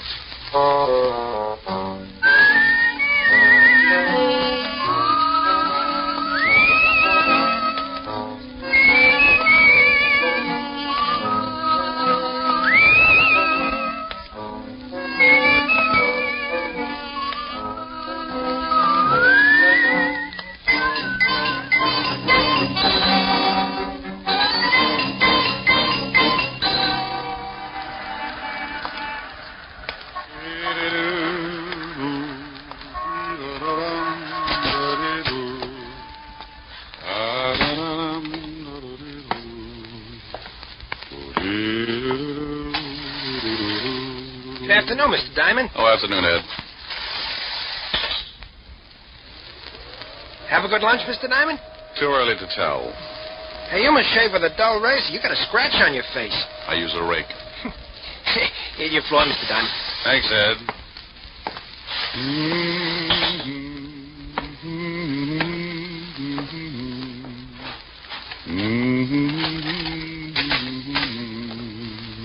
Well, customers. Good afternoon, gentlemen. What can I do for... Oh, that was nifty, Ziggy. Is that Diamond? Yeah, Chino. That's him. Pick him up and drag him over to the chair, Ziggy. Sure thing, Chino. He's really out. Yeah. See if you can bring him around. Be a shame if he missed anything. Chino, would you mind holding my ash can handle? It might break his jaw. A pleasure, Ziggy. Diamond. Diamond. He looks like he ain't gonna make it. Maybe you slapped him too hard. You hurt me, Ziggy. You know how careful I am. Here, try to spit your water. I felt like I was lying in the middle of a crowded sink and someone had piled all the dishes on my head. They turned on the faucet and I floated up with a dirty coffee cup and took a look around. I treaded water and squinted through my dewy eyelids at two of the ugliest dishwashers I'd ever seen. He's twitching. Oh. See, Ziggy, he's just lazy. Diamond, let us know when things start making sense. Oh, that's a dirty trick. Oh, he's talking screwy. What's a dirty trick, Diamond? I'm stuck in the drain. I think you hit him too hard. He's liable to be talking like that from now on. Give it time. Diamond, you'll pull yourself out. Yeah. How did you monkeys get in here anyway? He's back. Now go to work, Ziggy, but keep him with us. Hey, wait a minute. Oh! That's enough, Ziggy. Can you hear me, Diamond? He don't like it. He's going to be hard to get along with. Belt him across the ears. He'll listen. Hear me now? He's nodding his head. I guess he wants to keep his mouth shut so the teeth don't fall out. Fine. Now listen, Diamond. When you get a call from a Mr. Barton, turn down the job. Understand? Ziggy, see if he's tuned in. Oh. Yeah, Chino. He says now he's got his shirt on. Remember, Mr. Barton, you don't want to work for him. Think he gets it? Sure, Chino, but he looks tired from the strain. Oh. Then put him to sleep, Ziggy. Nighty-night, Diamond. He didn't have to say nighty-night. It was only 2 o'clock in the afternoon. He tapped me once more with a galvanized sleeping pill and tucked me away for a rest. The next thing I knew, a pair of gray suede gloves were patting my sore face. Maybe he didn't want to leave any fingerprints on my bruises. Mr. Diamond, can you hear me? Oh, you know, this can get monotonous. Go away. Should I call the police, Mr. Diamond? What? I was expecting uglier company. Could you sit up? I'm getting some of your blood on my shoes. That's tough. I'll turn it off. I'll bet your name's Barton. Why, that's right. How did you know? I'm lucky. Now get out of here. But I want to talk to you. I just had one long conversation, but it was too one-sided. Go on. My health is doubtful, but it's fun to have it around for company. Maybe $500 would pick you up? It might, for a while, but I don't like to waste that kind of money on funerals. $750? So they line the coffin with velvet. $1,000. You're begging to make a short life sound practical. If you do the job successfully, there'll be another $1,000. You just bought yourself a corpse. Let me wash up. Talk some more. I can hear you. It's my son, Roger. He thinks he killed a man. He thinks? What do you want me to do? Find out for sure so he can brag about it? Ever heard of a John Alter? Sure. Walt Levinson sent him up 5 years ago on a manslaughter rap. Well, he doesn't like it up there, and he'd like to get out. I don't blame him. What's this got to do with your son? I'm chairman of the parole board. Oh, you look much better now, Mr. Diamond. I can't stand the sight of blood. It doesn't bother me. It happens every week. So, you're the chairman of the parole board. Yes, some of Alter's friends promised to keep quiet about my son if I let Alter go free when he comes up before the board next week. And you think maybe your son was framed? Yes, about a month ago, he met a girl in Florida. Her name is Lenore Brown, and she's a friend of Alter's. How did they spring the frame? I beg your pardon? You must associate with a higher type thug. Spring the frame. Made it look like your son killed somebody. Oh. Well, when Roger, that's my son, went to pick up the Lenore girl at her apartment, he found her struggling with some man. That happens. It looked like he was trying to kill her. There was a gun on the floor, and she called to Roger for help. He picked up the gun and shot the man. She told Roger he had killed him and that he must get out. When we went back, they were both gone. About a month later, some of Alter's friends got in touch with me. Oh, and they forget about the killing if you let Alter out of Sing Sing. That's right. I don't remember reading anything about it in the papers. Well, you're the first one outside of Alter and his friend who know anything about it. You see, they say they're hiding the corpus delicti, so there was no report of the murder. Keeping a stiff handy isn't that easy. Why didn't you call the law? If my son did kill this man, that's the first thing I intend doing. But I have a feeling this man is not dead. Oh, you think maybe they staged the killing? Put blanks in the gun, and after your son beat it, the stiff walked out under his own steam? That's what I want you to find out. If my son is innocent, I want you to bring the parties responsible to justice. Amen. Here's a check for $1,000. If you find the girl and prove my son innocent, there'll be another 1,000 in your pocket. I'll throw up the holes. Well, thanks, Mr. Barton. I'll start right away. Goodbye, Mr. Diamond. You can reach me at the Wentworth Hotel. I'm staying there until this matter gets cleared up. I won't get in touch with you unless I find something. The guys who worked me over are pretty set in their ways, and there's no sense in you tripping over a lot of dead bodies.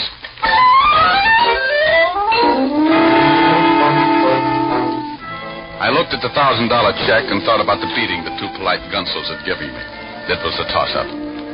If I'd spent the $1,000 like I knew I would, I'd be dead anyway. The two goons were probably still hanging around my building, and if they spotted me, they'd guess I'd taken the job. When I get more than $10 in my pocket, I smile all over. I went out the back way and through the alley. Had to start somewhere, so I headed for the 5th Precinct Police Station. When you're looking for a killer, homicide's got all the road maps on murder. An old friend and ex-partner was in charge. The men who worked the detail called him Lieutenant Levinson, but he had a couple of friends who still called him Walt. I was one of them. You earn that right when you work for a guy for 6 years. After I left the force, Walt started doing a solo, but he now had a sergeant who stumbled around after him. His name was Otis, and he had the biggest feet in the state of New York. Every time he took off his shoes, I wanted to grab a champagne bottle and launch them. I don't think he liked me. When I walked in, his face always looked like an advertisement for a sour stomach. Well, Richard Diamond, private detective. Well, Sergeant Otis, homicide's answer to the missing link. What was that last word? Well, you're half safe. I said link. Walt in? Yeah. You turn the knob and you push. Why don't you get that uniform cleaned? Some dad's going to get up and walk to the station without you. Well, hello, Rick. If you've got... Yeah. You must get tired changing your face every day. Somebody shove you around again? Been catching up on my patty cake, Walt. Tell me, did you ever know a bit of fluff named Lenore Brown? Sure, John Alder's expense account. Used to hold hands before I sent him up. Know where I can find it? Alder's still got her staked out. When they leave stir, he's going to come back and dig up the claim. You better forget about it. She's got the antidote for lonely nights, but some of Alder's boys are protecting her. I know, yeah. They gave me a pep talk this afternoon. And then listen to them. It's better watching the game from the bench. You never can tell. I might make a score. Well, you're outweighed, outclassed, and liable to be outlived. She used to work at the Black Swan in Florida. I heard Alder was trying to get a parole, and she came to New York to be close to him. Any lying on her here in town? No, but if she's seeing Alder, you might spot her on a visitor's day. And now, look, Rick, why don't you stop chasing two-bit thugs and come back on the force? I never had ulcers when we were working together. You know how I feel about that, Walt. I'm a restless guy. Sometimes I like to sleep late in the morning. Okay, Rick. Want me to call the warden and tell him you're coming? Yeah, thanks, Walt. Take it easy. Bye, Rick. Be a good boy.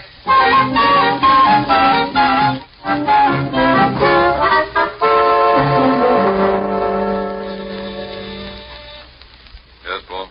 Mr. Richard Diamond to see you, Warden. Oh, send him in. You can go on in, Mr. Diamond. Thanks, Paul. Well, Rick, how are you? It's been a long time. I know a lot of guys who wouldn't like to hear that, Warden. How are you, Jim? Just right. What's on your mind? I hear Johnny Alter's been having company. I'd like to take a look at her. Oh, Miss Brown. Well, I can't blame you. I just want to spot her and see where she goes. You can't miss. If she walked through the yard, there'd be a jailbreak tomorrow. What time are visiting hours? Well, if she's seeing Alter today, she should be downstairs right now. Pardon me a second. Yes, Warden. Paul, has Lenore Brown come in today? Yes, she has, Warden. She's in seeing Alter right now. Thanks, Paul. She's downstairs, Rick. Like to take a look? Yeah. I'll have Paul take you down. On second thought, I'll go myself.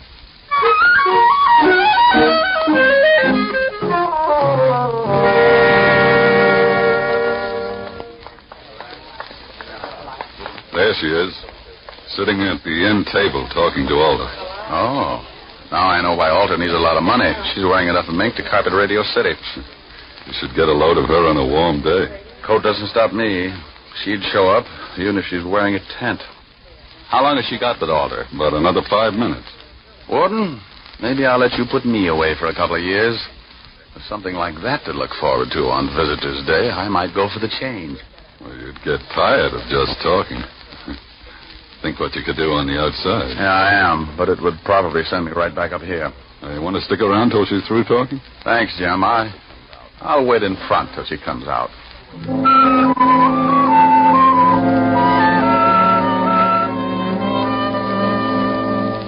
I hung around by the big gray buildings until she came out.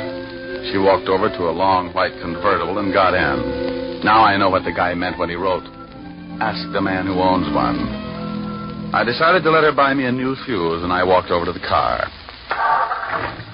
Going to town? Oh? Back up 3 feet and I'll let you know. Okay. Mm-hmm. Your tailor couldn't do all of that. Thanks. Get in.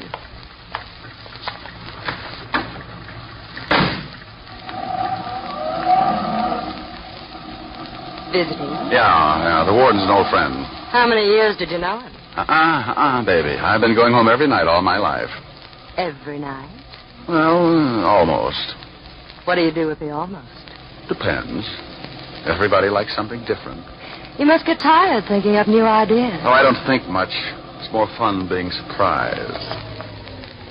Hey, what are you stopping for? We just got started. Surprise? Oh, yeah.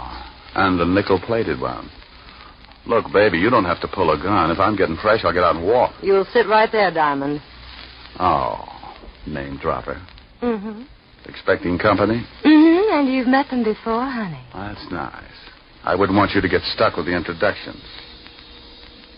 That's your friends coming along in that car? It should be. Now hold real still. They'll only shoot you this time. Sometimes you're lucky. When a dame's got a gun on you, you don't stand much of a chance unless she's got her mind on something else. This one did. And when she looked up in the rearview mirror to make sure it was her boys, I tagged her. My 2 playmates were just pulling up in the green sedan when I went out of the car like a dry transmission. There he is. He's slugging up. Nail it. He let go just as I dived off the side of the road and hit the center embankment. I rolled to the bottom and came up looking like an exhibit for smallpox. He's down the hill. Go get him, Ziggy.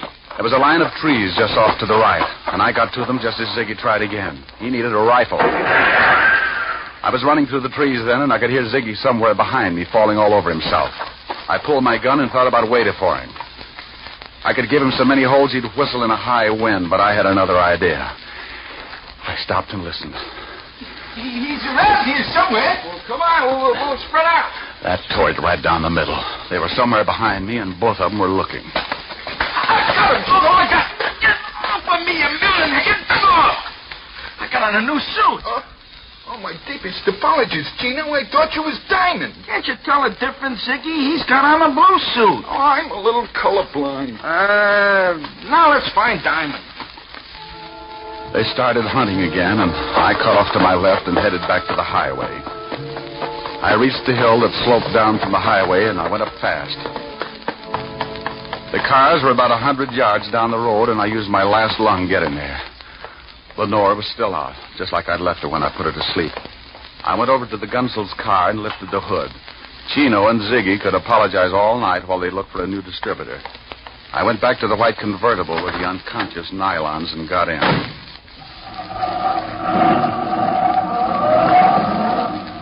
I noticed something lying on the seat. It was her purse, and she didn't wake up when I grabbed it.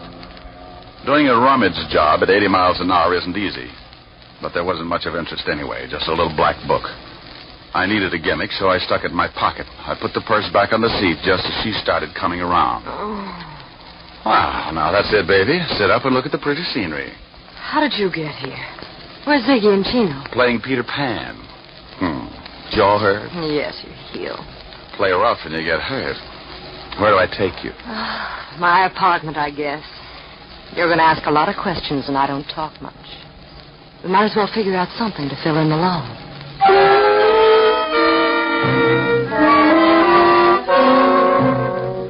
I'd drove to her place on East 51st and walked her to the door. She looked at me like a fat woman eyeing a French pastry, and her mouth slipped down to her shoelaces when I gave her a peck on the cheek and left her standing with an old front doorknob in her hand. I knew she wasn't going to spill anything, even if I got her drunk. Besides, she could probably drink Tony Galento under the table and still be sober enough to play hopscotch. I went back to the office and took out her little black book. There were a lot of names, and some of them I knew. Chino, and after it, likes his work. And Ziggy, and after his name, has own gun. And Richard Diamond, too. I never did figure out what the 3 stars were for. I'd forgotten all about my date with Helen when the phone rang. Yeah? Hello, Rick. Oh, Now, Fong will call Mr. Richard Diamond to the phone chop. He's got a date, and she doesn't like being stood up. Hello, Helen. Hi. What was all that about? Forget you had a date with me? Yeah, I did. And I'm sorry, baby, but right now I'm being chased like a hopped-up fox, and I haven't had time to curl up and relax. You're impossible. I know it. Want your sorority pen back? Well, I'll make up my mind when you get here. I'll give you my Lone Ranger magic decoder. You fool. Are we still going steady?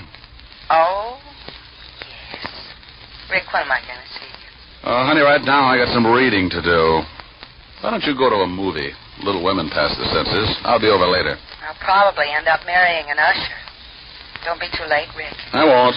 Besides, we get along better early in the morning. Bye. Bye, baby. I sat there for a minute thinking about Helen Asher and wondering why I hadn't learned how to butter my bread. She was everything a guy should want. $10 million playing multiplication in a fat trust fund. A figure that would snarl of any quiet intersection. And a mind that would give a master's degree in inferiority complex. Diamond, you fool, you. Well, Lenore Brown's little black book was a poor substitute for an evening with Helen, but 3 items put me in second gear. They weren't hard to find. Take out all the men's names, and there they were, 3 addresses. One was in the village, another in Harlem, and the last was somewhere in Chinatown. All of them were a setup for a dead man who wanted to make himself scarce. I wanted to talk with Barton before I started hunting, so I called the Wentworth.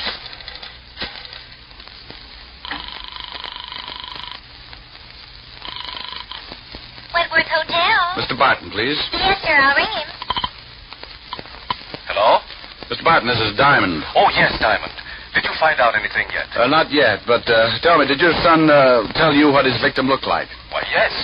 He said he was a dark man with a scar from his nose to his chin. He said he'd never forget it. Oh, well, thanks. Maybe I'll call you tomorrow. I hope you clear this thing up in a hurry. So do I. I want to get my nerves untangled. I took the easy address first, grabbed a cab, and 20 minutes later I was walking down the steps of a little dive on the east side of Greenwich Village. It was a shabby little place, and the customers had enough long hair to give a toupee dealer the DTs. A fat waiter walked over and eyed my clean shirt. He was wearing an apron that looked like he'd made the salad on it. He was swell. You wanted something, Mac? Yeah, a pound of egg noodles. Just sweep them up off the floor. Do you know anyone named Lenore? Lenore. Oh, sure, Lenore Brown. Hey, she comes in about once a week, listens to the kid at the piano. Now, why would a classy dame like that go out with him? He don't play the piano so good. You ever see a guy with her? Dark man with a scar from his nose to his chin? No. She always does a single. Yeah, well, thanks. Hey, you still want those noodles?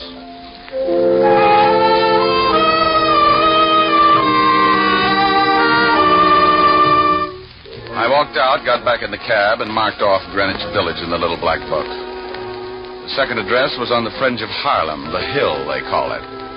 The night was black, and the fog had rolled in off the East River and staked out a claim all the way to Lenox Avenue. As I walked up to the old brownstone, my nerves started screaming SOS. I stopped cold and looked down at 2 gleaming eyes, like 2 pieces of polished glass shining in the glare of the dim street lamp. As I got used to the darkness, I could make him out. He was a big, white, battle-scarred bulldog, and he had some ideas of his own. He started shuffling in slowly, jerking back his lips and showing a row of white teeth. Hold it, Lucifer. I hadn't heard him come out on the porch. He was a big man wearing an off-white undershirt. And from what I could see, he looked meaner than his dog. The animal stopped, but he kept facing me, showing off his toothpaste smile. He won't hurt you, mister, unless I tell him to. I'll think about it for a while. I'm a poor substitute for horse meat. What do you want? Do you know a Lenore Brown? You a cop? Shamus. Beat it, Lucifer. Thanks, pal. I couldn't hold my breath much longer. And come up on the porch. You're looking for Lenore Brown, huh? Yeah, know her? I met her. My wife works for her. Is your wife in? Yeah. Esther! Yeah? Come here. Some private dick wants to talk to you. She's Miss Brown's private maid. Yeah. Your husband tells me you work for Miss Brown. Yeah, what's she done? She got many friends? Men friends. Yeah. You know a dark man with a scar? Oh, sure, I know lots of them. What are you talking about, woman? Oh, I meant someone who Miss Brown knows. What did you mean by that, mister? Look, I really don't know anybody with a scar. Now you better beat it. Yeah. Get moving. And I want to talk to you, woman. Get in there. Yes, honey. I knew she was going to get bruised, but he looked rough enough to cut my windpipe, and I wanted someplace to pour my coffee down in the morning. So I got out of there fast and headed for the last address in the little black book. The place was on one of those narrow, dark streets. It was so quiet you could hear yourself change your mind. A sign above the door read Tangy, so I pushed it open and went in. If I didn't find a man with a scar here, I was out on strikes. It was a little restaurant on the bottom floor of a two-story building. A quiet waiter slipped up and showed me to a booth. He shoved a menu in my hand and disappeared before I could ask him anything. The place was empty except for an old couple sitting near the door. The waiter said something to them, and they looked quickly over at me, and then they left in a hurry. The room was completely empty now. Even the waiter had disappeared. I looked up at a flight of stairs at the far end of the room. A pair of very healthy ankles came into view, and they were holding up a pair of legs that ran my blood pressure up to 190 again. I eased my gun out and held it under the table. Lenore turned the corner and started down toward my booth like a loose snake in a rabbit pen. Mind if I sit down? It's your party. Shame on you. Don't you know it's not nice to pilfer a lady's handbag? Now, Mama will have to spank. Looks like the last address paid off. If you're buying shrouds, it did. Where's the guy that young Barton was supposed to have killed? Upstairs. But he's very unsociable. Hates long conversations. I only need a couple of lines. He can't even do that. He likes to keep on breathing. Old man Barton figures Alter framed his son. He's not going to let your boyfriend out of Sing Sing until he finds a man with a scar. Think he can do better than you did? Well, I found him. Was it worth dying for? I don't know. I can tell you better after I talk to him. Mama's going to have to spank sooner than she expected. Come in, boys. Well, look who's here. Are Mama's two big idiots out collecting blood again? Where are your buckets? Oh, he's bitter. Present! You've met Chino and Ziggy before, haven't you? Yeah, on the end of a fist. They want to show you the town. I know the beat. I'll bet you've never seen it from the bottom of the East River. No, but if you'll put on a bathing suit, I might buy the idea. Too bad we'll never make the beach together. I'd like to show you the sights. Boys, you better help Mr. Diamond out of the booth. I think he's stuck. You know how it is. The boys like to keep moving. So do I. I shot once and caught Ziggy in the stomach, and I dumped the table over on Chino. He grabbed like he was going to waltz with it. I didn't even have to get up. I just shot in through the cover chop. Lenore was out of the booth fast and running for the stairs. Look out, Tony, look out! I caught up with her at the foot of the stairs, and as she started up, I saw him, standing on the upper landing, scar and all meaning gun in his hand. He missed me, but nailed her halfway up. She spun around and fell all over me. But I point a gun pretty good from a prone position.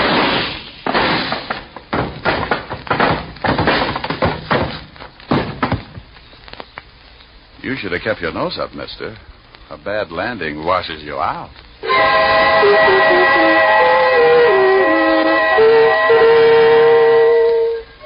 called Lieutenant Levinson, squared myself. Then homicide came down and cleaned things up. They were all dead, and I figured I never would reach the beach anyway. I phoned Barton, who took his son down to the morgue to look over the night's take. Young Barton identified the man with the scars, the one he thought he'd killed. They gave me the notch, and I made another call. This time to a pair of silk pajamas with an understanding heart. It was late, but I was hungry. Oh, good morning, Mr. Diamond. Isn't it rather late to be calling? You know something? You're right, Francis. It's 2 a.m. Time for all good butlers to be Betty by. Miss Helen is in the library, but I'm not sure whether she wants to see you. Well, you just run along and get some sleep. I'll find out and let you know. Very good, sir. Confidentially, she's a little peeved. Look. Chin up, Mr. Diamond. Francis, if she gets tough with me, I'll knock her teeth out. Oh, my goodness. Oh, my goodness. Francis, is that who I think it was? Oh. Hi. The food was cold a long time ago. So's my date. I'm sorry, honey. Oh, that's all right. The fire's almost burned out. It's 2:00 in the morning, Mr. Diamond. I've sat through 2 features of Tom and Jerry and the 4th chapter of Batman, Hops of Freight. Ah, come on, don't scold, baby. I haven't in weeks, but I've been rehearsing this for the past 2 hours, and you're going to listen. And that's another thing. You never play when I want you to. Only when I've got you on the carpet. That sounds like fun. Now, stop being glib. If you think for 1 minute you can turn me into... Out of your face with the sunshine, put on a great big smile. Now, stop that and listen to me. Okay, I'll shut up. Well, go on. Oh, now you made me forget what I was going to say. Well, if you can't remember, honey, hold a good thought.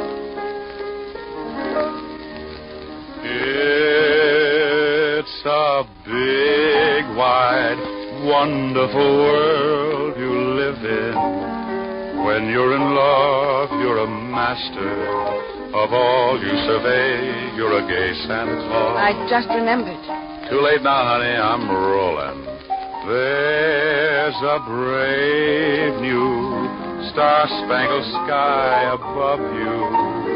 When you're in love, you're a hero, a Nero, Apollo, the Wizard of Oz. Oh, Rick, how do you do it? You've a kingdom, power and glory. Richard Diamond, starring Dick Powell, was previously released over the National Broadcasting Company for listeners in the United States and has been re-released to you men and women overseas by the United States Armed Forces Radio Service, the voice of information and education.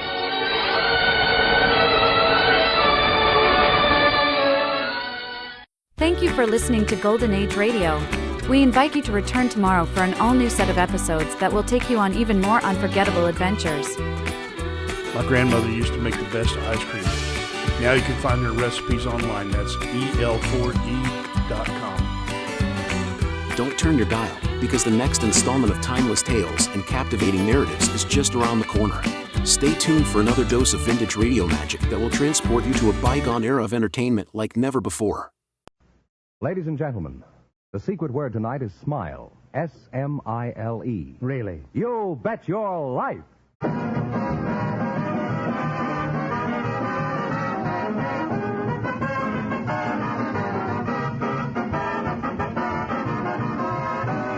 DeSoto Plymouth Dealers of America present Groucho Marx in You Bet Your Life, the comedy quiz series produced and transcribed from Hollywood. And here he is, the one, the only... Oh, that fellow's just love happy. Oh, that's me, Groucho Marx.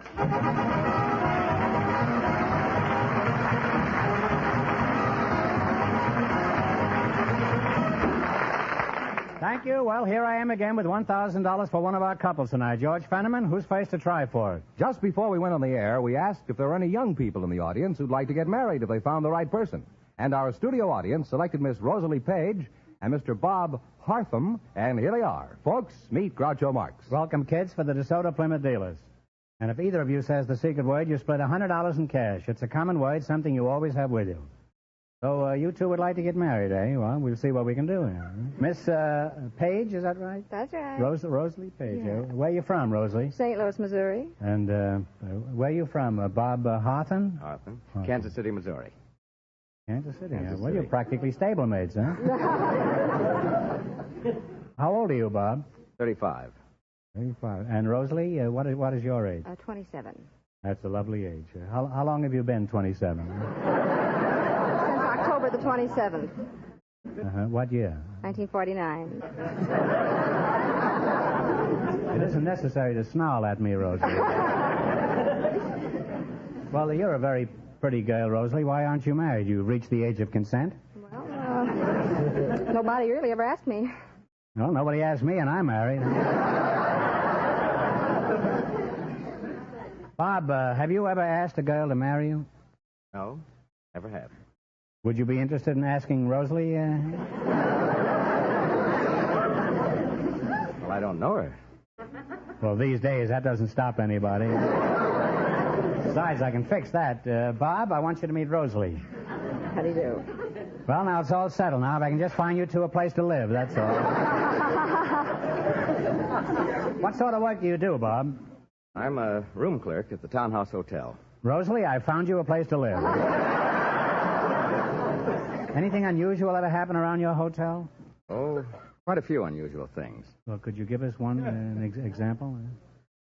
Well, I remember particularly the first occasion when I roomed my first guest. This gentleman came up to the desk and put a portable radio on the desk and said, "Do you have AC or DC current here?" And I went over to the information rack and I hurried back and said, "No, sir, neither one is registered with us."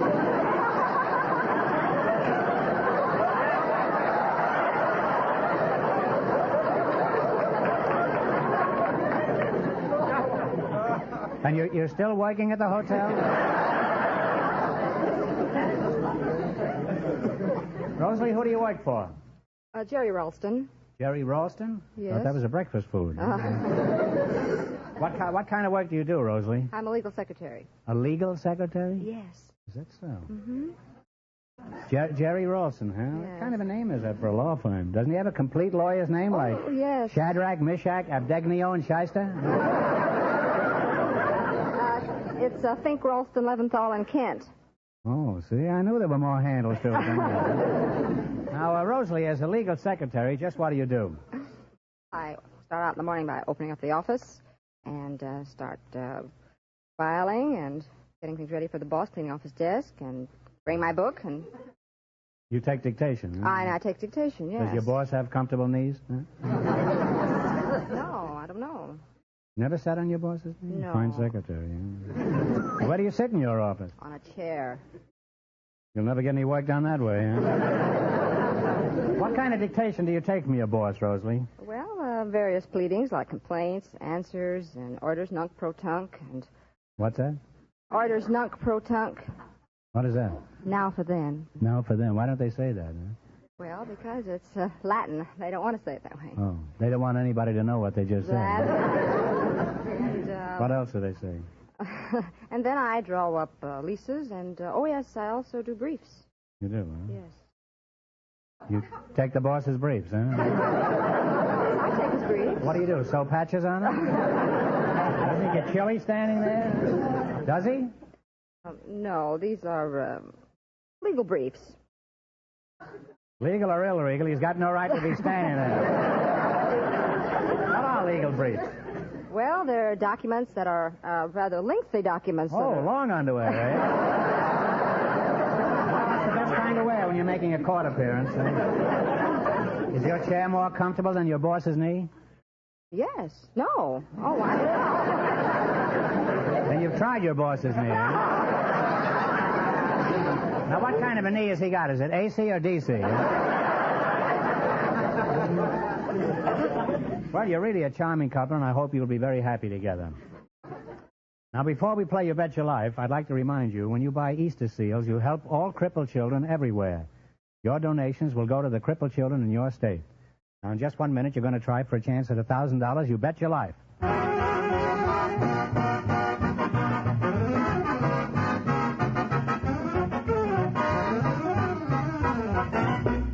matter why you drive in to a DeSoto Plymouth dealer's, a major repair job or a simple one, you'll find it the honest desire of all the folks there to serve you to the very best of their ability. Yes, and that's the way all of the more than 3,000 DeSoto Plymouth dealers of America feel about the customers they serve. You'll find it their creed to treat you fairly and squarely day after day, year after year. Why do they do their utmost to serve you in this manner? Because they want you for a satisfied customer, a steady customer in the years to come. That's why, no matter what make of car you drive, it pays to stop where you see the sign of an authorized DeSoto Plymouth dealer. And remember, all dealers who sell DeSoto also sell Plymouth.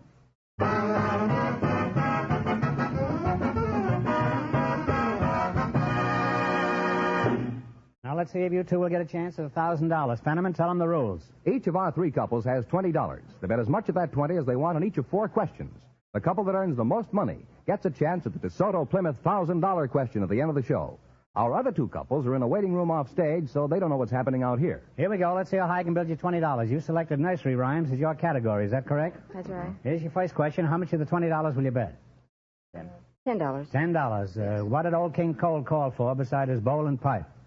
His fiddle's 3. That's right. His fiddle is 3. Huh? And they're on their way with $30. All right, now you got $30. Remember, you're going for $1,000 tonight. How much of the 30 will you try? 20. $20. Where did Peter keep his wife? And a pumpkin shell. That's right. He kept her in a pumpkin shell. Now they have $50, Well, so far, it's a horse apiece. Now you got $50, huh? How much of the 50 are you going to try? 40. All right. What did the dish do when the cow jumped over the moon? I ran away with a spoon. That's right. The dish ran away with a spoon. They're really climbing now. They have $90. That's 2 for the girl and 1 for you. You may get married yet. Now you got $90, huh? Here's your last chance to beat the other couples. How much of the 90? 80. $80. Who swiped the tarts from the Queen of Hearts? The knave. The knave of hearts is right. And they wind up with a grand total of $170.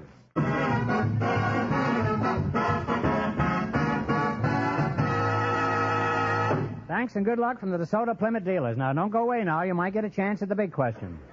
Groucho, the secret word is still smile. Perhaps the next couple will say it. Just before we went on the air, our studio audience selected a beauty operator, Miss Lola Phillips, and her partner is a married man, Mr. Herb Parsons. And here they are. Folks, meet Groucho Marx. Welcome for the DeSoto Plymouth dealers. And if one of you says the secret word, you divide $100 in cash. It's a common word, something you always have with you. Miss Lola Phillips, huh? That's right. A beauty operator, eh? And Mr. Parsons, you're a husband? Yes, sir. You're a husband, huh? Beauty and the Beast, huh? Mr. Herb Parsons, where did you come from? Oh, out in the audience.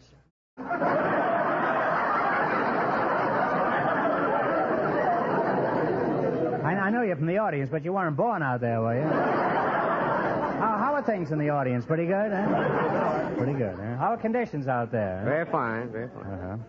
Well, where are you from, Mr. Parsons? Oh, Somerville, Tennessee. And you're from where, Miss? Fort Worth, Texas. Fort Worth, huh? Are you married? No, I'm not. You're not, huh? Would you like to get married? No, I wouldn't care to, thanks.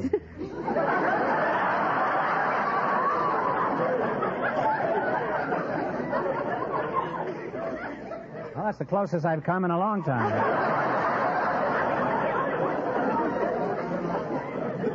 Now, what sort of work do you do, Mr. Parsons? Oh, I shoot guns for Winchester. You do, huh? Why doesn't Winchester shoot his own guns? What do you mean you shoot guns for Winchester? What kind of a job is that, huh? Oh, it's a good job. I go all over the country, you know, just shooting guns. Well, who do you shoot at specifically? Oh, I usually shoot for sportsman clubs, you know. How'd you meet your wife? Did you take a shot at her? Or Well... How'd you meet her? Oh, well, it was, you know, I married a smart girl. I found out later. It happened that there was a large hedge growing beside the walk, and I noticed one evening a little dog ran out and bit me on the breeches leg. I didn't pay too much attention to that. I thought the best thing for me to do would be to go in and complain to the landlord. And as soon as I turned into the hedge, he walks out and greets me. Which my dog? wife, both. Oh. And so I found out later that she was sick in the dog on me so that I would come in and complain, see? And she was sick of you, did you say? She is now, not then.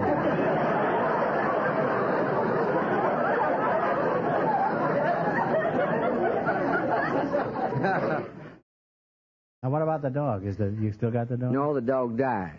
Oh. He was lucky, wasn't he? Huh? Do you do anything else besides shoot guns? Do you have any hobbies? Oh, I'd say my hobby was calling ducks. Mm-hmm. What do you call them? I just walk at them and quack at them. If they come by, then that's when I shoot them with the gun. Duck for dinner. That's a pretty dirty trick, isn't it? Well, come on. You're blowing the call. How does the wild goose go, do you know? Well, that's quite an accomplishment at that, I guess, huh? Look, what do you got there? That's the duck call. Well, how did you know you were going to meet a duck here tonight? I always care this. This is a good luck piece. Rap out a duck call. Oh, maybe the huh? duck. It'll be way off yonder, you know, about Is there a duck in the audience? Maybe you all better duck. He may have a gun with him, too. Straight back there. Well, okay, let's have that. That's a hotel in Chicago. We'll shoot it on here.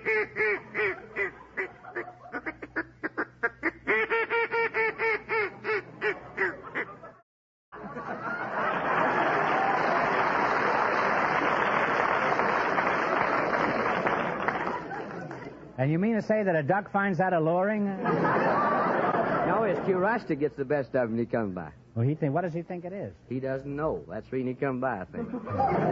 Well, who figured that out? Oh, I couldn't tell you that, but it That's works. really a giant mind. Somebody figured out if we can get a sound that the duck doesn't know what it is, we can get a duck. Well, it's too much for me now. Where do you do your operating on beauties, Mrs. Phillips? At Polly's Beauty Salon, 4875 Fountain Avenue. Well, you're a beauty operator, all right. That plug was a beauty, I'll bet. What's the most popular type of service at your Fountain of Youth? Pen, finger, and permanent waves. What is it? Pen, finger, and permanent waves. Pen, finger, and permanent. I used to know a law firm by that name, huh? That finger was such a crook to what a sleazy character he was. What are some of the other things you do for females to help them trap a sucker? Well, we give them manicures, pedicures, facials. And they say a thing of beauty is a joy forever. Apparently a thing of beauty is a joy for about 3 days. Why do women go through all this chromium plating process? Well, they want to bring out their natural beauty. Well, how do you bring it out? In jars, huh? Now, you mentioned facials before. Just what is the purpose of a facial? Well, it will tighten the skin. It'll remove crow's feet. Some of your customers have crow's feet? They keep their shoes on, nobody will notice it. Well, how do you tighten the skin? Do you use a screwdriver or a socket wrench? No, What do you do? Roll it up their back or something? What's the latest haircut style for women at the moment? Well, it's contour cutting to the shape of the head. Might turn up some very interesting heads. What do you do with a head that's shaped like an ashtray?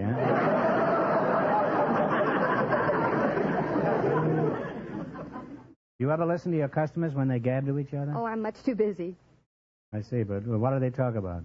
For example, what did they say this morning when you were in the shop? Huh? Oh, one lady was talking about how much she lost at But Canasta. you don't listen when they talk, huh?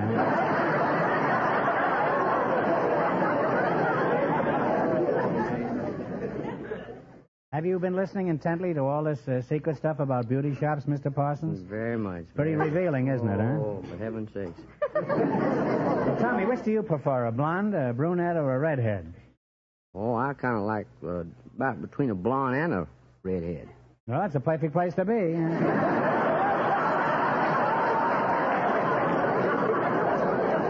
That's certainly better than being between a blonde and a bald-headed man.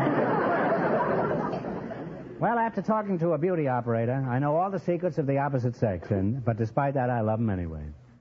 So help me. And now you're going to play the DeSoto Plymouth game. You bet your life for a chance at $1,000. You beat the other couples, and you get a chance at the big question. I can't tell you how much the first couple won, but Fenneman is off stage to remind our listeners.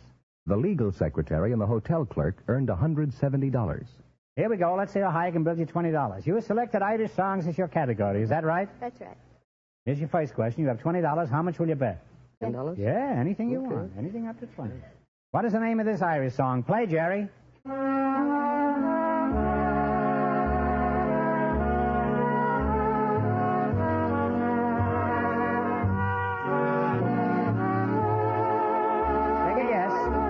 What is it? Danny Boy is right. They're on their way. They have $30, Groucho. Well, Miss Phillips, we thought we lost you that time. Now you got $30. Remember, you're going for $1,000 tonight. And if you don't give the right answers, he's liable to shoot you when this thing is over. Now, how much of the $30 will you bet? $20. Give me the title of this song.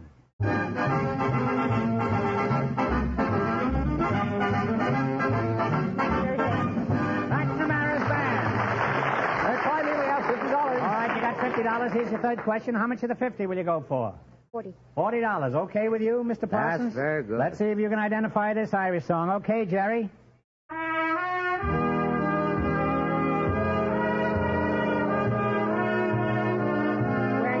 The Wearing of the Green is right. They're really on their way now. They have $90. You've got $90, and here's your last chance to beat the other couples. How much of the 90 will you try? Let's bet it all. Okay. Okay. What is the name of this song?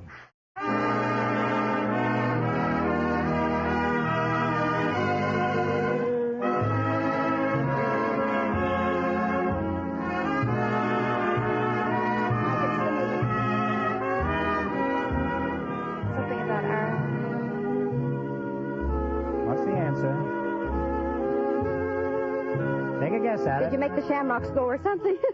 I'm sorry. It's a little bit of heaven. A little bit of heaven. You were close to it. I'm terribly sorry. Well, I'll give you one more question. You get it right and you win $10. Remember, no coaching, please. Are you ready? Uh-huh. Who is buried in Grant's tomb? Oh, Grant. General Grant is right.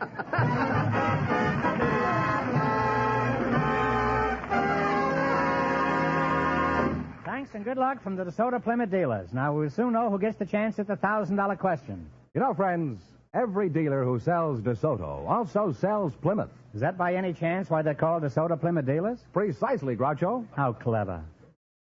Now ask me, how many DeSoto Plymouth dealers there are? All right, Groucho. How many DeSoto Plymouth dealers are there from coast to coast? Well, they're under 4,000. Well, it's over 3,000. Well, that's under 4,000. Fenneman, can't you count higher than 3,000? Yes, and you can count on the best in service, a fair and square price, when you visit any authorized DeSoto Plymouth dealer. An accurate statement if I ever heard one. Fenneman, who's ahead in the battle for the $1,000 question? Well, the secretary and the hotel clerk are leading with $170, and the secret word is still smile. Just before we went on the air, we asked for couples with an interesting occupation, Groucho, and here comes a pair who was chosen. Mr. and Mrs. John Schlieser, meet Groucho Marx. Welcome to You Bet Your Life, folks. And if you say the DeSoto Plymouth secret word, you win $100 in cash. It's a common word, something you always have with you. Mrs. Schlieser, Ruth Schlieser, huh? Where are you from, Ruth? Oh, Manhattan, Brooklyn, the Bronx. You're really spread all over town, aren't you? Where were you born, the subway? Oh, maybe. Who knows? Well, I certainly don't. John, where are you from? Belgrade, Serbia. Belgrade, that's now the they call him Yugoslavia. Oh. I wouldn't know. I haven't heard a news broadcast for over an hour, huh? John, what sort of interesting occupation do you and Ruth have, since that's the reason you were picked here tonight? Well, I'm a taxidermist and naturalist. What do you do as a naturalist and taxidermist? Well, I mount all kinds of animals, birds, reptiles, fish. Well, don't be sizing me up, you know. You're a taxidermist, huh? Well, Yes, you don't sir. look stuffy to me, John, huh? How old are you, Mr. Schlieser? Well, I am 74 years young. Well, you're very young looking. Very young looking. And how young are you, Mrs. Hi. Schlieser? Would you guess?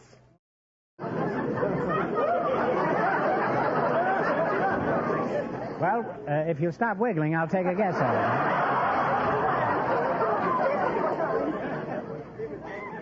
Well, I would say you were about 31. Oh, brother, you're far from it. I'm far from it? Uh-huh. In which direction, huh? Oh. Now, tell us something about taxidermy. It's a very unusual occupation. For example, say I wanted you to stuff a lion. What's the first thing on the list? Well, boys get the lion.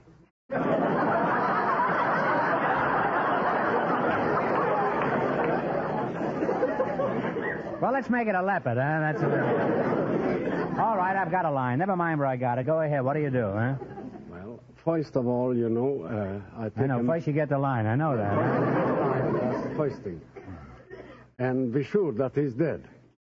Then we take a complete measurement. Well, how do you find out if he's dead? Do you take an autopsy or send for the coroner? When they come to me, I'm sure they're dead. But if they come at you, you're not so sure, huh? Well, you've had wide experience with dead animals. Have you ever handled any live animals, Professor? Oh, yes, I had. Sorriest experience. I was out collecting in Africa, and that day it happened that the lion see me first. And I had no chance. I pulled my gun, and he made a roaring leap, but he was too close, they mauled me. You must have been a very well-trained lion. He wanted to stuff himself with you.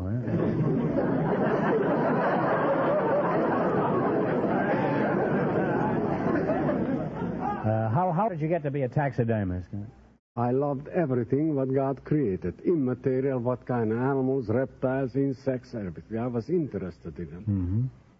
What's the largest animal you ever worked on, Mr. Schlieser? That's a brontosaurus. I beg your pardon. I thought you said a brontosaurus. Huh? That's what I did. Oh, I'm sorry. I thought you did. Huh? I can keep this up as long as he can. Cocktails, anyone?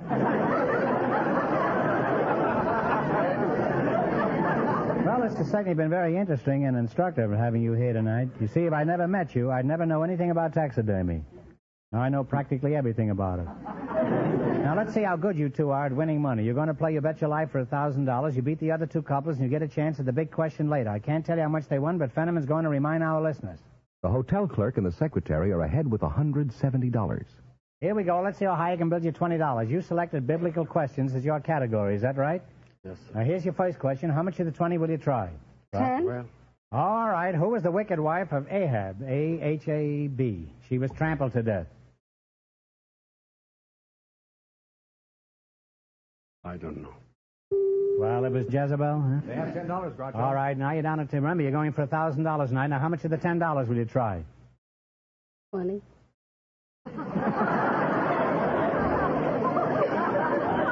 That shows you what you can do when you stuff animals, huh? All right, how much of the $10 will you try? Well, 5. $5, all right. What prophet lived 3 days and 3 nights inside a whale?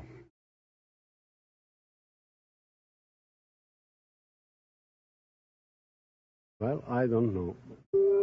I give up. Have you never stuffed a whale? No. Well, this one was stuffed with Jonah. You should have known that. They have $5 now. Now you're down to $5. Here's your third question. How much of the $5 will you bet? Well, I bet.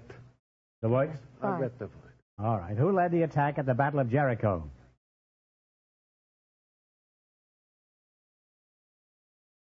I never paid much attention. Well, to it was that. Joshua. These are tough questions. I'm not surprised that you don't know them. I certainly wouldn't know them. All right, I'm going to give you another chance to get rich quick. You get this one right, and I'll hand over $10 in cash immediately. It's a tough one, so think hard now, and no coaching, please. What is the name of the famous president whose daughter is a singer? Oh, Truman. Truman is right, huh? This couple lost all their money, so that means the secretary and the hotel clerk with $170 get the chance at the DeSoto Plymouth $1,000 question.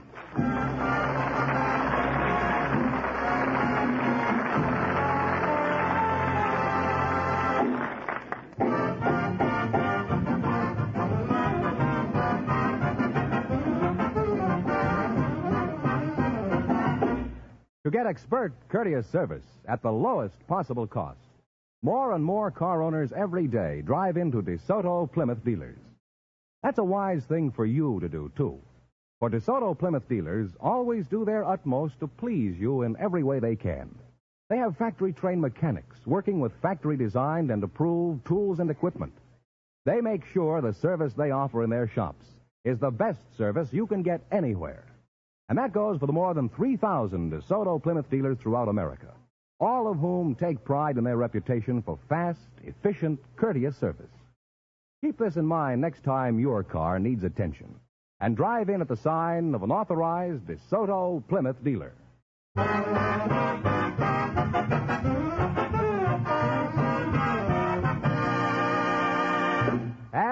the secretary and the hotel clerk, the winning couple, all ready for the DeSoto Plymouth $1,000 question, Groucho. Here we go for $1,000. Ready? I'll give you 15 seconds to decide on a single answer between you, and think carefully, and please no help from the audience. Here it is. Although there are many walled cities in Europe, W-A-L-L-E-D, although there are many walled cities in Europe, there is only one walled city in North America. For $1,000, can you tell me what it is?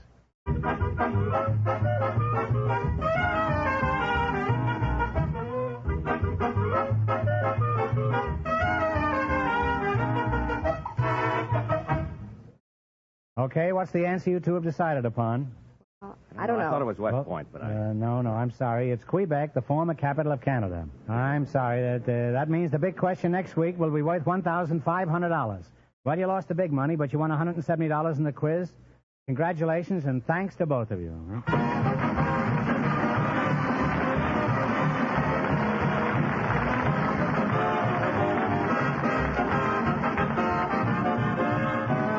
You Bet Your Life is a John Goodell production. Transcribed from Hollywood, directed by Robert Dwan and Bernie Smith. Music by Jerry Fielding. Be sure to tune in again next Wednesday night at this time for the Groucho Marx Show. You Bet Your Life. Presented by the more than 3,000 DeSoto Plymouth dealers of America. And remember, all dealers who sell DeSoto also sell Plymouth. Two great cars, both products of the Chrysler Corporation. And don't forget, next week, the big question will be worth $1,500. Well, Bing Crosby is waiting to use the hall, so good night, folks. And remember, just be sure to see your DeSoto Plymouth dealer.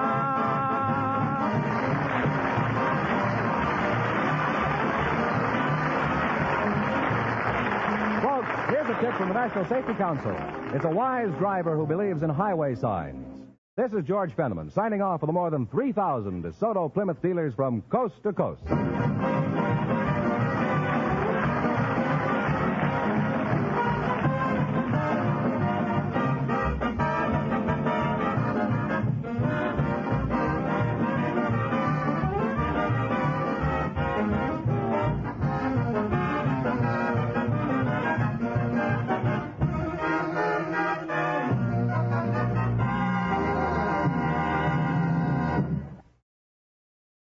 Are you ready to unlock the full potential of your data management? Look no further. Introducing G3PL.com, your ultimate destination for mastering Microsoft Access. Microsoft Access is a powerful tool that lets you organize, analyze, and report on your data with ease. And with G3PL.com, learning how to harness its capabilities has never been more accessible. At G3PL.com, we believe that knowledge is the key to success. Our expert instructors will guide you step by step. Whether you're a beginner or looking to enhance your skills, you'll learn how to create databases, design user-friendly forms, and generate insightful reports, all using Microsoft Access. Call us now at 615-420-2040 to enroll in our Microsoft Access courses. Don't miss out on this opportunity to become a Microsoft Access guru. Visit G3PL.com to start your learning journey today. G3PL.com, empowering you with the knowledge you need to succeed in the digital age. Email db@g3pl.net now.